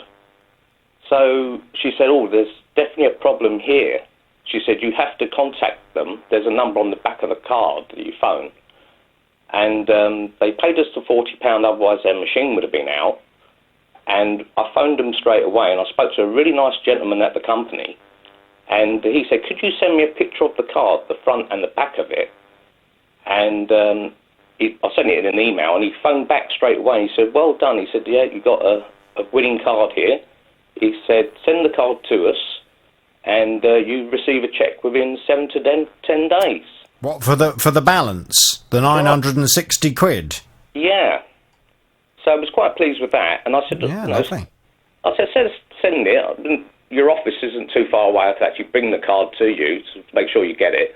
And he said, well, no, you won't be allowed to do that. You have to send it in the post. So sending it registered post costs £10.20.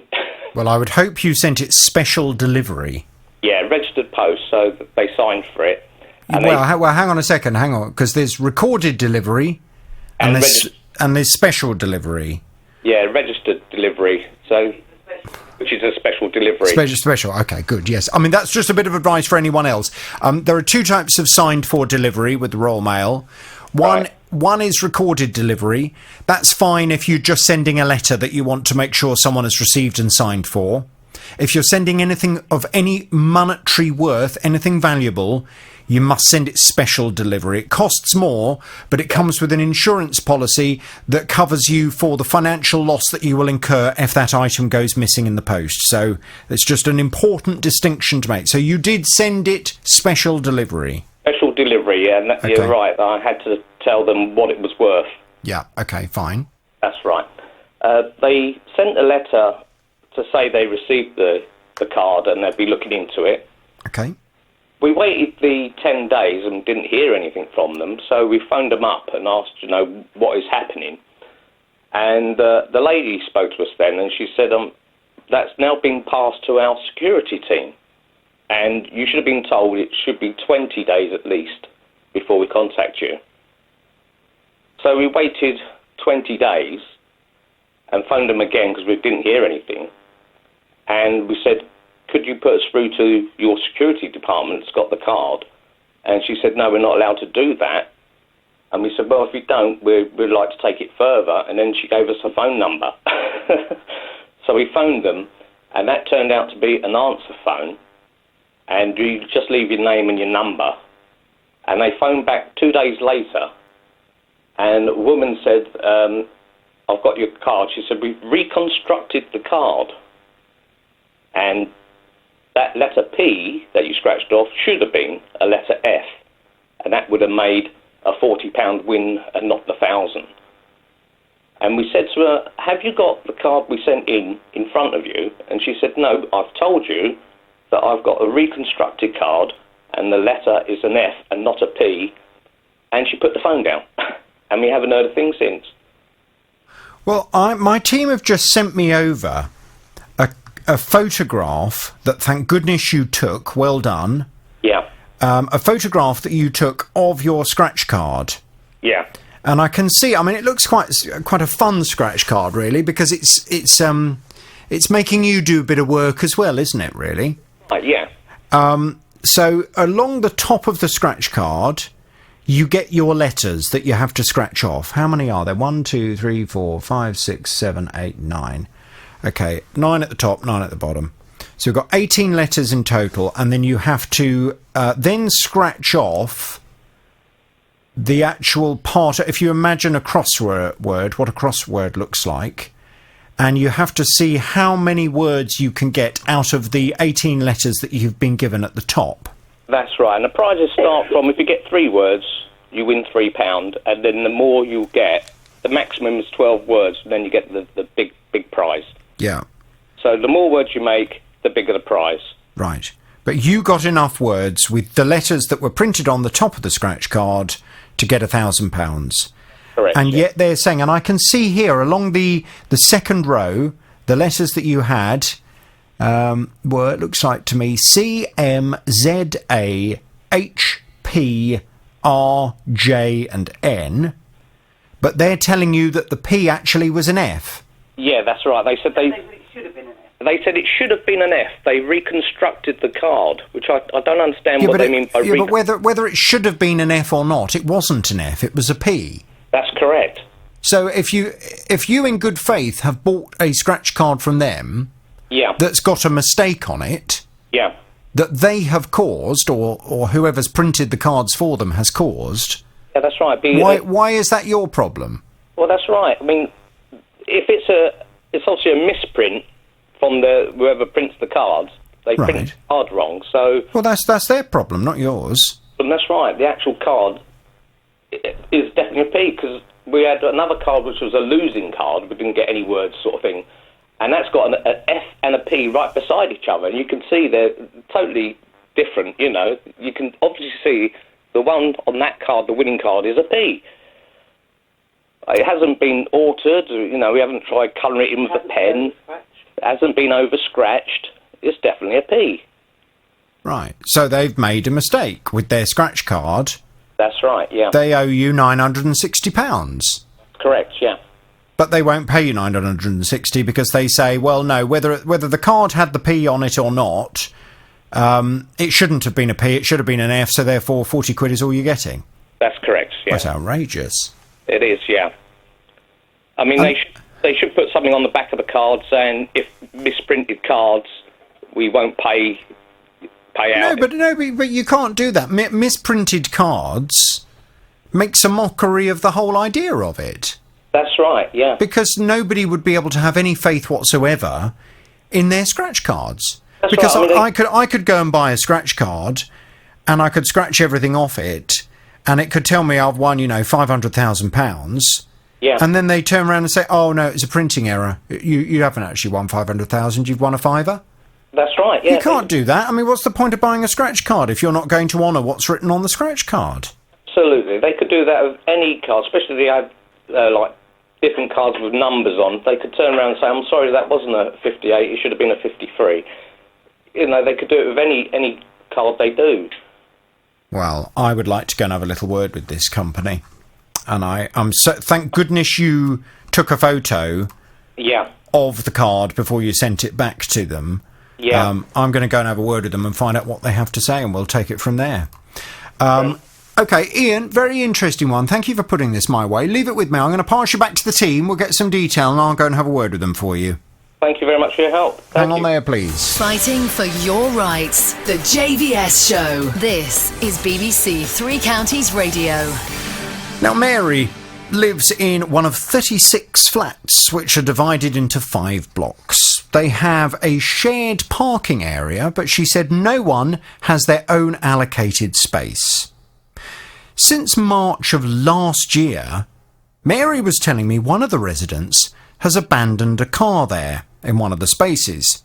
And Mary's absolutely fed up of it taking up a space that someone else's car could be occupying instead. It's got flat and perished tyres, it's got bodywork scratched, it's got the mirror is falling off. It looks very abandoned. If you look it up, if you Google it, it tells you that the MOT expired in 2018, and it's got a Thorn notification on it. It's very, very abandoned. Right. I have periodically phoned up the management company. The last update I had an email saying it's not abandoned, there is nothing we can do, and they just do not do anything. Now, the irritating part is that it belongs to a resident, and that resident has bought another car, and he's just left this one, and it's abandoned. This is a communal parking area. Everybody, it's communal. Nobody has an allocated parking space at all, and that car being left where it is, obstructing and preventing anybody else using that parking space. Well, Mary, understandably, is very unhappy. As someone who's lived in a block of flats before, I would be very unhappy about this as well. When you're living in a kind of shared environment, it's very important that any rules are upheld to make it fair for everyone and to make sure that the living environment is pleasant for everyone. You can't start allowing one resident to dump an old car in one of the spaces and everyone else just has to put up with it. It's completely and utterly unacceptable. And that's exactly what I went to explain to the management company. Mary is back on the JVS show now. Good morning to you, Mary. Hello, Jonathan. I'm Now- longing to hear what you've found out. Now, I think, Mary, you and I may well be two peas from the same pod. Oh, right. When I had a chat with the guy who owns the management company, I think it's probably safe to say, Mary, I'm not sure he really enjoyed the conversation very much. And he did. I knew one call from you would get things going. Well, he did drop into the conversation one or two hints that suggest you might be a similar kind of person to me. He did make it quite clear that he and his company are well aware of you, and that they do have phone calls from you regarding a variety of issues to do with the flats. Well, yeah, I seem to be the policeman, if you like. It was only a couple of days ago I actually sent a photograph of the lawn that has been cut when the ground was soggy, and it's now churned up the grass. That's the latest thing I've had from me. Yeah, he did mention that. And I think the suggestion was, he didn't say this, these are my words, not his, but I think the suggestion was that you can be a bit of a pain. As indeed, Mary, can I? And I would like to just say to you, every block of flats needs a Mary. Because flats where no one cares about how things are run and how things operate tend to generally go downhill.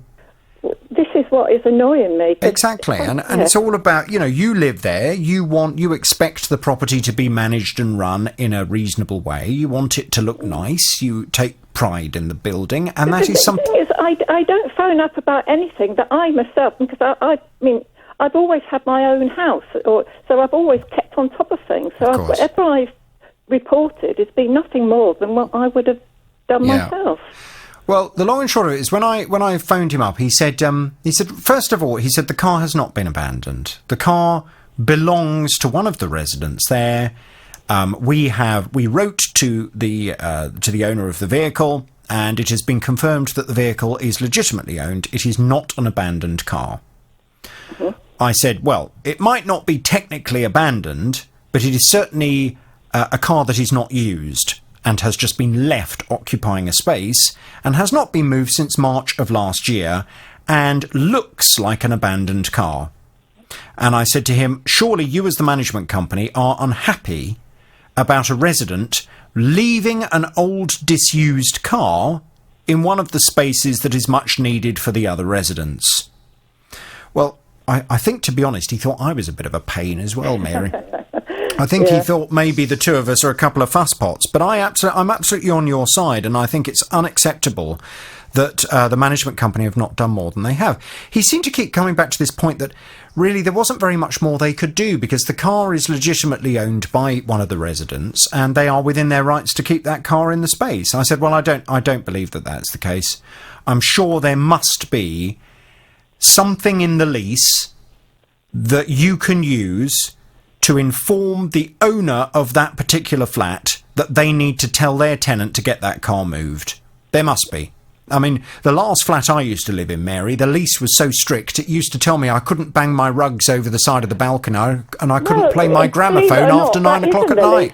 That is in my lease. I can't shake my mat out of the window. No, and I couldn't play my gramophone after 9 o'clock at night. That's right. And I couldn't run any business from my flat. Right. And I couldn't sublet my flat. Well, that is not the case around here, and that, unfortunately, I think is half the problem because I'm sure owner-occupiers have more of a pride in the place than tenants that come and go. I think very often with that particular clause, a blind eye is often turned. However, the point that I was trying to make is that there are clauses in that lease, and that lease is a legally binding contract between the owner of the flat, the lessee, and the owner of the building, the freeholder. Exactly. And it is not unreasonable to expect the freeholder and his or her management company, who are there to manage the building, to make sure that the terms of the lease are upheld. Exactly. Now, he did suggest to me that there is a management company at your block of flats for which you are a member. No, I've been here 4 years and I have not yet found a residents' association or anything like that. I tried to get one started, and no, he said that it's actually he said it's a management company. That he suggested that residents have created a management company with directors of the management company, and the directors of the management company have employed his firm to manage the building on a day-to-day basis. Well, that's what I understand. When I say management company, that's what I understand he is, because it's the estate agent's office that you have to phone to report any problems. No, let me just explain the difference. So if you live in a block of flats, what you can do is you can create, it's known as a right to manage company. So if you suspect... As far as I know, nothing like that exists. Really? Well, he told me it does. Well, and I'm not aware of it. He seems to suggest you were part of the company. No. Well, what we do, when... There is one, it gives the name of the flats, and then it's limited, which you write a check to when you send off your... Have you been onto Companies House and had a look at the name of the flats limited to see who the directors of the company are? Yes, and it sort of links into the estate agent. Oh, does it? Yes. Well, that's very interesting. So it doesn't suggest that directors of the management, the right to manage company, are owners of that building. I looked up. No, since you've mentioned it, I went into Google it, and I went into, I forget what you called it, where your company's Companies House. The Companies House. I looked into that, and you could look into the past of it, and around about 1999, something like that, there seemed to be a lot of resignations of people who actually lived in the flats. And what there is now, there's about 3 directors left, none of which live in the flats. Right. Well, I'm looking at I've just gone on to Companies House and had a look at the name of the company, because I've just guessed what it is from what you've told me. Yeah. And sure enough, someone with the same name as the letting agent is the first. It's secretary. He's the secretary. So they were the estate agents as well. Okay. Very interesting looking at this. What I would like to do from you, and what I've told him I will be doing next, he's well aware of the fact that I'm unhappy with his response. Yeah. What I've told him is that I'm going to request from you, can you please get me a copy of your lease? I've got deeds. I'll send you the deeds over, yeah. Well, you should have a lease. No. I mean, you will have in there. Hang on a second. What you said earlier? There were rules about you not banging your mats over the edge. I got that from the deeds. Okay. Well, that's what I'm talking about. It will be part of the lease. Yeah, I'll send it over because I've got that on email. Can I please have a copy of that? Because I would like to go through that, because I believe there must be a clause in that lease. Well, it is, yes. That the letting agent can use to write to the owner of the building and to write to the owner of the flat, and to make it quite clear that this particular lessee is in breach of the terms of the lease, and if they do not get the car moved, then obviously the freeholder will be left with no alternative but to take legal action. There is a clause that says you're not to leave anything. It says a bicycle, a pram, or any other object in communal parts, which refers to the buildings, but it goes on to say, or communal grounds. So as far as I'm concerned, it's a bicycle. Well, no, that's not. No, I don't think that will work. If the lease says you're not allowed to leave a bicycle, a pram, blah blah blah, in the communal parts, that's not a part that can be used. Yeah, I know, but it goes on to say all communal grounds. Yeah, but this is not a car or a pram. This is not a bike or a pram that's been left. It's a car. Object. I think it's trying to stop you leaving rubbish around the place. Yes, that's right. But I think what we need to do is to find the part of the lease that will suggest something along the lines of how you, as a lessee, your responsibility to maintain the aesthetic appearance of the block, and you're not allowed to do anything that will negatively impact the aesthetics of that building. That's the crucial bit that the management company, if they actually were so inclined, could write to this individual lessee and demand that they get that car moved because of. But it's also a communal parking space. He's not parking, he's abandoned. You want a definition of parking, quite honestly. OK, well, what I would like to do is see that lease. Let me go through it. Let me go back and have a word with the management company. Let's see what they can write to the owner of that flat to get them to move it, and let's see if we can get this sorted out. Yeah, will do. I'll send you that over. Thank you very much indeed, Mary. I'll talk to you next week. BBC Three Counties. Jean was telling me she needed to have some renovations carried out on her property. The work she wanted to have done included taking out a central wall and also another large wall, putting some bifold doors in, and eventually fitting a kitchen. It was going to cost about £11,000. Now, she had to pay half of the money up front by this company. Then, several days later, they asked her for a further £2,000. Now, she was telling me when some of the brickwork was done, they managed to break one of the pipes, and Jean got carbon monoxide poisoning. And 10 weeks on, the builder still hasn't finished all the work. The carpenter was doing the brickies work, and unfortunately, and easily done, the pipe broke. And I asked, is it safe for me to go into the house? And they said yes, because it'd been turned off. But unfortunately, it wasn't. I went in and I woke up the next morning and really unwell. My eyes were wobbling and it's horrid. And it seems I had carbon monoxide poisoning, so the emergency gas services said. Right. The builder said he promised he'd come that day. He always promises he's going to come, but as I say, it's like 10 weeks in now, 4-week job, and I'm still on phase 1 with nothing in the house, just water from the bath that I can use to bring downstairs. Well, Jean was really unhappy with all of this, understandably, and I promised her that I would try and track this builder down and have a conversation with him. He's come back to me with a response, well, with a couple of responses, actually, and Jean's back on the JVS show. Hello, Jean. Hello there, Jonathan. Good morning. So, I will just run through his response again, even though every time I do it, it makes you a bit annoyed. It does. It really disappoints me. Sorry, but this is what he has to say. Okay. He says, Jean approached us just over 2 years ago after seeing us working locally with her initial plans to convert her kitchen diner area to accommodate more space and light. With some minor adjustments to previous work undertaken by another builder, which remains unfinished. A quote was developed and we had no response. Jean contacted us again to request our services in recent months, and an adjusted cost was approved and paperwork was signed with an estimated time frame. Works begun as normal. A gas pipe was damaged upon removing the kitchen and dining room wall. Operatives on site alerted us to the problem. The mains gas into the property was turned off. Jean informed us that during the build she would not be staying at home, so an emergency engineer was not called.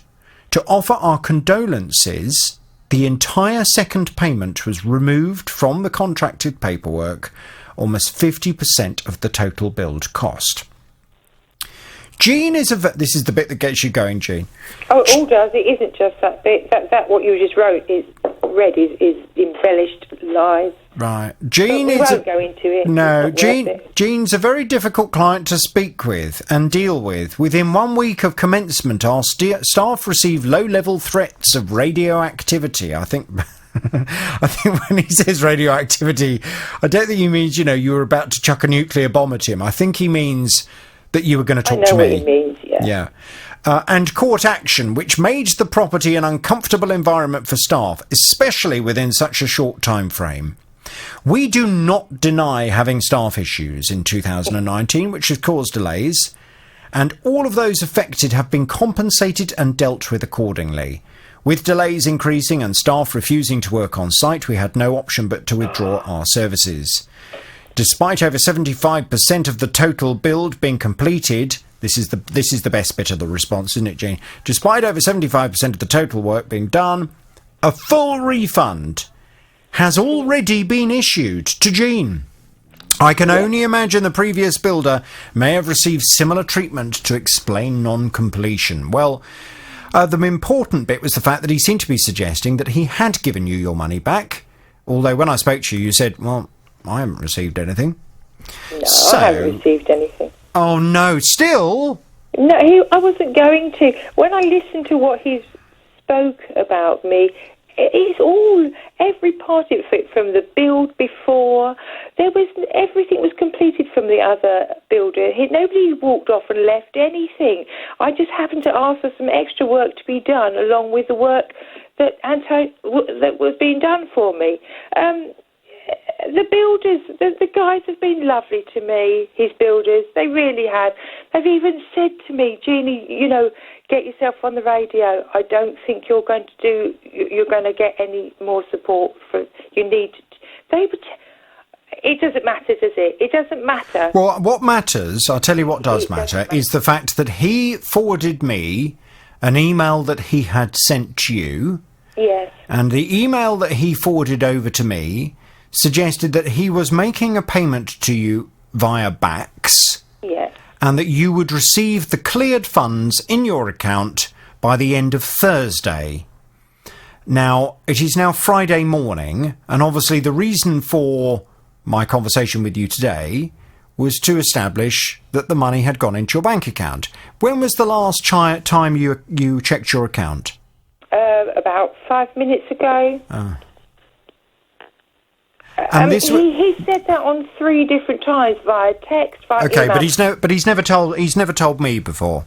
No, so but he has me. now he has told me that he was making the payment to you and the money hasn't gone through. Yes. That is a very different matter. And I tell you what I would like to do now. I will be going and having a conversation with him this afternoon, and I will make him aware of the fact that we will now be identifying him on the programme as a result of this.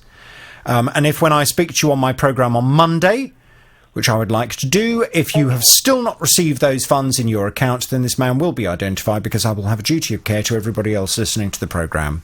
He just changed his company name again.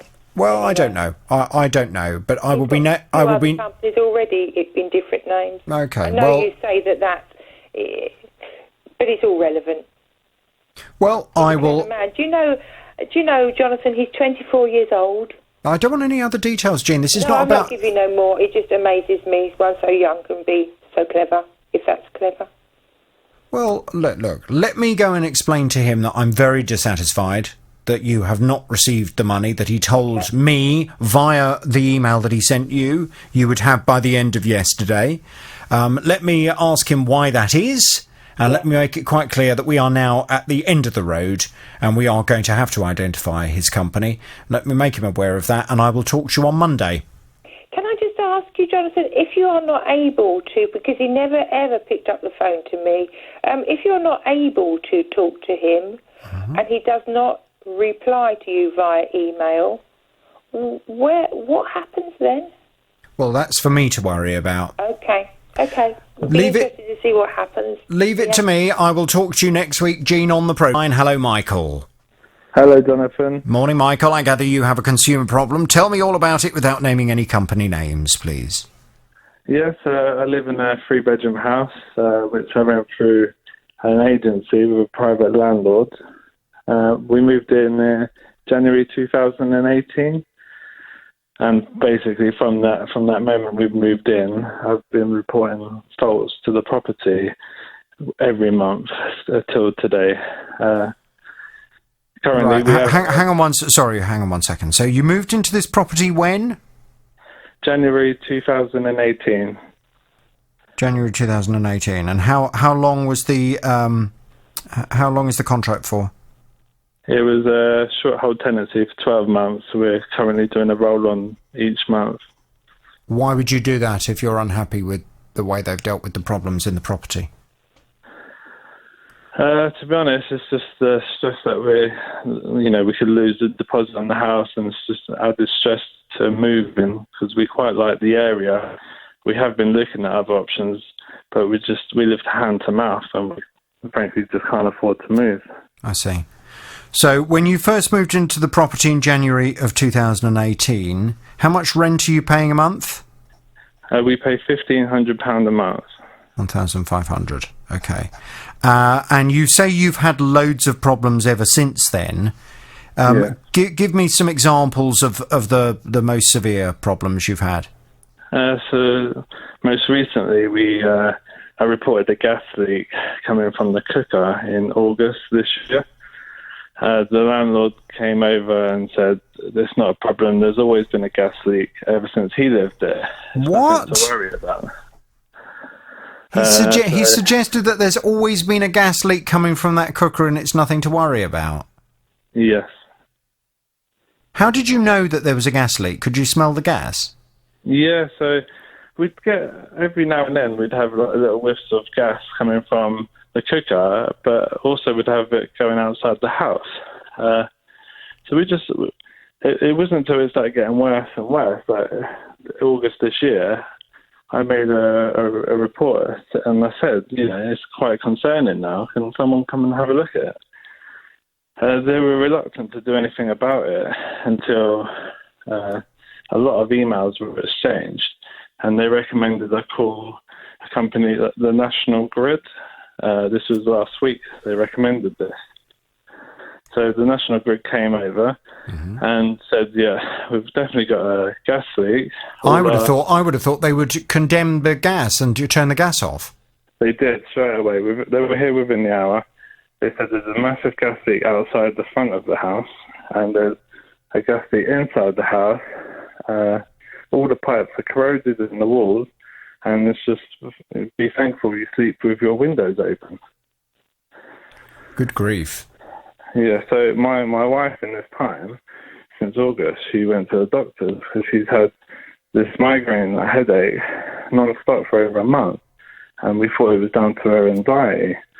But as soon as they turned the gas off, she suddenly started taking up and felt better. So what was that, carbon monoxide poisoning? This is what the doctor's suggesting it could have been down to. Well, it sounds like it.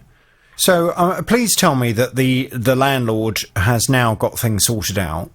No. So I've got me and my wife and the 2 children have been here in this house for a week with no hot water, no cooking facilities, and no heating for a whole week now. This is absolutely outrageous. It's absolutely outrageous. I mean, this is ridiculous. Do you speak to the landlord directly, or do you talk to a letting agent that also manages the property? So I used to talk to the landlord directly, but he's just not replying to my messages or calls. So I've been going through to the agency, which originally told me it's not the smell of a gas leak, it's the smell of a dirty house. I couldn't believe what I was hearing. I'm ex-Grenadier Guards. My wife's ex-military as well. We're very clean people. And I just... So the letting agent was suggesting that your house is dirty and that's why it smells of gas? Yeah. Well, he said it's not a smell of gas, it's just the smell of a dirty cooker. Well, why would the National Grid have turned the gas off then?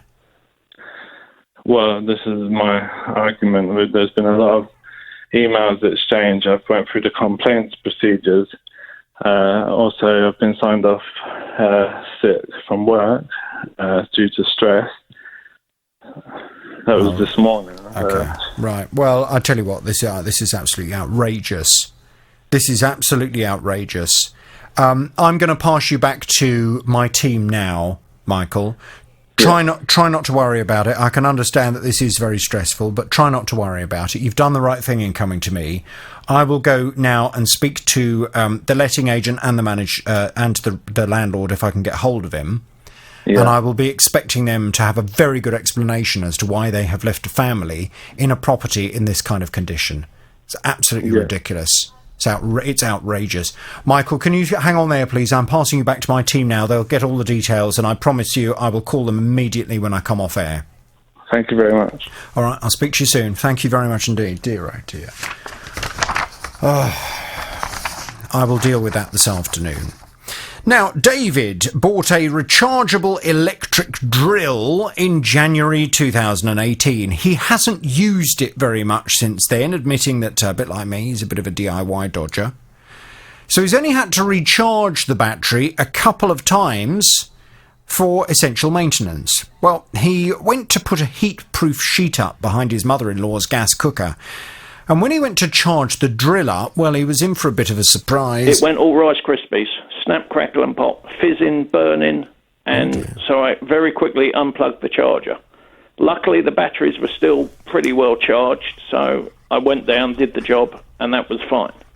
Well, hang on, where was the fizzing and popping coming from? It's coming from the charger as opposed to the drill.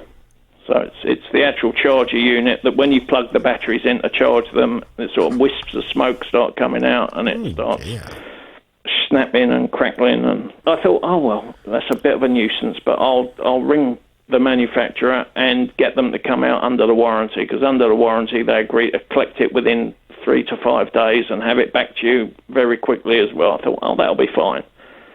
So I rang the manufacturer to say, oh, this is happening, at which point they tell me that the charger is an accessory. It's not a part of the drill, and therefore is not covered by the 3-year warranty. Well, of course, very frustrating for David. But as I said to David, well, look, ultimately, you don't have a contract with the manufacturer anyway. Your contract is with the retailer. So the simple fact is the retailer has sold you a product that has come with a part that has not lasted for a reasonable amount of time. It's a fundamental part, the charger. So therefore they have a responsibility to sort it out. Well, David tried that. He called the retailer and he said they weren't particularly prepared to get things sorted out, which is why he came to me. David's back on the JVS show now. Good morning to you, David. Good morning, Jonathan. I've been off to speak to the retailer on your behalf. And it would appear that it seems to have had the desired effect and they've had a change of heart. The company concerned is B&Q. They've come back and they say, our team has been in contact with the customer and the issue has now been resolved. The customer has accepted our offer of a gift card as a gesture of goodwill. What did they offer you? They offered me the full cost of the drill in the form of a gift card so that I can go in and buy a replacement one. Wow, how about that? Which is good. I haven't yet received the gift card, so. But that's the offer.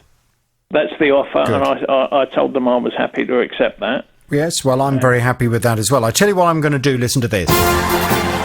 Half of the horn. They will get the rest as soon as you've actually got the gift card, and you can then go into the store and buy yourself a new drill. Can you please keep me in the loop and let me know when it turns up?